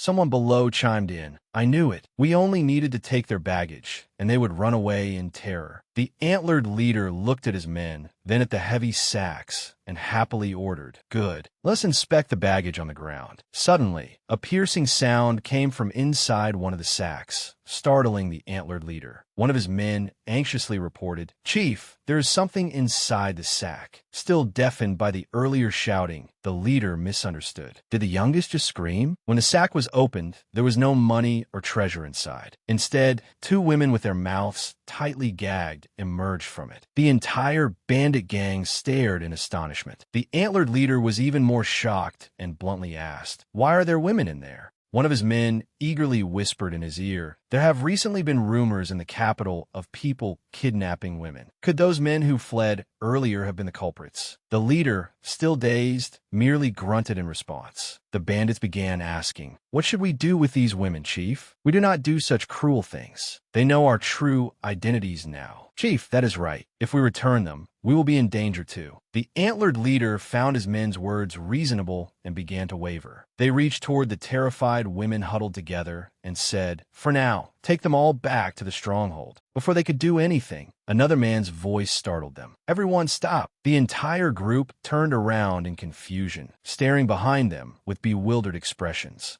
Li Hien finally revealed himself after hiding among the bushes for some time. At that very moment, the wind began to blow, and his soft footsteps stirred the silence. As though by some miracle, the dark clouds covering the moon gradually dispersed. Moonlight illuminated Li Hien's handsome face, making him shine in the dark night. He said, "Step back at once. Can you not see that you are frightening these women?" It was unclear whether the bandits heard a single word, because the radiance of Josian's monarch had exposed them for what they truly were. Every one of them wore the same expression. "Is this what an incomparably handsome man looks like?" Li Hien smiled faintly, and his smile and aura swiftly captivated everyone within sight. So Rang inwardly marveled. His Majesty has accidentally activated his handsome man strategy again. Hei Yun was 20 years old, and both a relative and a friend of Yi So-rang. She had started reading folktales while living with Grandma, GWI. The little girl with hair as black as ebony is Hei Yun. Whenever the two of them read folktales together, Grandma, GWI, would pass by and make her usual remark, "All the men in books like that are swindlers." Since childhood, So Rang and Hei Yun had had very different temperaments. While Hei Yun obediently read with shining eyes, So Rang would competitively argue back, "I know that, Grandma. That is why I am reading them, to find out." Grandma GWI did not care about winning, but she hated losing, so she would always speak smugly to So Rang. "I met many men, so I know." So Rang would angrily scold the old woman. "Grandma, stop spoiling the story." While the two argued noisily, Hei Yun remained focused on her book and came to a conclusion. Handsome men from folktales only exist in novels. How could someone like that exist in real life? A man of noble blood and character who risks himself for a woman, and is so handsome that he takes your breath away at first sight? Fortunately, they had truly found Hei Yun inside one of the sacks. Her hands were tied, and her mouth was tightly gagged, making her cough continuously. Li Hien gently approached Hei Yun and asked after her, "Are you all right? Are you Hei Yun?" Upon seeing Josian's monarch's heaven-given appearance, Hei Yun could not help thinking, "Does a person like this truly exist? Is this heaven?" He gently removed the cloth from her mouth and said kindly, "Goodness, you must have been terribly frightened." Hei Yun continued staring blankly at his Majesty. Then Li Hien turned and scolded the mountain bandits again in his usual irritable manner. "Why are you just standing there? Can you not see that these innocent women are frightened?" Though they were being scolded, the bandits looked strangely willing to accept it and could not bring themselves to argue. Handsome man, Hei Yun thought. "No, scholar, thanks to you, my fear has vanished. If this really is heaven, then I welcome it." Seeing the people behind him standing silently like logs, Li Hien angrily said, "Since ancient times, there have been principles of the 3 bonds and 5 relationships that people must observe." Painter Yoon Yo-suk watched the king's heroic rescue and promptly commented, "It seems His Majesty's authority is working. Look at the bandits. They do not dare utter a word." But only So Rang, who knew him well, understood that the king's dazzling aura had simply left them spellbound. She quietly delivered a devastating comment. "They cannot hear anything. Young Yosuk looked around, and his eyes settled on the young woman beside Li Hian. Painter Jung said in a choked voice, Hyun is beside His Majesty. Thank goodness, she seems safe. He quickly suggested to So-Rang, while His Majesty stalls them, let us hurry and summon the Imperial Guards. Yet So-Rang remained restless, seized by a bad feeling. Can he really stall them without anyone realizing who he is? How long will His Majesty's beauty work? And then there is his mouth. That mouth was truly a disaster. A second later, Li Hian loudly pointed at the mountain bandits. Using words as vicious as they were ill-suited to his beautiful face, he scolded them. If you have read the 1,000-character classic, you should know such principles. Are your heads nothing but empty ornaments attached to your necks? So-Rang silently pleaded, Your Majesty, please calm down. Just make full use of your handsome man strategy. Why do you have to open your mouth? Sure enough, the bandits were enraged by his insults, their faces turning grim. The antlered leader angrily spoke for all his men. What the hell is the 1,000-character classic? Li Hian was startled by the leader's fierce shout. The man yelled in his face, demanding justice for his men's honor. Damn it, do we look like a bunch of bookworms? That kind of thing is for rich people with nothing better to do. Though stunned, the king tried to preserve his dignity and retorted, You dare raise your voice at me? So-Rang watched the scene and did not even know what to say anymore. Li Hian angrily displayed his authority before the crude men. You fools, do you know who I am? Though it is improper, I permit you to look directly at me. The leader became furious and shouted back, How would I know? This is the first time I have seen you. Does knowing you give me rice cakes? Only then did His Majesty realize that there was a temporary problem. He had never had to introduce himself since the day he was born. Li Hian stared blankly at the people before him and asked himself, They do not know me? Though hurt, he could not accept this affront to the royal dignity flowing through his veins. Thus, Li Hian pointed at himself and began introducing himself slowly. Very well. If you do not know, then I shall enlighten you. In the palace, I am. The men eagerly listened, consumed by curiosity about the handsome man's background. Before he could finish, So-Rang dashed out from the bushes and called Li Hian chief. Panting as she reached him, she desperately tried to cover for him. Chief, why did you go off by yourself? Do you know how worried I've been? I've been looking for you this whole time. At the sight of So-Rang's small figure, he immediately cried out in agitation. So-Rang, why are you? Go summon the Imperial Guards at once. The moment he spoke, So-Rang swiftly covered his mouth with her small hand. She scolded the bandits. How rude of you. Do you have any idea who you are speaking to? Get on your knees at once. Though So-Rang spoke with great authority, the bandits only stared back blankly. The old leader pondered aloud. But who is he? The king, irritated, grabbed So-Rang by the hand and leg and said gruffly, So-Rang, did I not tell you I would handle things here? She softly called, Your Highness, but one of the leader's men overheard her. So-Rang's face darkened at once, and she quickly made up an identity for Li Hian. Boldly introducing his false identity, she said, This is the chief eunuch, His Highness's attendant, the person closest to His Majesty. Upon hearing So-Rang introduce him as a eunuch, King Li Hian felt as though his manhood had been snapped in two. He was not the only one stunned. The bandits were also taken aback by the special status of the handsome man before them. Hyun-hee was no exception. She immediately remembered Grandma GWI's teachings. Grandma had once told her that every man in folk tales was a fraud. The air around them suddenly turned grim, and everyone sighed together. Unable to accept his newly broken identity, King Li Hian hurriedly denied it. I am not, but So-Rang knew that the man beside her must not be exposed as the king of Joseon, so she shouted louder to drown him out. I heard that cruel people have recently been abducting women and causing trouble in the city. The chief eunuch personally came to investigate and assess the situation. He has found evidence and is tracking them down. Yet you dare obstruct him? Are you perhaps on the kidnapper's side as well? So that is it. You have quite the nerve. Do not try anything foolish. The Imperial Guards are waiting behind us. At a single signal from us, they will move at once. So-Rang's words frightened the bandits, making them uneasy. Yet she had no intention of letting them off. Pointing directly at the antler-headed leader and making him flinch, she said, You, tell me what will happen now. So-Rang's actions caught the king's attention.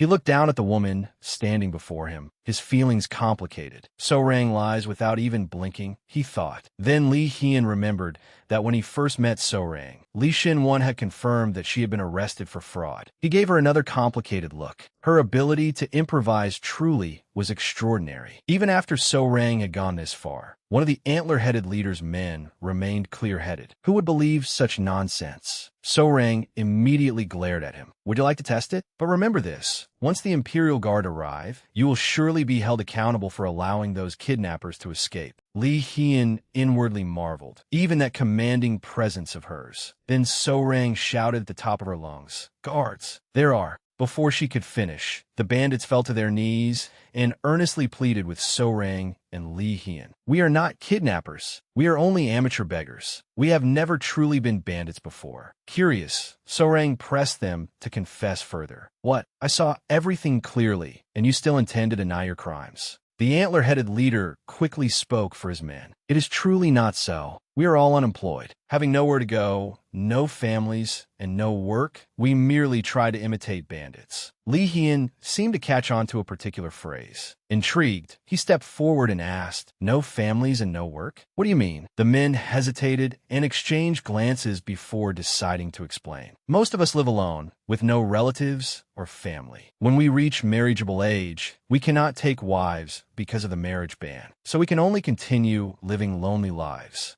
Also, because we have no families, we are always the first to be dismissed whenever work becomes scarce." One after another, they spoke of their hardships. "I ran a business in a small village with only a few households. But because of the marriage ban, no newcomers came, and nearly everyone eventually left. I had to leave my hometown and wander because making a living became impossible." Others spoke up as well. "My mother and wife left me, but I cannot remarry. I perform at ancestral memorial ceremonies. I sell wedding goods, but my business has collapsed. I make flower shoes. I make toys." As the ruler of Joseon, Li Hian had allowed his people to suffer like this. He stood frozen as he listened, until someone's final words shocked him awake. "For 7 years since the marriage ban was imposed, the Son of Heaven has known nothing of the people's suffering." Li Hian's expression quickly turned grim. Noticing the danger, So-Rang hurriedly stopped them. "What are you saying in front of someone who receives a salary from the state?" He stood frozen as he listened, until someone's final words shocked him awake. "For 7 years since the marriage ban was imposed, the Son of Heaven has known nothing of the people's suffering." Li Hian's expression quickly turned grim. Noticing the danger, So-Rang hurriedly stopped them. "What are you saying in front of someone who receives a salary from the state?" But the men grew bolder and crowded closer to Li Hian. Acting sympathetic, they said, "Did we say anything wrong? Look at the chief eunuch. He, too, must have suffered greatly because of his majesty." They looked up at Li Hian's darkened face and lamented on his behalf. "That is right. Such a handsome man." Yet they cut that off. That tyrant must have been jealous and turned him into a limp, lifeless groom. Terrified, So-Rang tried to stop them. "Would you all please stop?"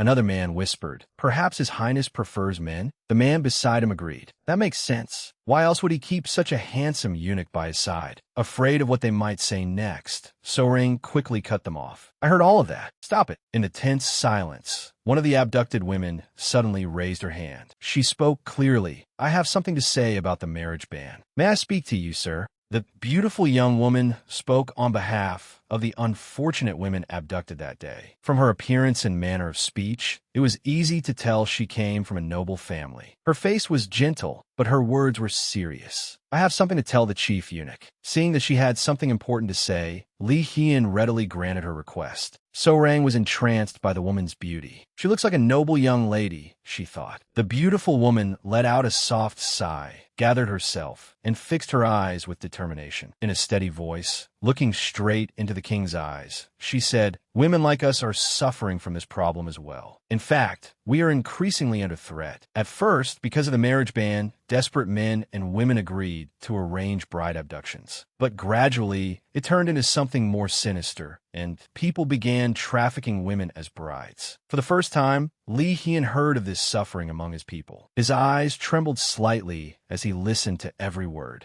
The young woman continued, "Even when the authorities crack down, it has no effect. Those villains use the excuse of preserving old customs and grow more brazen by the day. Women cannot go out late at night. At times, we are afraid, even inside our own homes. Her voice gradually began to tremble with fear. Every day, we live in anxiety. Yet no matter how careful we are still abducted and end up like this. If even I, the daughter of a noble family, must suffer this, how much more must others endure? The cause of all this is the marriage ban. Upon hearing those 3 words, So-rang immediately turned to check the king's expression. But his reaction surprised even the beautiful young woman. Li Hian's eyes were filled with self-loathing, and his words were a rebuke to himself. Because of that foolish king, all of you have endured unspeakable suffering. Seeing the king's expression, So-rang could not help worrying about him. He slowly clenched his hand into a fist and continued, "You are right. His Majesty truly is a tyrant who could not control his heart and body, bringing misery upon his people. Yes, the source of all these foolish and wicked acts is his Majesty." The bandits stared blankly as the handsome man, without manhood, openly insulted the ruler. All of them wore the same expression of wide eyes and open mouths, wondering how this eunuch could be so bold. Li Hian clenched his jaw. Lowering his head so the brim of his hat would hide his expression, he shouted, "I cannot hold my head up." A man regarded as the people's sovereign, bearing the title of their ruler. At that moment, Li Hian saw the image of the late queen consort, whom he had loved. Her words echoed in his mind. "Your Highness, affairs of state must always come first. You must put the people before all else." Beneath the broad brim of his hat was a face filled with anguish. The face of a king whose failures had driven his people into misery. Unable to bear seeing him like that, So-rang quickly stepped closer to comfort him. She softly called to the man whose brows were tightly furrowed, "Your Highness." Li Hian immediately startled at her voice. Then he turned gentle eyes toward her as their gazes met. He smiled warmly. Having regained some composure, the king leaned close and whispered, "Thank you, So-rang. I'm all right now." The close distance and his whisper made So-rang's heart flutter. After speaking to her, the king turned back to face his people. This time, his gaze was firmer and stronger. Yet he still had to speak as an eunuch. "I promise I will convey this to His Majesty and have this matter set right. Here and now, you may blame or curse His Majesty as much as you wish. Go on, say everything you want. In return, tell me all the suffering you have seen and heard of." The eunuch's actions and words were so dignified and steadfast that everyone around him froze and looked at him. Then Li Hian promised, "I sincerely ask this of you. Trust me and tell me everything." Whenever and wherever Li Hian appears, it is as if heaven and earth themselves stand on his side. Even a passing breeze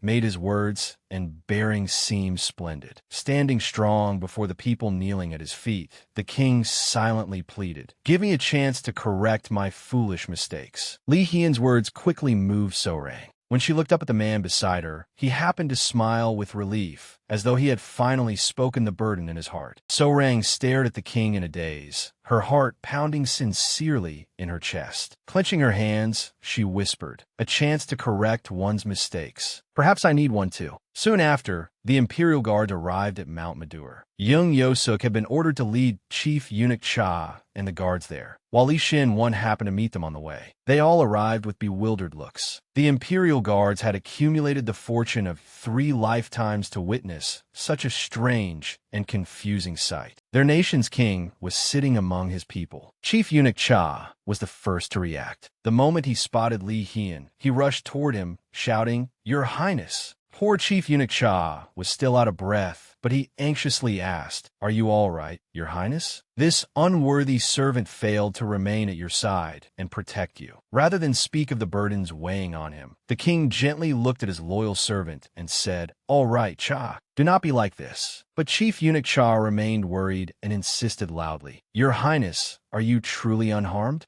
Li Hian looked at him helplessly and laughed. "Yes, do not worry. The people surrounding the king were only then struck with realization. Once might have been an accident, but they had now heard everyone call that handsome man Your Highness 3 times. Their faces filled with disbelief. By then, the king no longer seemed concerned about his identity being revealed. He said softly to Chief Eunuch Cha, "On the contrary, I owe you a debt and wish to thank you." Chief Eunuch Cha stared at his sovereign in confusion. "Pardon me." The king lazily passed the explanation to Sorang. "I'm not entirely sure. Ask her for the details." A little embarrassed, Sorang said, "It is rather shameful to explain, Your Highness." She smiled slightly as Chief Eunuch Cha pleaded, "Miss Sorang, what happened?" As they spoke, the people continued murmuring among themselves. Staring in shock, they asked one another, "He truly is His Highness? Will we be charged with treason?" The imperial guards overheard and immediately scolded them. "How dare you raise your heads and cause a disturbance in the presence of your superior? Hurry and pay your respects to His Highness." The king turned and glared at his subordinates. "It is all right. I gave him permission, so leave them be." Then, changing his expression in an instant, he turned to his people with a bright smile. "Why do you all look like that? Are you afraid? I will not keep my promise to convey your wishes to His Majesty." At once, Li Hian's dazzling presence made them unable to look directly at him as they had before. Li Hian soon stood and bid them farewell. "I must return to the palace now. I will take care of the rest." The antler-headed leader stammered, "Why, Your Highness?" He was terribly worried about being punished for insulting the king. But Li Hian smiled kindly at his people and made a startling declaration. "Yes, as soon as possible, I will completely repeal the marriage ban." His words immediately caused an uproar, and everyone's faces were filled with shock. Sorang was no exception. A smile of happiness appeared on her lips, but she repeated the king's words in astonishment. "Repeal the marriage ban?" On the way down the mountain, Chief Eunuch Cha seemed to be the happiest of all. Chuckling, he suggested, "Let us rest here for a while before going down. We can watch the sunrise while we take a break." Then he eagerly turned to the king. "Your Highness, I will bring the horses soon. Please wait here a moment." Li Hian did not say much, only thinking of his people. "Very well. I am fine. Take care of these women first." Chief Eunuch Cha obeyed. His feet hurried away, but his lips hummed cheerful tunes, leaving everyone puzzled by his overflowing energy. Young Yosuk,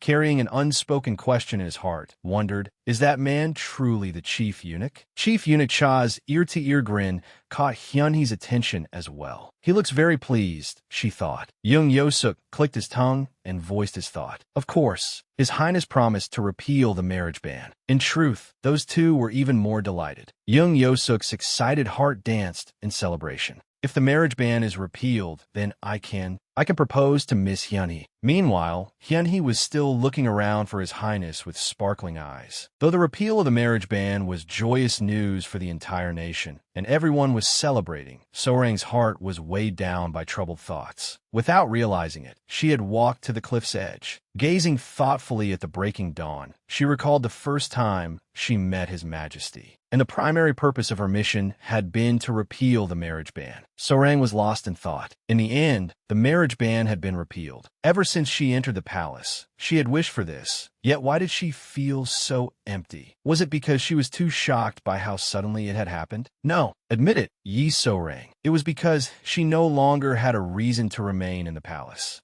Deep down, the moment she heard the marriage ban had been lifted, she had dreamed of happiness. For one brief instant, she imagined herself standing beside him, but she quickly realized that it was an impossible dream. Her gaze gradually grew sorrowful. A relationship founded on lies would end tragically no matter how hard she tried. Sorang was so deeply immersed in her own thoughts that she did not notice King Li Hian's confusion. Only when he spoke did she come to her senses. Looking at the dawn, he said, "Watching the sunrise from a mountaintop is truly wonderful. I cannot believe I never knew that such a magnificent sight appeared every day. It feels as though I have been trapped in a dark fog and have only now stepped out of it. It is all thanks to you, Sorang." The king's gentle gaze suddenly fell upon her, making her look up at the man before her in surprise. The king gently took Sorang's hand, fixed his eyes on her, and softly spoke from the depths of his heart. "Thank you for bringing me out of there. So-Rang froze, staring unconsciously at His Majesty. Only when he lightly stroked the back of her hand did she regain her senses. Startled, she replied, "You praise me too highly, Your Majesty. It was merely my duty." Though she said so, deep within her heart, she selfishly wished for one thing. Though she knew it was impossible, she wanted to stay by his side, beside His Majesty, forever, just as she was now.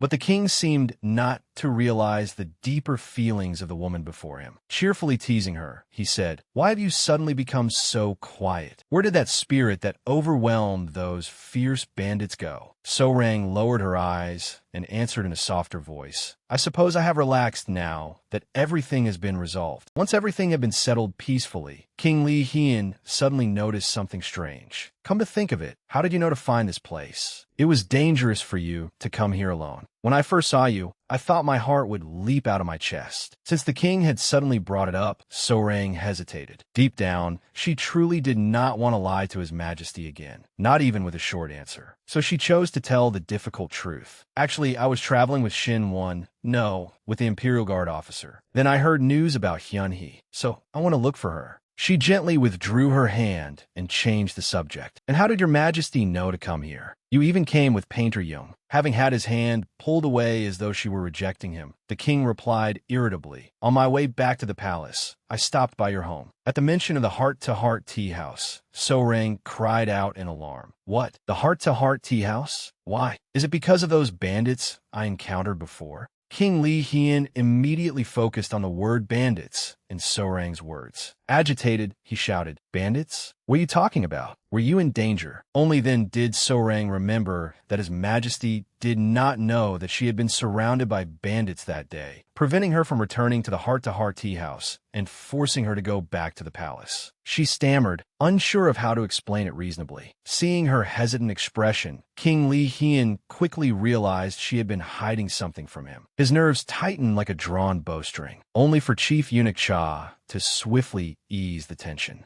Respectfully leading over a horse, he reported, "Your Majesty, the horse has arrived. You have not slept all night, so you must be exhausted. Please return to the palace at once." Seeing that a lifeline had arrived, So-Rang immediately seized the opportunity. She spun King Li Hien around and firmly pushed him toward the horse. Even as he angrily called out her name, "So-Rang," she continued to persuade him. "That is right, Your Majesty. Please return to the palace quickly. I will explain everything later." Then So-Rang hurried away, already forming a plan. First, she had to buy some time. She would figure things out after organizing her thoughts. The king stared unhappily at her cheerful, retreating figure. She seemed to be hiding something from him. Yi So-Rang truly was surrounded by admirers. It was not only His Majesty who watched her leave. Li Shin Won, too, stood nearby, silently darkening as he watched her back. Only when there was movement among the rescued victims did Li Shin Won finally take his eyes off So-Rang. His trained eye immediately noticed that a beautiful young lady, who appeared to be from a noble family, was limping badly. Other girls gathered around to support her. "Please do not thank me. You must all be tired as well. I have become a burden to everyone."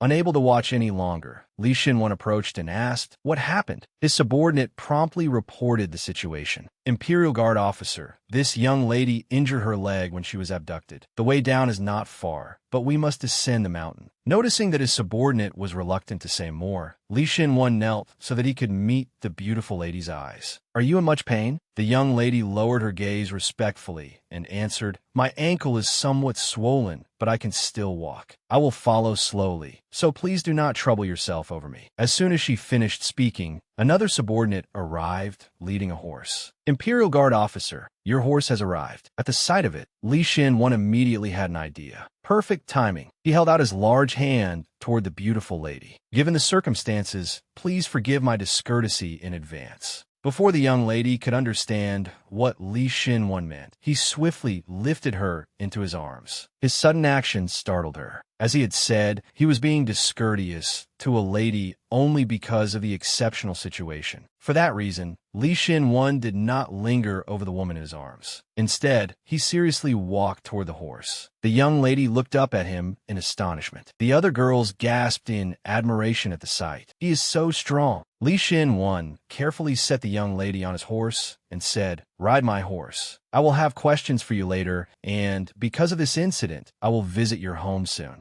to ask for your identity. Understanding the meaning behind Li Xin one's serious words, the young lady on horseback gave a brief answer. Wait, you know? Feeling that her reply had been too short, she shyly looked up at him and added, that is my name. Hua Jun then asked Li Xin Wan, and what is your name? Li Xin Wan stiffened for a few seconds. Then he quickly averted his gaze from her and replied, Li Xin, one of the Imperial Guards. Having received his answer, Hua Jun bowed, slightly in gratitude. The group then continued down the mountain, with Hua Jun sitting obediently on the horse and the other girls following behind. Li Xin Wan walked behind them, ensuring their safety. He could only leave his thoughts behind in the forest and hurry back to the capital. Meanwhile, Lady Seo had barely awakened when she received news as scorching as a hot roasted potato. Sitting on pins and needles, she questioned her subordinate. Are you certain it is true? His Majesty personally appeared to suppress the kidnappers. She furiously shouted, what nonsense is this? Why did you not report it to me immediately? The filthy subordinate below her stammered in fear. It seems to be connected to the heart-to-heart tea house, my lady. At the mention of the heart-to-heart tea house, Lady Seo's expression twisted. What? The heart-to-heart tea house? Why does that name come up again?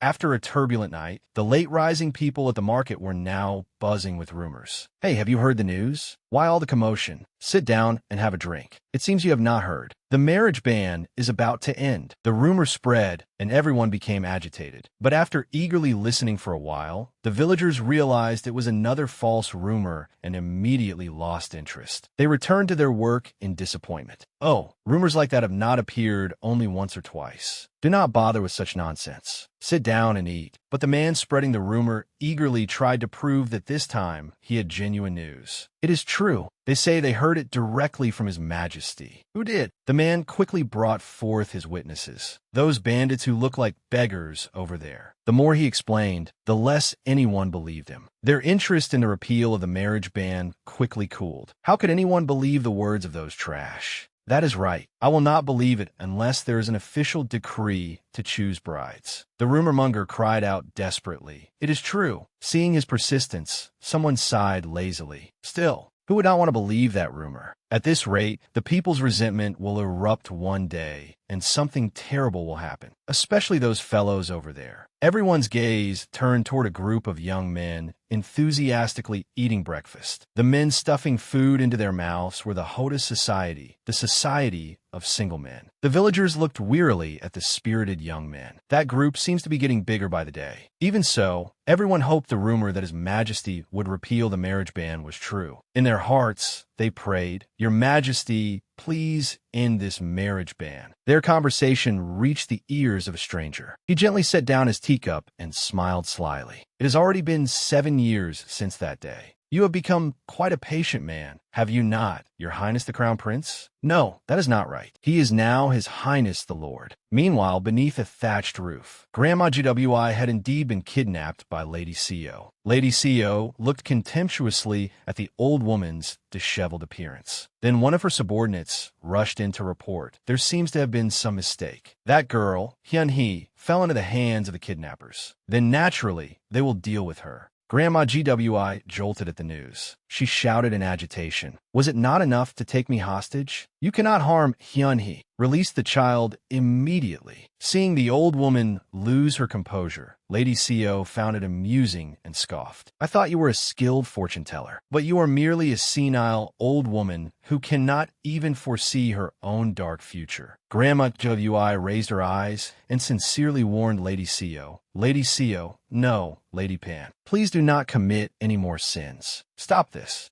Heaven is watching. Are you not afraid of retribution? If you continue sinning, even your daughter will bear the consequences. The daughter you cherish like a precious flower will suffer punishment just as Hyun-hee did. Before Grandma GWI could finish, Lady Seo immediately slapped her. Lady Seo's face darkened, and her eyes turned as vicious as those of a predator. Glaring at Grandma GWI, she warned, "Shut your mouth. If you keep spouting nonsense, I will cut out your tongue and send it to that girl." Then she curled her lips in disdain. Retribution? Why should I fear such rubbish? I have lived long enough to see many people who deserved retribution, yet they remained fat and prosperous, eating their fill. They gave me courage. They taught me that I must climb to the top, no matter what methods I need to use. Anyone who dares block my path, I will crush. Grandma I looked up at the terrifying face of the woman before her. Realizing that Lady Co was beyond saving, she sighed, turned away, and continued. So you intend to take us hostage and silence Sorang, so that we cannot expose what you did to the girl? Lady Co listened until she had finished, then stood up with a smug smile. It may not be the best method, but it will buy me some time. As for that girl, are you not practically family to her? Her heart is too soft. That is what makes her troublesome. Grandma GWI quietly mocked Lady Co's wicked actions. A needle hidden in a sack will eventually poke through. Yet the wicked woman showed no trace of fear. Instead, she laughed. You are right. That is why I investigated further. Why would Hyunjun, no, Sorang, not tell His Majesty her story? And I discovered something interesting. Lady Co then presumptuously asked a question, one that startled Grandma GWI.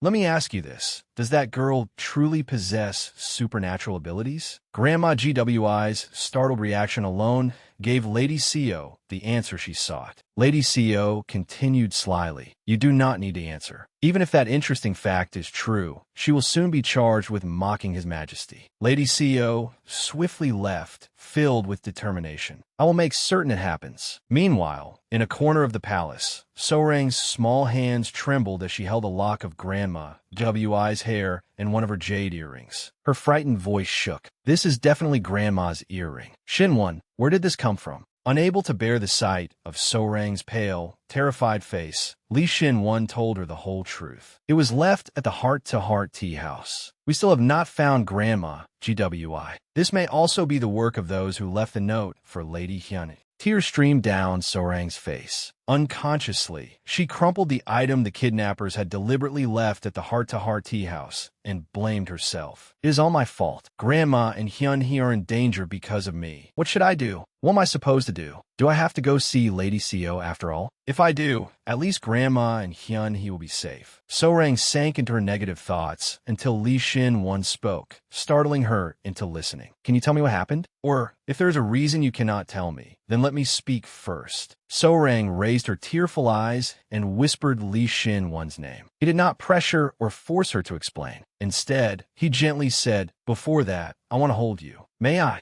Li Shin-won's actions and words were so unusual that they reminded Sorang of the night when they became friends. That night, Li Shin-won had confided in her. I traveled all across the country in search of the bride I lost 7 years ago. And that is why I became an investigator for the Imperial Guard Bureau. Sorang had engraved every word he said that night deep within her bones. Li Shin-won looked down at Sorang's sorrowful face, watching the small girl struggle to wipe away her helpless tears. Sorang thought he finally found out. Unable to cruelly deceive Li Shin-won any longer, she spoke first. I am sorry. All this time, I pretended not to know you. At that moment, Li Shin-won's large hands reached towards Sorang. He drew her fully into his embrace and gave her a warm hug, a hug of understanding. Sorang, too, could feel the affection he held for her. Li Shin-won tightened his embrace and said tenderly, At last, I have found you, Yi Hyun-san. Meanwhile, elsewhere in the palace, another person was burdened by unspoken worries, which left him feeling restless and uneasy. For that reason, King Li Hyun chose to confide in the minister who cherished him most. After hearing everything, the man became so agitated that he cried out, Is that true, Your Majesty? You truly mean Lady Sorang? Seeing that the man found it difficult to believe him, the king promptly answered in a firm and serious tone, That is correct. I intend to choose her as my life partner. That is why I must find a way to make it happen. The chief royal secretary's mind raced. Lady Sorang as his life partner? Was that why His Majesty had ordered the marriage ban lifted? Because of the woman he loved? Still unable to believe it, the official solemnly asked the king seated above him, You do not merely intend to grant her favor? You mean to make her a royal consort? Li Hyun did not hesitate before resolutely affirming his intention. This secret journey has made me realize something precious. If a king becomes consumed by his personal emotions and neglects affairs of state, the country will fall into disorder, and the people's lives will wither away beyond control. I cannot forget my duty as a ruler ever again." His moving words made the chief royal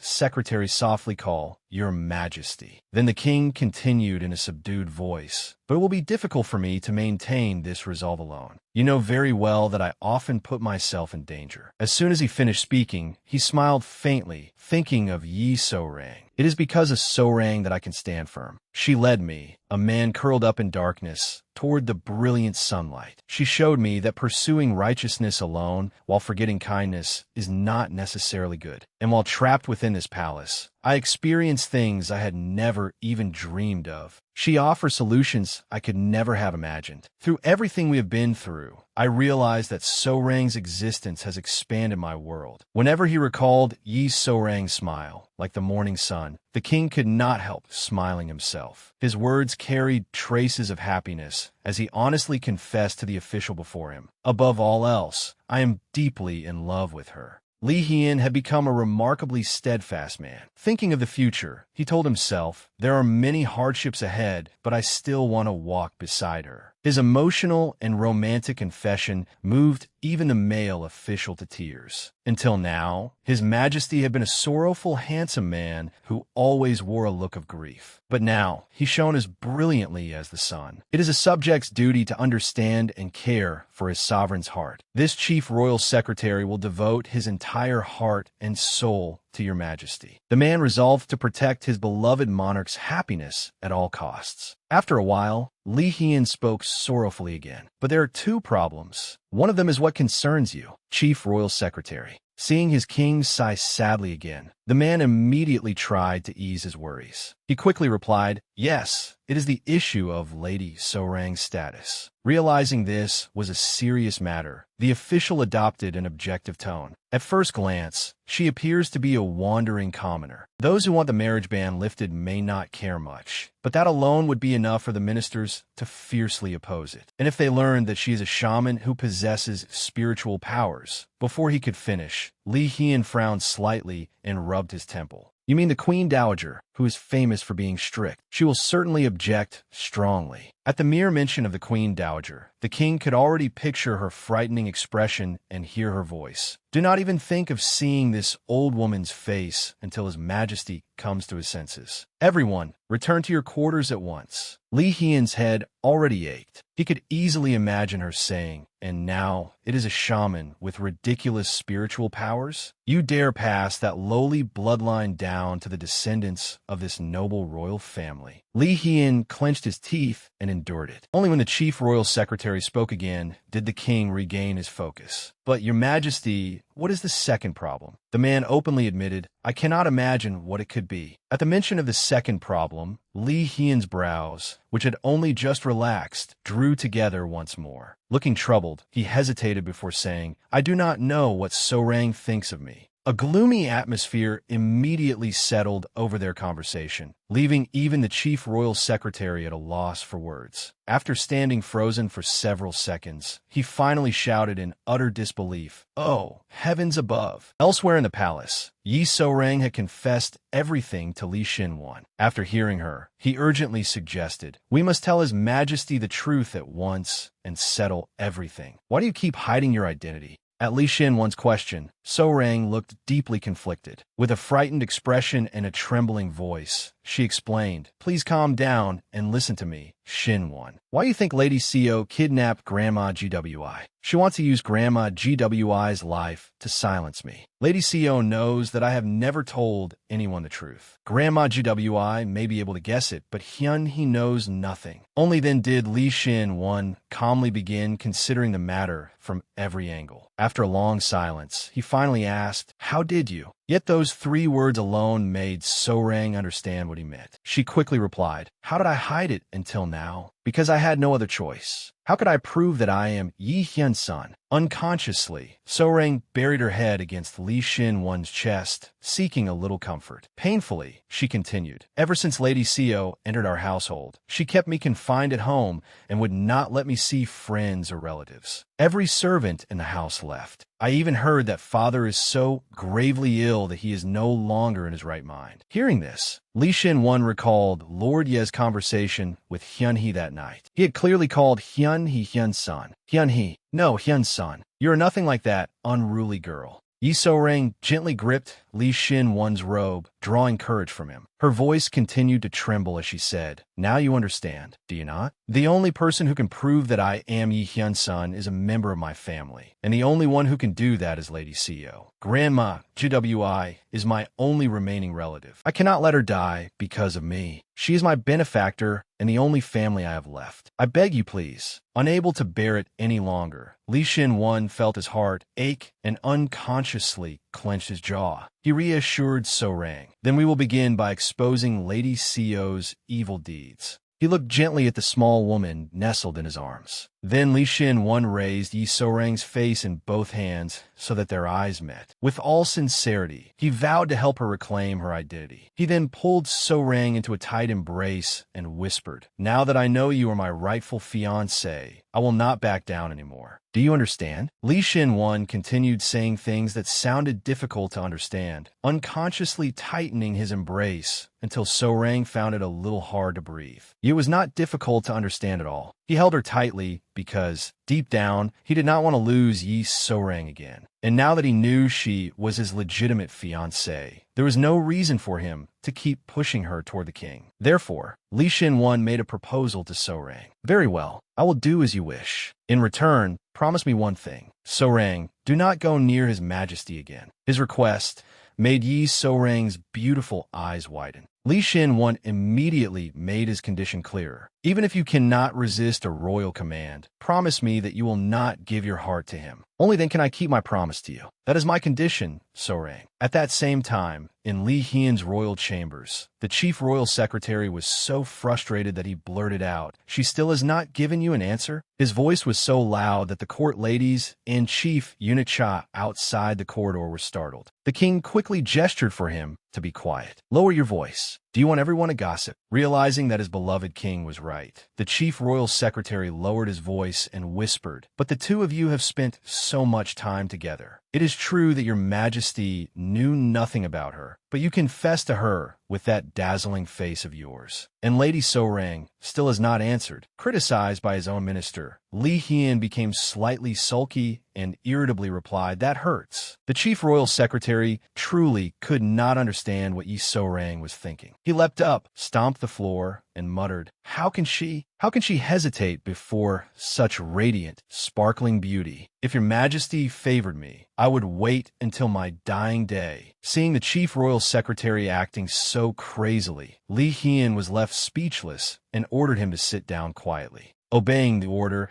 the official sat down properly and continued muttering, "Your Majesty, in any case, the first step in resolving this is Lady So-rang's active cooperation. Only then can your Majesty convince everyone that she never had spiritual powers in the first place. Or perhaps we could fabricate a past for her." Li Hyun listened carefully before seriously commenting, "That is an awfully extreme solution." Seeing that the king had a point, the chief royal secretary quickly offered another plan. "In any case, the first step to success is ensuring that you win her heart. In the meantime, I will investigate Lady So-rang for you." Li Hyun considered it and found it reasonable, but then hesitantly concluded, "But I do not know how to court a woman." Those words nearly brought the chief royal secretary to tears. "Of course you do not, your majesty. You were born with beauty and power already. But who would dare say that to a king?" Thus, he could only evade the issue with a false smile. "Since your majesty has announced that the marriage ban will be lifted, we must act quickly and decisively." Hearing that, Li Hyun became excited. "You truly are my strategist. What is this method?" The chief royal secretary mischievously replied at once, "Naturally, you must make full use of your majesty's beauty and power without restraint." And so came this rather embarrassing scene. Li Hyun displayed his impressive physique for all to see. Looking around the bath with a somewhat foolish expression, he thought, "I followed his advice, but why do I have to bathe?" All the attendants had already withdrawn. As he pondered this, the king heard a court lady outside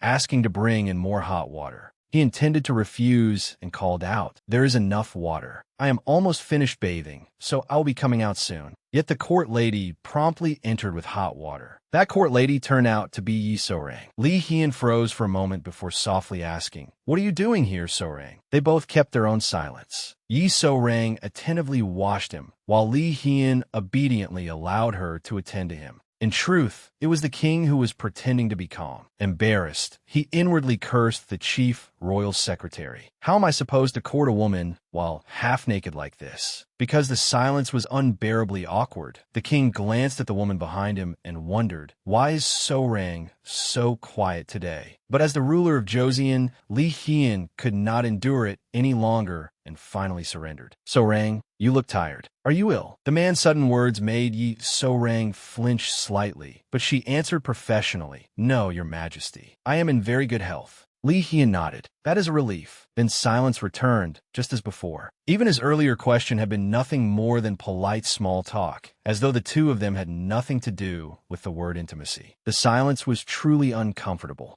Because he wanted to win Yi So-rang's heart, the king yielded once more. "So-rang, now that I think about it, I know almost nothing about you. Tell me about your former life, anything at all." Yi So-rang had not expected His Majesty to bring up her identity, the very thing she most wanted to hide. Her hand paused for a moment. Afraid that Li Hien would notice, she hesitantly replied, "I merely wandered from place to place. There is nothing special to tell you, your majesty." But the king did not recognize the deeper meaning behind her words. What he wanted now was to know the woman he loved. Li Hien did not give up and followed up on what So-rang had said. "Then why did you have to wander? And when did you acquire your spiritual powers?" Every one of the king's questions struck directly at Yi So-rang's most sensitive secrets. She desperately refused to discuss such matters. "Those are not stories worthy of your majesty's attention." Unconsciously, the king suddenly felt displeased. It seemed he had truly trusted and anticipated the words Yi So-rang had promised him when they came down the mountain. "For now, please return to the palace quickly. I will slowly tell you my story afterward." But now, Yi So-rang kept refusing to tell him anything. So Li Hien quickly put on an irritated expression. In a husky voice, he said, "What does one's life have to do with high or low status? Or is there something you cannot tell me?" The king's words made Yi So-rang freeze. Since he had his back turned toward her, however, he could not see her expression. Instead, he persisted. "I already know that you were once arrested for marriage fraud." Seeing that Li Hien had wrongly accused her, So-rang protested. "I was merely acting as a matchmaker. It is not something your majesty needs to concern yourself with." Unwilling to wait any longer, the king turned around to face Yi So-rang directly. "Then why have you told me nothing? I want to know everything about you now." Caught off guard by Li Hien's intense gaze, So-rang felt somewhat guilty and stammered, "Your Majesty." Seeing that the young woman before him still meant to resist, Li Hien suddenly rose to his feet. "It seems I must do this my own way." Realizing that she was about to see his firm chest and sculpted body, Yi So-rang unconsciously turned her head away. After hesitating for a moment, she reported, "Your Majesty, I will call an attendant to help dry you." But Li Hien had already picked up his undergarments himself and reminded her, "There is no need. I have something private to say to you." Though he was the ruler of Joseon, before the woman he liked, the king wanted to prove that he was also an ordinary man. He could dress himself, and he called to her, "Look at me, So-rang." Having received the king's command, Yi So-rang had no choice but to obey. Once he confirmed that her eyes were on him, the king continued, "Tell me honestly, what are you afraid of? Is the fear that keeps you silent the fear of being by my side? If that is the case, tell me plainly. Do not hide it anymore." And so Yi So-rang and the king looked into each other's eyes, waiting for the other to be honest. At the residence of that fox-like old official, Lady Seo's earth-shaking scream startled everyone. She shrieked, "His Majesty has fallen for So-rang?" The old fox, Minister of War Jo Song-joon, replied in a lazy tone, "That is right. There are rumors that His Majesty lifted the marriage ban because of this affair. It seems his cold heart, frozen for 7 years, has finally melted." Upon hearing this shocking news, Lady Seo furrowed her brows. Then why has he not simply granted her favor? Does His Majesty intend to make that wretch a royal consort, or even make her queen? At the word queen, the old fox suddenly burst out laughing and objected. "That will never happen. Even His Majesty cannot violate the laws of the royal family." Lady Seo agreed, seeing that he had a point. Of course. The chief eunuch quickly returned to his weary expression, scratching at his beard as he continued. But I do not like how clear-headed His Majesty is. It will make it difficult for you to secure the position of queen. This was precisely what Lady Seo, a woman full of schemes, was worried about as well. She suggested, then we must quickly make His Majesty lose heart again. Hearing this, the old fox burst into laughter and praised her. A woman's beauty is directly proportional to her ruthlessness. You are perceptive. Encouraged by the praise, Lady Seo became bolder. She quietly asked, Chief Eunuch, what do you think about making a real ghost appear as before? At the mention of a real ghost, the old fox reacted at once. Are you talking about Cha John? Hyun-hee, who had been trailing after Lady Seo like an attachment this whole time, had apparently been listening closely as well. She thought to herself, Cha John? I have heard that name before. Without making Hyun-hee wait long, the chief eunuch quickly revealed who Cha John was. Cha Zeong. I am not sure whether it is wise to bring up the past, but it certainly would be the best way to break His Majesty's spirit. After pondering for a while, the fox-like chief eunuch finally agreed to arrange the matter involving Cha John. Lady Seo was immensely grateful. Yes, chief eunuch, we shall do as you say. After a brief pause, he clenched the hem of his robe and gravely added, there is one more troublesome matter. Na Sangju has returned. The name startled Lady Seo, making her eyes widen. Even Hyun-hee recognized it. Na Senyu. I know him. He is the one who murdered the crown princess. The old fox's usually bright expression darkened. He said in a low voice, that treacherous man broke his promise never to return to Joseon. We must catch him at once. I will deal with him personally. I never liked him from the beginning. Lady Seo sighed upon hearing that, but interest soon returned to her face. Calm down, chief eunuch. I will look into this. Still, things are beginning to get interesting. Unable to follow Lady Seo's train of thought, he quickly asked, what do you mean? Lady Seo smiled sweetly, though her heart was twisted. Did Cha John and Na Sangju not both play significant roles in the crown princess's affair? Those people are gathering again. It is as though fate is telling us to eliminate someone, just as we did then. A storm was about to descend. Yet in one corner of the palace, Yi So-rang was still trying to prove her innocence. Your Majesty, it is not that. Why would I be afraid of you? I absolutely do not feel that way. Hearing So-rang's words, Li Hien decided to press on. He shamelessly asked, then do you believe that I love you? So-rang immediately replied, yes, of course. I have never doubted it for even a moment. It is just that this is all too much, and my feelings are in turmoil. Your Majesty would not understand. But perhaps the king was the one who did understand. How can I understand if you do not tell me? He still wanted to hear So-rang's honest answer. Then tell me, do you feel the same way about me? Li Hien's words shook So-rang. She could no longer keep herself composed, and tears gathered at the corners of her eyes. The king quickly took So-rang's small hand and placed it against his chest. He gently asked, do you not want to have me? Her hand was pressed firmly against his heart. Through it, So-rang could clearly hear the powerful, pounding heartbeat of the man before her. Li Hien still wanted to lay bare every part of himself for her to see. Do you desire me enough for all your fears to disappear? Because I do, So-rang. I want to possess you. Then he gently lifted her delicate chin toward him, enough to forget every worry. Li Hien expertly cupped So-rang's face and gave her a lingering kiss. All So-rang could do was pray helplessly. Once again, His Majesty's lips feel like comfort. No, more like a plea. I cannot doubt him anymore. His feelings for me are sincere. Feeling it through their deep kiss, So-rang let herself enjoy the moment until their heated lips finally parted. So-rang softly marveled. My mind is hazy, but my heart is pounding fiercely. Nothing troubles me now, not even what I feared. At last, she lost all strength and collapsed into the king's solid shoulder. Feeling her closeness, Li Hien could not contain his happiness.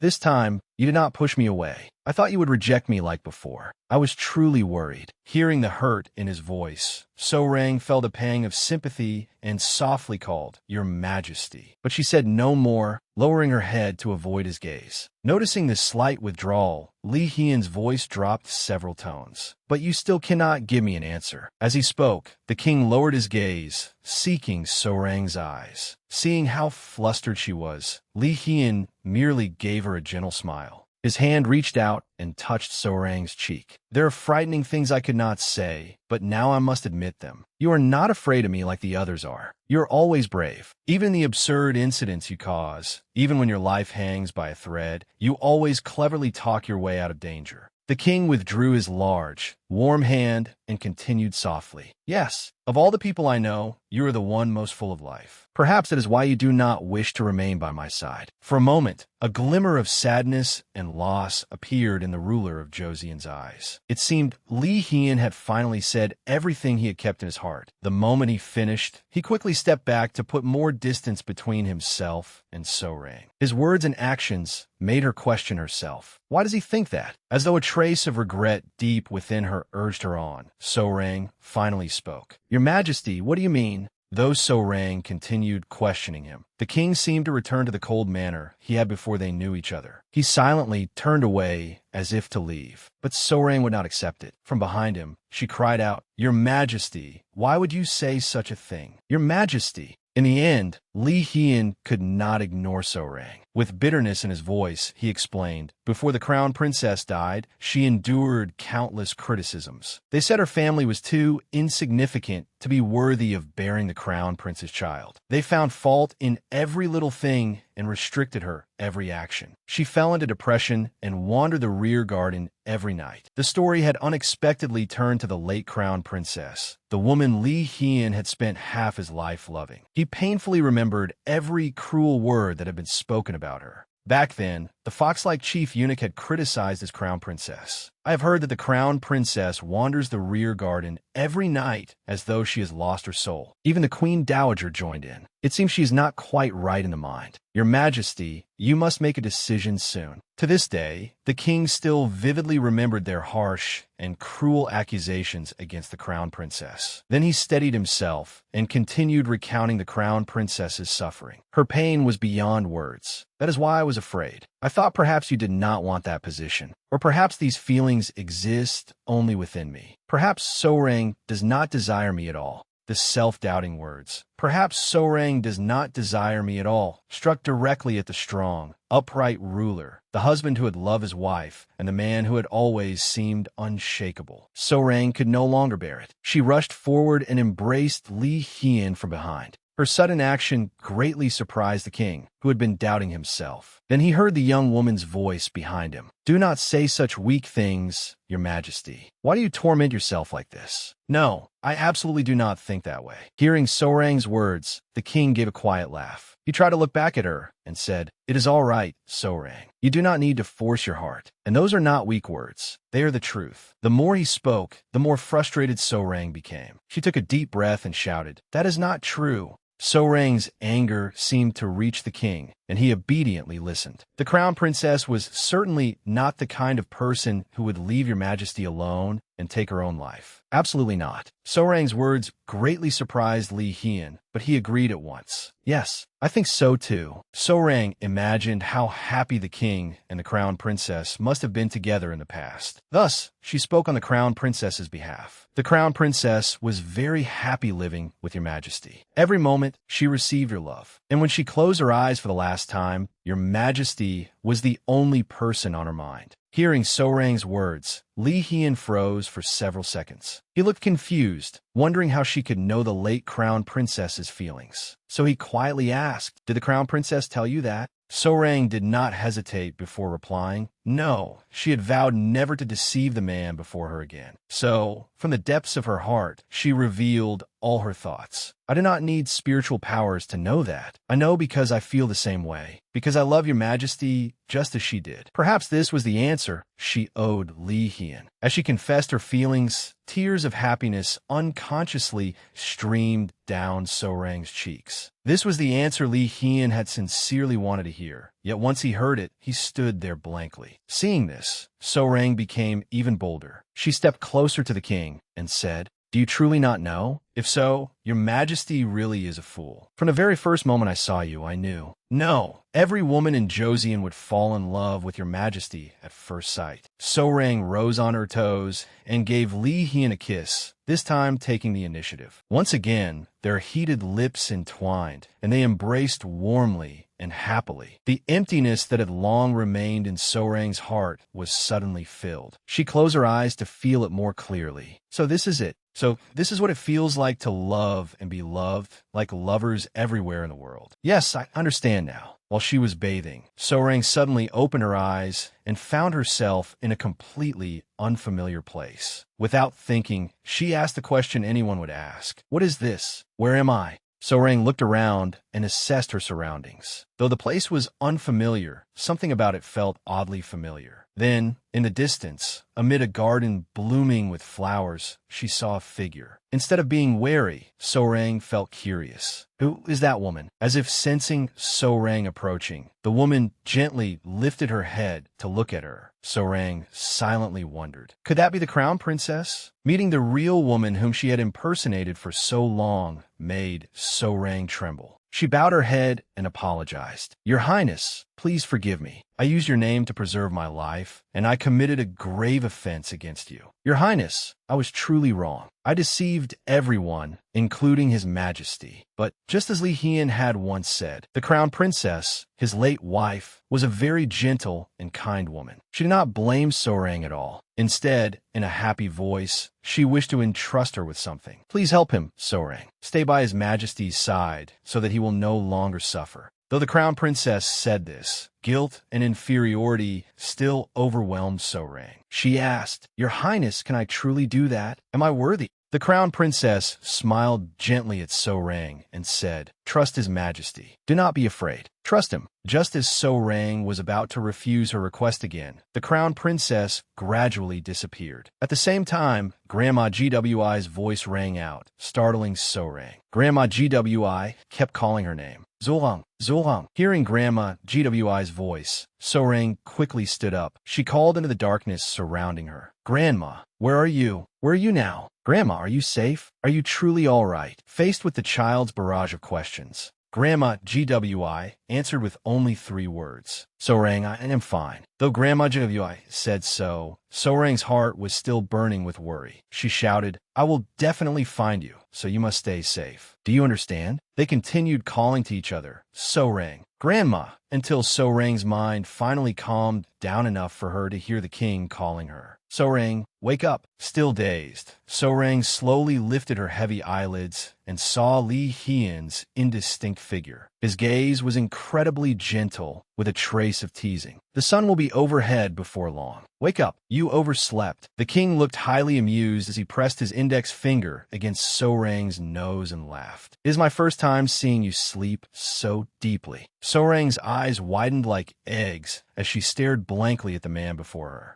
Li Hian thoroughly enjoyed her bewildered expression and cheerfully asked, Did you sleep well? So-Rang glanced around, then timidly asked the king, Your Majesty, this is... Before she could finish, Li Hian answered with a smile. Where else would it be? This is my bed. Only then did So-Rang fully come to her senses. Oh no, this is so embarrassing. I slept in His Majesty's bed beside him until morning, wearing nothing but my underclothes. Seeing her flusteredly cover herself with her underclothes, the king mischievously teased her. Why are you embarrassed? We had a passionate night together. Hearing this, So-Rang screamed inwardly in disbelief. But I do not remember a thing. With a suggestive look in his eyes, Li Hian continued, Oh dear, it seems you really do not remember. Then I shall have to hold you accountable for restoring His Majesty properly. Shall we start over? Terrified out of her wits, So-Rang tremblingly made up an excuse to escape. Your Majesty, it is morning already. But the king kept teasing her. In a serious, thoughtful tone, he said, Morning is even better. We can see every corner of each other's bodies clearly. Unable to endure the embarrassment any longer, So-Rang cried out, Wait a moment. It is too bright in the morning. So this is a little. At So-Rang's words, Li Hian's entire face suddenly brightened, his eyes seeming to shine as he happily said, Then nighttime is fine? Dazzled by the king's radiant handsomeness, So-Rang absent-mindedly replied, Yes. The next second, realizing she she had been tricked, she bristled and hurriedly corrected herself. Your Majesty, earlier.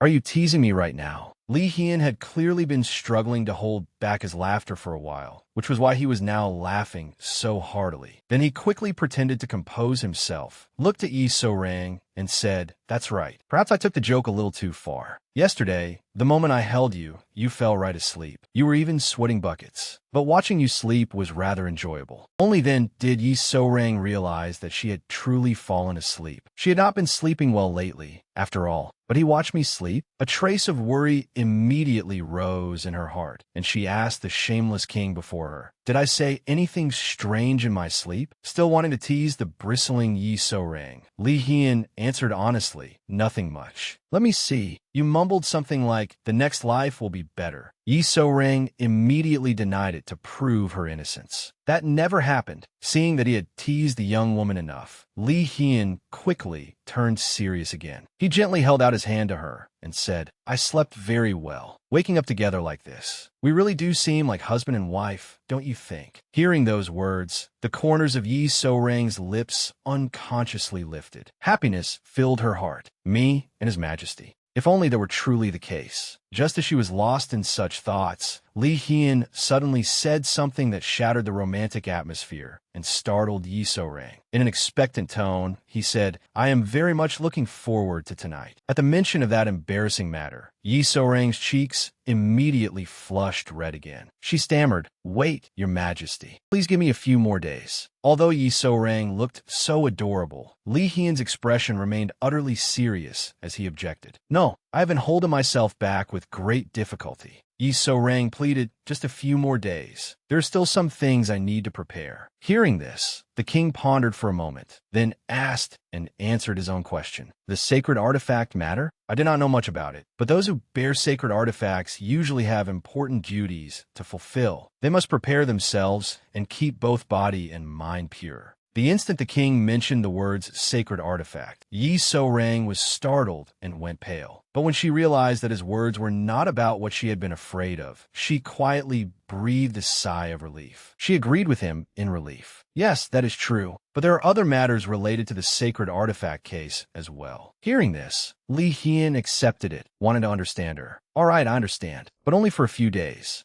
Yi So-rang happily replied, "Yes." Yet deep inside, her thoughts were in complete turmoil as she made up her mind. "I have to tell His Majesty the truth, and Shin-won as well. I cannot make him suffer any longer." At that very moment, the ever-dedicated Li Shin-won was at Lady Hwa-jun's home, questioning one of the young women who had been abducted. The person who opened the door to receive him was Lady Hwa-jun herself. She looked up at Li Shin-won with a hint of apology and said, "I apologize for calling you here so early, Royal Guard officer." Li Shin-won politely answered, "It is all right. I was just about to come and see you anyway. Please do not worry." As Hwa-jun led him inside, she explained, "My father was very upset by what happened, so he insisted that we settle this matter quickly." Li Shin-won nodded. "Yes, I completely understand." While the two were speaking on their way inside, a plump man in pink suddenly appeared and said, "So you are here. I heard you saved our Hwa-jun. How can you people serve the country so poorly that a respectable young woman has to go through something so terrible?" Hearing the victim's family rebuke him, Li Shin-won felt that he bore some responsibility. He lowered his head slightly in apology. "I am sorry to have caused you such worry." As for what happened to Lady Hwa-jun, before he could finish, a woman's voice suddenly interrupted him. "My goodness, what a handsome young man. And look at that splendid physique. No wonder Hwa-jun has fallen head over heels for him."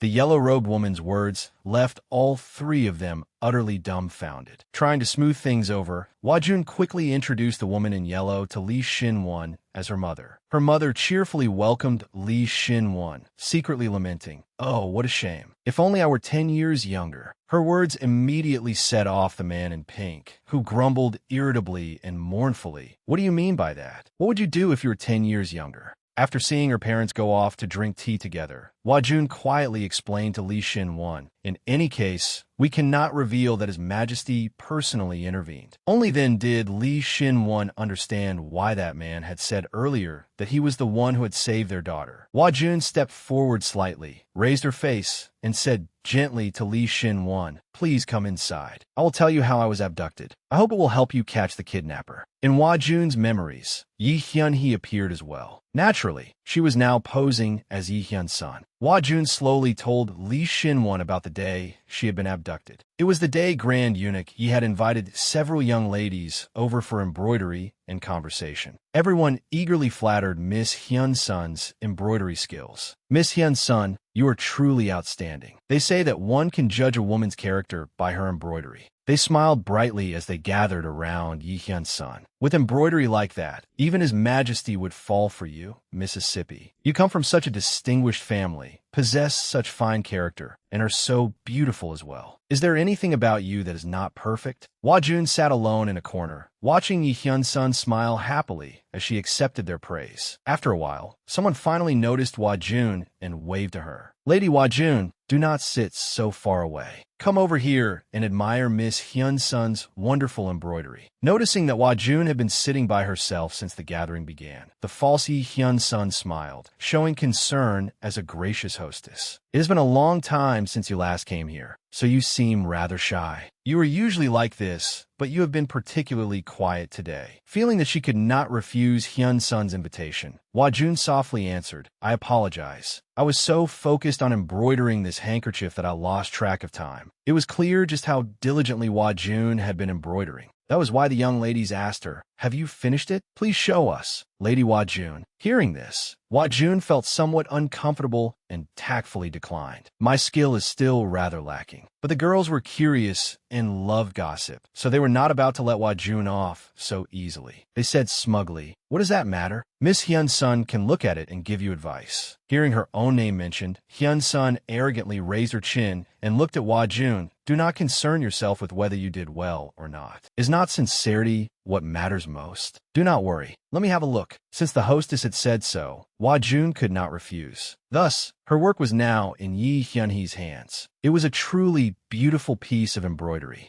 It was so beautiful that the women in the room quickly turned their admiring gazes toward Hwa-jun's stitches. Before long, whispers arose around them. It looks even prettier than Miss Hyun-sun's handkerchief. But those whispers fell silent almost immediately as Yi Hyun-hee quietly took a deep breath. Then she returned the handkerchief to Hwa-jun and said, your skill is truly remarkable. Perhaps I am the one who should be asking Lady Hwa-jun for instruction. The others quickly caught her meaning and chimed in. Oh my, Miss Hyun-sun is truly so humble. After receiving her handkerchief back from Hyun-hee, Hwa-jun smiled faintly and asked, by the way, I have been wanting to greet someone. Did Lady Ji-hee not come today? She always attends, yet I have not seen her today. Before she could finish, an extremely uncomfortable silence fell over the room. Sensing something, Hwa-jun turned her gaze toward Hyun-hee. The moment she realized that Hwa-jun was looking at her, Yi Hyun-hee immediately spoke. It would be better if you did not mention that person's name. That statement confused Hwa-jun, and she unconsciously uttered, what? Hyun-hee quickly gave the young woman before her an answer. She explained, her family tried to keep it hidden, but the rumors have already spread everywhere. They say that the young lady of that household ran away with a young servant. Yi Hyun-hee's story continued to echo in Hwa-jun's mind even after she had left Grand Eunuch Ye's residence. A servant carefully shielded Hwa-jun as they walked. Seeing that her mistress still seemed absent-minded, the young servant urged her, my lady, we should return quickly before sunset. On their way home, Hwa-jun's servant followed closely behind her and sighed. I am so surprised, my lady. Someone as gentle as Lady Ji-hee ran away for love? She was your close friend at those gatherings, was she not? At the mention of Ji-hee, sorrow immediately appeared on Hwa-jun's face. In a low voice, understanding her friend, she said, that is exactly why. She must have loved him very deeply to do such a thing. The servant sighed. That household must be in a difficult position as well. Perhaps they are searching for Lady Ji-hee. What a disgrace to the family. Every family has its own troubles. Hearing this, Hwa-jun lowered her eyes. Sadly, she thought, did she truly decide to cut all ties with her family? Yet from our conversations, Ji-hee never seemed like the kind of person who would do that. Suddenly, Hwa-jun heard a rustling sound behind her. Her train of thought ended as she warily looked back. Behind her was nothing but an empty road. Her young servant had vanished without a trace. Worried, Hwa-jun called out, Jiam, where are you?" As she panicked and tried to find the girl, Hua Jun was suddenly attacked from behind by a man who pulled a burlap sack over her head. And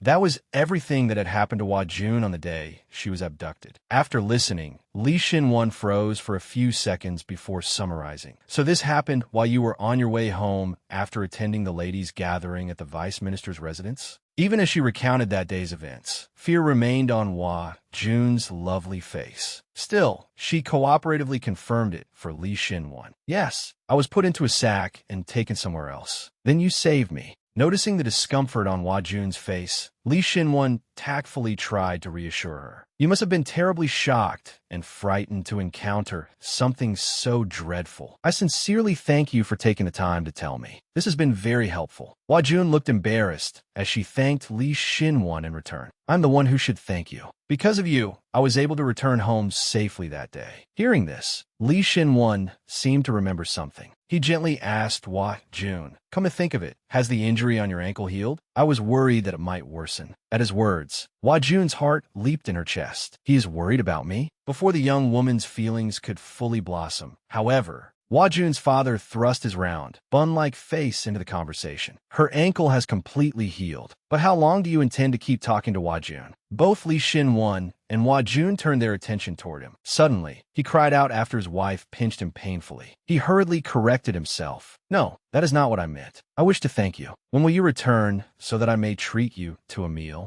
Li Xinwan quickly declined. "There is no need, sir. This is simply what I ought to do, so you need not treat me." Hearing him say that, Hua Jun's mother spoke regretfully. "Oh, do not be like that. Please come back. I still want to admire such a handsome young man." Feeling rather awkward, Hua Jun leaned down to speak to her parents. "Mother, he is very busy. Please do not say such things. You are making him uncomfortable." Hearing her daughter's words, Hua Jun's mother acted as though she had done something wrong. "Is that so? I've gone too far, have I?" With the elder speaking so insistently, how could Li Xinwan dare refuse? He hurriedly said, "That is not it, ma'am." Hua Jun's mother immediately invited Li Xinwan again. "Then will you return, or will you not?" Li Xinwan hurriedly replied, "I will return." Looking extremely embarrassed, Hua Jun said to her mother, "Why are you two acting this way? Can you not see that the royal guard officer is uncomfortable? I'm speaking with him, so please stop." Her mother laughed loudly. "Hua Jun, do you wish to speak with him alone? I see how it is." Only then did Li Xinwan feel that something was not quite right. "Why do I feel as though I have just fallen into a trap?" At the same time, Yi So-rang had finally compromised and obediently lay beside the king. As she lay there, she tried to think it through. "He said he would wait to consummate our marriage until I agreed. Does that mean he could do everything else? Your Majesty, this is cheating. How did I fall for this?" Because she had fallen for the man beside her. This was the situation she now found herself in. Even so, tears streamed down Yi So-rang's face as she consoled herself. "But I liked him first, so I have lost completely." Then again, who would not be moved by such a handsome man? Yi So-rang tried to remain calm, smiling to herself as she thought, in awkward situations like this, all I need is a confident smile. But Yi So-rang's false composure immediately crumbled under Li Hian's assault. The moment his large hand gently stroked her waist, the king pulled Yi So-rang into his arms. Yi So-rang kept reminding herself to stay calm, but the king's attack was simply too powerful. Holding her in his arms, he whispered, "Why does my muse smell so sweet?" Just like that, all the frustrations weighing on my heart seemed to vanish like bubbles. Both the king's actions and his words were so unexpected that Yi So-rang froze for a few seconds. Then she softly called, "Your Majesty." Li Hian then adopted a serious manner and stared intently at Yi So-rang. "At court today, I order my officials to reopen the crown princess's case. The situation has become extremely chaotic." Seeing the king's face grow slightly pale as he mentioned that morning's matter, Yi So-rang's heart ached. She raised her eyes to look at the man holding her. Li Hian tried to appear calm as he repeated what the chief eunuch of the military tribunal had said upon receiving the order that morning. The man had snapped, "Your Majesty, what do you mean by reopening the investigation? This is completely unreasonable. Why must you insist on digging up that matter again? It happened 7 years ago. You must accept the truth." Then the other ministers had spoken in unison. "Your Majesty, all your subjects share the same view. We are already short on resources to calm the people, who are anxious over the marriage ban. You cannot make decisions on state affairs so rashly. Please understand that we speak for the sake of this country. Please choose the mistress of the Queen's palace at once, Your Majesty."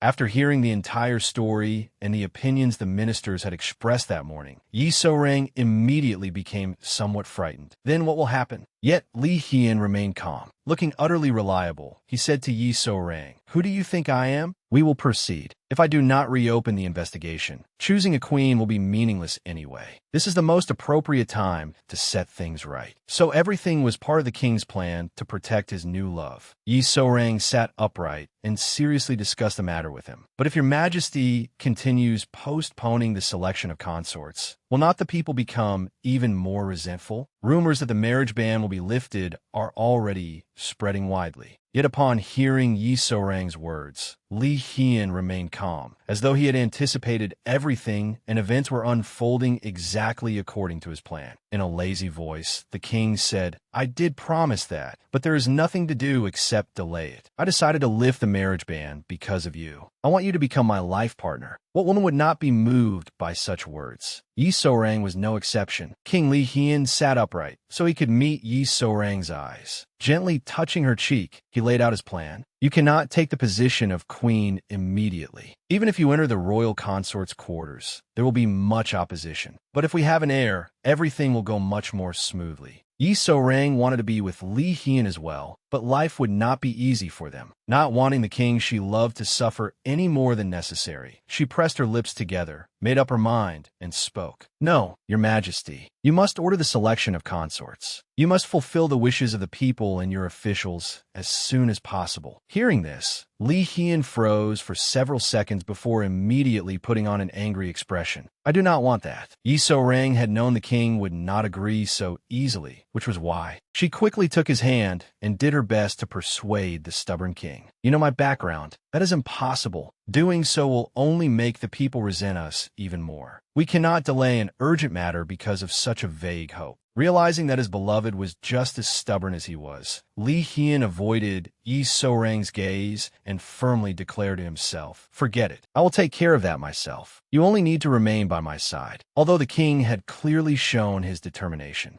to protect both of their happiness, Yi So-rang still wanted to persuade him to the end. Li Hian no longer wanted to hear what Yi So-rang had said, so he raised his voice angrily. "Would you truly be all right if there were another woman beside me?" The two most stubborn people had clashed. "You two had better hold on tightly to each other, because if you let go, someone else might take one of you away." Yi So-rang refused to yield and shouted back at him, "Of course I do not want that, but I want even less to see Your Majesty wear yourself out because of me." Neither of them would back down, and they had a huge argument. Li Hian irritably said, "I am not tired," but Yi So-rang still did not believe him. "You will grow tired. Everyone will oppose it. Is there not another way? We do not have time. It is not as though we can have a child the moment we decide to." As soon as Yi So-rang finished speaking, Li Hian used his strength to press her down onto the bed from above. With a slightly wicked smile, he answered, "We will only know if we try." Right at that point, Yi So-rang's last line of defense finally crumbled. She cried out angrily, "How could a fraud like me become the queen of a nation?" Her words struck with such force that they successfully stopped Li Hian in his tracks, just as he was about to misbehave on the bed. He froze and stared at her. There was confusion in the king's eyes at Yi So-rang's words. Looking at the frightened young woman beneath him, he spoke reassuringly after a few seconds. "Yi So-rang, do not worry about the matter of fraudulent marriage." Seeing that Li Hian had misunderstood her, Yi So-rang tried to correct him. "No, Your Majesty, that is not what I mean." Before Li Hian could hear Yi So-rang's explanation, he cut her off. "I will handle everything, including the matter of you concealing your identity to enter the palace." As things veered further and further off course, she became anxious. "That is not it. Actually, Once again, before Yi So-rang could make her confession, the king's loud shout forced the words back down her throat. "Enough! Must you refute every reason I give before you are satisfied?" Li Hian's sudden fierceness made Yi So-rang fall silent at once. Li Hian fixed his sharp eyes on the young woman in his arms, his voice full of hurt. "Do you not know how desperate I have been? But Yi So-rang also felt suffocated by the secrets she had buried in her heart. Unable to bear it any longer, she pleaded, "Your Majesty, please listen to me first." But Li Hian seemed unwilling to listen. He bluntly turned away, leaving his innocent back facing Yi So-rang. Sounding thoroughly irritated, he said, "Enough. I do not want to hear anything more. I am tired today. Go back now." As if he had eyes in the back of his head, Li Hian sensed that Yi So-rang still intended to reveal something earth-shattering, so he sharply spoke first. "Why have you not left yet?" His words unconsciously startled Yi So-rang. She slowly sat up, lowered her head, and looked heartbroken, exhausted, and unwilling to accept it. A few days later, the king was still upset when Chief Royal Secretary Du came to comfort him, and his scowl had not faded in the least. Understanding the situation somewhat, the Chief Royal Secretary first tried to soothe the king. "So,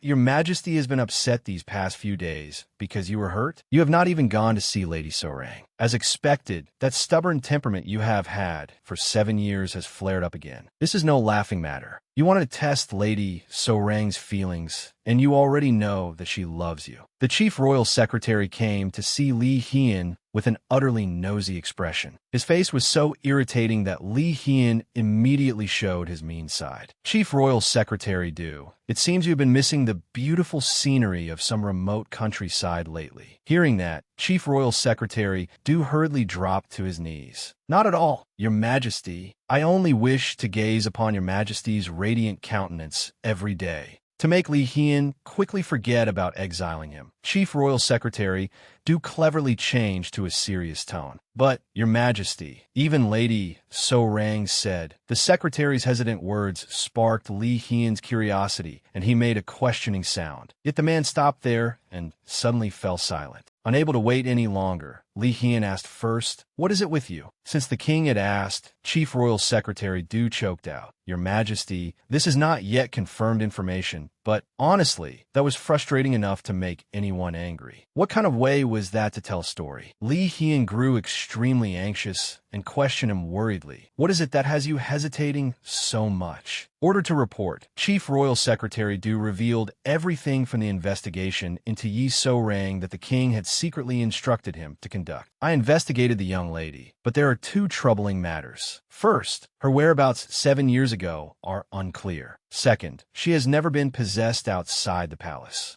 The Chief Royal Secretary hesitated again. At that same time, inside the palace, the court ladies were diligently carrying out their duties. However, there was one place in the palace that always made them shudder whenever they passed it. "Why do I always get goosebumps when I come here? Let us hurry." Yet amid the thick layer of bones in that terrifying place, they saw the figure of a woman. Frightened, they stammered, "Wait, there really is someone there. Who could it be?" But no matter how many times they called, the strange woman did not answer. The court ladies looked at each other, their faces pale, and screamed, "Could it be the crown princess?" Meanwhile, Li Hian froze as soon as he received Chief Royal Secretary Du's report. Regaining his senses, he shouted at the man kneeling below him. "What did you say? What do you mean So-rang was never possessed outside the palace?" Noticing that the king's emotions were in turmoil, Chief Royal Secretary Du said nothing further, giving Li Hian time to think it over. As though unable to believe his own eyes and ears, Li Hian asked, "Are you saying So-rang deceived me?" Li Hian angrily slammed his hand on the table, frightening Chief Royal Secretary Du. He tried to calm the king's rage. "Your Majesty, please calm yourself." But Li Hian could no longer calm down. He quickly gave one piece of evidence after another to prove that the Chief Royal Secretary was wrong. "But you certainly saw it, did you not? At the time, So-rang truly became someone else, exactly like the Crown Princess." Chief Royal Secretary Du silently bore the king's fury, but he remained calm and countered the king's evidence with reason. "Yes, she perfectly resembled Her Highness the Crown Princess in appearance, composure, and understanding of palace etiquette. However, I still have my doubts." He quietly begged the king's pardon. "Those suspicions are not easily dismissed. Please forgive me, Your Majesty." The Chief Royal Secretary had already spoken that far. Everyone had the right to voice and have their own opinions respected, so Li Hian could not blame him. He slowly curled his hand into a fist to maintain his composure and said quietly, "But if what you say is true..."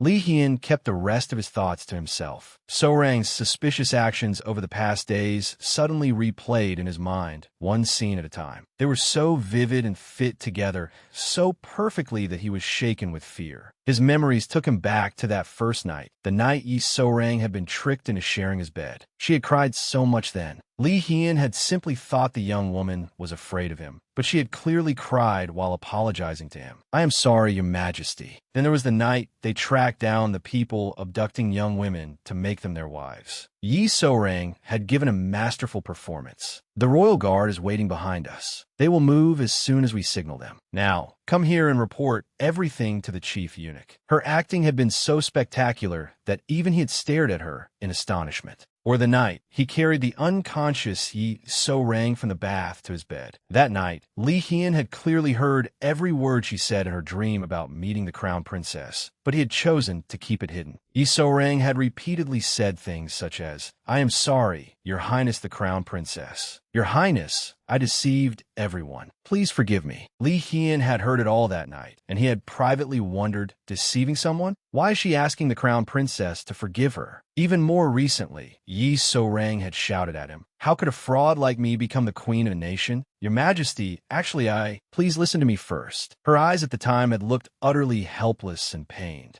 Putting everything together with the chief royal secretary's doubts, the king could only close his eyes tightly and grit his teeth bitterly. He lowered his face, his expression becoming icy as he enunciated each word. "Fine, I need to investigate. I must confirm whether So-rang truly deceived me." Elsewhere in the palace, the two unfortunate court ladies who had encountered the crown princess's ghost ran for their lives to report it to Head Court Lady 1. Head Court Lady 1 widened her eyes and asked them, "Are you telling the truth?" The spirit of Her Highness the Crown Princess appeared. The terrified court ladies stammered in confirmation. "Yes, Head Court Lady." Several others saw her as well. They were terrified, and rumors have already begun spreading through the palace. Head Court Lady 1 broke into a cold sweat. How could this happen? This is terrible. If His Majesty hears of this, there will be chaos. Looking frightened, she quickly asked the other court ladies, "Where is Yi So-rang now?" "So-rang, no, where is she?" Seeing the head court ladies panic, the court lady did not delay in answering. She just went toward the Palace of Clear Governance with a royal guard officer from the Royal Investigative Bureau. Head Court Lady 1 had intended to send someone to summon Yi So-rang back, but in the end, she left the chaotic group of court ladies behind. Lifting her skirts, she instructed them, "I will go myself. Make sure none of the palace servants spread this rumor any further." Having given her orders, she hurried off to find Yi So-rang.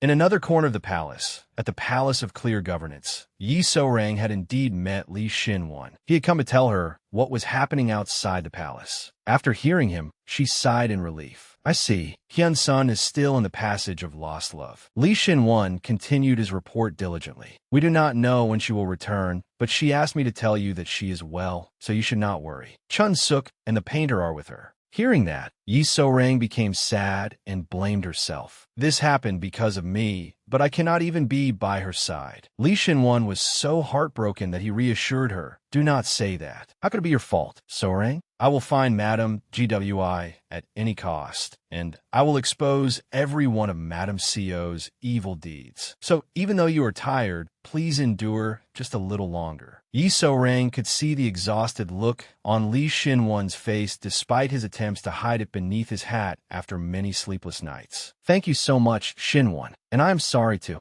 This made Li Xin-wan even more worried. "What are you saying? It is simply what I should do. Why do you keep saying such things?" Yi So-rang tried to avoid his gaze. "Because I know how much pain you are in right now." Li Xin-wan grew increasingly anxious. "So-rang, do not be like this." But Yi So-rang felt guilty about the feelings he had for her. Therefore, she was determined to tell him the truth, partly to save Li Xin-wan, who had sunk too deeply into his feelings, and partly to give herself a chance. Yi So-rang resolutely said, "What? Is your heart not being cut by 1,000 blades? I know you suffer because of me. Do not deny it, because it is the truth." However, Li Xin-wan had something he wanted to hold on to until the very end, so he compromised with Yi So-rang. "Yes, Yes, but I can endure it. Realizing that ordinary words would not reach the young man before her, Yi So-rang had no choice but to use cruel words to tear down the sturdy wall in Li Xinwan's heart. Not wanting to cause him any further pain, she took a deep breath, bravely met his eyes, and said, "Do not do this, Xinwan. Please do not love me anymore.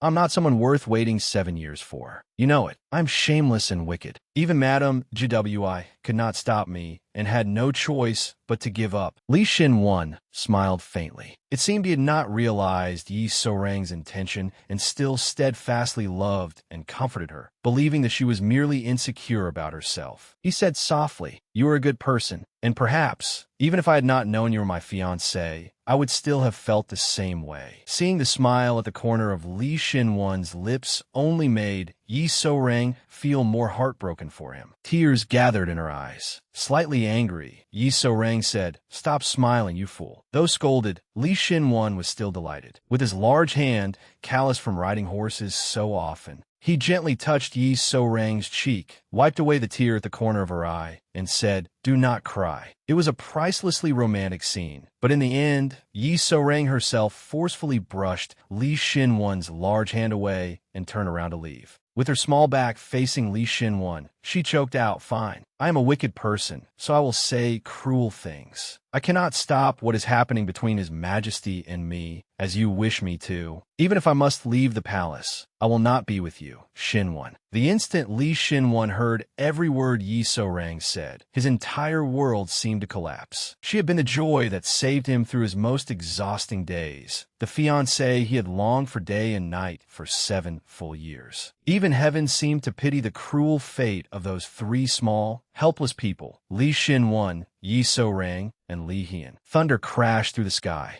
Elsewhere in the palace, Head Court Lady 1 was still desperately searching for Yi So-rang. Running along the long path, her face pale with fear, she thought, why would the Crown Princess's spirit appear now, just when His Majesty has finally managed to open his heart? Why do I have such a bad feeling? What if His Majesty becomes unsettled again? Speak of the devil. On her way to find Yi So-rang, Head Court Lady 1 happened to encounter the king heading toward the very place she was going. She was immediately struck dumb with astonishment. Why was His Majesty here? Had he come looking for So-rang? Wait, So-rang was with Royal Guard officer Li Xinwan right now. Head Court Lady 1 silently prayed that everything would be all right. What if those two were doing something strange? Unfortunately, her worries proved true. At that very moment, Li Xinwan was tightly holding Yi So-rang's hand. Looking down at the woman he loved with all his heart, he spoke in a low voice. "Why would you say that, So-rang? I truly do not understand."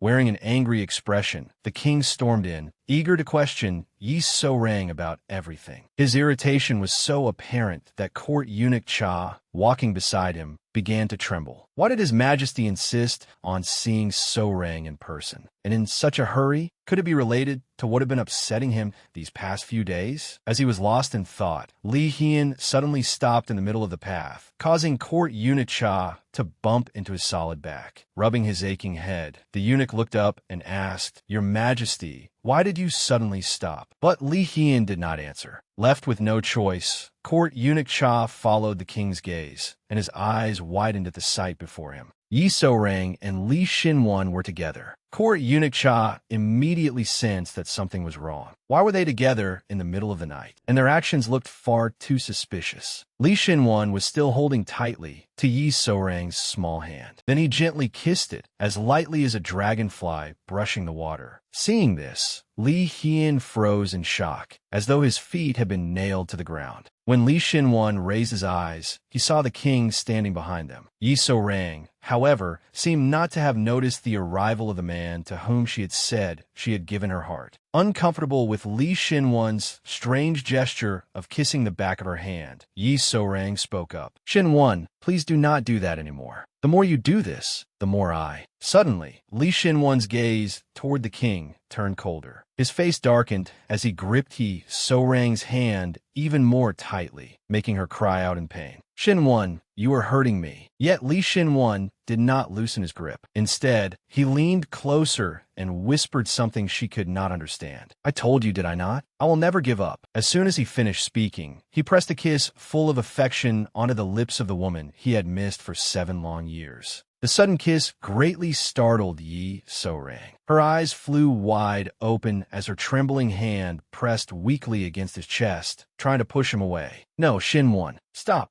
But Li Shinwon had no intention of stopping. It was only when Li Hian, who had come to find Yi So-rang and ended up becoming an unwanted third wheel, shouted furiously, Li Shinwon, that Yi So-rang flinched and Li Shinwon finally pulled away. Yi So-rang heard the king's voice. She immediately tried to turn around and run toward him, but Li Shinwon moved first. He seized her arm and pulled her back toward himself. That only made Li Hian even angrier. He shouted again, release her at once. But Li Shinwon refused to let go, even under a royal command. Unable to bear Shinwon's stubbornness any longer, the king strode toward them, yelling fiercely, you bastard! What do you think you're doing? Seeing Li Hian draw closer, Yi So-rang hurriedly struggled with all her strength and successfully freed herself from Li Shinwon's hand. She looked at him with disappointment in her eyes. Li Shinwon seemed to understand. He stood still, and Yi So-rang quickly stepped in front of him, facing the king. Your Majesty, please calm down. But Li Hian could not calm down. Seemingly out of control, he demanded, what is this? Why is Shinwon with you? Why was he holding you? Yi So-rang stared directly into the king's panicked eyes and answered firmly, I will explain everything, so please return to your chambers. I will not say anything here. Sensing that the situation was about to explode, Court Eunuch Cha skillfully motioned for the court ladies behind him to withdraw at once. Head Court Lady 1 had only just arrived and hurried to ask Court Eunuch Cha what was happening. What is with this atmosphere? Could So-rang and Royal Guard officer Li Shinwon? Court Eunuch Cha whispered the truth to her. Yes, things are very tense. Yi So-rang stood between two men who both had feelings for her. She was filled with anxiety and awkwardness. What if His Majesty lost even his childhood friend? Despite Yi So-rang standing between them, neither Li Hian nor Li Shinwon seemed to calm down. The king still glared at Shinwon through gritted teeth. Li Shinwon did not say a word to explain what he had done. Finally, unable to endure it any longer, the king spoke first. Li Shinwon, have you nothing to say?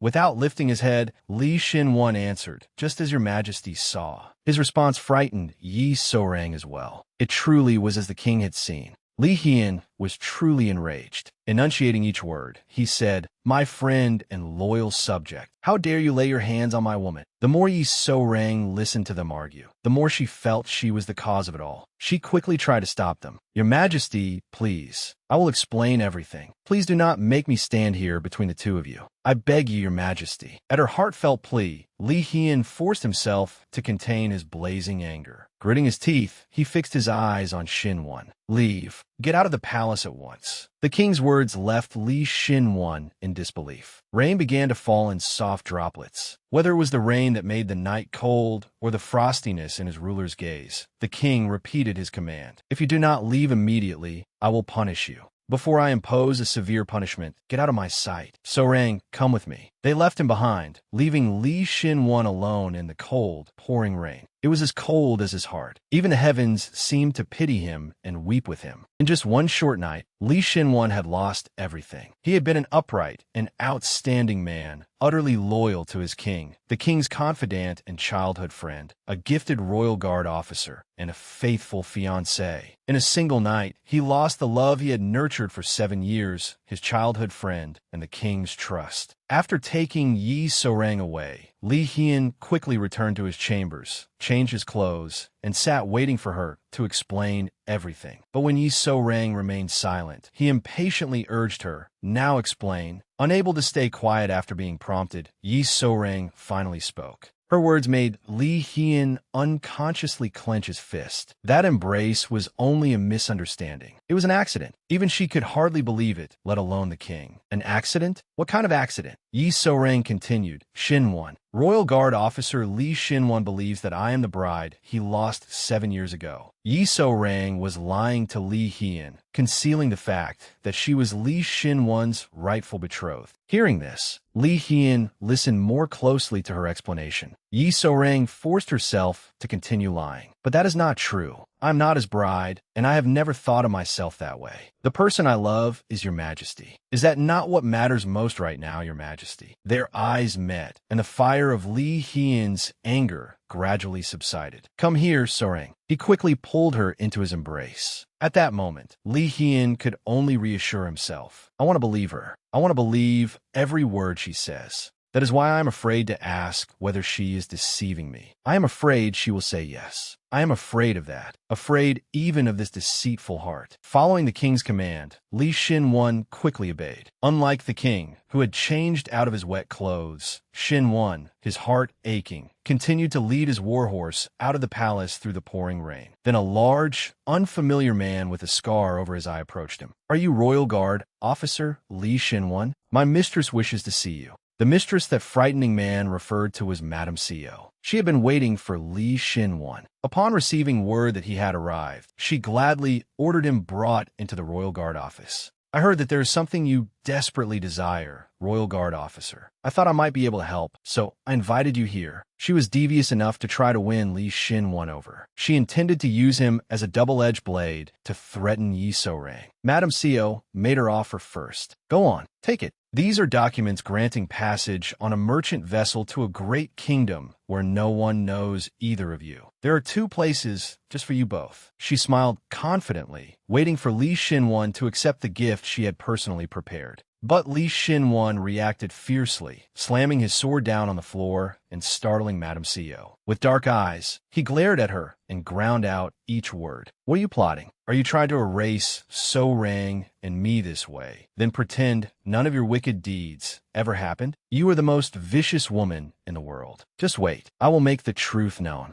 Li Xinwan's words carried great weight, but they did not seem to shake Madame Seo at all. She had only intended to buy him off and use him, but now that he knew the truth, she no longer had to pretend. Returning to her true nature, she spoke confidently. Then do as you please. For now, go home and take your time thinking it over. But I have one question. Which is the greater crime, desiring the king's woman or deceiving his majesty by claiming to possess spiritual powers? What do you think, Royal Guard officer? Madame Seo's words immediately put Li Xinwan on edge. Meanwhile, on a long path within the palace, Li Hian and Yi Soreng were walking together beneath an umbrella held by court eunuch Cha. Because Li Hian insisted on escorting Yi Soreng back to her chambers, she worried about him. I can go on my own, your majesty. But the king was concerned for Yi Soreng just as much as she was concerned for him. Li Hian replied stubbornly, the rain has not stopped, and it is late. You must not catch a cold. Seeing that Yi Soreng still would not abandon her attempt to persuade him to return, Li Hian stepped ahead and blocked her path, shamelessly saying, if you do not want me to escort you, then stay the night. The king's suggestion startled Yi Soreng, and she stammered, no, it could be dangerous tonight. Curious at once, Li Hian asked, what danger? Did I not promise that I would wait for you?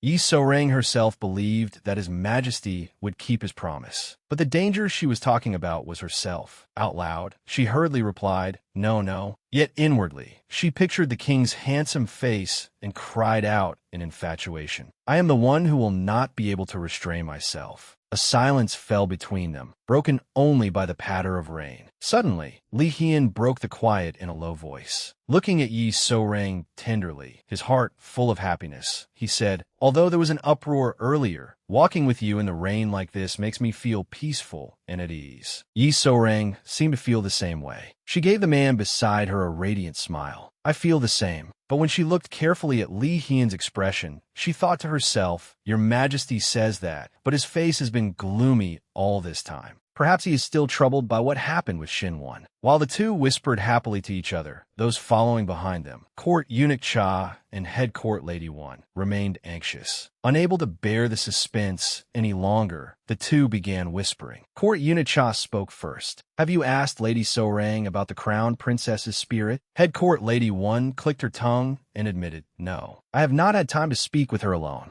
Court eunuch Cha looked anxiously at the king's back. Then is it not dangerous to let his majesty go outside like this? What if the crown princess's spirit appears again? Head court lady 1 sighed helplessly. I know, but look at them. I do not see any opening for us to interrupt. So they could only refrain from acting rashly and preserve the scene as it was, allowing this rare, peaceful moment to continue. From time to time, the king's eyes unconsciously turned toward Yi So-rang. When he noticed a raindrop soaking a small spot on her shoulder, he did not hesitate. He immediately wrapped an arm around Yi So-rang's shoulders, drawing her close. Come closer. Your shoulder is all wet. Caught off guard by his concern, Yi So-rang felt unfamiliar and flustered, but she still smiled brightly. I'm fine. This is all right, and the rain will stop soon. Yet Li Hien pressed her closer against his chest, resting his chin gently atop her head. Then I will not feel uneasy anymore. Yi So-rang's heart fluttered at his action. It turned out that the sorrowful expression Li Hien had worn all this time was because he had been struggling over whether to ask her a question that had long weighed heavily on his heart. In the end, Li Hien chose to speak. The truth is, I came to find you today because there is an answer I absolutely must hear. So-rang, please tell me the truth. With every word the king spoke, he held Yi So-rang tighter, as though he feared something and instinctively wished to keep her in his arms forever, afraid she might leave him. But before he could finish, Li Hien suddenly stopped. His eyes widened as he stared fixedly at something before him.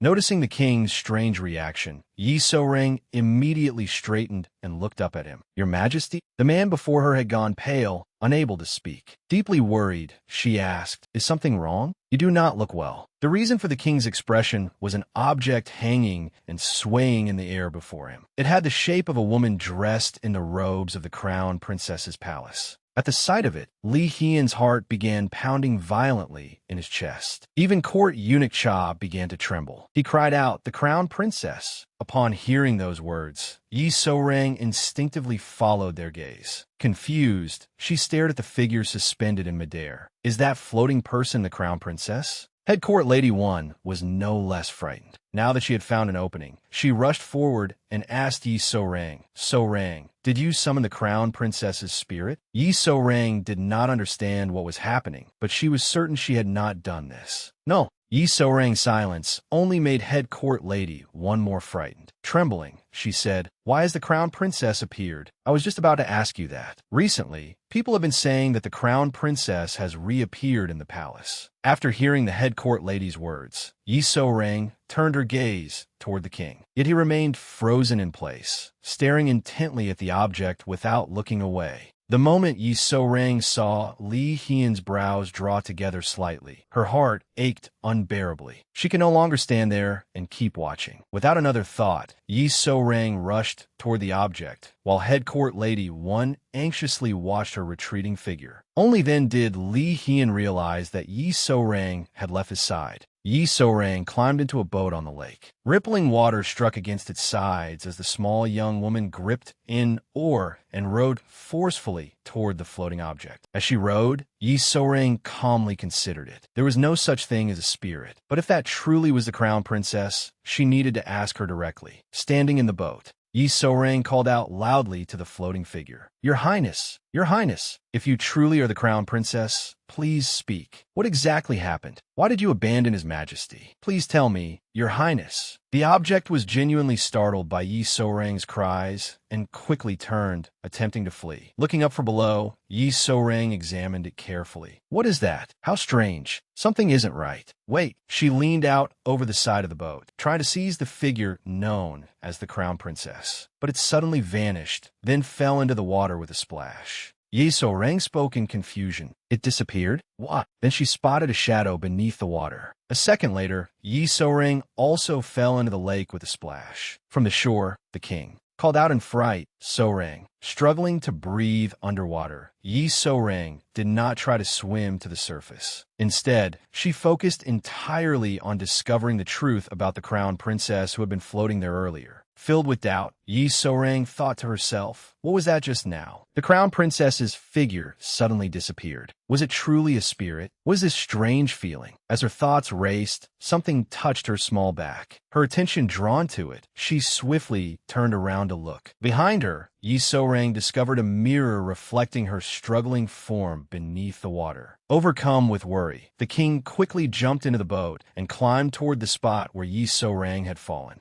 When he saw bubbles rise to the surface, he instinctively cried out in distress. So-rang. After a stream of tiny bubbles, Yi So-rang finally emerged from the water, splashing and gasping. In her hands, she held a large mirror, which she excitedly showed Li Hian. Your Majesty, please hold this first. But Li Hian was concerned only for Yi So-rang. Hurry, get up here. After hauling the large object she had been carrying out of the water, the king stared at it in bewilderment. What in the world is this? Clinging to the side of the boat, Yi So-rang beamed at him. Your Majesty, I think I have discovered the secret behind the spirit. They promptly carried the enormous object to the king's chambers. Yi So-rang and Li Hian stood silently before it for a long while, until Li Hian finally broke the contemplative silence. So the spirit of the crown princess that we saw floating in the air was caused by this mirror. Yi So-rang immediately confirmed it. Yes, Your Majesty. Then the clever, quick-witted young woman began explaining her deduction. If the reflection of someone standing on the ground is cast onto this mirror, it appears as though something is floating in the air. And if the black rope holding up the mirror is cut, it sinks into the water in an instant. In the darkness, it can deceive people into believing that a ghost has suddenly appeared. Having said that, Yi So-rang's interest in unraveling the strange, ghostly occurrences in the palace was suddenly ignited. Without realizing it, she rested her chin on her hand and thought for a moment. Then she excitedly exclaimed, and the wailing ghost sounds in the palace from before. Now that I think about it, those were strange too. The sound came from bamboo pieces placed inside the water channels, where the wind could blow through them without anyone knowing. At the time, I thought they were merely trash. The moment Yi So-rang mentioned that the ghostly wails had been caused by tricks made by human hands, Li Hian was startled and stared at her. But Yi So-rang seemed not to notice the king's unusual reaction. She remained absorbed in solving the mystery. Raising a fist in triumph, she wore a victorious smile and declared, "Exactly. None of this was caused by spirits. It was all done by people." Having reached her conclusion, Yi So-rang quickly turned to find the king and smiled brightly. Just think about it, Your Majesty. How could someone as noble-hearted as the crown princess threaten and intimidate you? It is not the crown princess. Someone merely wants to shake Your Majesty's resolve. We only need to find out who that person is. Yi So-rang continued chattering cheerfully beside the bewildered Li Hian, unaware that he was thinking of something else. The king recalled the night when she had braided a cord with him.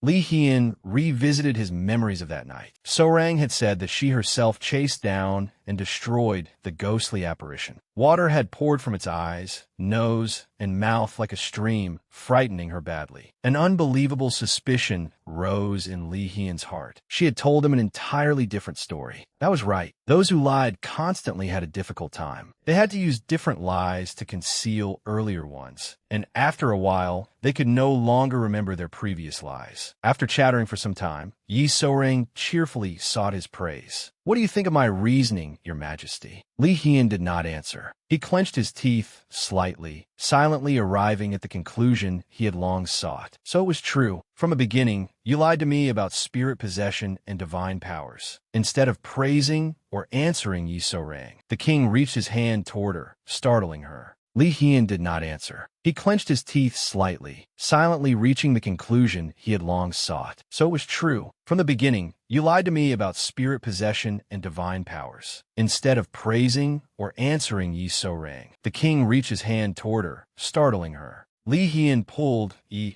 So-rang tightly in his arms. Only then did he answer her. So-rang, you have rendered me a great service. Though she knew she had accomplished something important, the embrace that felt like a reward made Yi So-rang's maidenly heart flutter. Yet though they shared the same embrace, it carried different meanings for each of them. Yi So-rang took it as a gesture of praise, but for Li Hian, it was an embrace to reassure himself. His heart was full of worries. I have constantly tormented myself, wondering what I should do if she truly deceived me. Should I punish her? Should I resent her and become angry with her? Or else? Suddenly, the king turned his gaze toward the mirror. There, he saw his current expression clearly. Having realized that Yi So-rang had deceived him, Li Hian stared at the reflection on his face and quietly asked himself, is the expression in the mirror that of a man consumed by anger? What should I do now? It no longer matters. With that, he held his muse even more tightly, thinking painfully, otherwise, So-rang will run away from me again. That is what I fear most. Once he had steadied himself, Li Hian looked up at Yi So-rang, who obediently allowed him to stroke her hair. Her eyes sparkled like stars as she smiled at him. Trying to appear composed, Li Hian furrowed his brow slightly, lowered his gaze, and said in a low voice, "You are soaked again. Aren't you cold?"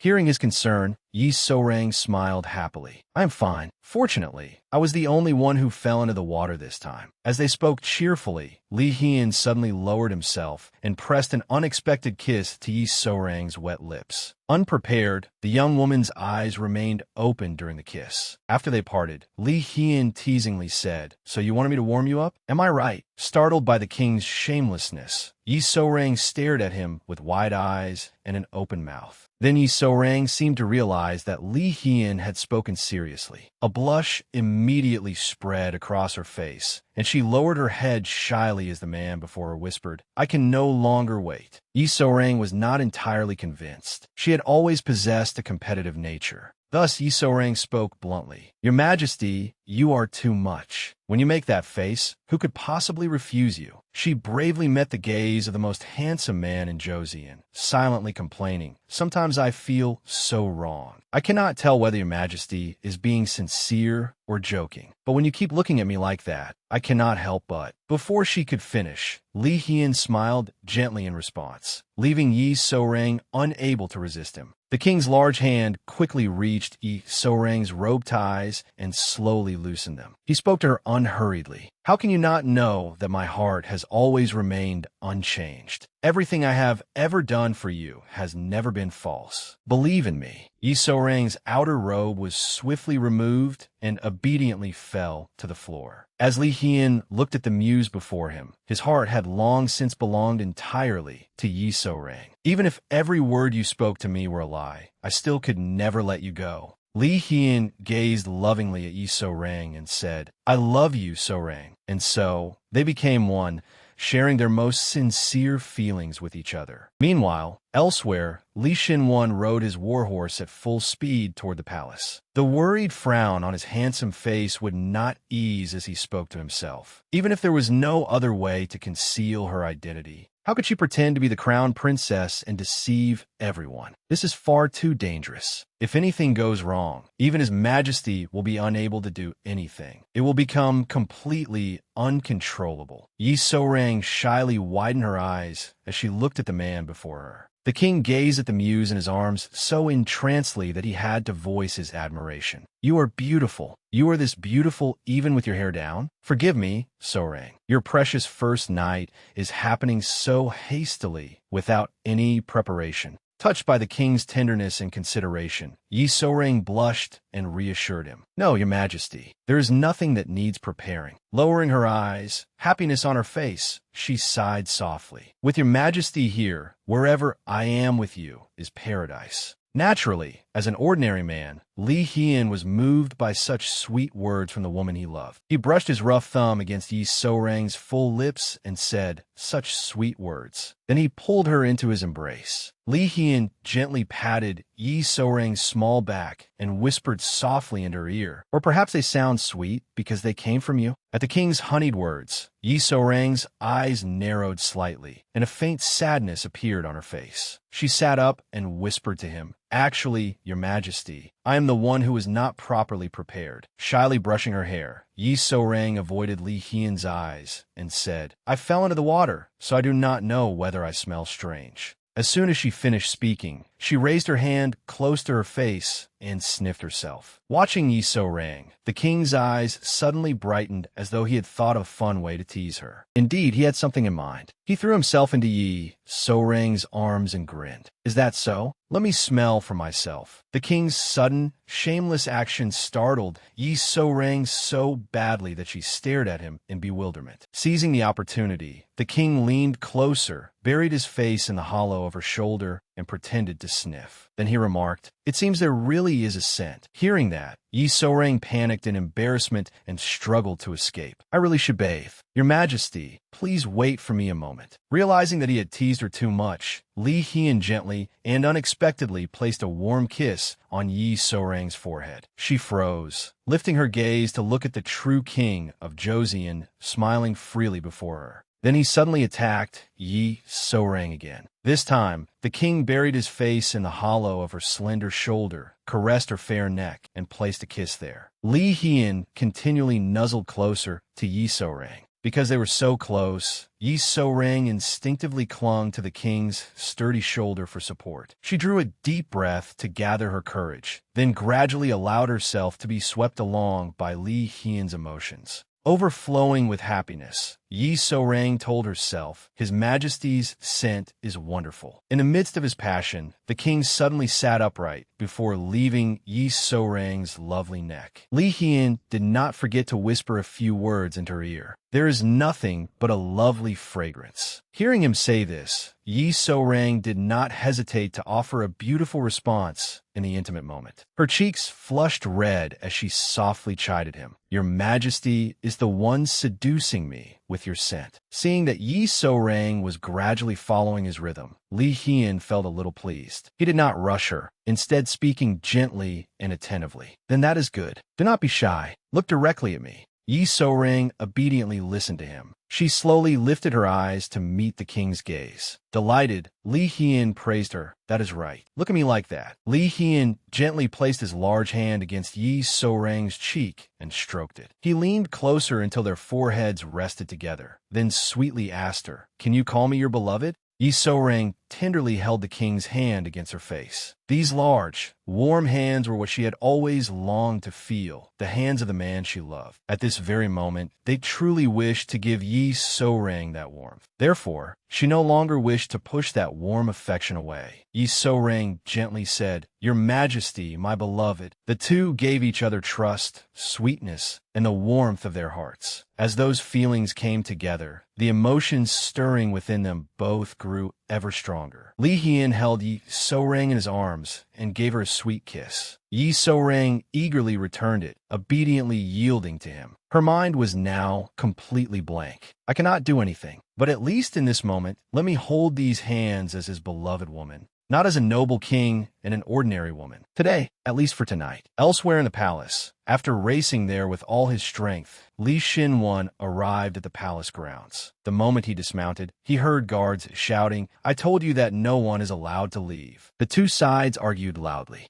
Driven by professional instinct, Royal Guard officer Li Shin-won quickly went to assess the situation. He found the guards trying to stop a young man in blue who was attempting to leave. Though the guards tried to restrain him, the youth was adamant. "What? I have never heard such an order. This is extremely urgent. I must pursue that suspicious person." Since the two sides were making such a commotion and could not resolve the matter, Li Shin-won stepped in. Approaching them, he said, "What is this disturbance at the palace gate?" Seeing Li Shin-won, the guards secretly breathed a sigh of relief. One of them respectfully stopped him and said, "Royal Guard officer, are you aware that you have been forbidden from entering the palace?" Li Shin-won sighed helplessly. "I have business here. Summon the chief eunuch." But what has happened to him? Although Li Shin-won had been barred from the palace by the king, he was still the master of the Royal Investigation Bureau. Thus, the guards trusted him enough to report, "There is a suspicious person inside the palace, so every entrance and exit has been sealed. However, this man claims to be a palace guard and is trying to leave the palace on his own." Hearing the guard accuse him, The young man reacted angrily. Did I not say that I was ordered to immediately track down the suspicious person? While you were lowering your guard, he jumped over the palace wall. If I do not pursue him at once, we will lose him. Can you gatekeepers bear responsibility for that? The noise was enough to make his head ache, but Li Xin-wan carefully looked the man over from head to toe before questioning him. You say you're a palace guard. Who ordered you to pursue the suspicious person? At Li Xin-wan's question, the young man had no intention of answering or arguing further. He lowered his head. Then, in an instant, he drew two short blades and attacked the guards. While attacking the guards, he inadvertently let Li Xin-wan see his true face, the face he had been trying to conceal all along. As Li Xin-wan let his guard down while trying to recall why the face looked familiar, the man swiftly escaped. Li Xin-wan immediately pursued the stranger, who had deliberately attacked the guards in order to flee. Yet when he finally caught up, he realized that the man had prepared a horse outside in advance. Li Xin-wan could only chase after him while helplessly shouting, "Stop!" As he pursued the suspect, a terrifying thought suddenly crossed Li Xin-wan's mind. He thought, and the face I glimpsed, it looked very much like the crown princess. That was why Li Xin-wan could not stop gritting his teeth. He carried a deep concern in his heart. Everyone believed that His Majesty had grown weak because ghostly energy had enveloped the palace. Whenever His Majesty's condition stabilized, the crown princess's ghost would appear. But what if it had all been caused by people? Wanting to uncover the truth, Li Xin-wan continued chasing the suspect while shouting himself hoarse. "You there! Stop at once!" As soon as he finished speaking, an arrow suddenly shot out in front of the man with lightning speed. Startled, he was struck by it. The moment the suspect fell from his horse, Li Xin-wan's gaze darkened as he looked ahead. He inwardly exclaimed, "Oh, heavens!" Then a long, piercing neigh rang out, shaking the entire forest and startling the birds awake in the dead of night. Li Xin-wan's horse neighed so loudly that Hua Yun's father, who was on patrol that night, noticed it as well. With his round figure and striking pink robes, he raised his torch and wondered, why do I hear a horse neighing so late at night? It turned out that they were fathers who were vigilant against anyone kidnapping their precious daughters, and so they had personally gathered to patrol together. Hearing Hua Yun's father, another man said, "A horse? I only heard birds. They were probably startled by the torchlight. It is already late. Shall we finish our patrol?" But Hua Yun's father trusted his instincts. He told the men accompanying him, "Wait, let's take a look at that ravine over there." With that, Lord Hua angrily headed toward the sound of the horse's neighing, just as the man in pink had sensed. The sight before him made him cry out in alarm. "What is that?" As the torchlight revealed the scene more clearly, Lord Hua discovered Li Xin-wan lying flat on his back. Startled, he exclaimed, "It is a person! Everyone come and look!" At the same time, inside the palace, Yi So-rang seemed entirely unaware that trouble was closing in on her. She was still sleeping soundly beside the king. She blinked awake, and the steady breathing of the person beside her caught her attention. Turning her head, Yi So-rang gently kissed Li Hian on the forehead. Yi So-rang quickly got dressed properly again. Looking at the man, sleeping peacefully, looking so happy, she reflected to herself, "It is like a dream I have every night. But this is enough for me." Her eyes carried a faint sadness, as though a parting was near. Yet the smile on her lips was incredibly sweet. Yi So-rang gently pulled the blanket over the king and promised herself that she would forever remember the moment when he called her his beloved. Unconsciously, Yi So-rang became greedy for a little more happiness. A fleeting fantasy of becoming the mistress of the crown princess's palace and standing beside Li Hian appeared in her mind. That illusion caused the corners of So-rang's lips to fall. Avoiding the king's gaze, she sadly reminded herself, "As expected, I still cannot let go of these lingering desires. How could I ever become a royal consort? I do not even know when I will be driven out of the palace. Make up your mind. I cannot keep giving in to temptation. But how can I not be greedy when such a handsome man has loved me for so many days?" After thinking it over and over, Yi So-rang still could not bring herself to leave. She gently stroked the cheek of the deeply sleeping Li Hian, then smiled happily. She placed a warm kiss on the king's lips. Deep in her heart, Yi So-rang always prayed, "No matter who remains by your majesty's side, please do not be hurt. Your majesty, please find the crown princess soon and lift the marriage ban." It is enough for me to remain beside your majesty and look at you like this. I'm no longer yearning for you alone as I did before. Now your majesty's lips, heart, everything belongs to me. So this alone is enough. Receiving your majesty's deep love is more than enough. Please become a wise and virtuous king for the people, your majesty. Yi So-rang rested her forehead against Li Hian's broad forehead and whispered, Your majesty, my love for you will not lose to anyone's. Then Yi So-rang quietly left the room so as not to wake Li Hian. The moment she stepped outside, she was startled to find head court lady One waiting by the door. Upon seeing Yi So-rang, head court lady One promptly bowed and happily congratulated her. Congratulations on receiving His Majesty's favor. Hearing those words, Yi So-rang jumped in fright and frantically waved her hands as she tried to explain. Head Court Lady One remained firm and respectful. I will summon the attendants to make preparations and guide you to your new quarters. Realizing the situation was getting out of hand, Yi So-rang continued, waving her hands insistently. No, please wait, head court lady. Please let tonight's matter pass. Please speak comfortably with me, as you did before. Yi So-rang's words immediately extinguished head court lady One's celebratory excitement. To avoid disturbing the king's sleep, Yi So-rang and head court lady One went outside to speak. After hearing So-rang's explanation, the head court lady quickly said, His Majesty is sincere. I am certain of it because I have always been at his side. Hearing that, Yi So-rang hurriedly clarified to avoid any misunderstanding. I know that too, but think about what will happen if rumors spread that His Majesty has favored a woman who claims she can summon spirits. Yi So-rang had struck upon head court lady One's deepest concern, and the older woman quietly broke into a cold sweat. She thought, It is not as though I have no worries about that. Realizing that head court lady One was also troubled by her status, Yi So-rang did not press her further. Instead, she continued thoughtfully, I came here from the beginning because I wanted to lift the marriage ban. That is enough for me. Yi So-rang then smiled brightly, her face full of happiness. His Majesty must find a crown princess soon. Sensing that there was something unusual in Yi So-rang's words, head court lady One immediately understood the hidden meaning. Her gaze froze as she looked at her girl with a pained expression. So-rang, before she could finish, the commotion from the crowd in front of them caught her attention. Head court lady One rushed over and scolded the palace attendants. Why are you making so much noise in the middle of the night? Why are you all outside instead of sleeping? Seeing the worried looks on their faces, head court lady One turned toward the place where they had gathered. There, she saw Chief Eunuch Na, the Minister of War. Why had the Chief Eunuch personally come to the women's quarters?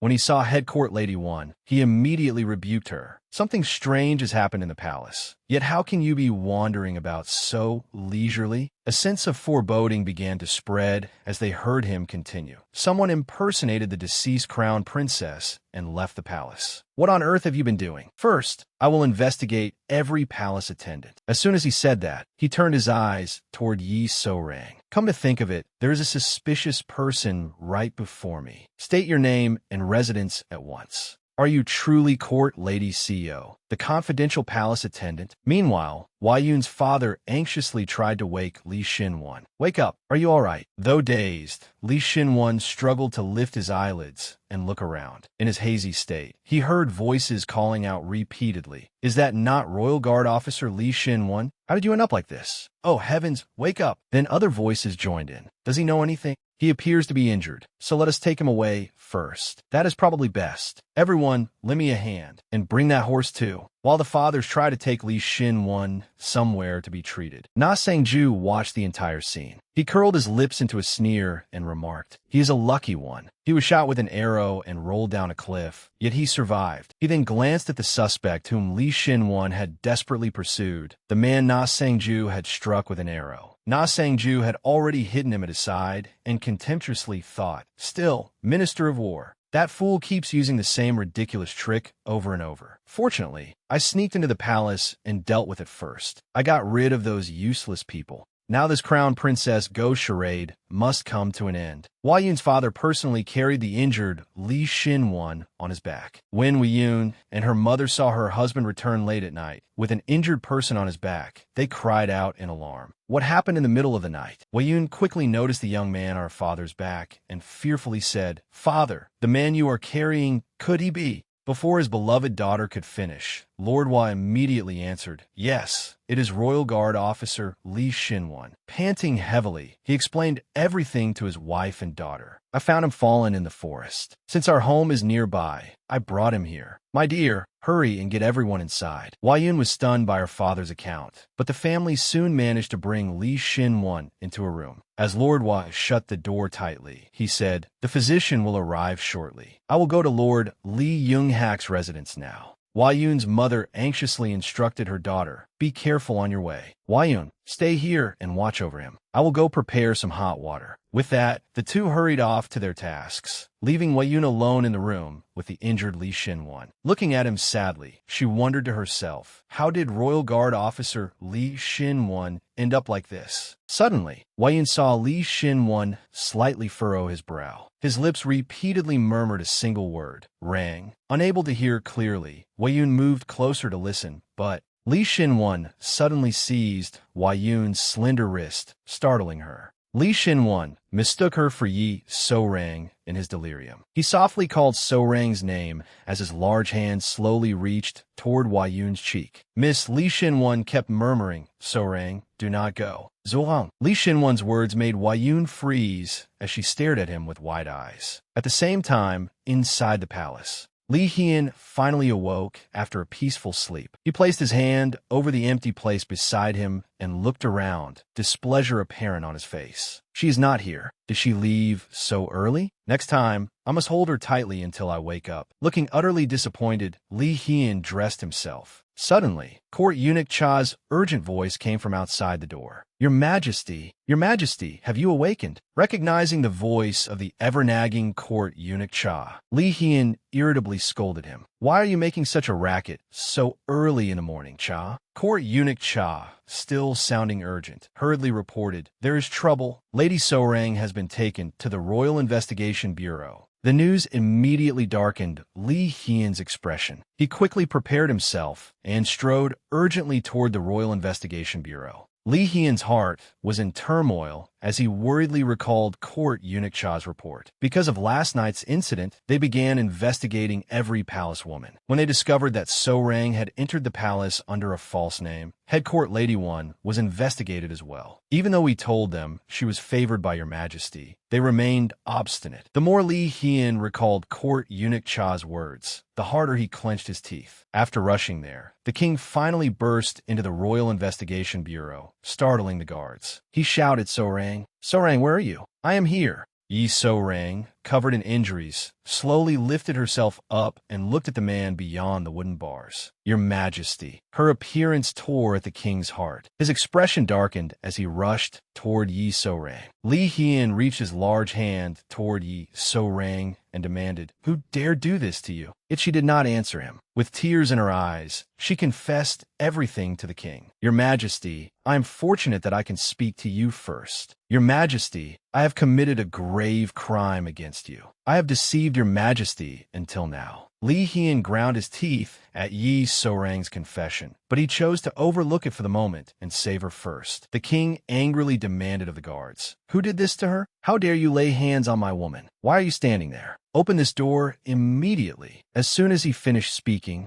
a woman's voice suddenly rang out, "You may not, your Majesty." Li Hian turned toward that authoritative voice and quietly called, "Great Queen Dowager." She approached Yi So-rang's cell and said to the king, "This girl deceived us about her name and identity to enter the palace. Do you not know that? Yet you still dote on her." Li Hian refused to yield and tried to speak. "Great Queen Dowager." But she had no intention of allowing him to continue. The old woman raised her voice first and declared, "I am the head of the Royal Women's Court. I cannot permit this to happen." The Royal Women's Court referred to the inner palace and its women's quarters in Joseon. Before his grandmother's display of authority, the king clenched his fists determined to protect Yi So-rang. But Great Queen Dowager, she hid her name because, before he could finish, the Great Queen Dowager loudly cut him off. The Great Queen Dowager glared darkly at the king and said, "Your Majesty is the sovereign of Joseon, yet you would violate the laws of the palace?" Li Hian's bewildered expression had long since turned cold, but he still forced himself to address her respectfully. "Great Queen Dowager."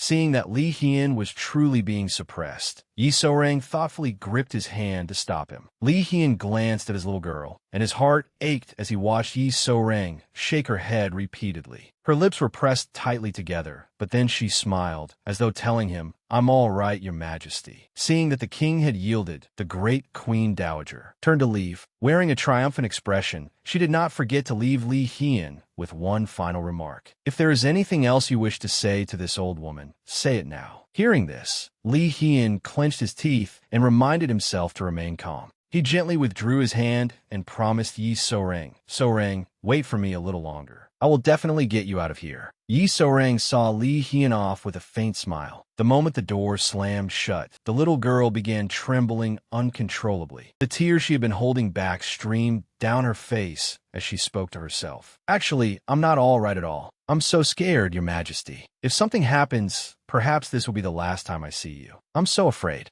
Despite the Great Queen Dowager's fierce rejection, Li Hian still tried to persuade her. He pleaded, "But, Great Queen Dowager, So-rang entered the palace because of me. I used a divine artifact to conceal her name. It was all for something I needed done. Furthermore, she is now someone precious to me. How could I possibly stand by and watch her suffer?" The Great Queen Dowager remained calm in the face of the king's stubbornness. "Then you should not have been so obstinate from the beginning. Your Majesty, did you not recently bring up the matter of removing the late crown princess from her position? You said that unless the matter was reinvestigated, you would not choose a wife." Having said that, she slammed her hand down on the table, startling everyone. She continued angrily, "Was all of that not merely to bring that lowly woman into the royal harem? Do you think this old woman does not understand Your Majesty's intentions? The people have suffered for 7 long years because of Your Majesty's stubbornness. If the ministers who defended the laws of the realm learned the truth, would they permit you to accept that girl? Even I'm appalled by it." The Great Queen Dowager's rebuke struck Li Hian so accurately that he could not respond. Before he could do anything, she preempted him. "Do not assume that I know nothing and say whatever you please. Even the 7-year ban on marriage could only be imposed with my approval. Your Majesty, I love you dearly, which is why I gave you so much time to ease your grief. But that was indeed an oversight. If that lowly girl is allowed into this place, chaos will surely arise again, just as it did before. You say she is precious to you, then do you not wish to protect her? Your Majesty, if that is so, formally select a queen as soon as possible." The more Li Hian listened to the Great Queen Dowager, the tighter his hands unconsciously clenched. Unable to endure any longer, he finally pleaded, "Please allow her to remain by my side." But the old woman seated above him remained resolute. Her answer was a single word, "No." Seeing the king's displeasure, the Great Queen Dowager reluctantly gave him 2 choices. "I have made this decision only because I considered both Your Majesty's feelings and the girl who has shared your bed. Either we punish her for deceiving Your Majesty, or we allow her to enter the palace. To soothe your sorrow, and once she has fulfilled her duty, send her out of the palace. Choose one of the 2, Your Majesty." While Li Hian was trying to persuade the Great Queen Dowager, Yi So-rang sat alone in the prison, frightened as she curled herself up. Her body was covered in wounds, and even her shoes were mismatched. One foot was bare. Yi So-rang pressed her lips together as she thought of the people she loved. In pain, she thought to herself, "I will be punished. From the beginning, I knew it would end this way. That's right. From the first time I met His Majesty, I knew I should never deceive him. I knew this would be the outcome, yet I kept lingering around him. Now that everything has been exposed, I have caused everyone pain because of me. Grandmother, Head Court Lady 1, and Shin 1. I am sorry. I'm truly sorry, everyone. His Majesty once lost the woman he loved in such a tragic way. If he discovers that the Spirit Possession Act was all a fraud, he must be devastated. It would be better if you hated and punished me, Your Majesty. Please do not blame yourself or suffer. I beg you.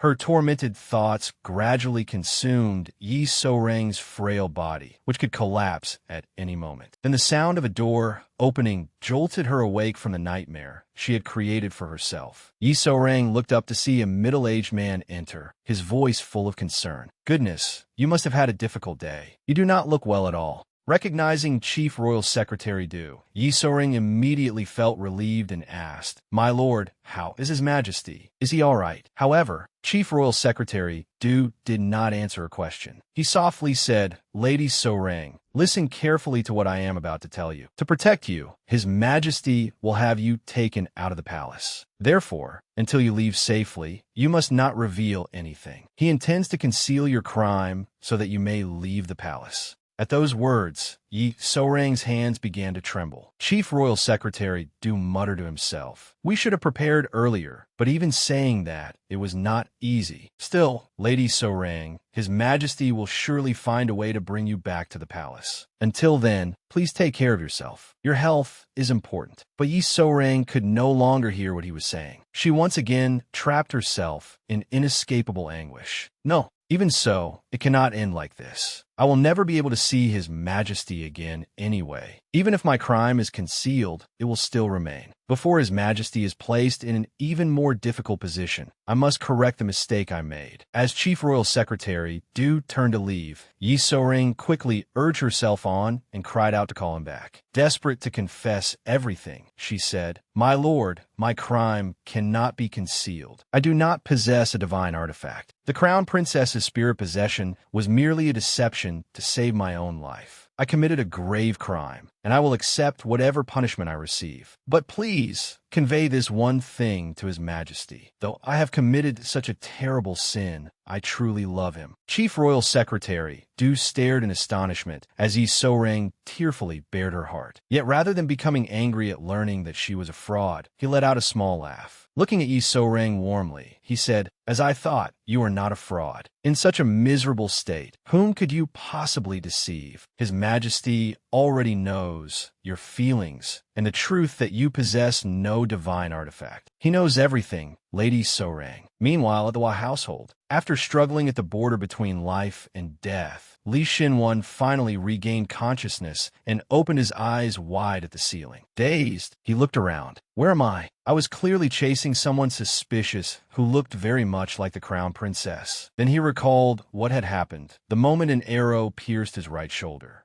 I was struck by an arrow and fell from the cliff. Did someone save me? The moment the memory returned, pain from the arrow wound shot through his body. He struggled to sit up, but the pain tore through Li Xinwan's body, making him grit his teeth. It was hard enough just to survive. "My whole body hurts, but this is not the time for me to lie here. I must return to the palace at once and report the truth and So-rang's situation as well." Cold sweat ran down his forehead as he forced himself up. Only after raising his gaze did he realize there was a young woman asleep beside him. Looking at Hua Yun, Li Xinwan tried to remember. Who is she? Could she be? He softly called to the sleeping woman, Lady Hua Yun. Startled awake by his voice, Hua Yun looked up at Li Xinwan. Whether he was pretending to be foolish or truly was foolish, he asked, "Why are you here?" Caught off guard by his question, Hua Yun became flustered and anxiously said, "You suddenly sat up? What should I do? Your body is covered in wounds." Seeing that Li Xinwan remained stubborn, Hua Yun hurriedly stood up and said in alarm, "The physician said you must not move for the time being. What if your wounds reopen? Please lie down." Yet Li Xinwan persisted. So Hua Yun stood fully and said, "If your condition worsens, you will not even be able to return home." However, her skirt was too long, and she tripped over it. Carried by momentum, Hua Yun fell straight toward Li Xinwan and landed against his firm chest. Li Xinwan was somewhat awkward at the sight, but he still insisted on getting up and leaving. "My lady, I have urgent business and must leave immediately." Hua Yun's cheeks reddened slightly in embarrassment, but she hid it and smiled gently. "No, you have a fever. You must take care of your body first." Hua Yun was only trying to remain calm, though her heart had already blossomed with joy. To completely curb Li Xinwan's stubbornness, she acted first, firmly pressing him back onto the mattress. Come, I will support you, so lie down quickly. If it is urgent, I will summon a servant for you. Slowly now. How can you move in your condition? At least you are awake today. Please rest, and I will bring you some porridge. Huayun quickly left. The moment his back touched the soft mattress, Li Xinwan dropped his composed facade and thought in confusion. Is it because of So-Rang? Why have I been unable to refuse women's requests lately? A memory suddenly flashed through Li Xinwan's mind. He remembered calling So-Rang's name and touching Huayun while half-conscious. Wanting to confirm it, he boldly called her back. Lady Huayun, while I was delirious, did I behave improperly toward you? Huayun was briefly taken aback by his question, but quickly regained her composure. She smiled and assured him, no, not at all. Do not worry, Royal Guard officer. Please rest. With that, Huayun quickly took the basin of water outside. Her face immediately turned red as she remembered the previous night. Li Xinwan had repeatedly whispered, So-Rang, don't go, while pulling Huayun toward him and holding her tightly in his embrace. Recalling their intimate contact that night made her heart race, but Huayun calmly reminded herself, that must be the name of the woman he loves.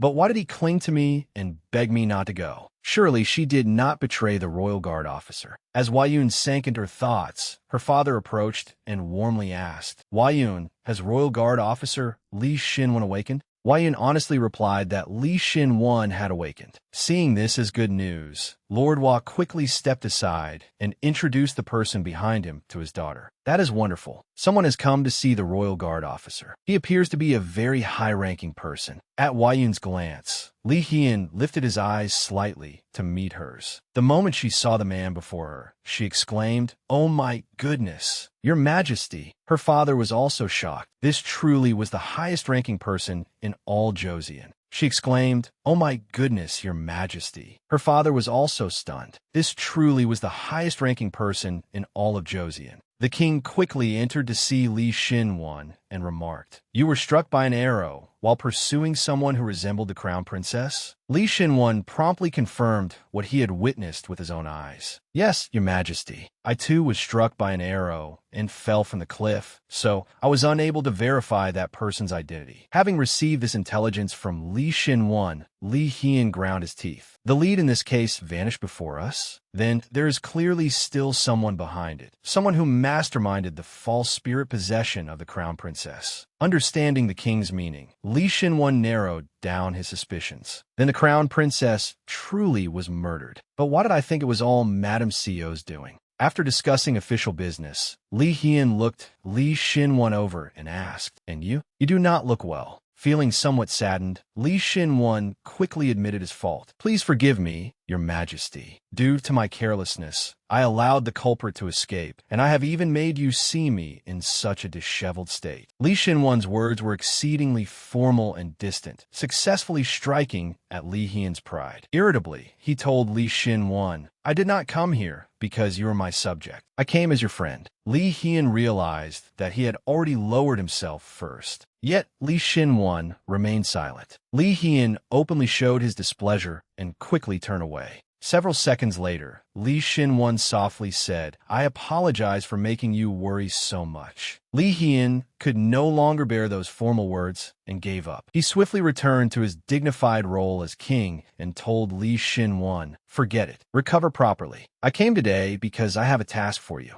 At the mention of work, Li Xinwan immediately became serious and looked up. Do you have an assignment for me, Your Majesty? The two men continued talking in the small room until Li Xinwan suddenly cried out in shock. What? You are ordering So-Rang to leave the palace. Huayun, standing outside the door, happened to hear Li Xinwan's words. She quietly repeated the important phrase. So-Rang is leaving the palace? Li Hian confirmed the task he had assigned to Li Xinwan, then explained his plan. Yes, but I will act according to the circumstances. I will certainly bring her back as my life partner. Do you now understand what I am commanding you to do? Li Xinwan understood all too well, carefully considering every word of the king's order. Take her out of the palace, protect the king's woman, and then return her to him. Li Shinwan gritted his teeth and said each word firmly. I request permission to defy the royal command. It was the first time Li Shinwan had ever defied a royal command, and the king was so astonished that he blurted out, "What?" Yet before the son of heaven's anger, Li Shinwan resolutely revealed the whole truth. He was human too, and he had a right to what had once belonged to him. Li Shinwan openly revealed the painful secret he had always kept hidden. Your Majesty, please let So-Rang go. She is the woman I have always been searching for. Before she became your Majesty's woman, she was my bride.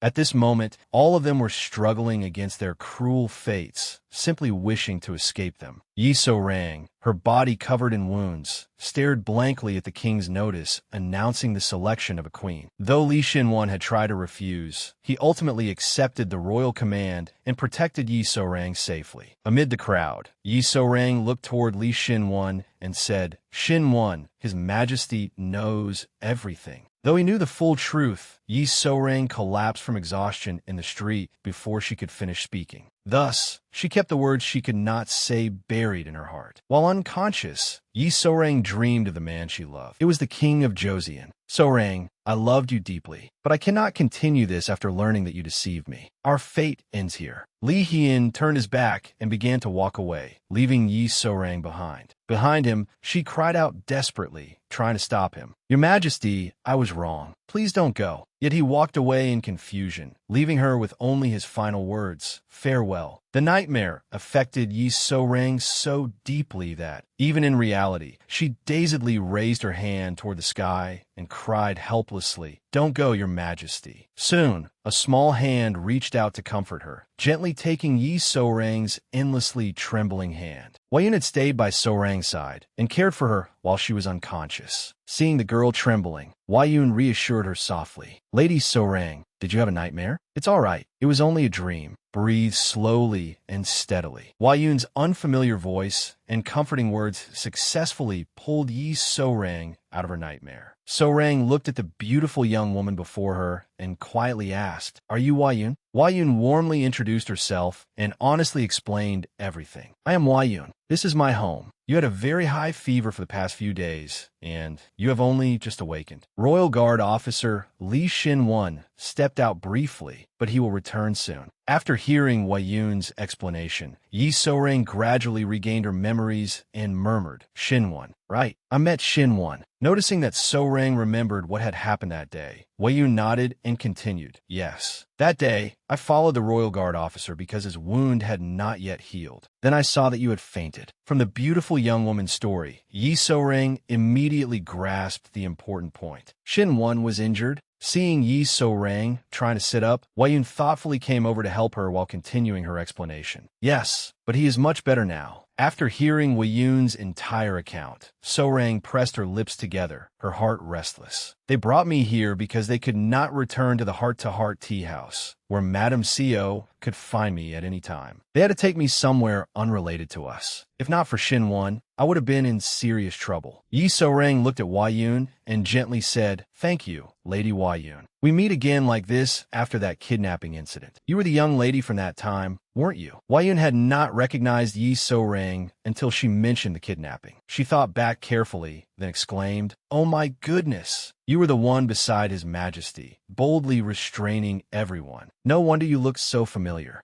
So we had met then. Oh my, I did not recognize you because you were disguised as a man. For some reason, tears suddenly welled up at the corners of Yi So-Rang's eyes. Wei-Yun seemed not to notice and gently offered So-Rang a bowl of porridge. You have been lying down for days, so you must be hungry. Please have some porridge that I brought. Looking at the bowl Wei-Yun held before her, tears immediately began streaming down Yi So-Rang's cheeks. Holding the bowl of porridge, Yi So-Rang tearfully thanked Wei-Yun for her kindness. Seeing her cry, Wei-Yun grew concerned and kept asking after her. Lady So-Rang, are you all right? Yet So-Rang could only answer in a choked, trembling voice. I am sorry. You went through the trouble of bringing me porridge, but I'm not good enough to deserve someone caring for me like this. I am a liar. I can so easily open my mouth and deceive people. Because of me, The people around me have suffered. I am sorry. I am so sorry. Wei Yun did not know what sort of person Yi So-rang was, nor what she had done to make tears continuously drip down her lovely face. But at that moment, Wei Yun simply felt that So-rang was a good person and wanted to comfort her. She rushed towards So-rang and embraced the girl, who was trembling without cease. Wei Yun's action surprised So-rang. Patting her gently, Wei Yun said, "I am sorry. I do not know how to comfort someone who is crying or feeling sad." Then she raised herself slightly, wiped the sorrowful tears from Yi So-rang's cheeks, and said, "It is all right. I do not think someone who feels exhausted, cries, and suffers over her mistakes is a bad person. Regret means wanting to correct one's mistakes. If it weighs on your heart, should you not go meet that person and speak with them directly?" The tears Wei Yun had wiped away continued to fall down Yi So-rang's face. Trembling, So-rang asked, "If I tell the truth, can I change things?" Beside the tearful So-rang was the kind and considerate Wei Yun. "Yes, I think you can. Even if it does not work the first time, be sincere and keep trying. I believe everything will return to the way it should be." Seeing that So-rang had calmed down a little, Wei Yun quickly urged her, "Now, try some porridge. You need to eat so that you will have the strength to apologize." Raising the hot bowl in her hands, Yi So-rang sniffled and said, "Yes. But Lady Wei Yun, someone as beautiful and kind as you is the real fraud." Wei Yun did not mind at all and replied with a smile, "You are complimenting me, aren't you?" At the same time, in the royal palace, head court Lady One, acting on orders, went to check on His Majesty. Relaying the Great Queen Dowager's command, she said, "Your Majesty, the Great Queen Dowager has sent food." Bringing the meal forward, head court Lady One continued, "Your health has recently declined, so the Great Queen Dowager personally prepared this steamed carp for you." Before she could finish, Li Hian interrupted her in irritation. "Enough. Tell the Great Queen Dowager that I have no appetite, so I cannot eat it, and it will be the same from now on." Both head court Lady One and court eunuch Cha fell silent at his words. Yet because it was an order from the Great Queen Dowager, head court Lady One had to finish delivering her message. She persisted, saying, "Your Majesty, steamed carp is excellent for restoring your energy." Everyone had their own stubbornness, and Li Hian was no exception. Irritated, he repeated himself, "I said enough. I said I cannot eat." Everyone leave. Having no other choice, head court Lady One withdrew and reported to the Great Queen Dowager. His Majesty still refuses to take his meals. He has eaten almost nothing but thin porridge. Hearing this, the Great Queen Dowager held her forehead in distress. I cannot tell whether His Majesty is merely making a show of defiance or truly means it. He must have gone mad to want to keep a liar by his side. Then she sighed inwardly. "Still, he is my grandson, so I fear he is like me." The senior consorts were startled upon hearing this and wondered to themselves, like her in what way? His stubbornness? Without making them wait long, the Great Queen Dowager answered her own question. "He throws himself into love just as I did when I was young." The senior consorts nodded in agreement.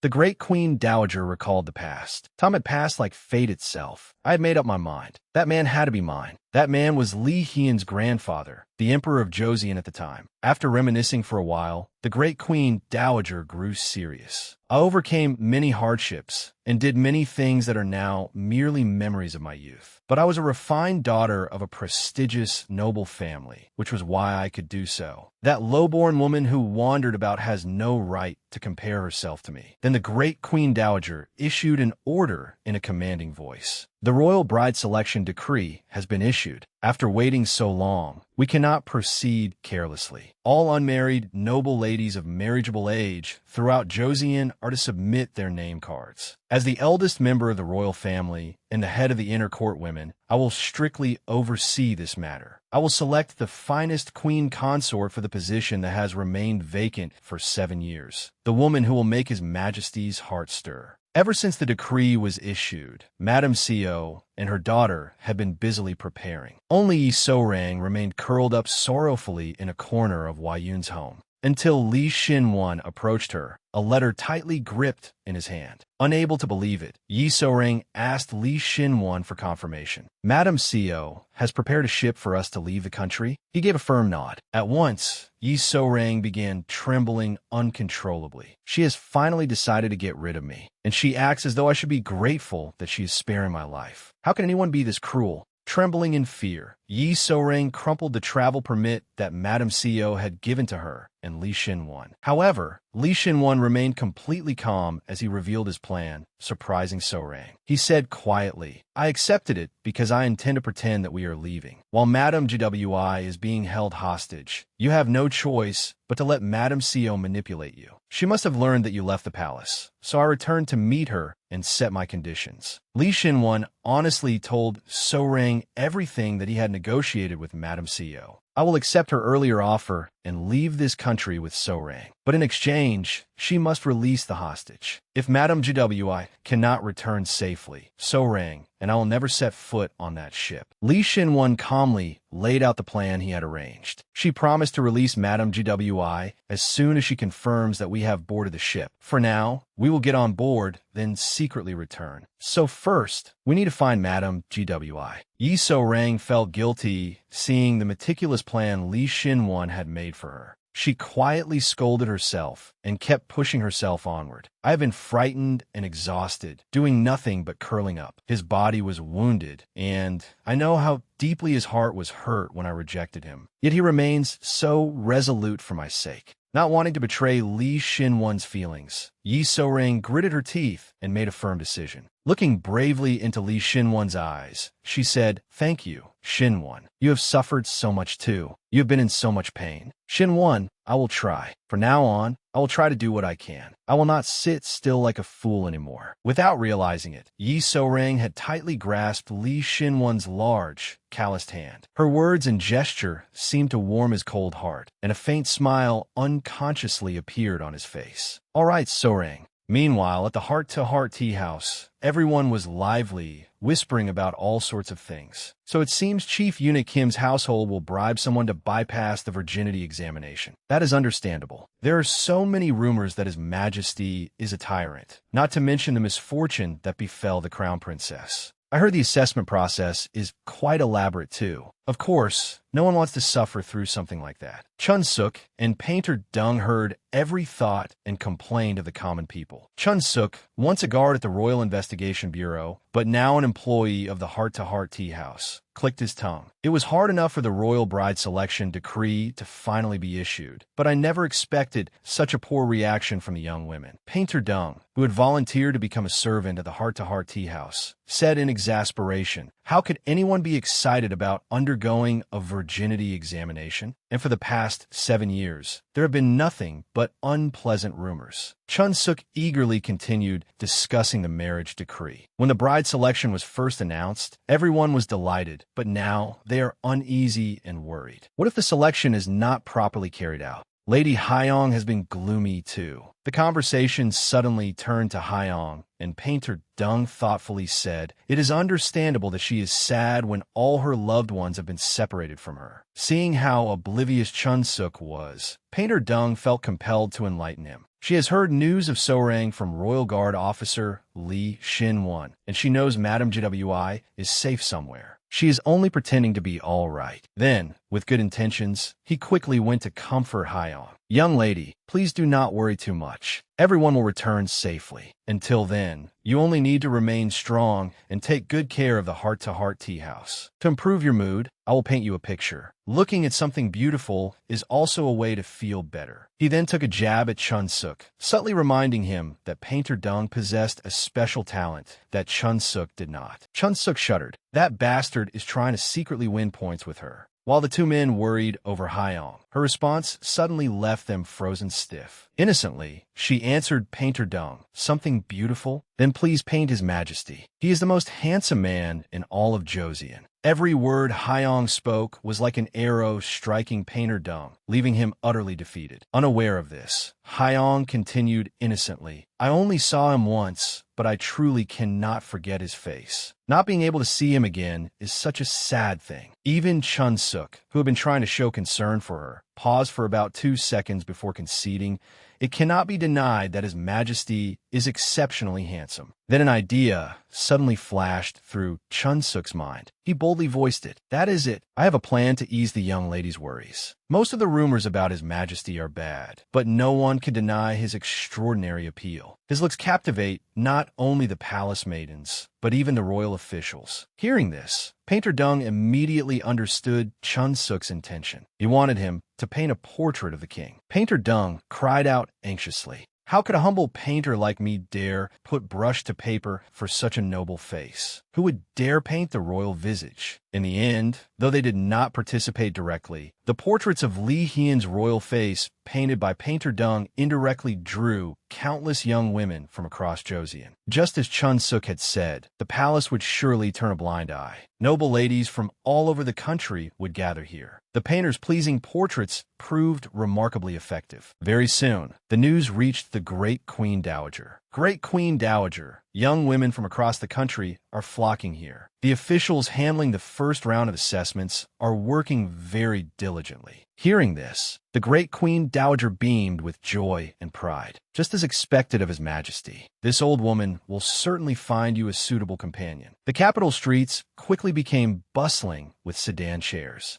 Hyong gazed excitedly at the streets of the capital and thought to herself, in only a few days, so many sedan chairs have arrived in the capital. Just as Chun Suk said, the royal wedding will go ahead, and Sister So-Rang will return safely. Madam GWI too, wherever she may be, I hope she is safe. Meanwhile, Madam GWI was still drowsy and sleeping peacefully when a rough man suddenly kicked her and shouted, "Wake up, old woman!" Madam GWI yawned and said, "Goodness, how can you be so rude to an elder who is sleeping?" After berating him for a while, the man finally realized that this was indeed the old woman's sleeping quarters. The rude man hastily urged Madam GWI to get up. This delighted her, and she thought that Madam CO had finally seen reason and wanted to turn back. But life was never that easy. The vicious man ordered his subordinates to seize her and slyly revealed Madam CO's plan. Madam CO is very good at keeping promises. The condition is that the girl must leave this land forever. Once she boards the ship, everything will be dealt with cleanly. Madam GWI was forcibly dragged away. Deep down, she could only worry for her child and cry helplessly in her heart. So-Rang. No, do not be swayed by Madam CO's words. That wicked woman will never keep her promise. Yi So-Rang knew nothing of this and was still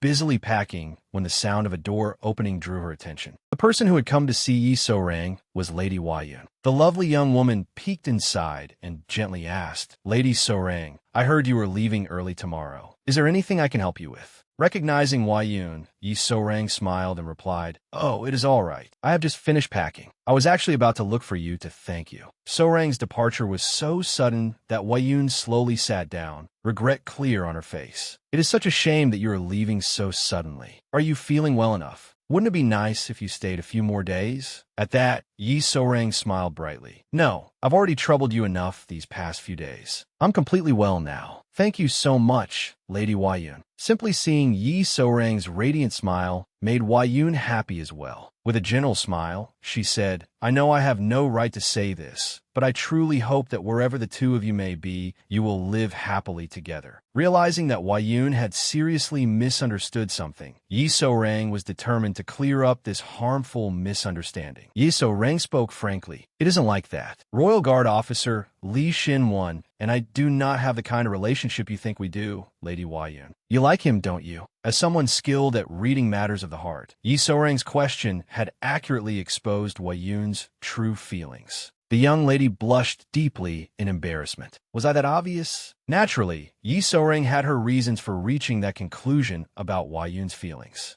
After spending several days at the residence and quietly watching Hua-Yun steal glances at Li Xin-won whenever she could, Yi So-Rang had understood enough. Cheerfully, she said, "A little. I'm rather perceptive, so you can't hide it from me. Xin-won is truly admirable, and he's a good person too. Who wouldn't like someone like him?" Hearing this, Hua-Yun honestly asked, "Then why did you say you could not be with him, Lady So-Rang?" Yi So-Rang no longer concealed the truth. With a bitter smile, she replied, "There is someone else in my heart. How could Xin-won and I be together?" Li Xin-won, who had happened to come looking for her, heard every word from outside the door. He froze in place, unable to bring himself to enter. Inside the room, Yi So-rang seemed not to have noticed Li Xinwan's presence outside. She continued softly, "Actually, 7 years ago, Xinwan and I nearly married. Because of that brief connection, he went looking for me and remembered me all this time." As she spoke, Yi So-rang imagined what it would have been like to stand beside Li Xinwan if nothing had happened. She was certain that Li Xinwan would have made her happy with his sincere heart, just as he was now. Suddenly, tears rolled down Yi So-rang's cheeks, making her voice tremble. "He is far too good for someone like me. How could I ever hope that a man like him would care for someone like me?" Wai Yun listened intently to Yi So-rang's story. Seeing her cry, she became anxious and wanted to wipe away the tears from Yi So-rang's pitiful face. Yi So-rang continued to sniffle, flustered. "I am sorry.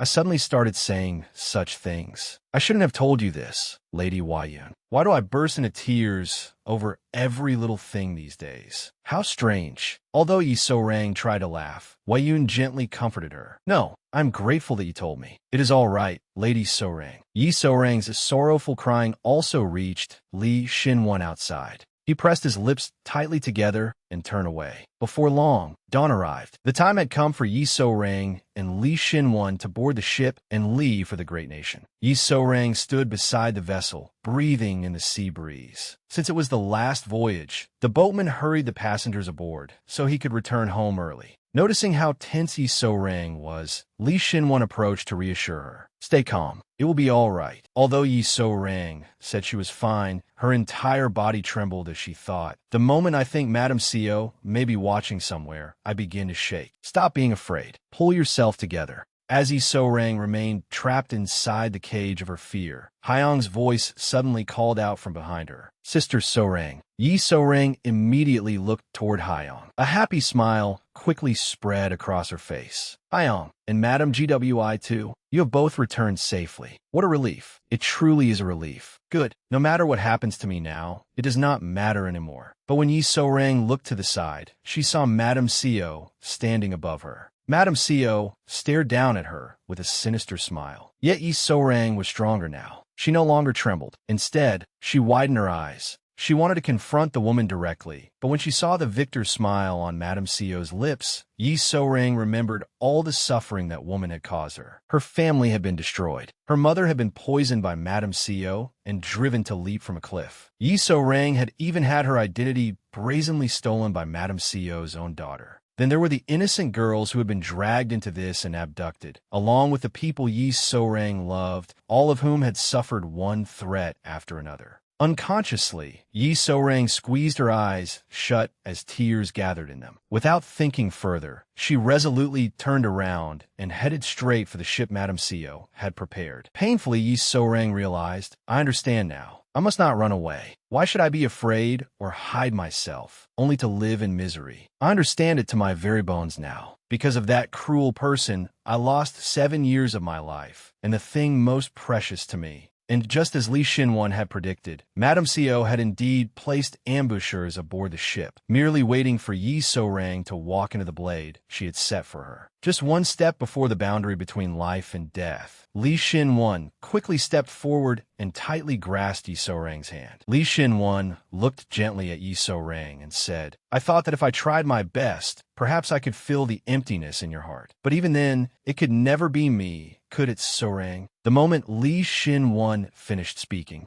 the sounds of royal soldiers' horns and gongs thundered through the air behind Yi So-rang. She turned toward that stirring sound and found that King Li Hian had truly come in person to receive her, just as he had promised. The king, dressed neatly and seated majestically upon his horse, had royal banners flying behind him. Like opposite poles of a magnet, the two rushed toward each other and embraced. The happiest smiles in the world appeared on both their faces. At that moment of happiness, Yi So-rang made a promise to herself. "I will not let this slip away again, no matter what happens." Before long, the fairy tale-like tale spread everywhere at breathtaking speed. Even Chun-suk, back at the heart-to-heart tea house, heard the news and exclaimed, "His Majesty came in person." Even Painter Dung could not contain his excitement. That is right, he came with royal soldiers. It must have been such a magnificent and stirring sight. It was an unforgettable scene for everyone who witnessed it. Still, there were people who ran the moment they saw His Majesty. A huge commotion broke out while they were being pursued. We thought they were ordinary citizens, but they were the kidnappers we failed to catch before. That is why His Majesty came himself to capture them all. Hyong had not yet escaped the romantic scene that seemed straight out of a novel and immediately objected. That is not it. His Majesty came for Sister Sorang. Catching the villains was only secondary. The moment he saw her, His Majesty's eyes shone so brightly. Seeing that, I finally understood how deeply His Majesty loves Sister Sorang. Madam GWI and I both burst into tears. Hyong suddenly brightened as she declared her standards for a future husband. One day, I will find a love like that too. It is so wonderful. Hearing this, the two men at the heart-to-heart tea house could only shed tears at Hyong's impossible standard, the king himself. Full of excitement and curiosity, Hyong asked Madame "Then will Sister Sorang live in the palace from now on?" Seeing the child's curiosity, Madame GWI did not hesitate to reveal what she knew. It seems Sorang will enter the palace, but she probably cannot become a royal consort immediately. Everything has its proper process. Now that the girl has truly resolved to face things head-on, let us wait and see. At the same time, inside the palace, Yi Sorang and King Li Hian had been clinging to each other like barnacles for quite some time. Her stubborn embrace made the king laugh softly. "Sorang, it is nice to feel your scent and warmth, but let me see your face now. I missed you terribly during our time apart. Even in my sleep, I wandered through my dreams searching for you." Sorang, despite Li Hian's words, Yi Sorang only hugged him more tightly. She whispered, "Your Majesty has grown thinner. Your face, too." Realizing that he should take the initiative, Li Hian quickly moved to wipe away her tears. Gently, he said, "Do you not know? Without you, I had no appetite and could not sleep. Yet you seem even thinner than I am. Look at you. This is no time for you to worry about someone else." Even so, Yi Sorang tearfully said, "Your Majesty, I am shameless. Though I committed such a grave offense against you, I was still terrified that I might never see you again. I was so afraid of that. I caused your Majesty a wound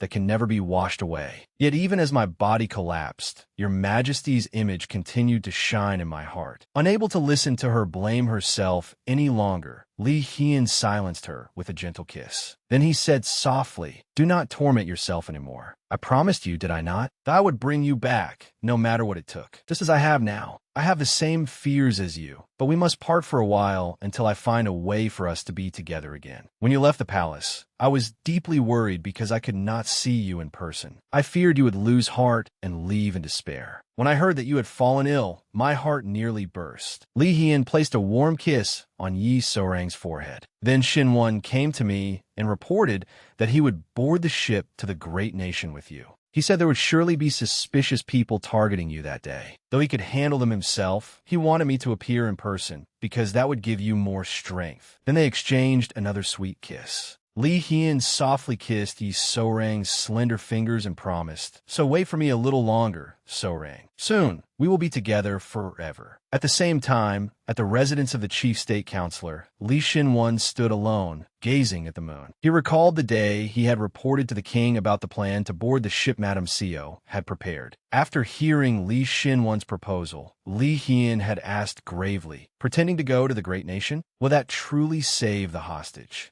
Li Xinwen explained further, "Yes, your Majesty. Until I am certain Madame GWI is safe, I will refuse to board the ship. They will have no choice but to bring her out." After hearing everything, the king gritted his teeth. "Sorang, must that woman truly drive Sorang to the brink? Going aboard a ship to the great nation? I want to capture those villains and set everything right at once. But this concerns Sorang's life, so we cannot carelessly ruin the plan." Then he smiled faintly and said, "She truly is strong. How can she live so proudly when others stole her entire life from her? But deep in her heart, she must have been terribly lonely and suffered greatly. That truly pains my heart. I will not ask Sorang anything, nor will I demand that you tell me. It is something Sorang must tell me herself, is it not?" The moment Li Hian spoke those words, Li Xinwen truly admitted defeat. He lifted his eyes to the lonely moon and silently reflected that those words had awakened him. Li Shinwan recalled every moment he had spent with Yi So-rang and questioned himself. Have I truly been helping So-rang for her sake, or only because I wanted to have her? Whatever the answer was, he had been so afraid of losing So-rang that he had focused only on that. He had failed to understand her difficult life and her heart. He was still not good enough for her. Li Shinwan remained silently in a corner for a long while, until Wei Yun approached and said, "So you were here, Royal Guard officer.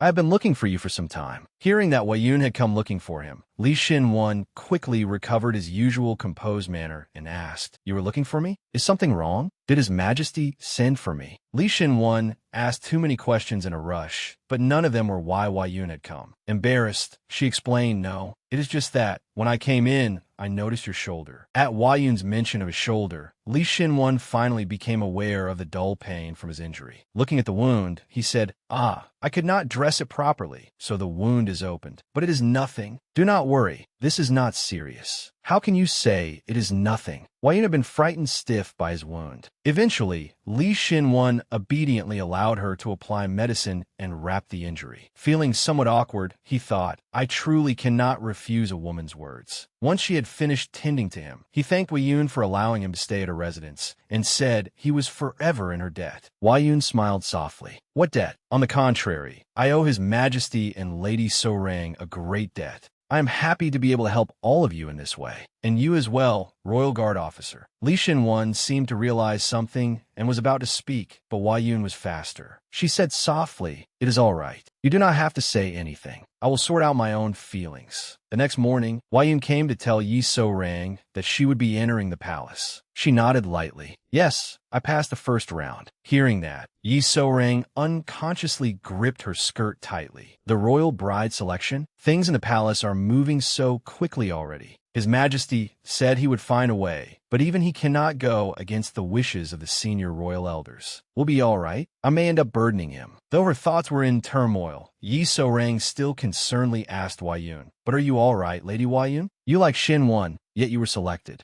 The moment Yi So-rang mentioned it, Wei Yun's entire face turned bright red. Embarrassed, she said, "Those are only my own feelings, so I intend to keep them hidden in my heart. Besides, there is no chance that I will pass the next round. I have many shortcomings. My parents said that because it is a royal order, all unmarried women must participate." They were even more surprised than I was. Then Wei Yun told Yi So-rang all sorts of rumors. "I heard there is a particularly promising candidate among the noble young ladies from influential families. There is a group called the Ladies' Association. One of them is Lady Yi Hyan-sian, daughter of the chief state counselor. I heard she is the most likely to become queen. She has always been very well known." Yi So-rang quietly repeated the name Yi Hyan-sian to herself. Curious, Wei Yun asked, "Do you know Lady Yi Hyan-sian as well, Lady So-rang?" But when she saw Yi So-rang's expression darken, Wei Yun flinched with concern. Yi So-rang took a deep breath and said, "Lady Wei Yun, I think I must ask you a rather difficult favor. But first, please listen to the story between Shinwan and me." At the same time, at the residence of the chief state counselor,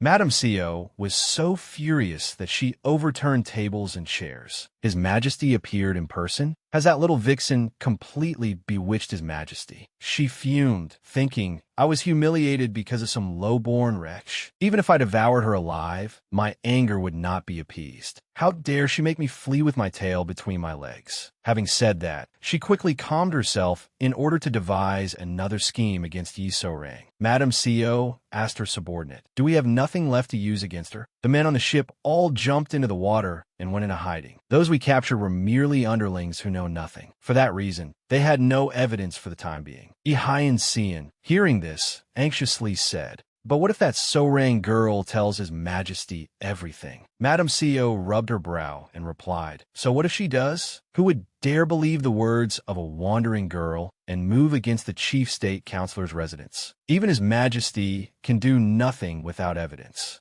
Even if His Majesty recklessly reveals himself, we only need to accuse her of being a fraudulent fortune teller. That'll be the end of it. That is why Royal Guard officer Li Xin-wan spread false rumors that he would board a ship for the continent to make me act. Madam CO clenched her teeth in fury, her entire body trembling faintly. Those claws may be sharp this time, but they are nothing to me. The only person who can prove that woman's identity is that feeble old man on the verge of death. Thinking of her sickly husband, Madam CO cautiously asked Yi Haiyanhui, "How is your father doing, Haiyanhui? Is he still taking his medicine regularly?" Seeing how serious her mother was, Yi Haiyanhui answered carefully, "Yes, of course. He has been bedridden all day lately, and no one is allowed in or out of that room." Hearing this, the wicked woman finally sighed in relief and carefully instructed Haiyanhui, "Good. Even so, send a few people to watch him in case anything goes wrong. Remember this, Haiyanhui, no matter who they are, most men are seduced by beautiful women. You must claim the position of queen consort. The honor of our family is now in your hands." Hearing this, Yi Haiyanhui smiled confidently. At last, the moment she had longed for, the moment for her to display her power, had arrived. At the Hua residence, Yi So-rang summoned both Wei Yun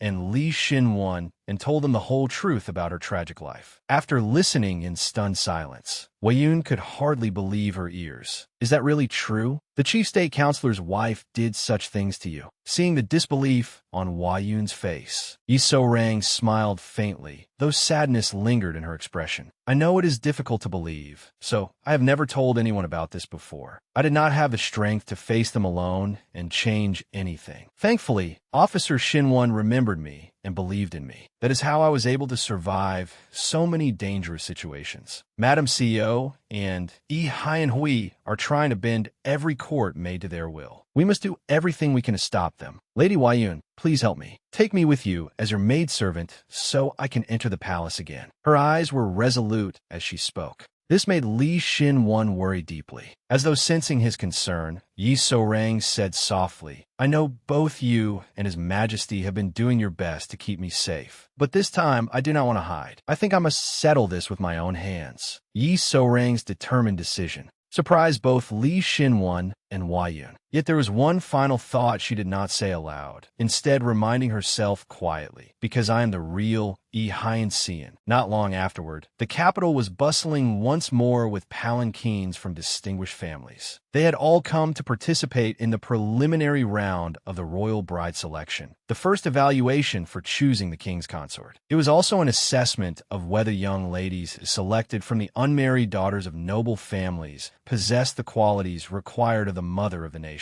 Wei Yun successfully passed the first preliminary round. That was why she rode in a palanquin and entered the royal palace today. Wei Yun had truly brought Yi So-rang with her, allowing her to enter the palace as a maidservant of the Hua family. Yi So-rang reached out her hand to help her down. "Lady Wei Yun, take my hand." Wei Yun had yet to adjust to the new form of address and became flustered. "Thank you, So-rang." "No, thank you, Yi So-rang." After getting down from the palanquin without attracting anyone's notice, Yi So-rang and Wei Yun exchanged a glance and nodded to one another. Their peaceful moment did not last long, however, before a palanquin came rushing over and arrogantly ordered them to move aside. That rude, uncouth palanquin belonged to the Yi family, and the person who stepped out of it was none other than Yi Haiyanhui herself. She proudly lifted her chin and looked around with an arrogant, satisfied expression, as though the entire realm already belonged to her. Then Yi So-rang and Yi Haiyanhui unexpectedly came face to face so soon, as if they had arranged it beforehand. Their gazes met, and Yi Haiyanhui gritted her teeth in anger. "What? Why is that woman here?" Yi Haiyanhui gave a faint, mocking laugh and walked away. But she had no idea that Yi So-rang had come prepared with a will of steel, a courageous heart, and a declaration. "What else? I cannot take back what was stolen from me. Yi Haiyan, that name.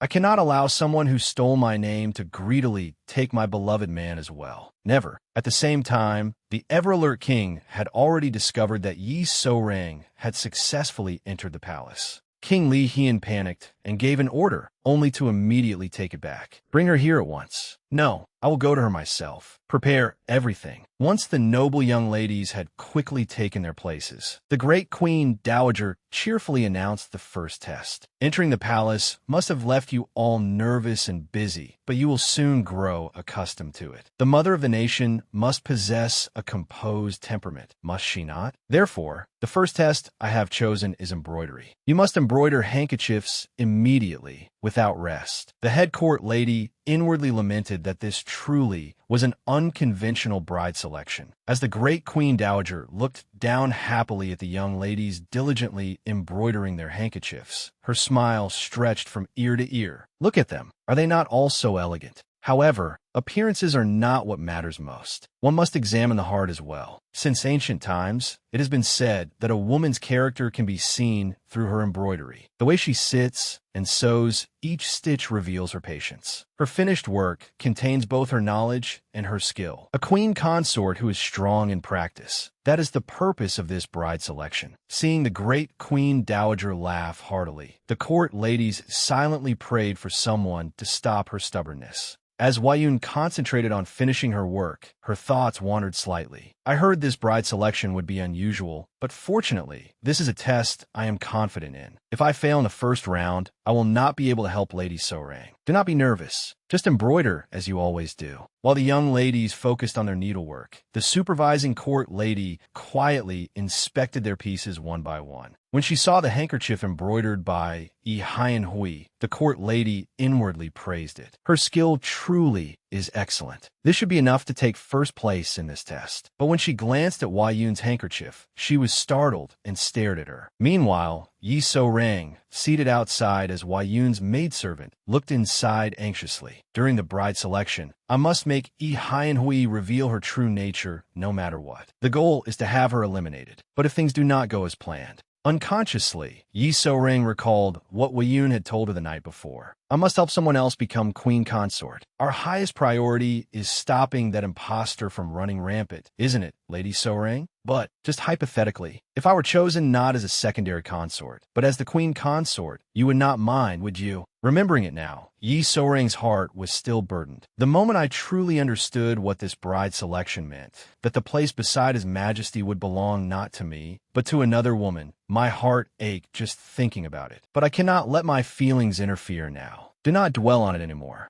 As Yi So-rang stood lost in thought, the time for the test came to an end. The young ladies submitted their work along with their name tags to be presented to the great queen dowager. After examining the pieces, she happily selected the finest embroideries. When the head court lady presented Wei Yun's embroidered handkerchief, the great queen dowager praised it delightedly. Yes, that one. Anyone can see this handkerchief deserves first place. Wei Yun broke into a radiant smile, eagerly waiting for her name to be called. But when the head court lady announced the name, she instead declared loudly, "The young lady who embroidered this handkerchief is the eldest daughter of the chief state counselor's household, Lady Yi Hien Xian." Wei Yun immediately froze. She looked over at Yi Hien Hui, who shamelessly accepted the embroidery as her own, and said softly, "My embroidery skills are still lacking, yet I have received first place. I am truly ashamed, Your Majesty." This answer pleased the great queen dowager, who praised Yi Hien Hui. "And you are so humble in character as well. You are truly a talented young lady." No one noticed Wei Yun's face turn pale. Trembling slightly, she realized my name tag was switched. She changed it right in front of me. The court ladies clearly know this is my work. Are they all on the same side?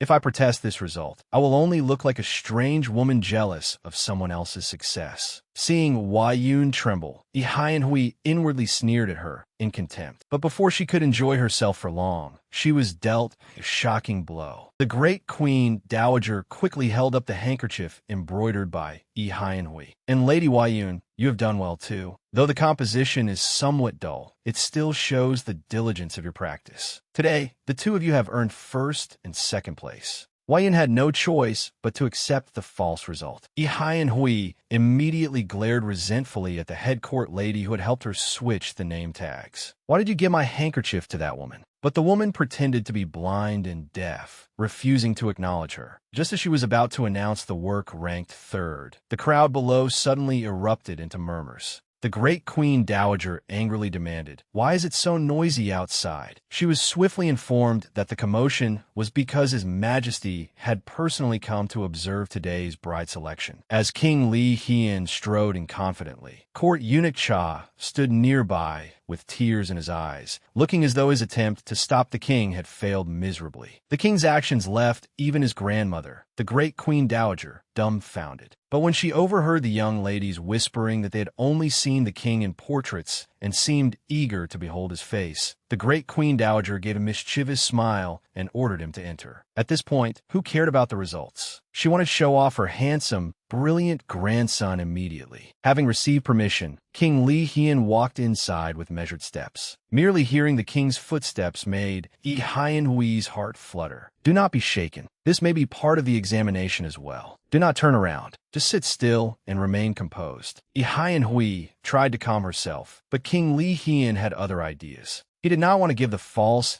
Yi Xian a chance to regain her composure. So the king startled Yi Hui and forced her to raise her eyes. He wanted to remember the face of this cruel woman clearly. King Li Hien called softly, "Yi Xian, that is a beautiful name, is it not?" He said only that, then coldly passed by and scanned the room as if searching for someone. Yet those few words alone made Yi Hui think he was like a celestial being. After searching for a while, King Li Hien's eyes finally met Yi Sourang's. This should have been a joyful moment, but a chill suddenly ran down her spine. Why does His Majesty look so upset, right? I entered the palace without telling him first. Even so, Yi Sourang had sworn to settle everything herself and protect King Li Hien from those wicked people. That night, Wei Yun felt terribly sorry about the day's result and apologized to Yi Sourang. But Yi Sourang knew how hard Wei Yun had tried, so she comforted her. Perhaps this is for the best. Now we know just how many people are working for them. Even the head court lady serving beside the great queen dowager is involved. As Yi Sourang was agonizing over how to deal with this, court eunuch Cha suddenly appeared and said he would take her somewhere she absolutely had to visit. Elsewhere in the palace, Yi Hui lost control and shouted furiously, "That Yi Sourang woman! How dare she sneak into the palace to seek an audience with the king? How dare she? What does she think this place is?" Her maid tried to persuade her. "Lady Hui, others will hear you. You are staying with the other young ladies, so please endure it a little longer." Yi Hui could only suppress her rage. She escaped death, so she should know her place and stay far away from the palace. And now she has returned to ruin my bride selection?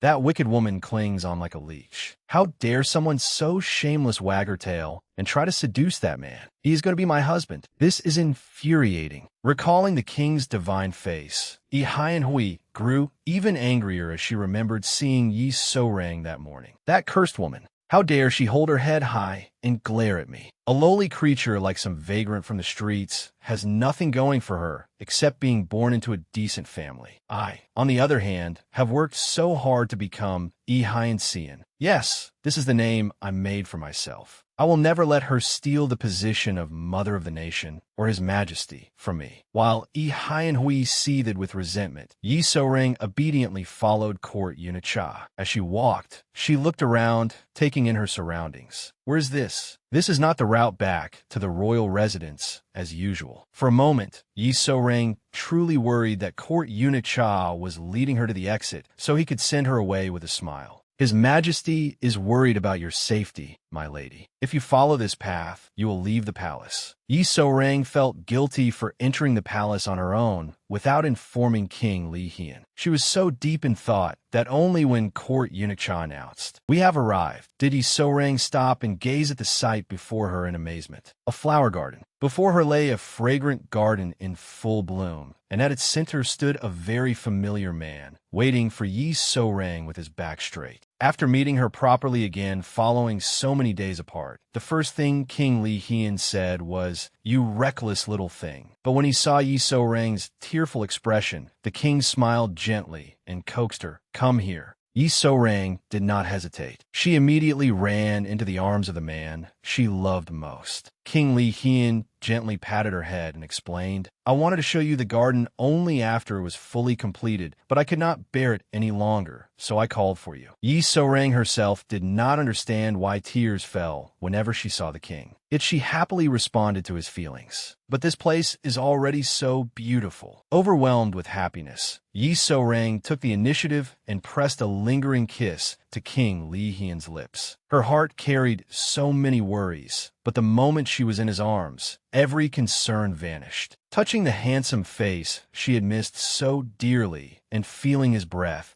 she longed to never be separated from him, to remain intertwined with him forever. Her heart felt so choked with emotion that she could barely breathe, and tears kept flowing. Yi Sourang's boldness delighted King Li Hian, so he decided to tease his little lady. My, so you miss me so much that you sneaked into the palace? The moment you saw me, you kissed me to your heart's content. But Yi Sourang was not one to lose. She attacked the king again with a sweet kiss, then said smugly, Of course, your majesty is only realizing that now. I'm going to steal these sweet lips too. They embraced again and laughed happily, as though no frightening force existed to threaten their sweet love. King Li Hian quickly led Yi Sourang into the newly built room in the middle of the flower garden. They sat across from one another happily, drinking flower tea. Yi Sourang truly was a mischievous young lady. She even held a flower petal on her tongue and stuck it out to show the king. The gesture was so seductive that the king could not restrain himself. He froze for a few seconds, then quickly leaned in and kissed Yi Sourang's soft lips deeply. After putting the king to sleep, Yi Sourang finally had time to look around the room. A quiet joy rose in her heart. So this place was prepared after I was driven out of the palace. It seems His Majesty truly intends to bring me back, whether anyone approves or not. I am receiving far more love than I deserve. Yi Sourang pulled the blanket up over the king's legs. Gazing quietly at King Li Hian's peaceful sleeping face, she thought, if I asked him to help me reclaim my identity, he would surely do it, no matter what risks or dangers he had to face. But one mistake could bring great harm to His Majesty. My very existence is already too unreasonable. This time, I must handle everything myself. Just as Yi Sourang was about to leave, Li Hian, having learned his lesson, quickly reached out and took her small hand. Startled, Yi Sourang turned back. Li Hian looked at her sleepily and said in a low voice, I forgot what I was supposed to say. Stay until I wake up.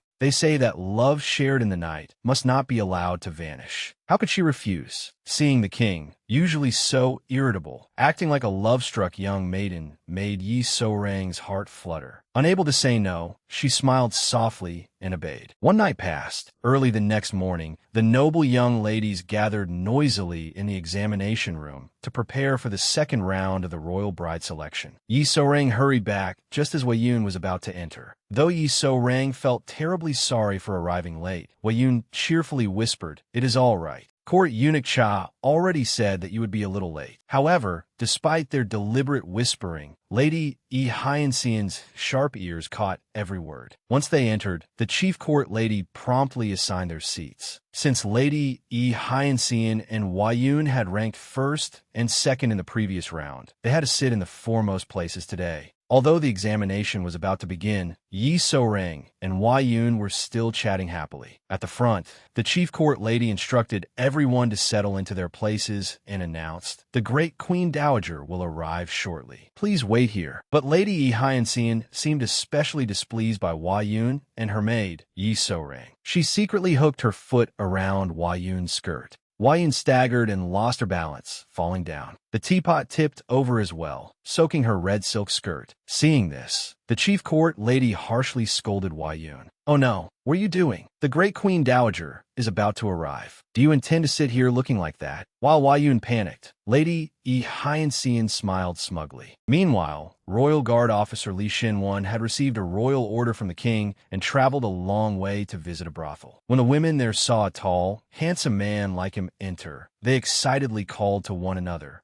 Welcome. Oh my, is this your first time here? We must serve you well. Girls, we have a customer. Before long, many women had gathered around Li Xinwan, drawn in by his handsome face. The sight startled him so badly that he froze for several seconds. Only afterward did he softly explain, I did not come here as a customer. I only wish to ask a few questions. I am looking for someone. I heard she once lived here. As he spoke, Li Shinwan searched through his clothes for something, but the women had already been captivated by his looks. They pressed closer, practically surrounding him, and began interrogating him one after another. What is your name, sir? Which son are you and your family? He is flustered. How adorable. Completely encircled by them, Li Shinwan entered full-fledged handsome man panic mode. Amid the women crowding around him, Li Shinwan searched even more frantically. At last, he successfully produced a portrait of a woman and showed it to them. If any of you know this woman, please tell me. I must meet her. The women immediately recognized her and cooperatively answered Li Shinwan. Is that not May Gold? Strangely, the portrait Li Shinwan carried looked exactly like the late queen consort. More remarkably, the king himself had gone to painter Deng and described her features so that the portrait could be drawn. After receiving the completed painting, he had praised it. Yes, this is the face. You have painted it well. Painter Deng had been somewhat frightened. Bowing his head, he quickly replied, Your Majesty praises me too highly. It was all possible because of Your Majesty's detailed description. Sweating nervously, Painter Deng thought, why did he summon me in the middle of the night to paint this woman's portrait? What is going on? And who is she? Why was Royal Guard officer Li Shinwan in such a state? More frightening still, Li Hian glanced at the portrait only once before immediately handing it to Li Shinwan. Li Shinwan looked at the portrait the king had given him and silently assessed it. Even at a glance, this is clearly the face. Hearing that, Li Hian felt reassured and issued a royal order. Take this portrait and find the woman who fled. Find out who she is. Remember, all of this is confidential. Only the three of us, the painter, you, and I know of it. Once you find out who she is, burn the portrait immediately. I do not wish to cause any more trouble for the deceased. After learning the identity of the woman whose face resembled the late queen consort, Li Shinwan quickly departed.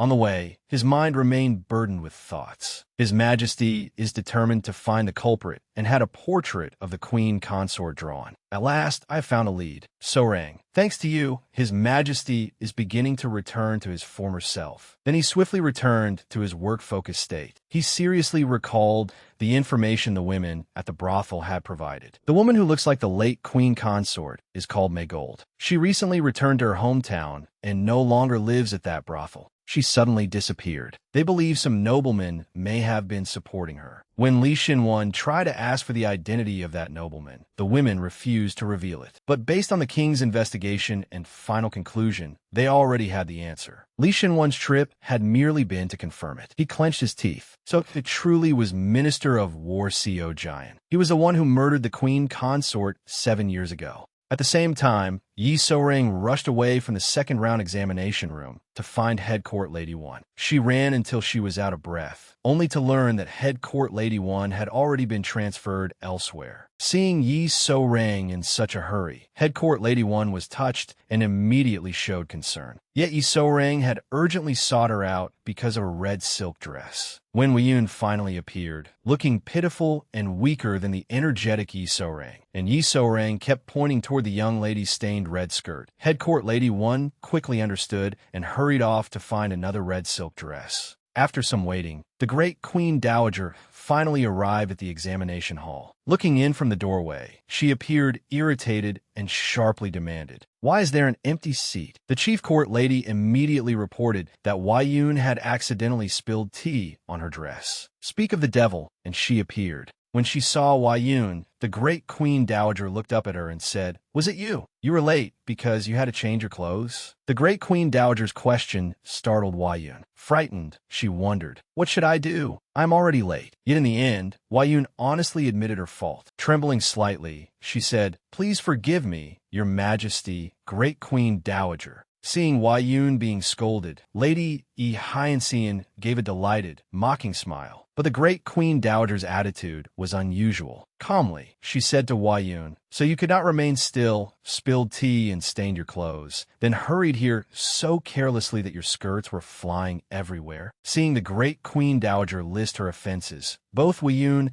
and Yi Sorang listened in fearful silence. Sure enough, she soon shouted at Weiyun in front of everyone. Women of the palace must always remain composed, even when faced with an embarrassing situation. Having been scolded, Huayun lowered her head and accepted the blame. Yes, your majesty. I was afraid of being late, so I ran here in haste and failed to remain composed. Lady Yi Hyancian smugly thought, Huayun is finished this time. Yet after hearing Huayun admit her wrongdoing, the great Queen Dowager said nothing more and simply urged her to take her seat. This surprised Yi So-rang and Huayun, but it shocked Lady Yi Hyancian 10 times more. Furious, she cursed inwardly. What? She is letting her off? That hateful old woman. Why is she being so arbitrary? Judge her properly. This is infuriating. The great Queen Dowager also took her seat. Then she reminded the young ladies, making an unexpected mistake is something you cannot choose. But honesty is something you can choose. Therefore, remember this well. In this palace, honesty must always come first. Just as Yi So-rang was about to sit properly, the great Queen Dowager's words startled her. She looked toward the great Queen Dowager, and their eyes met.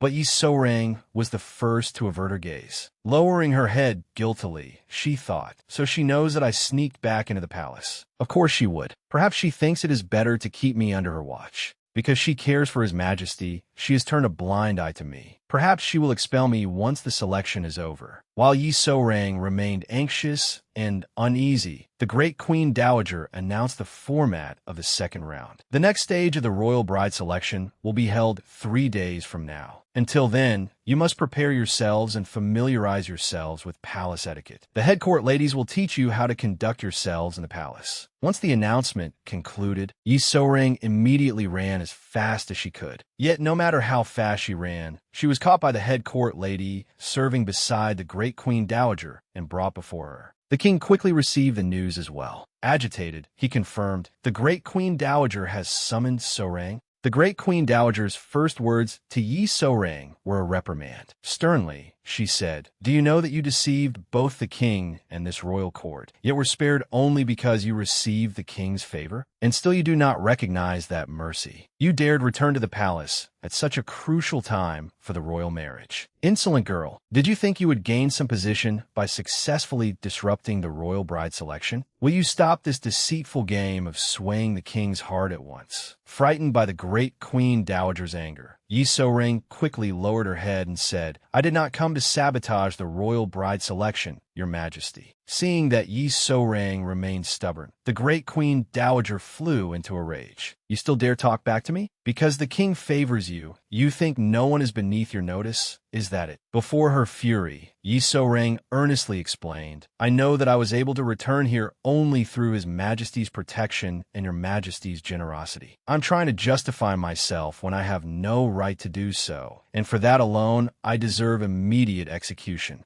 But I risked my life to return not to disrupt the royal bride selection, but to protect His Majesty. As Yi So-rang spoke of wanting to protect the king, her eyes were utterly earnest and sincere. Her confidence left the great Queen Dowager momentarily stunned. Trembling slightly, she said, How ridiculous! Who do you think you are to speak so arrogantly of protecting His Majesty? But Yi So-rang was stubborn by nature. She looked directly at the great Queen Dowager and declared, I must prevent one person from becoming a royal consort. Hearing Yi So-rang's outrageous scheme, the great Queen Dowager slammed the table and shouted furiously, How dare you! You are insulting the candidates who have passed through such rigorous examinations. That insolent mouth of yours cannot be left unchecked. You claim to understand the seriousness of your crime, yet look at you, you know nothing at all. But despite the great Queen Dowager's wrath, Yi So-rang once again firmly spoke the truth. They are the ones who fabricated the tale of a vengeful spirit that never existed in the palace, Your Majesty. Some people invented the story of the queen consort spirit and turned a lie into truth. I swear on my life that this is all true. The moment Yi So-rang mentioned this, the great Queen Dowager involuntarily recalled how, years ago, her grandson had collapsed before her and clung to her as he wept. Grandmother, the queen consort did not take her own life. Her resentment is tearing my heart to pieces. Every night, I hear her crying in anguish. Grandmother, the great Queen Dowager unconsciously pressed her lips together. looking down at Yi So-rang. She seriously gave her a chance to prove herself. Insolent girl, you do have a way with words. No wonder the king was taken with you. Very well. I will not punish you yet. I will first see whether your words are true, and then I will decide. Until then, risk your life as you claimed you would. Having received the great Queen Dowager's acknowledgement, Yi So-rang smiled brightly, happiness filling her heart. Yes, your majesty, I will remember. She then bowed lightly to the great Queen Dowager and left. Only once she was outside did Yi So-rang's hands begin to tremble. She clenched them tightly to suppress the fear she had concealed until now. Then Yi So-rang's eyes suddenly widened. The king was standing before her.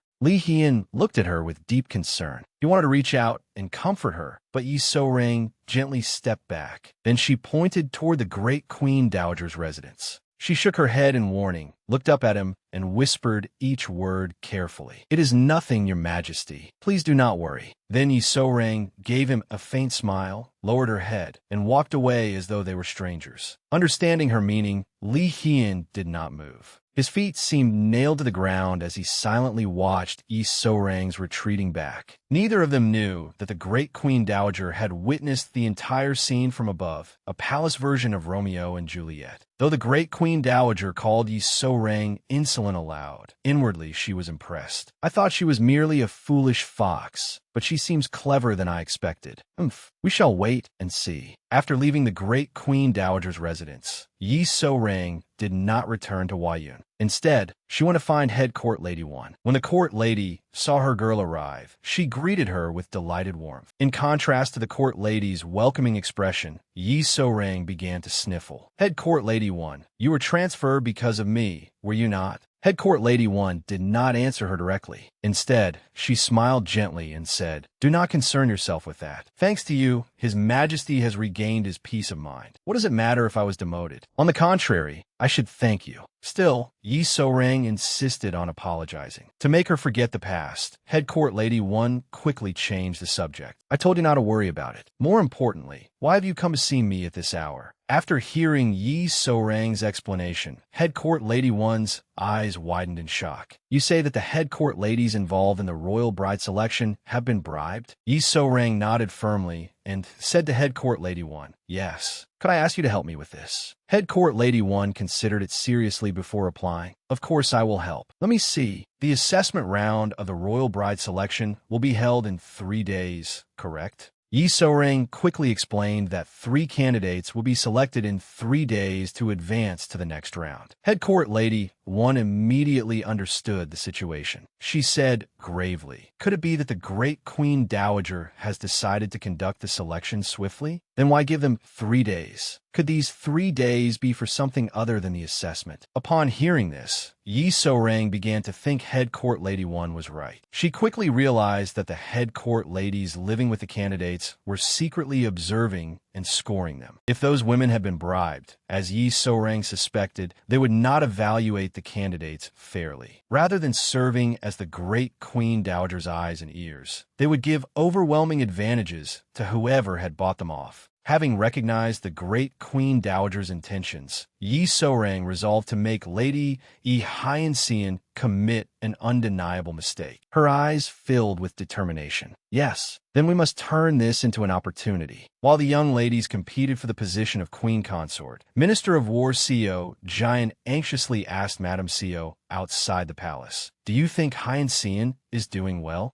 Madame Seo answered with complete confidence. How could she not be? You already know that she ranked first in the royal bride selection. Hyen-seon has prepared thoroughly, and she has many helpers within the palace. Nothing will go wrong. After hearing Madame Seo's report, the old Minister of War fell into thought. He spoke to her seriously about their plans. Bribing the head court ladies is all well and good, but I am concerned because Na Sang-ju is also in the palace. Although Hyen-seon begged us to arrange a position for him, I still feel uneasy. I do not like having that insolent man remain in Joseon. Noticing the man beside her unease, Madame Seo calmly said, do not worry. He understands perfectly well that the moment he opens his mouth, he will be sent to the underworld. He will be especially cautious. Besides, should the need arise, it is useful to have him nearby. Wasn't that once-in-a-thousand-years matter resolved cleanly because he acted so swiftly Madame Co wore a sly smile, inwardly pleased with her own choice. Naturally, I considered it carefully before choosing him. Just as a king needs a sharp blade at hand, it benefits us to keep at least one man inside the palace, so we can use that blade whenever necessary. Madame Co was preparing for King Li Hian's blade, the capable and loyal royal guard officer Li Shinwan. Meanwhile, the young ladies had already returned to their shared quarters to rest. The royal kitchen served them an extraordinarily lavish lunch. The food looked so delicious that the young ladies could not help exclaiming, "The food in the palace truly is wonderful. It is made from the finest ingredients in the whole country, so of course it is delicious." Even if we are eliminated, it is still something to be proud of that we have been able to eat such exquisite dishes every day, isn't it? The young ladies chatted cheerfully over their meal, relaxed and free of formal restraint. They had no idea that every action and gesture of theirs was being secretly judged by the head court ladies. Throughout the meal, Yun remained very quiet. She observed every rule of etiquette perfectly as she ate, recalling Yi So-rang's warning. "Lady Yun, the real battle begins now. You have no time to rest until the second assessment of the royal bride selection. They will observe how all of you behave in your daily lives." Yun discreetly looked around and thought, Lady So-rang was right. The head court ladies' gazes are frightening. Are they really watching only the candidates? Everyone else was behaving casually. Yun glanced at Lady Hyeon-seon, who remained impeccably proper, and thought, of course, she knows as well. No matter what, I must be careful not to make any mistakes. If I want to help Lady So-rang, I absolutely cannot repeat my previous mistake. After the meal, the head court ladies led the young ladies outside for a walk. Only then was Yi So-rang able to approach Yun and ask after her. In a whisper, she said, "Lady Yun, nothing happened while you were eating, did it?" Yun answered honestly, "I was so nervous that I do not even know whether I ate with my mouth or my nose. But I do not think I made any mistakes that would draw attention." Then Yun whispered seriously,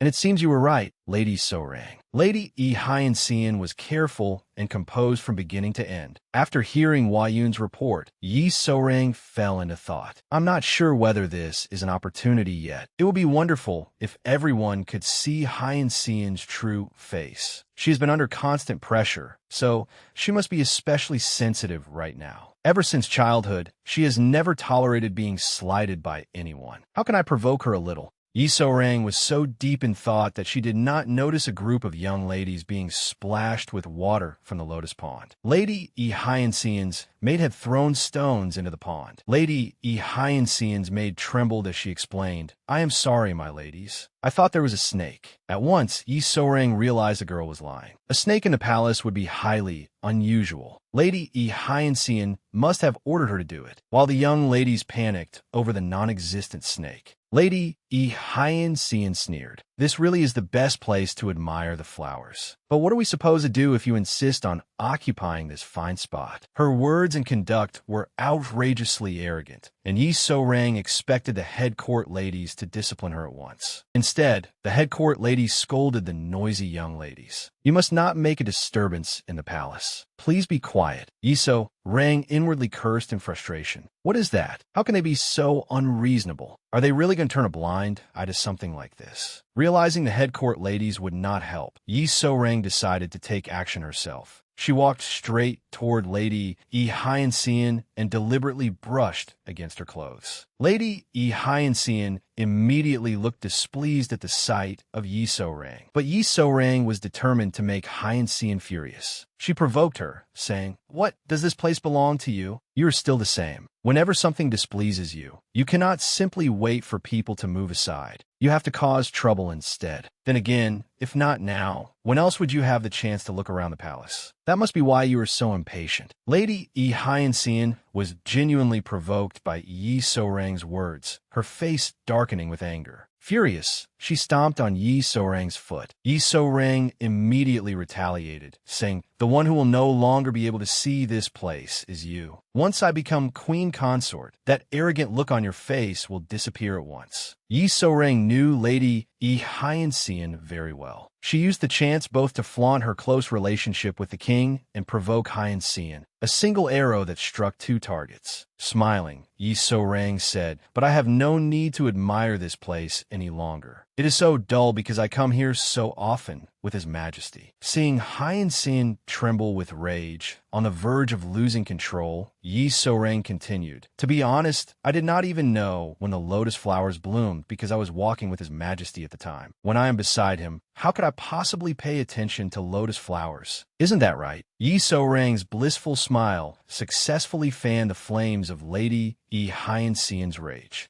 Hyan Xian's face turned red with anger. No matter how much her maid tried to stop her, she was too enraged to listen. She violently shoved her maid away, sending the girl tumbling into the lotus pond. Lady Yi Hyan Xian's maid thrashed about in the water and cried in terror, "Lady Hyan Xian, save me! I cannot swim." While her maid pleaded helplessly for rescue, Hyan Xian irritably ordered her to climb out by herself. But when Yi So-rang reminded her that the maid could not swim, Hyan Xian snapped, "What about you? Am I supposed to jump in and save her?" Seeing Hyan Xian's cruelty and the maid's desperate struggle, Yi So-rang looked down at the water. She swallowed nervously. "I'm still afraid of water," but before she could finish, Yi So-rang jumped into the pond herself to save the girl, to Wei Yun and everyone else's astonishment and concern. Yi So-rang struggled through the water toward Hyan Xian's maid. Seeing Yi So-rang approach, the maid clutched desperately at her clothes as though grasping a lifeline. Frightened, Yi So-rang said, "Do not hold on so tightly. If you do, both of us will be in danger." Yi So-rang continued to struggle in the water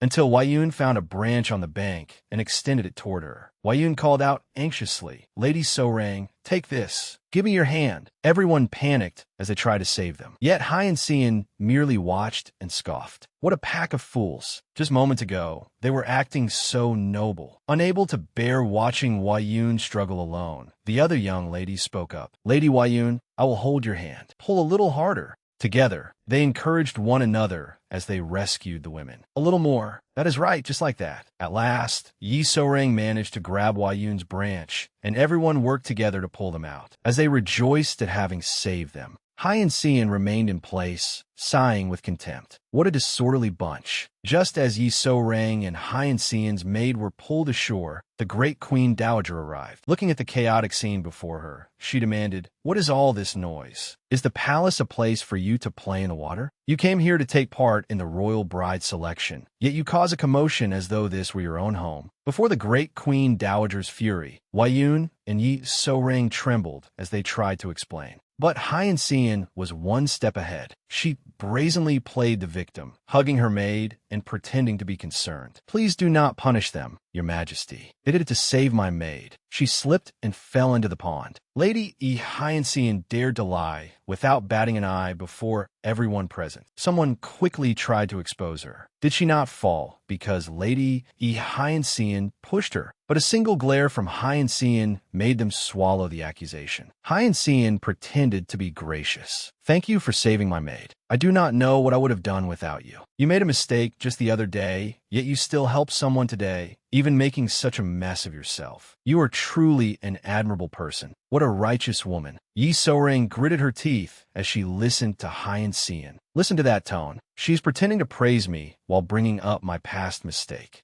After hearing Hyan Xian's brief explanation, the great Queen Dowager exclaimed, "I see," startling Hyan Xian. The great Queen Dowager intended to correct Hyan Xian. She said sternly, "It is indeed something to be grateful for, but it seems there is someone else you must thank. As a candidate to become the mother of the nation, you must also know how to care for those beneath you." At the great Queen Dowager's words, Yi So-rang suppressed a smile, while Hyan Xian struggled to contain her anger. "Of course, Your Majesty. I believe I should first thank her master." Pressed by the great Queen Dowager to hurry, Hyan Xian clenched her teeth. Trembling with anger, she said, "Thank you, Yi So-rang." The great Queen Dowager's action left Yi So-rang deeply satisfied. Her face bloomed with a bright smile as she replied, "I merely did what I had to do. I was worried about staining my clothes as well, but a human life is more important, so I could not pretend not to see. You should take better care of your maid too, my lady." Hyan Xian's face reddened with rage at Yi So-rang's retort. Seeing that Yi So-rang had gone a little too far, the the great Queen Dowager stepped in to correct her. How can you smile so brightly? No matter how urgent it was to save someone, you should have known your limits. Because of you, another person nearly came to harm as well. You are always doing such rash things. Having been called out, Yi So-rang felt somewhat embarrassed and worried about leaving a poor impression on the elder, so her face fell. The great Queen Dowager did not wish to be too hard on her. She gave a soft scoff and said, "Go change your clothes quickly. Do not catch a cold and make others worry." Touched by the great Queen Dowager's concern, Yi So-rang warmly accepted the order and withdrew.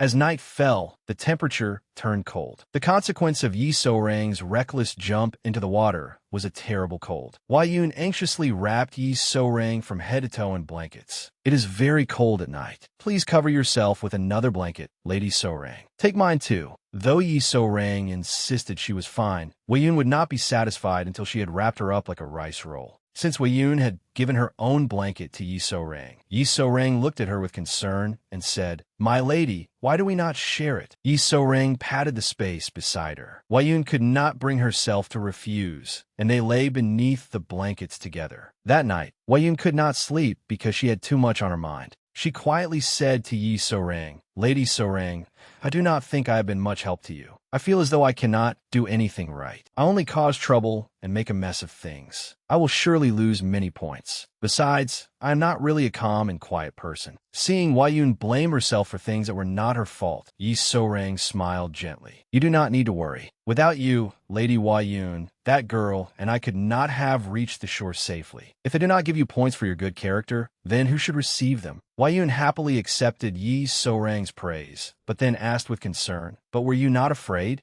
That lotus pond was so deep, as if it had no bottom. How could you smile and speak so calmly?" "I'm still frightened even now." Feeling Wai-yun's sincerity, Yi So-rang opened up a little more to the lovely young woman beside her. "Of course I was afraid. To be honest, I am still afraid now." Yi So-rang thought to herself, "When I was driven into a corner after discovering Madame Sio's deeds, when my name and my rightful place were stolen from me, and above all, when she inflicted an indelible pain upon His Majesty. But I am no longer afraid. Now I can do anything." Yi So-rang laughed at herself. "I suppose I have become stronger. Maybe it is because I have fallen into the water so many times." Her words startled Wai-yun. "What? So many times? Last time, I only heard part of the story. What exactly have you been through?" The two young women spent the entire night sharing stories of their pasts. While Yi So-rang longed for the king, he was diligently discussing state affairs with Royal Guard officer Li Xin-won and Head Court Lady 1. Head Court Lady 1 reported, "Following So-rang's words, we investigated the head court ladies involved in the royal bride selection. It is true that most of them have been spending more money than they earn." Hearing this, King Li Hien immediately confirmed his suspicions. "Then they have indeed been bribed." The king lowered his eyes and instructed Head Court Lady 1. "They have served the great Queen Dowager for a long time, so we cannot arrest them immediately. Head Court Lady 1, personally tell them that I know everything. If they do not stop this at once, I will certainly punish them." Head Court Lady 1 bowed and accepted the command. Then the king turned to Li Xin-won for intelligence regarding the assassin. Royal Guard officer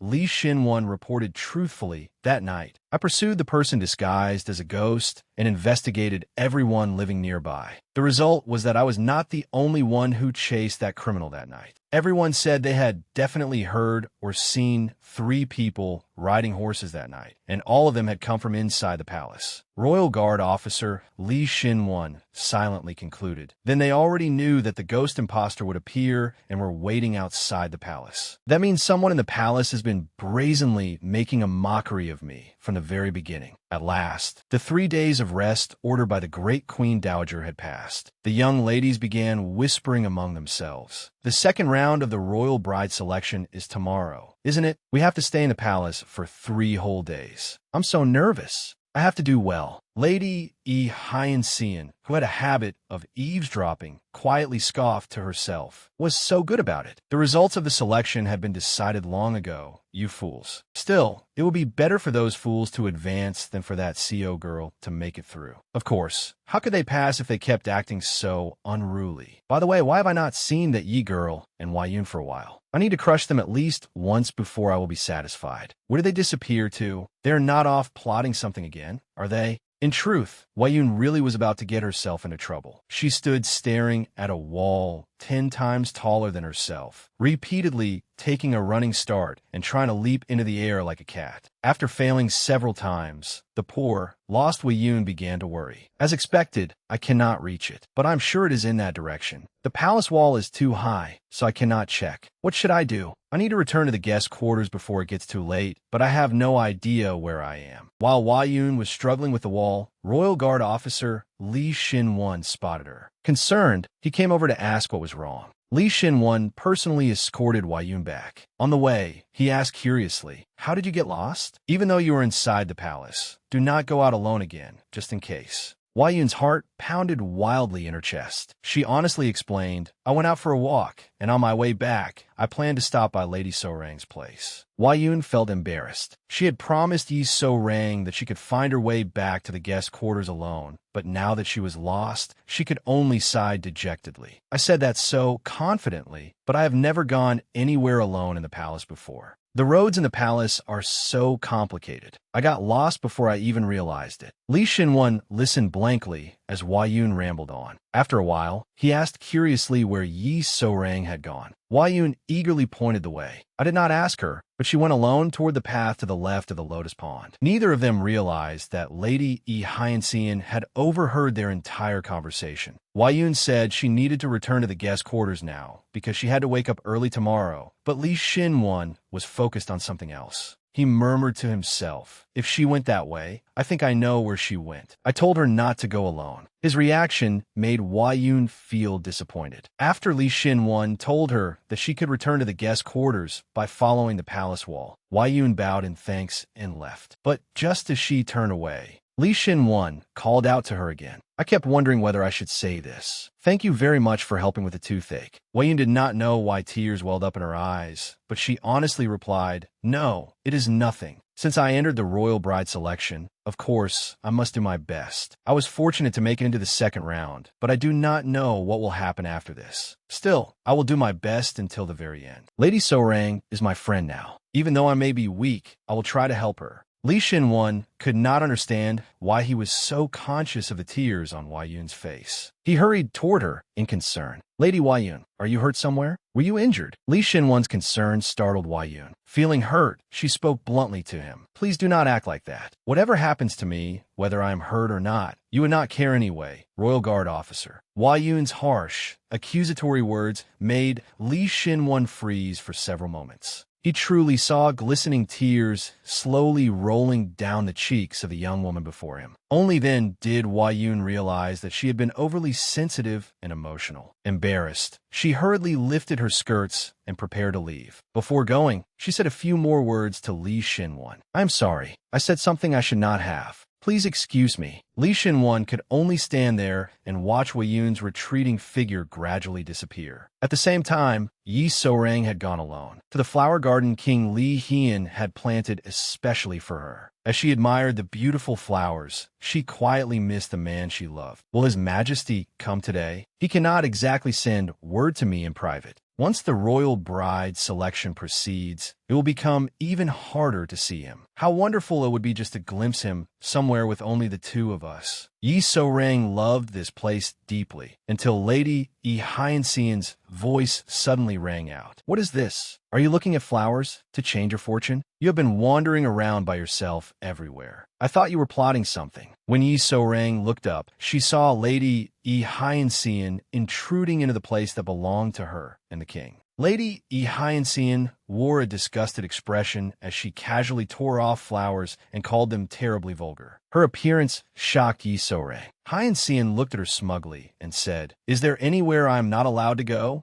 You're here too, after all. In the future, everything will be mine." Those words became the spark that ignited all the hatred Yi So-Rang had accumulated over the years. Terrified, she remembered everything. They had taken everything from her, one thing after another, leaving nothing behind. Yi So-Rang gritted her teeth in fury. Furious, she shouted and ordered Hyanxian to leave immediately. Yet Lady Hyacinth only burst out laughing and brazenly asked, "Who do you think you are to order me to leave?" Then she arrogantly trampled the flowers beneath her feet. "When I become queen consort, this flower garden will be the first thing I destroy. I will have all of this uprooted and replace it with magnificent flowers brought from the great kingdom. Though you probably will not get to see the new garden, because by then your eyes will have been gouged out." Lady Hyacinth had gone too far. Unable to endure it any longer, Yi So-rang rushed forward and delivered a resounding slap. As Hyacinth stared in stunned disbelief, Yi So-rang erupted in fury, enunciating every word. "This is not a place someone like you may set foot in. This place was built for me. It is unforgivable. I will never forgive you. What have you done to me?" The resentment Yi So-rang had carried for years finally burst forth. This was the garden His Majesty had built solely for her, yet they had taken her mother's place, her father, her name, everything. How dare someone like her treat this precious place in such a way? How dare you? King Li Hian happened to overhear everything, every word, and every moment. He saw Hyacinth resisting and screaming, and Yi So-rang roaring with ferocity and pain. "Give it all back. My home, my 7 years, my mother, and even my name. Give them back, you vile woman. This time, I will not let you and your mother take everything away from me again. Anything I cherish, I will never let it be stolen from me again. I will not stand by and do nothing anymore." Hyacinth had only meant to provoke Yi So-rang, but she had not expected So-rang to fly into a rage and seize her hair without letting go. After finally shoving Yi So-rang away, Hyacinth fled as fast as she could. She left Yi So-rang alone in bone-deep pain. Tears streamed down Yi So-rang's cheeks as she collapsed to the ground. Then she sensed someone behind her. The man she had longed for was standing right there. Without hesitation, Yi So-rang threw herself into the king's arms and sobbed like a child. King Li Hian silently held Yi So-rang tightly without asking a single question. Only after she had calmed down somewhat did he gently stroke her head and say, "Have you calmed down, So-rang?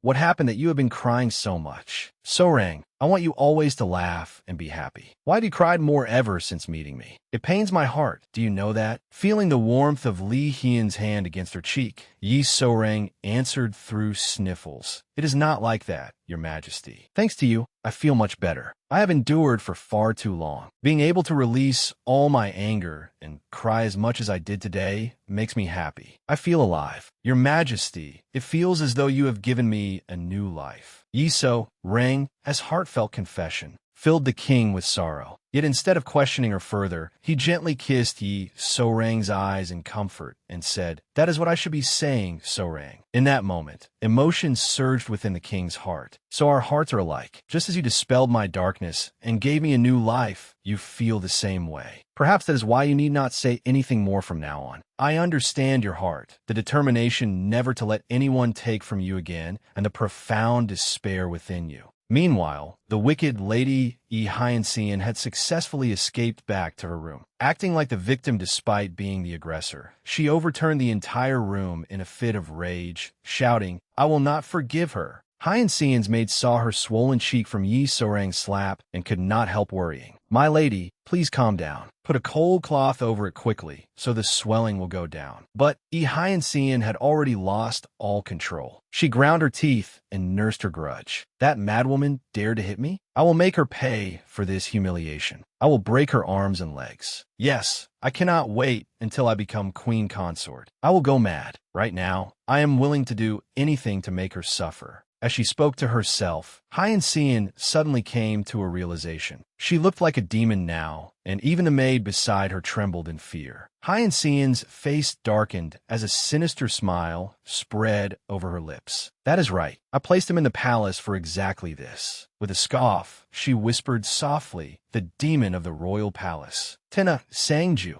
After collapsing in tears, Yi So-rang had recovered thanks to King Li Hian arriving at her side in time. Court eunuch Cha was now personally escorting her back. Because she had cried so much, Yi So-rang's eyes were terribly swollen. Seeing her embarrassment, Court eunuch Cha honestly told her, "There's a reason His Majesty ordered me to escort you personally. We do not have proof yet. It is only a suspicion, but it seems there may be an assassin in the palace." Yi So-rang did not want to believe it. This was the royal palace, palace, the place where King Li Hian lived. Court eunuch Cha, missing the point, continued chattering. Exactly. This should be the safest place of all, but something we thought could never happen once happened before. I'm talking about the crown princess consort. In any case, His Majesty is worried. Because things like those from the past keep happening, he ordered that from now on, even inside the palace, you must never be left alone. You are to be escorted safely wherever you go. Hearing this, Yi So-rang quickly sensed that the danger might be connected to Madame Seo. Could it be? But Madame Seo could not possibly be involved in that case, could she? If it were true, not only Madame Seo, but my father, my entire family would be in danger. What should I do? Does father know about this? After talking for a while, Court eunuch Cha completed his duty and brought Yi So-rang safely back. After they parted, Yi So-rang wandered through the guest quarters, thinking, no, Madame Seo cannot possibly interfere with matters inside the palace. Stop overthinking it. I need to deal with the matter in front of me first. But what should I tell Lady Huayun? My eyes are so swollen. When Huayun heard the door open, she quickly peeked out to welcome Yi So-rang. But when the two young women came face to face, both had swollen eyes and spoke at once. What happened to your face? Then they hurried off to find towels to place over their eyes. After asking each other what happened, Huayun quietly explained, after the royal guard officer thanked me, I suddenly could not control my emotions, and this is what happened. Upon hearing that, Yi So-rang wanted to stomp her feet in frustration as she silently cursed Li Xin-wan. What am I supposed to do with that blockhead, Li Xin-wan? Huayun recalled Li Xin-wan's appearance that night and continued, perhaps because we met by chance, I got a little excited and emotional. That is why I accidentally began to hope for something. That polite face and that voice. I wanted to ask whether he was doing well. I thought I was fortunate to be able to meet him and greet him because it might have been the last time. Just as I thought it would be wonderful if I could at least say hello to him. Li Xin-wan surprised me. As Huayun held a warm cloth to her eyes, she sighed. It is all my fault. I'm the one who fell for him on my own. I had resolved not to burden him, but when I heard him say something that clearly drew a line between us, I suddenly felt so upset that I cried. I was so embarrassed that I ran away right away, and I feel terrible for making the royal guard officer worry. But when I think that there truly may be no way to see him again, I cannot stop crying. Seeing that Huayun was so hurt that even her small hands trembled, Yi So-rang quickly took her hand and cheerfully said, You can meet again, Lady Huayun. This is not the end. We only need to find a way. I'm the same. Being able to reveal your true feelings is a wonderful thing. So if you two meet again, think carefully and tell him everything you want to say. Yi So-rang's words deeply moved Huayun. She quickly sat upright, her eyes shining as she said, Lady So-rang, no So-rang. When no one else is around, can we call each other more familiarly? Would it not be wonderful if we were friends? Whatever happens in the future, let us share both our joys and sorrows. Let us be friends. And so, after that night, Huayun and Yi So-rang officially became close friends. After telling her own story, Huayun curiously asked what had happened and who had made Yi So-rang cry. The two of them talked all through the night. The next morning, both of them were in much brighter spirits. Huayun nodded gently to Yi So-rang, confirming that she was ready. When the great Queen Dowager summoned them, the young women listened quietly as she spoke. Everyone is gathered. I will now announce the rankings for the second round of the Royal Bride Selection. The great Queen Dowager's announcement threw the young ladies seated below into confusion, and murmurs quickly filled the room. Everyone looked astonished. The great Queen Dowager quickly explained. The past 3 days were not days of rest, but the second round of the Royal Bride Selection. The head court ladies recorded and scored every major and minor action you took. I will now announce the results. There were designated scores for every action, and I evaluated you according to those standards. Behaviors such as being picky about food or speaking carelessly were penalized. Those who failed to carry themselves properly, got mud on their clothes, spoke loudly, or broke branches without permission. All such actions were reflected in the scores.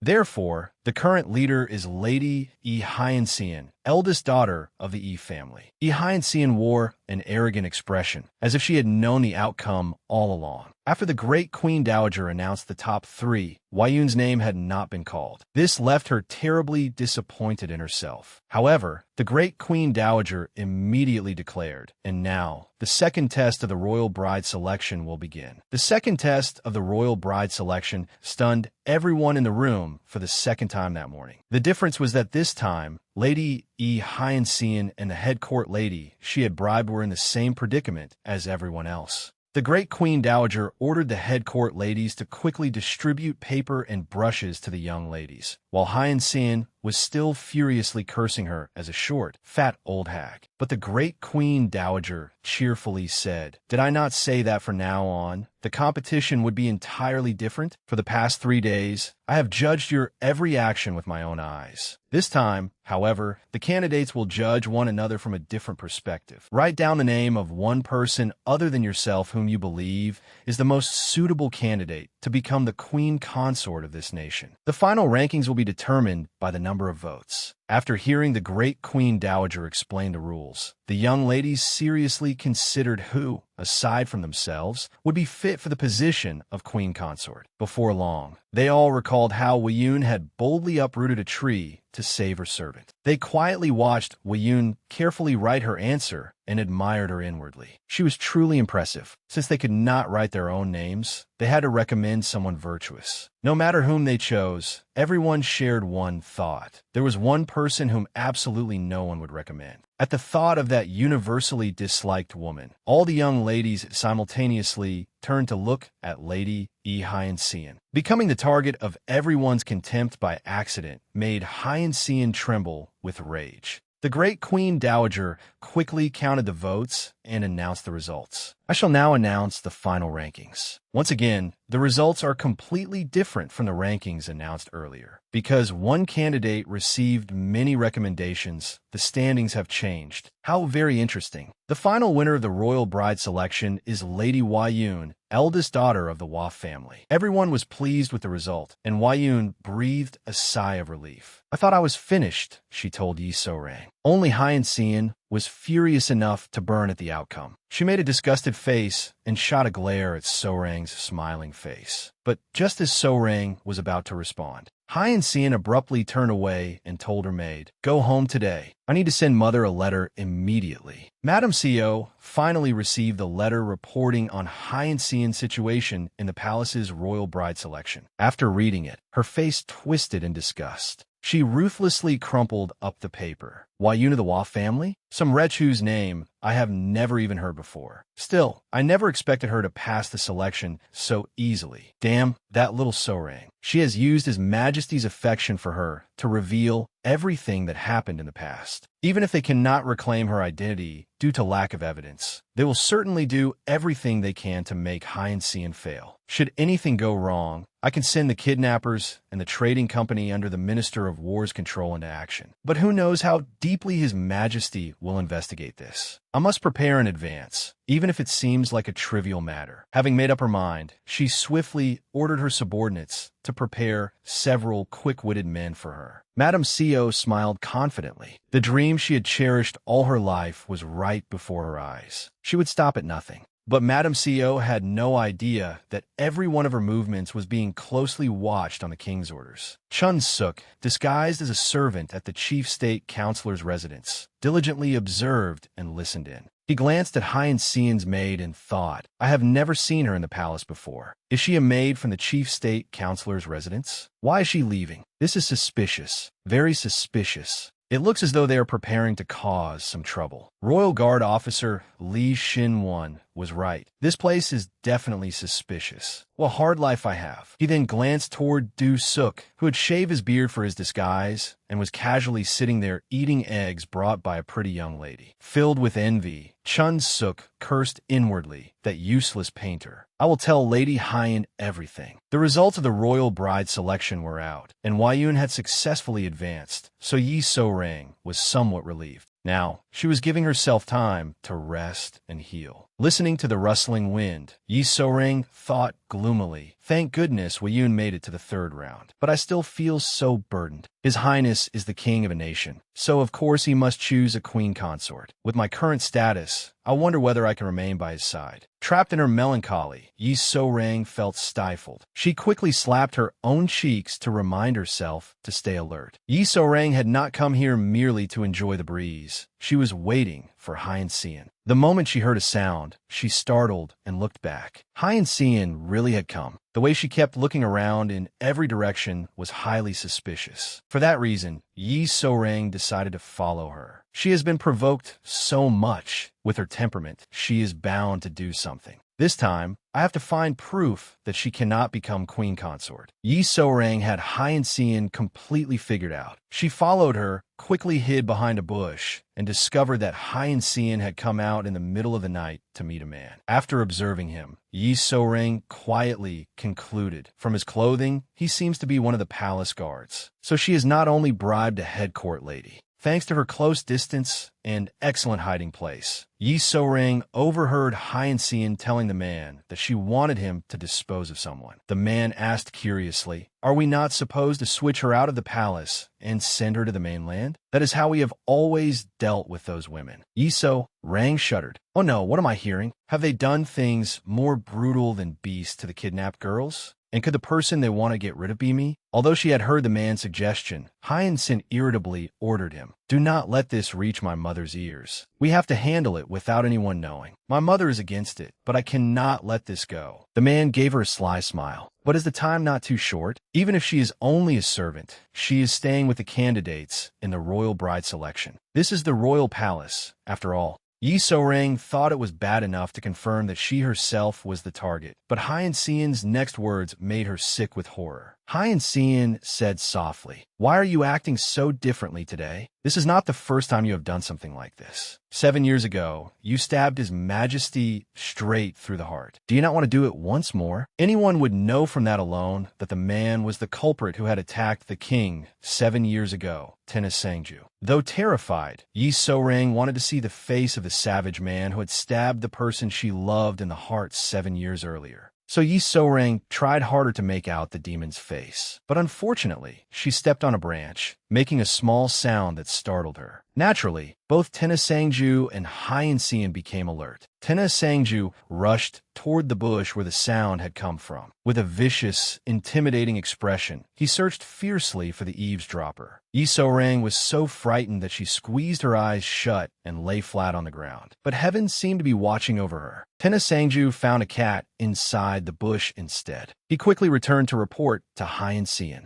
Having narrowly escaped with her life, Yi So-rang continued, listening more cautiously. She heard the man tell Hyan Xian, "In any event, my lady, you should know that discussing this matter is extremely dangerous. Later, you must make sure I receive the position of captain in the royal guard." Hyan Xian confidently promised, "Once I become queen consort, what can I not do? Make sure this matter is handled properly." The two cruel people then left, leaving Yi So-rang trembling alone. She felt a little disappointed. In the end, I still could not see his face. I must report this to His Majesty. At the same time, at the guest quarters where Wei Yun was resting, she absent-mindedly gazed at the moon as she waited for Yi So-rang to return. So-rang is late. Perhaps she ran into His Highness on the way back. As she thought this, Wei Yun unconsciously let out a soft sigh. She curled her small hand into a fist and recalled the image of Li Xinwan. "I really made it to the final third round. I must stop those evil people. Only then can I help So-rang. It is fortunate that I advanced to the third round, but just a little." Suddenly, a sharp pain pierced Wei Yun's heart whenever she thought of him. She did not come to her senses until a head court lady appeared and called for her. Wei Yun studied her, and after confirming that she was indeed the head court lady who served the great queen dowager, listened as the woman said, "You must come with me at once." The head court lady's words gave Wei Yun a bad feeling, and she anxiously asked, "Yes, but what could have happened at this hour?" With a grave expression, the head court lady told her, "An urgent message has come from your residence. They say your mother is critically ill." Meanwhile, after evading the cruel Tennis Sangju and Hyan Xian, Yi So-rang ran frantically through the palace in search of court eunuch Cha. Seeing her covered in mud, he became extremely worried, but she no longer cared about her appearance. Gasping for breath, she said, "I must see His Majesty immediately. Where is he?" Court eunuch Cha looked troubled. "That may be difficult right now. The great queen dowager has fallen ill lately due to the strain of the royal bride selection, and His Majesty is currently with her." Yi So-rang turned pale with anxiety. "What should I do? Why did it have to be now?"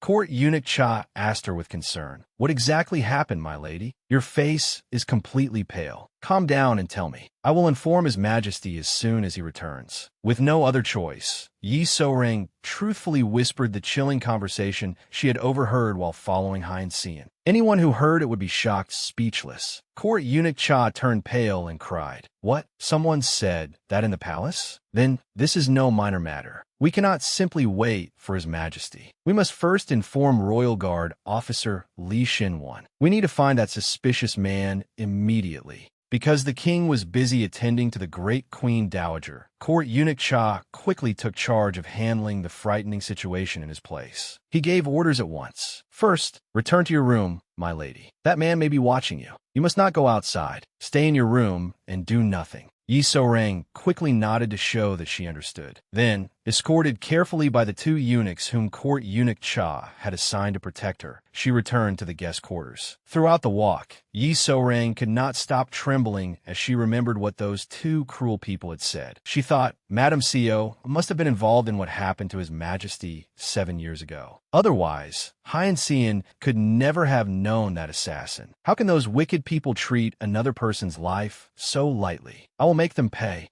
Yi So-ring pressed her lips tightly together, thinking sorrowfully, neither father nor my family can remain safe now. Even if father does not know what Madame Seo has done, has he truly been deceived by her all this time? If not, then what if throwing me out of the house had also been father's decision? No matter how painful it was, or how many tears she shed, Yi So-ring had to accept one truth. No matter what happened, she could never reclaim her name. After a long walk, the two eunuchs finally brought her back safely. She hurried into her room. From a distance, Yi So-ring had seen that the lamp was still lit, so she assumed Wai-yun was still awake. But as soon as she opened the door and said, Wai-yun, I have something urgent to tell you. The lamp was lit, but there was no one inside, as though Wai-yun had vanished into thin air. Wai-yun, who had already been led away by the head court lady, was still pale with shock over her mother's illness. She looked at the old coachman as if seeking confirmation of the cruel truth. Trembling, the old man told Wai-yun that they had gotten lost. After hearing the answer, the boy immediately turned away and said, Is that so? Well then, enjoy your walk. I'm going home. Hearing this, Leon immediately called out to stop him. The boy did not keep walking. Instead, he turned back with a smile and asked, What is it, little princess? Do you want to go home with me after your walk? At the boy's teasing words, the little princess became somewhat displeased and introduced herself. Yes, and I am not a little girl. I am Leon. It is very rude to speak so casually to me. The boy promptly apologized to Leon. Then the two walked together in an awkward atmosphere. As she dragged her feet, the little princess grumbled inwardly, He is so annoying. His eyes are so clear, though. But if I want to get out of here, I should follow him. Walking through the mountains for the first time is far more tiring than I thought. As soon as she said that, she tripped over a rock and fell. Leon thought resentfully, It is because of his dress that I cannot see where I am going. My new clothes are dirty now. I feel so upset. Just as she wondered what to do, a yellow duckling suddenly appeared before her. The boy's clear voice followed. Hold this little one. Leon obediently took the duckling into her arms.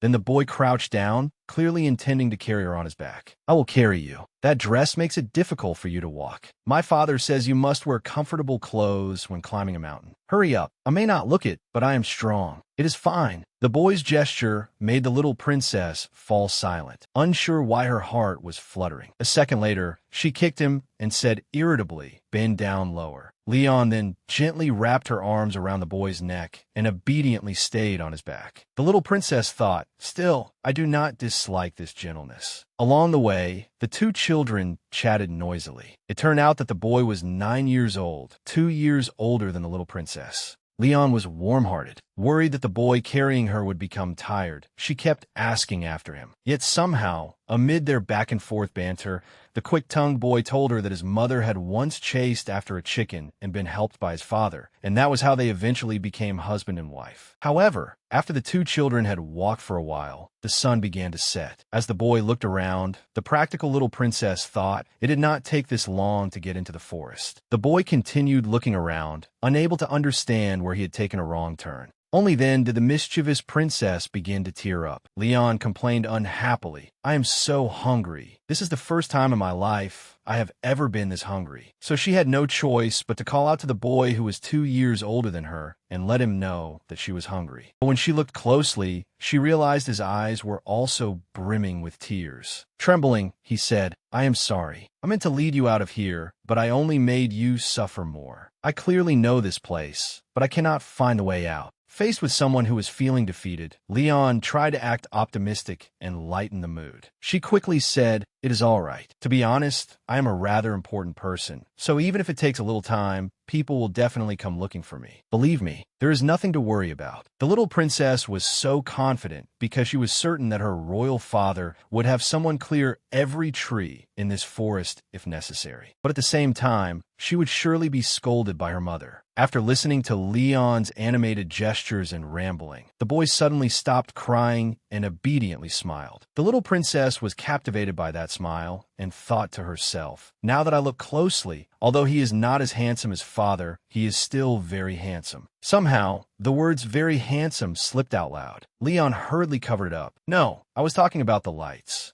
The boy actually believed her. Gazing at the village below, he sighed. "You're right. With night falling, the lights coming from the village are that really beautiful. We would never have seen this view if we had not gotten lost in the forest." A moment later, the boy remembered something and softly asked, "Leon, did you know this village used to be a very sad place?" Seeing that the girl beside him was interested, he began to explain. "Because everyone who lived on this land was forbidden from marrying the person they loved. That lasted for 7 whole years." Leon gaped. "What? Why? Who did that?" But when she heard who was responsible for that cruel decree, the little princess's face darkened. Yet the boy beside her continued enthusiastically, "Who else? It was our king. But after learning the reason, I think I can understand him a little. My parents love each other very much. If they could never see each other again, how sad and miserable would they be? They might be so sad that they could not eat anything all day, doing nothing but miss each other." So this child was the son of Royal Guard officer Li Shinwon and Hua Yun.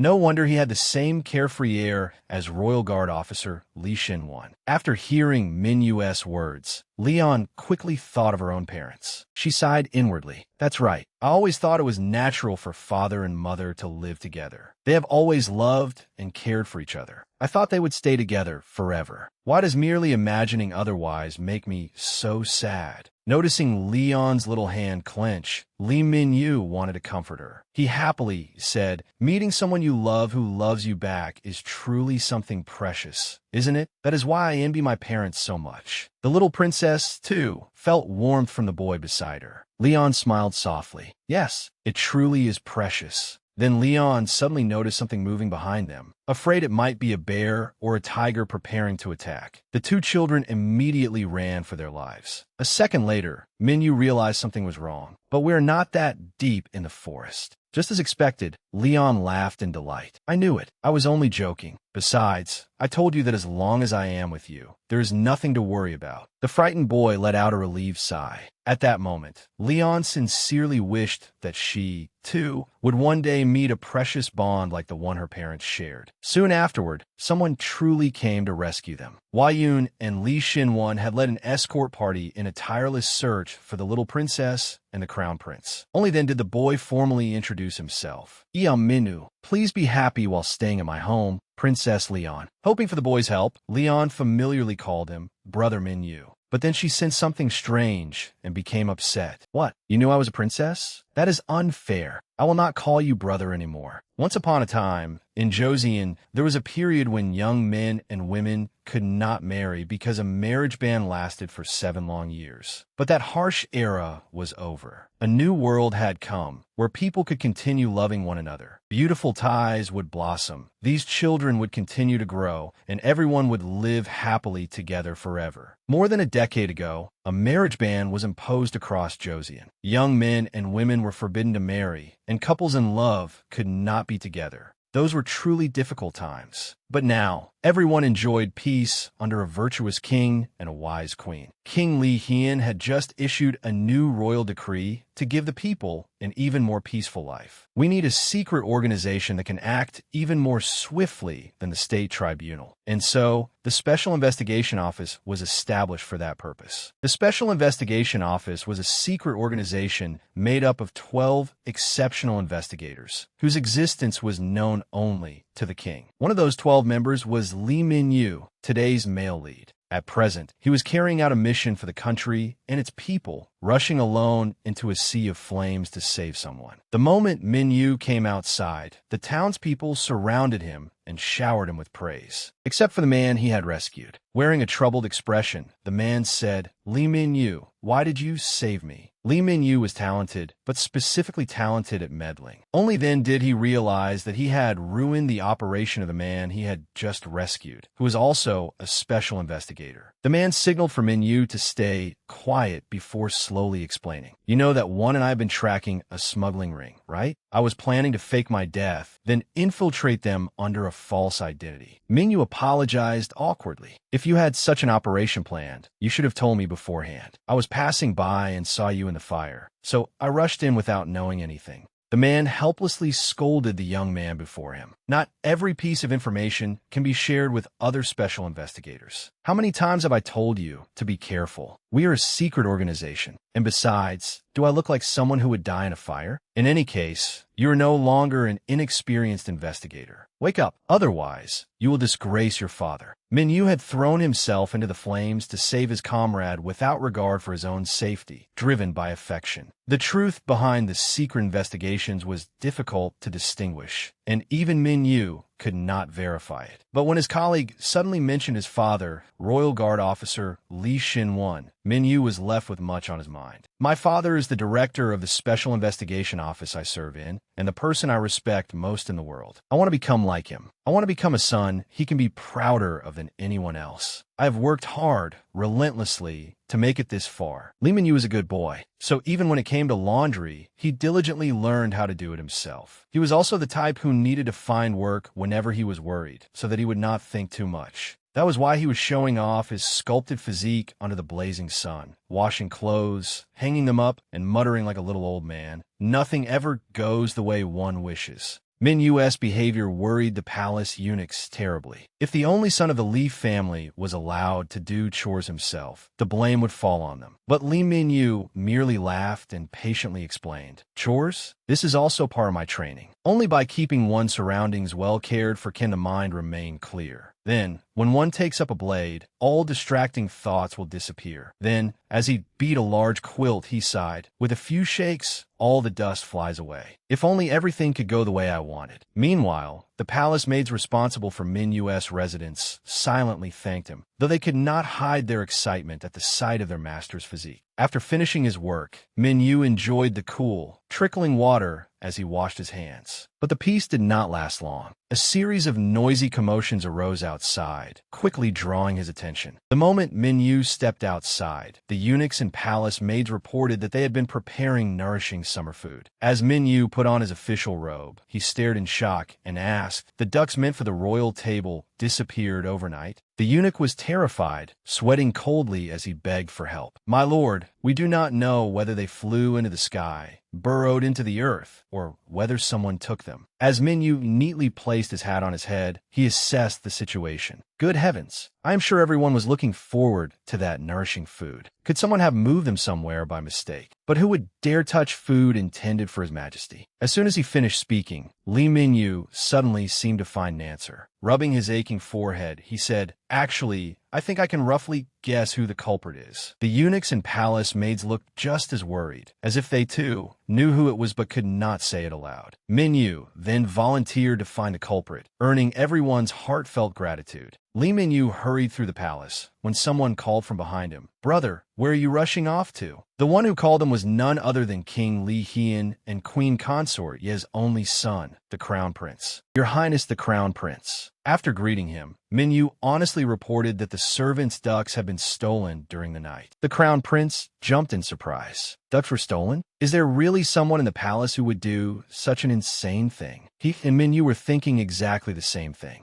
As soon as the crown prince spoke, he had a bad feeling and rubbed his forehead. I have a feeling that you and I have the same suspect in mind for the duck thief. Li Minyu sighed and confirmed it. Yes, I am ashamed to say so. But not wanting to delay Minyu any longer, the crown prince urged him onward. Before Minyu left, he added, "Do your best, brother. You are a royal investigator, so you will find that person soon enough. Go to the princess's residence first. You may have to feed that duck thief something too." Familiar with both the person and the route, Li Minyu went straight to a room, and the duck thief was indeed inside. When he entered, the room was a mess, with a heap of empty liquor jars scattered across the floor. Minyu smiled faintly and sat down beside the duck thief. The duck thief was none other than Josian's only little princess, Leon. The evidence was all there. A beautiful princess sleeping soundly while hugging a duckling in her arms. Li Minyu smiled and poked her forehead. "Wake up, Princess Duck Thief." Still half asleep, Leon honestly replied, "I am not greedy. Do not put me in a pot." Minyu had nothing better to do than speak with someone talking in her sleep. No, that will not do. But kindness was met with trouble when Leon suddenly sprang up in her sleep and bit his ear hard. It hurt so much that he cried out. Still dreaming, the little princess muttered, "I told you not to put me in that pot, you fool." Minyu was in pain from the bite, while Leon sat astride him. Flustered, he said, "Not even the duck did this to you. Why would you suddenly bite someone?" Leon was now fully awake. Smiling, she leaned close to his face and happily said, "So what? You are Minyu after all.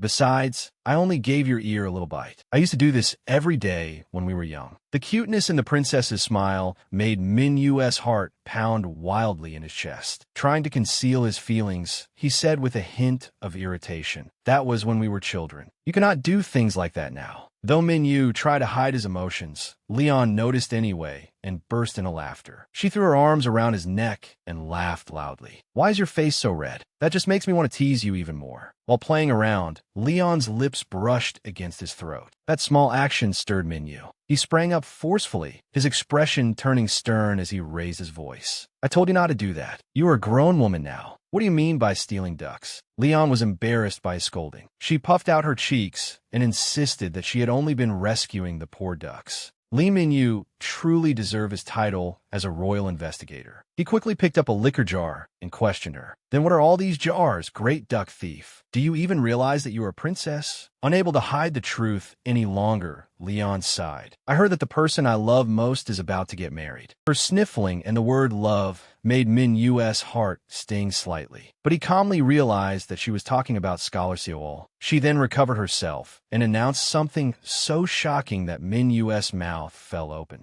Leon declared, "That is why I spent all night thinking of a solution. All I have to do is impose a marriage ban." Leon curled her lips into a triumphant smile, as though she had already won. 11 years earlier, fate had brought Leon and Li Minyu together. Back then, Leon and her younger brother had stayed at Minyu's home to avoid an epidemic in the palace. Yet one fine day, the little princess turned the entire room upside down and cried loudly, "I want to go home. Take me back to the palace." Leon's endless sobbing left young Minyu completely flustered. "Stop crying. I'm sorry for yelling at you. The room was such a mess that I panicked, that is all." But Leon showed no sign of stopping. Minyu carefully thought to himself, "She is normally so lively that I forgot she is only 7 years old. I have to behave more maturely. After all, I'm already 9. Having made up his mind, Minyu quickly changed his tone. Smiling, he held out his hand to Leon. "I was wrong. From now on, I will take good care of you like a real older brother. So please stop crying." After hearing Minyu's words, Leon immediately stopped. She looked at his small hand, opened her mouth wide, and bit it hard, making Minyu cry out in pain. "Why did you bite me? Do not bite my face. Stop." Minyu had been suddenly attacked by the little princess and protested with an aggrieved expression. What kind of princess casually touches strange men like that? In response, Leon was completely unreasonable as she loudly declared, "You said you would be my real older brother. Whenever my younger brother makes me angry, I always bite him hard. Fine, then do not be my older brother. Be my husband instead." Li Minyu remembered that bold statement from Leon for all 11 long years. He sighed mournfully and looked toward Leon, reminding himself, "There has never been a word that could describe how bold she has been since childhood. I will not get involved with her anymore." She's grown up now. What nonsense. Early in the morning, she had eagerly gone to line up for that scholar's autograph, and Minyu felt too uneasy to leave her alone. Despite being busy, he willingly accompanied Leon to Scholar Seol's new edition signing event. In case you do not remember, Scholar Seol was the man about to get married, and the very person who had made Leon so distraught that she went out stealing ducks. Lee Minyu was truly making things difficult for himself. Why did he follow her? Only to force himself to watch that ridiculous smile. And then he had to watch his proud princess bow her head to that famous scholar of the capital, Seoul. Minyu was shocked, as if struck twice over. Who is bowing to whom here, princess? Yet he kindly watched Leon beam with delight as she said, "Not only was I selected to attend the signing event, I even got to shake Scholar Seoul's hand. I am not washing this hand for 3 whole days." Minyu asked in confusion, "Do you really have to go that far?" His question immediately displeased the princess. "Do not ruin my mood. You simply do not understand true passion." Minyu had merely asked one question and was scolded for it, leaving him visibly annoyed. Unable to endure it any longer, he quietly asked her,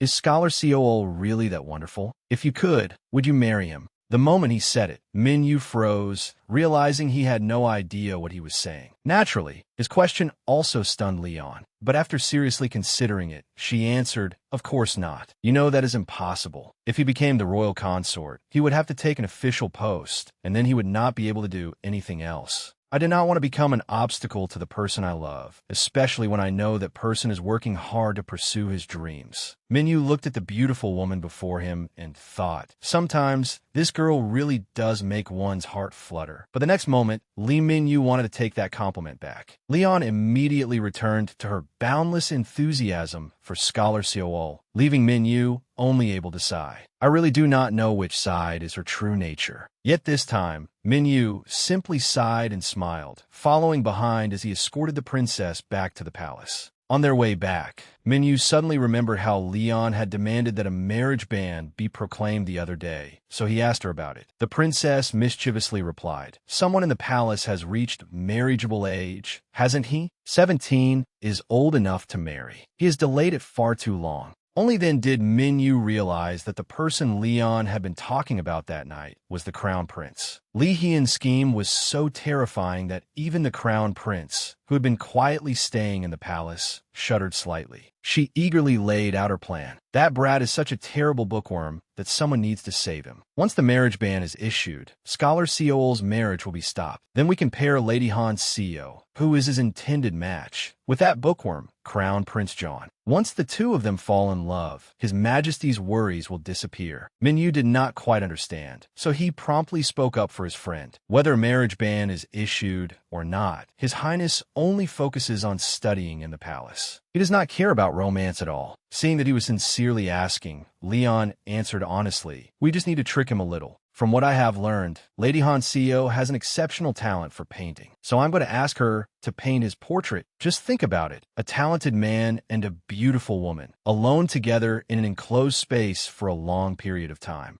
It would be harder for them not to fall for each other." Just imagining it made Leon excited, and she cheerfully declared, "Tricking that brat will be easy." At that moment, Crown Prince John suddenly felt a chill run down his spine. He immediately went into survival mode, trembling as he wondered what his sister was plotting this time. Having made up her mind, Leon turned to Minyu and said, "Anyway, we already have what we need to paint a portrait. You will help me, right?" Before he could answer, the princess turned into a stall selling brushes to buy painting supplies. She held up a brush. In a professional tone, she said to the shopkeeper, "This is counterfeit. The seal may look authentic, but the workmanship is terribly crude." Her words immediately threw the shopkeeper into a panic as he stumbled over himself trying to deny it. But Leon sharply cut him off. "Stop pretending. I have an eye for quality goods. You had better tell me where to find the best merchandise. If you keep trying to deceive us, my husband will report you immediately." Although he knew the princess was merely bargaining, Minyu thoroughly enjoyed being called her husband. In the end, all she wanted was for the shopkeeper to tell them where high-quality goods were sold. After receiving directions, the two of them swept through the streets before stopping in front of a large ship docked at the harbor. Looking at the enormous vessel, Lee Min-yu could not help but remark, "This merchant ship looks rather dangerous." Yet excitement flickered across Leon's face. Min-yu immediately crossed his arms in an X and said, "No, it is too dangerous. Even if you want rare items, we cannot board such a suspicious ship after dark. We should wait until sunrise and come back." Despite Min-Yu's objections, Leon was determined to board the ship. Turning away in agitation, she said, "No. What if it sails somewhere else tomorrow? If we miss it, we will have to search all over again like we did today. Besides, I snuck out, so I do not know when I will be able to come out again." After following Leon around all day, Min-yu had only just learned that she had snuck out on her own. Startled, he cried, "Wait, were you not permitted to leave?" Min-yu persistently followed the princess as she quickened her pace. Eventually, she stopped, accidentally bumping into his chest, then looked up at him and said, "Of course not. How could I attend Scholar Seol's autograph event with guards following me everywhere? Wherever I go, having you with me is enough. Do you not want to come with me?" With so little distance between them, Min-Yu's heart pounded wildly. His face reddened as he stammered.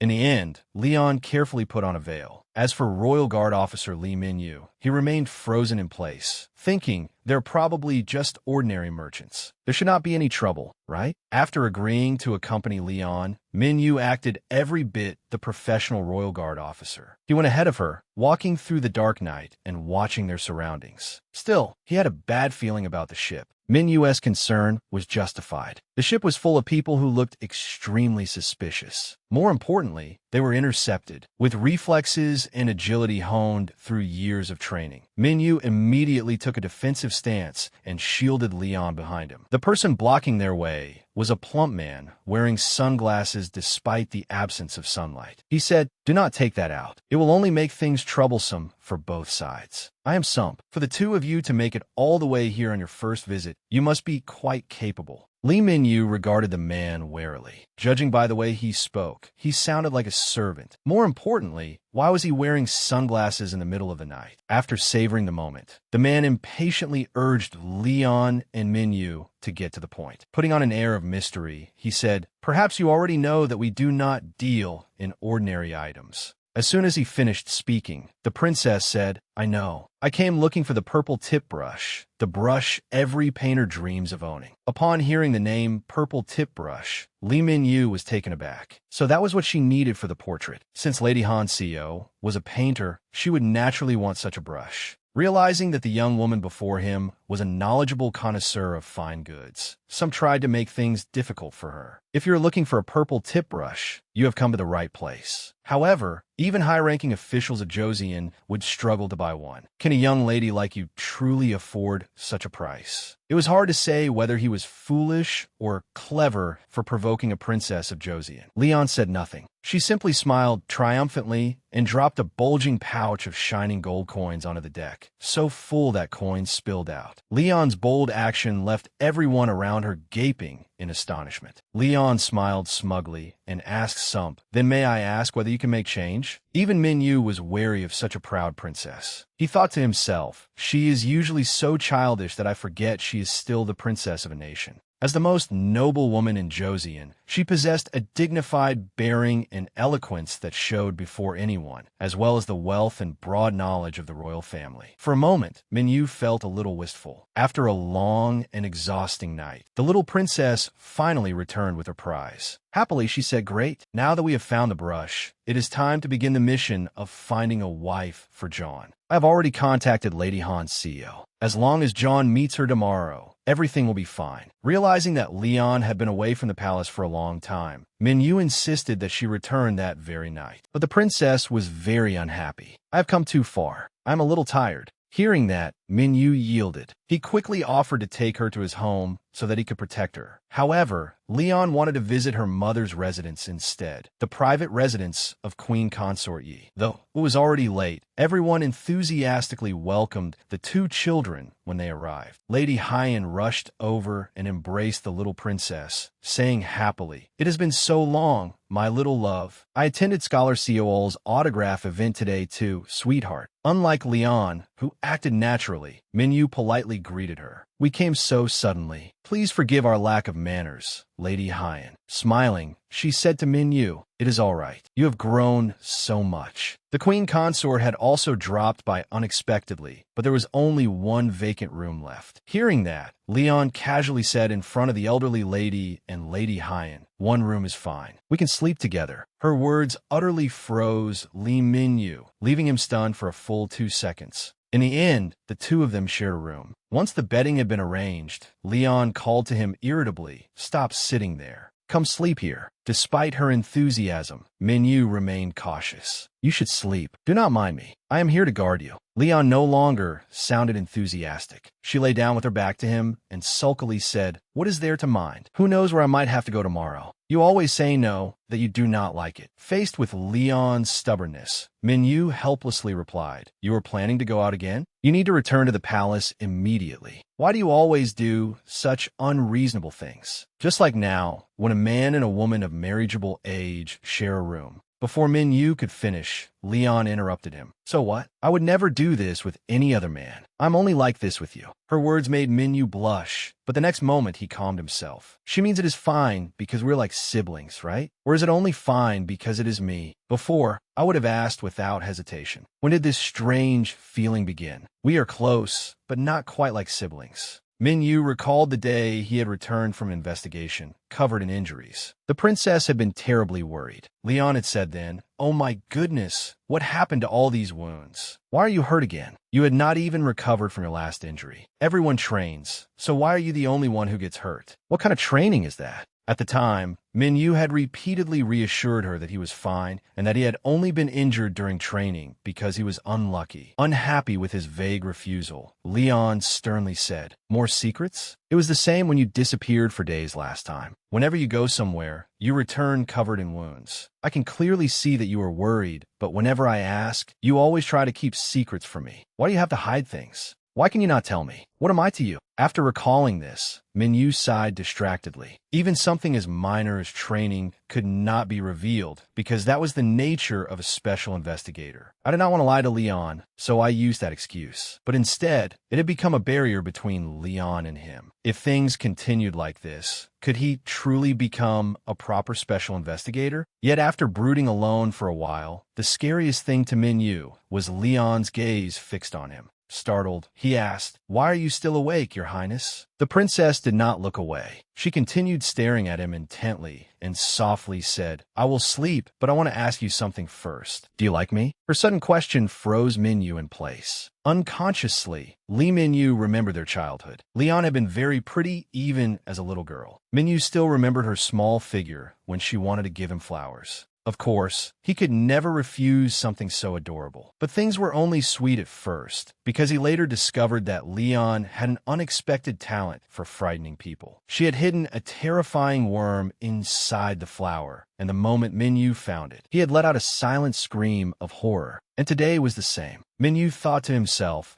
she has done unbelievable things so many times, running away from home, following a scholar to an autograph event, boarding a dangerous merchant ship, and now asking me this question. Her question made Minyu blush as he awkwardly said, are you teasing me? Leon seemed to thoroughly enjoy his current expression. I'm not teasing you. I truly am curious, so I asked. At the sweetest possible moment, Minyu jumped in and asked, what about you, princess? Leon seemed to have already prepared her answer. She smiled and immediately replied, of course I like you. At Leon's confession, his heart began pounding even more wildly. Curious and emboldened, Minyu asked, since when? In response to his second question, the princess thought seriously before answering, I am not sure. When did I start feeling that way? It has probably been a long time. Now, it is your turn. When did you start liking me? Under Leon's second sudden attack of the night, Minyu genuinely recalled her adorable, beautiful childhood appearance. Then he quietly said a few words from the very first day. Having received the answer she wanted, Leon broke into a radiant smile. She obediently turned back to where she was sleeping and said, "So you really do like me? I understand now. Good night." Her actions left Minyu bewildered as he screamed inwardly. I knew it. How could she casually toy with someone else's feelings like that? Am I the only one who is serious? Am I the only one whose heart is racing? No, I must not misunderstand. It is all a misunderstanding. My heart is unsettled only because I do not know what she might say, because I am so worried. That is right. I only stammered because I was worried. Is it really all right to keep this girl in my heart? Get a grip, Lee Minyu. She is already asleep? How can this heartless girl sleep so peacefully? After making my heart flutter, she just goes right to sleep. Fine, sleep well. I will always keep you safe. And Lee Minyu's way of keeping the princess safe was to summon the head court lady to take Leon back to the palace the following morning. The princess angrily struggled and scolded him. "You traitor, I rarely get to come outside. So how could you betray me like this? Honestly, how could you destroy my trust in you?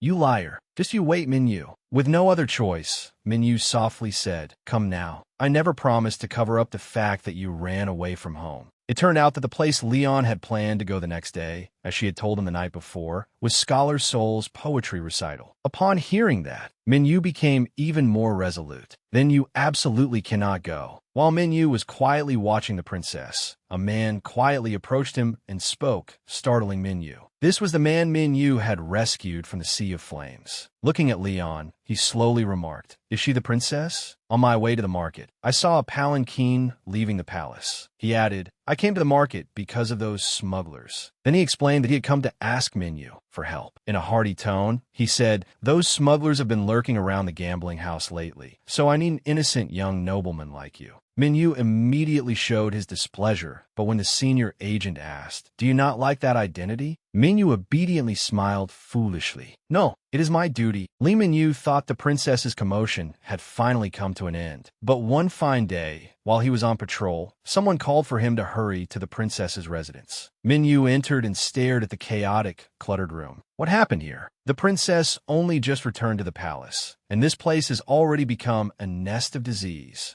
Upon hearing the familiar voice of the royal guard officer, the head court ladies and palace maids staggered toward him and said, "It is a serious eye illness. Our eyes are swollen, tears keep pouring out, and we cannot see anything, but it will heal in a few days." After looking around, Minyu saw that every servant in the princess's residence had caught the illness. Greatly worried, he searched for Leon. "Where's the princess?" The moment he spoke, he heard the faint sound of a girl in white sitting dejectedly with her head resting against something. When Leon heard Minyu's voice, she quickly turned toward him. Her eyes were so swollen that she looked utterly ridiculous, and Minyu had to force himself not to laugh. He quickly helped Leon back to bed and applied medicine to her eyes. After hearing him explain her condition, the princess cried out, "What? That is so unfair. I am not allowed to move for an entire week. How can that be? I just cannot see in front of me. It is not as if my legs hurt." As Minyu tied up her hair, he gently advised, "Even inside the palace, you could get hurt or lose your way. Besides, if it spreads elsewhere, it will cause serious trouble." As soon as he finished speaking, an announcement came from outside. The princess's residence was being quarantined. Leon was unconvinced. During that time, she and Minyu had been together constantly, yet she was the only one who had fallen ill. Her words made Minyu seriously consider how the disease had spread. Everyone he had encountered had eye problems. Could it have begun when they met on that ship? That man had even worn sunglasses in the middle of the night. It was more than suspicious. As he focused on his thoughts, Leon's small hand suddenly patted his shoulder, startling Minyu. "What is it? What happened, Leon?" She hesitated before explaining. "It got so quiet that I thought you had left." Minyu remained still as the princess felt around and touched his face. "I'm still here." Since he had not said anything, Leon had become worried. Unable to see, she was especially perceptive. "You said you're still here, which means you're about to leave. Where are you going? Do you have to leave right away? Can't you stay here?" Minyu understood, at least somewhat, how uncomfortable Leon was because she could not see. He hesitated before replying, "I have a lot to do. I need to clean your room too." Leon kept moving closer, leaving Minyu thoroughly flustered. Then she cruelly leaned into the hollow of his shoulder and whispered, "Minyu, maybe because I can't see, but I suddenly noticed that you smell really nice." Her words struck Minyu so hard that he froze completely. When she noticed that he had gone silent again, Leon started teasing him. Did you catch the disease too? Why is your face like that? Faced with the princess's innocence, the royal guard officer struggled to speak to himself. Why do you keep teasing me like this? If this continues, I really might think that you. Before he could finish, Lee Minyu gently held her head and pressed a kiss to Leon's soft lips. Unable to overcome his emotions, Minyu had truly kissed Her Highness the Princess. Even after the kiss ended, he remained captivated by the lingering sensation on his lips. Perhaps she was only acting this way because she was blindfolded. Sometimes, her eyes seemed to see straight through his heart, making him fear that the feelings he had hidden away would be revealed. Minyu gently caressed Leon's face. Even covered as they were, her sparkling eyes were still beautiful. Then he admitted to himself that he had lost. Minyu hurriedly turned around and fled. "I am sorry. I'm really sorry." He left the confused princess behind and ran straight outside the princess's residence. He rushed to find a water jar, splashed water on his face over and over, and shouted, "You idiot, Lee Minyu! Get a hold of yourself." Even after he had calmed down somewhat, that kiss still lingered in his mind. Minyu hit himself on the head and cried out, "What am I supposed to do? I can't calm down. How am I supposed to face her afterward? She must be upset. She must be furious. What if she never wants to see me again? I'm such an idiot." Minyu kept hitting his own head until a stone flew over the wall and struck him. The pain made him stop at once. Then a senior officer's voice came from outside. "Minyu, what are you doing? Why did you go into the princess's residence?"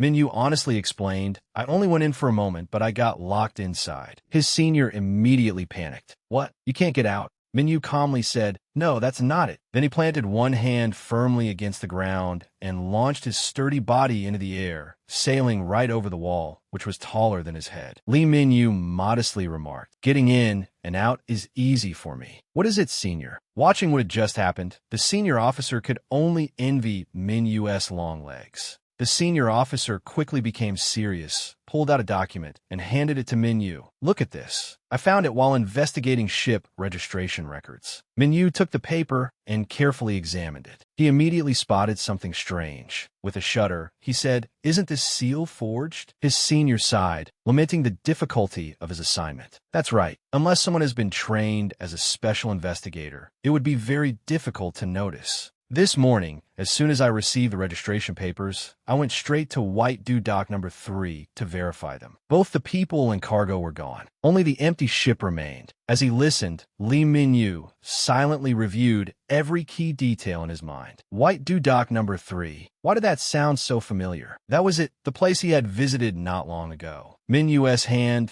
trembled as he held the document, and his voice did not fare much better. "Then this is the ship I've been searching for months?" His senior nodded grimly. "Yes, it belongs to the smuggling organization." "What is it? Have you figured something out?" Minyu was too busy regretting his mistake to answer calmly. "Senior, I'm sorry." Then he frantically explained everything that had happened, from beginning to end, without leaving out a single detail. After hearing it all, the senior officer was furious. He pinned Minyu to the ground and restrained him. Poor Minyu protested, "But I really didn't know." His senior refused to accept that. "You said he was suspicious. If you thought he was suspicious, you should have reported it immediately." But Minyu soon flipped him over instead. Forced to surrender, the senior compromised. "At least you know what they look like. In 3 days, make sure you infiltrate the gambling house at the market. You'll play the role of a foolish young nobleman." "Understood." Minyu immediately accepted the mission, then anxiously asked, "Senior, have you forgiven me?" Unable to breathe beneath Minyu's weight, the senior had no choice but to beg the little ancestor to get off him. After parting with his senior, Minyu made a fiery resolution. From now on, he could not make any more mistakes. "Get a hold of yourself, Lee Minyu. This time, I need to act like a real special investigator. I need to focus and train my body properly."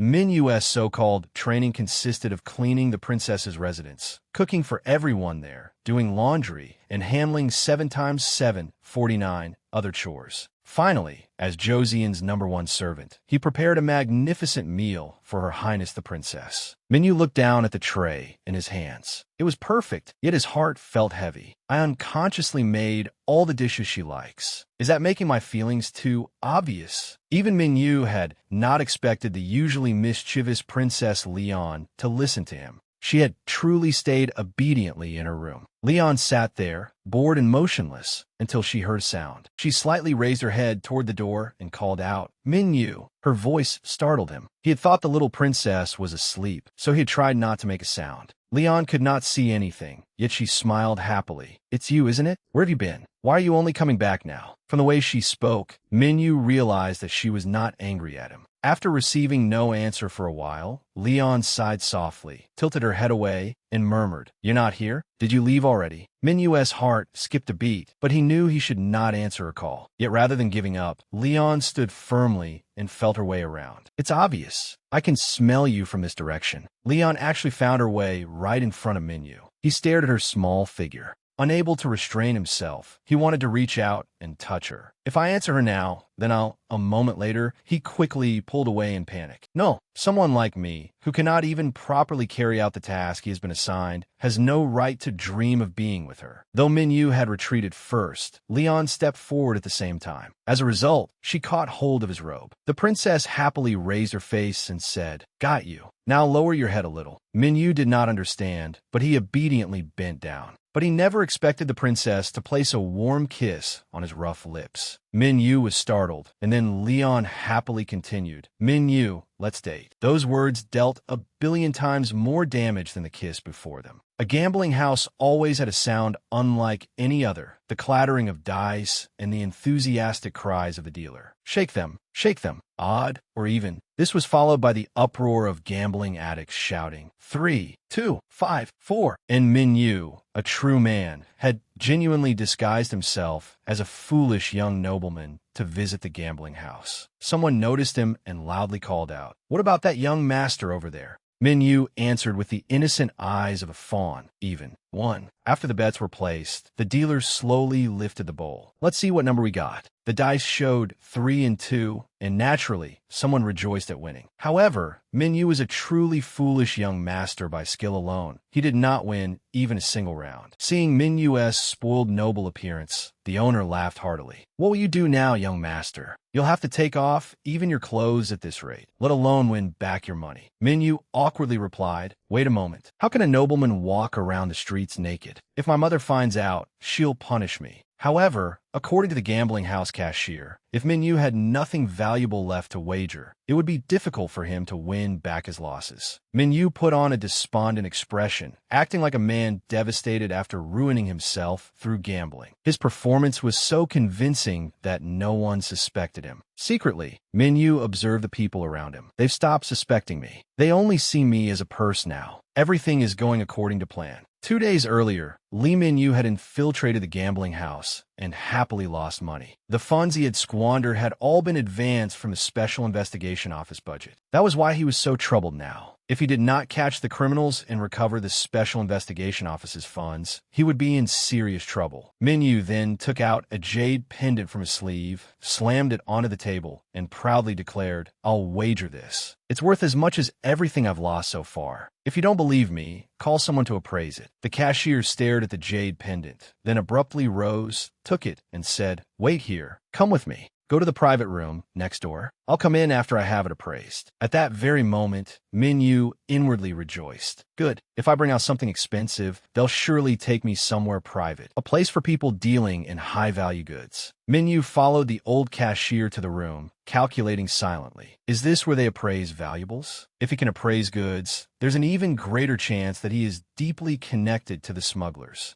No sooner had he thought that than he heard voices coming from inside. "It's a high-quality item, but it won't sell for much. We leave early tomorrow morning, so we need to act quickly and make enough to fill our bellies." The moment the appraiser's voice rang out, Lee Minyu caught the clue. He isn't wearing sunglasses, but I'm certain it's him. If I can just obtain information about the smuggling ship, that will be enough. But if I capture him directly, this isn't merely a gambling house. There's a strong possibility that it is run by the smugglers. This is my chance. I can catch the entire group in one sweep. Though he knew it was dangerous, if he missed this opportunity, he did not know how long he would have to wait for another. Suddenly, Leon's voice echoed in Minyu's mind. "Minyu, let's date." While he was lost in thought, the entire gambling house abruptly erupted into chaos, startling him. Before he had even been confused for 3 seconds, officers from the royal guard stormed through the entrance. Soldiers rushed in and began arresting everyone present, throwing the gambling house into complete disorder. Minyu realized that he had paid too much attention to the commotion and forgotten to keep watch on Sump. But by the time he noticed, it was too late. The man had vanished in a thin air without leaving a trace. At this point, Minyu could be completely certain that there was a secret passage inside the gambling house. But before he could search for long, the soldiers mistook him for a gambling addict. He was struck with a club and immediately passed out. While unconscious, Minyu involuntarily remembered the day the princess confessed to him. Even then, he did not understand why he had become so agitated that he said such harsh things to her. How can we date? There is only one person who can date the princess, the man who will one day become her prince consort. Minyu still clearly remembered how firmly Leon had wanted him to become her groom. Yet Minyu could not accept himself. No, Leon, I still have too many shortcomings. I cannot become your prince consort. Minyu slowly woke up with complicated feelings. I made a terrible mistake with her because I couldn't control my emotions. If only I were better, even half as good as father, I could have happily jumped for joy at those words and embraced her as much as I wanted. Once fully awake, Minyu realized that his surroundings were pitch black. The royal soldiers had actually locked him in prison. Agitated, Minyu rushed to the back of his cell and shouted, "Hey, look over here. I have an urgent matter. No, I'm a special investigator. No, I'm Royal Guard Officer Lee Minyu. I had a reason for going there. I can explain everything, so please let me out first." However, the guards paid him no attention. Instead, they harshly called him a fraud and told him to wait until his trial the next day. Soon afterward, Minyu realized why the guards were so dismissive. The gambling addicts imprisoned beside him were also shouting nonstop. "I'm the nephew of the sole commandant. Do you know who I am? Do you know who my father is? Do you know who my grandfather is? Open this door at once." Only then did Minyu realize in horror that when truth and lies were mixed together, who would believe him? His heart burned with anxiety. Dawn was approaching, and Sump had said that he would flee early in the morning. Then suddenly, a commotion came from outside. "Curious, Minyu, listen closely. Which unlucky person has been arrested this time?"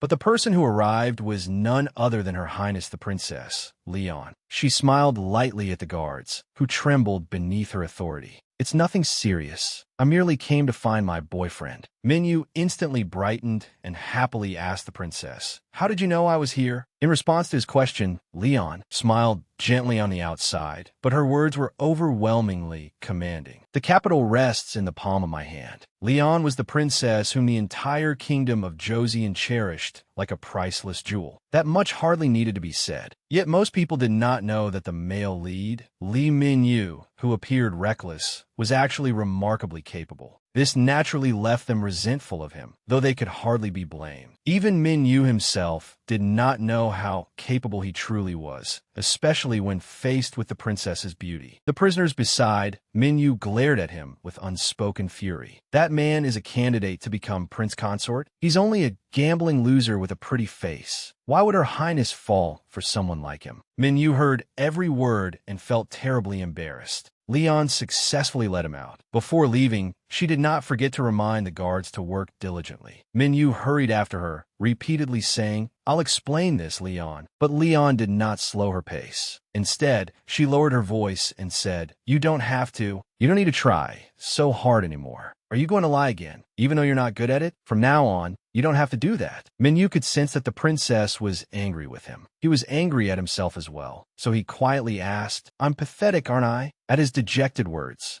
Leon suddenly shouted, startling Minyu so badly that he instinctively leaned away. Then she softly said, "No, I have never thought that, not even once. If anyone is pathetic, it's me." Although he had sworn not to stand in the way of the person he loved, he got overly excited over a single kiss and ended up exhausting her. These two were truly strange. They even took turns competing over who felt more inadequate. Minyu refused to accept it and retorted, "No, Leon, it's not that I can't become your prince consort. I simply have too many shortcomings." However, in every relationship, there must be someone who is always ready to encourage the other. Leon was that person for Minyu. She turned to him with a radiant smile. That isn't true. You are always perfect. In my eyes, you are the most wonderful person in the world. The princess's heartfelt words truly moved Minyu. Gazing at her, he slowly recalled the ambition he had held since childhood. Minyu asked himself, why did I want to become a special investigator in the first place? It was because I wanted to become a strong special investigator like Court Eunuch Cha. He was the most wonderful person I knew, so I wanted to become someone like him in the eyes of this little girl, someone strong and lovable. Minyu pressed his lips together, intending to confess his true identity to Leon. But before he could finish speaking, a ragged man came limping toward them from afar. Leaning on a cane as he hurried over, he shouted, Li Minyu, do you know how long I've been looking for you? I went to the scene, and those guards beat me black and blue. While he was busy grumbling at Minyu, his junior, he suddenly noticed Leon beside him. The man instantly threw away his cane and respectfully bowed. Your Highness, Princess, please forgive this subject's rash behavior. Leon and Minyu stared in shock. She had no intention of punishing him. The princess merely asked after his health. Minyu helped his senior to his feet as well. Then, as if remembering something important, he immediately reported, Right, sir. We need to send soldiers to the docks at once. Those people are planning to pack up and leave Josian at dawn. But when his senior asked which dock specifically, Minyu scratched his head and admitted that he had been seized before he could gather that information. His senior could only sigh in defeat and resort to the cumbersome plan of sending guards to every dock. Minyu himself had to go to the most likely location. Then the senior was quickly escorted away by Leon's court ladies, while Minyu seriously considered which dock it could be. He swiftly pieced together the clues. Sump had said that he would fill the ship with cargo. His senior had tailed them before, but all he found were empty ships. The people had vanished completely. What if he deliberately left the ships empty during inspections? Searching empty ships would be a waste of effort, so surveillance would become more lax. Excited, Minyu gave Leon the answer. Could it be White Dew Dock number 3? The day we attended Scholar Seul's signing event. We need to go to the dock where we stopped that day. Leon looked blankly at Minyu's sudden excitement, but the next moment, she somehow changed outfits in an instant and confidently declared, All right, I was planning to go with you anyway. You don't have to tell me what you need to do. I'll go see for myself. We need to hurry, right? I know a shortcut, so follow me. Minyu was stunned by her sudden transformation. This sleepy princess, what else did she know? Under Leon's expert guidance, the two of them successfully reached White Dew Dock number 3 before dawn broke. Minyu had guessed correctly. Sump and his men were hurriedly loading cargo. He looked toward Josian and chuckled. The inspections have been quite strict this time, but leaving port is still as smooth as ever. Standing on a gangplank, he ordered the people below to quickly raise anchor and bid farewell to the land of Josian. However, things did not go as he had planned. A sudden impact shook the bottom of the ship, startling Sump. Minyu struck the ship, then called up in a clear voice, Stop the departure. I will inspect the cargo aboard this vessel. Minyu's reputation at the gambling house had spread quickly after his long losing streak the night before. A boatman aboard the ship looked at him mockingly. What is this? Isn't that the young master who lost everything at the gambling house? Young master, once you lose, the game is over. No matter how much you beg, we will not return your money. The insolent man's taunt wounded Minyu's pride. Angrily turning serious, he skimmed across the water with light-foot skill, soared into the air, and landed on the gangplank. Minyu declared arrogantly, But I will not lose in a sword fight. Everyone, stay where you are. Do not touch the cargo until the soldiers arrive. Seeing Minyu's sword pointed directly at him, Sump began to tremble. This man is no ordinary fellow. Still, seize him at once. He is alone, so everyone attack. And so Minyu engaged the smugglers aboard the ship in a fierce sword fight. Though they outnumbered him, Minyu's swordsmanship was simply extraordinary. Seeing that he was about to sweep through the entire ship by himself, the fat Sump angrily ordered his subordinates, Quick, push him into the sea and let's get moving. The moment he finished speaking, a stone struck him squarely in the face. The person who had thrown it was none other than Josian's precious princess, Leon. Standing below, she shouted, You're in danger. Don't get hurt. In that moment, Minyu felt as though he had been given new strength and fought even more bravely. Deep in his heart, he had found his answer for Leon. Now I understand why I remembered her words at that moment. because I know exactly how she would feel if I made a mistake. Remembering Leon means being determined never to make her sad. Then Minyu fell from the ship into the water. He surfaced with a cheerful smile and told his princess, "I'm fine, Leon. I will never let myself get hurt, so don't worry." Although Minyu was safe, the smuggler's ship had already fled far away. Minyu clicked his tongue as he watched the ship sail farther from the dock. Oh no, once that ship leaves the dock, we won't be able to catch it. The soldiers will be here soon. How can we let it get away? I have to find a way to stop that smuggling ship from escaping. He quickly looked around for an idea. But why were there so many people at the docks so early in the morning? As if reading his mind, Leon eagerly explained, "I think today is market day. If there are this many people, it will be easier to gather everyone and catch that ship." The moment Minyu heard her, a plan immediately came to him. He solemnly called to Leon and extended his large hand toward the princess. "I need your help." The two quickly made a plan together. Taking turns speaking, they suddenly began their act. Leon stood amid the crowd and loudly drew everyone's attention. "I heard Scholar Seol is holding a surprise signing event. But are you an idiot? The signing is on the ship, and now we can't find the ship. What are we supposed to do?" Having been scolded, Minyu shouted back, "I'm sorry. I am sorry.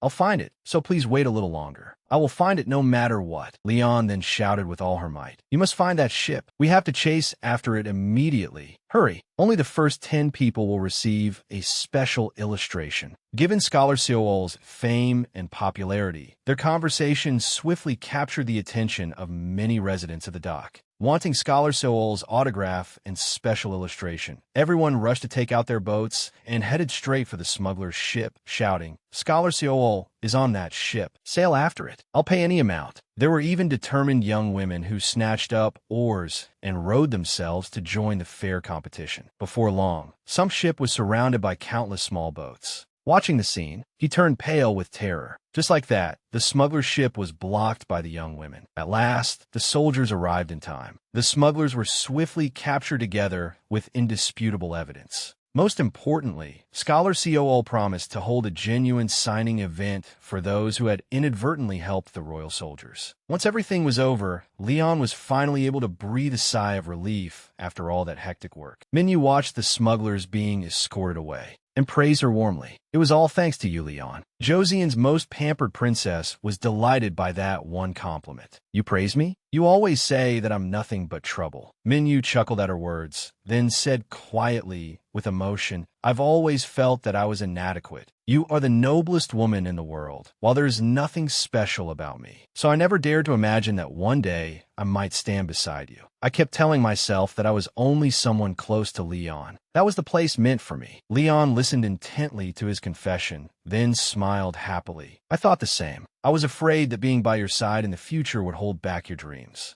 That is why I became such a troublesome little sister. But the more I tried to suppress it, the more my heart yearned for you. I don't know why, but I only came to love you more. I'm so glad that you feel the same way. Why are my tears falling when I'm supposed to be happy?" At that moment, almost unconsciously, Lee Minyu reached out to her. He gently placed a warm, tender kiss on her sweet lips and said, "I love you, Leon." His confession moved the princess so deeply that she nearly cried again. Seeing that, Minyu wanted to tease her, smiling brightly. "What is it? Why do you look like you're about to cry?" In the midst of her emotion, Leon suddenly grabbed Minyu by the collar and fired off a rapid barrage of words. "No, loving each other is not enough. You have to become my husband. No matter how much you dislike me, I absolutely refuse to let go." Faced with the adorable princess's overwhelming enthusiasm, Minyu laughed heartily and pulled Leon into a tight embrace. He whispered, "How could I ever dislike you? That is what I want most." Not long afterward, Josian issued another marriage ban, but this time it was to select husbands for the two princesses and a wife for the crown prince. However, because suitable partners had already been chosen, the marriage ban was lifted very quickly. From then on, Leon and Lee Minyu officially became husband and wife and held a grand wedding. Not long afterward, Minyu's senior colleague came to see him again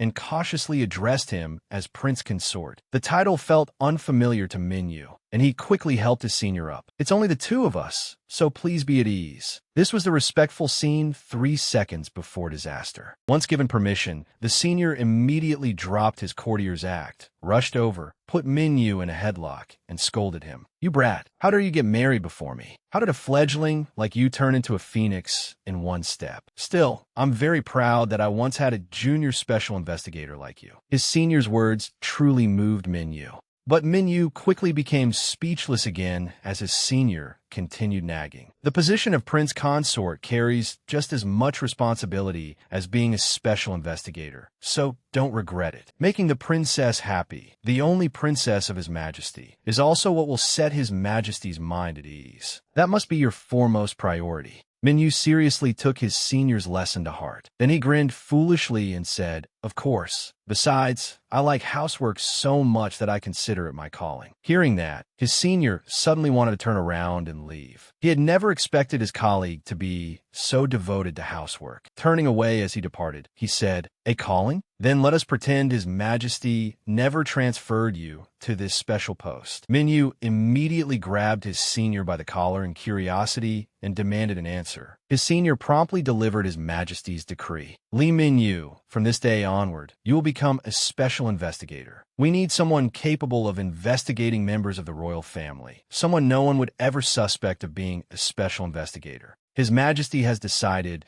that the position of Prince Consort is perfectly suited for this role. Minyu, can you do it?" Minyu's heart began to pound wildly. He was delighted that he could continue being a special investigator. Yet when his senior asked him, Li Minyu did not answer immediately. Instead, he asked him to report back to His Majesty. "Naturally, I will obey the royal command, but I cannot do it alone. By my side is someone more exceptionally gifted than anyone else. Someone His Majesty can trust completely. Someone whose identity as a special investigator no one would ever dare suspect. And someone who understands the affairs of the royal family better than anyone. I want to work with that clever and courageous person." The one Minyu was referring to was none other than Joseon's only princess, Leon. Thus, whenever Li Minyu put on his official robes and Leon placed a hairpin in her hair, every wicked person rooted within the royal family was brought into the light by the two of them. No matter how secret or difficult the evidence was to find, this couple would uncover it. Leon always eagerly awaited the fate of those villains. Excitedly, she said, "Catching swindlers will surely cause an even bigger uproar than this. As for those who steal from the people, this is only proper. I was still too merciful." And so the two of them traveled everywhere hand in hand. Li Minyu gazed happily at his wife and said, "My lady is absolutely right. Let's go. There is still much work to be done. Let Joseon see just how capable my wife is." Today's story has come to an end. Please do not forget to like, comment, and subscribe to support the channel.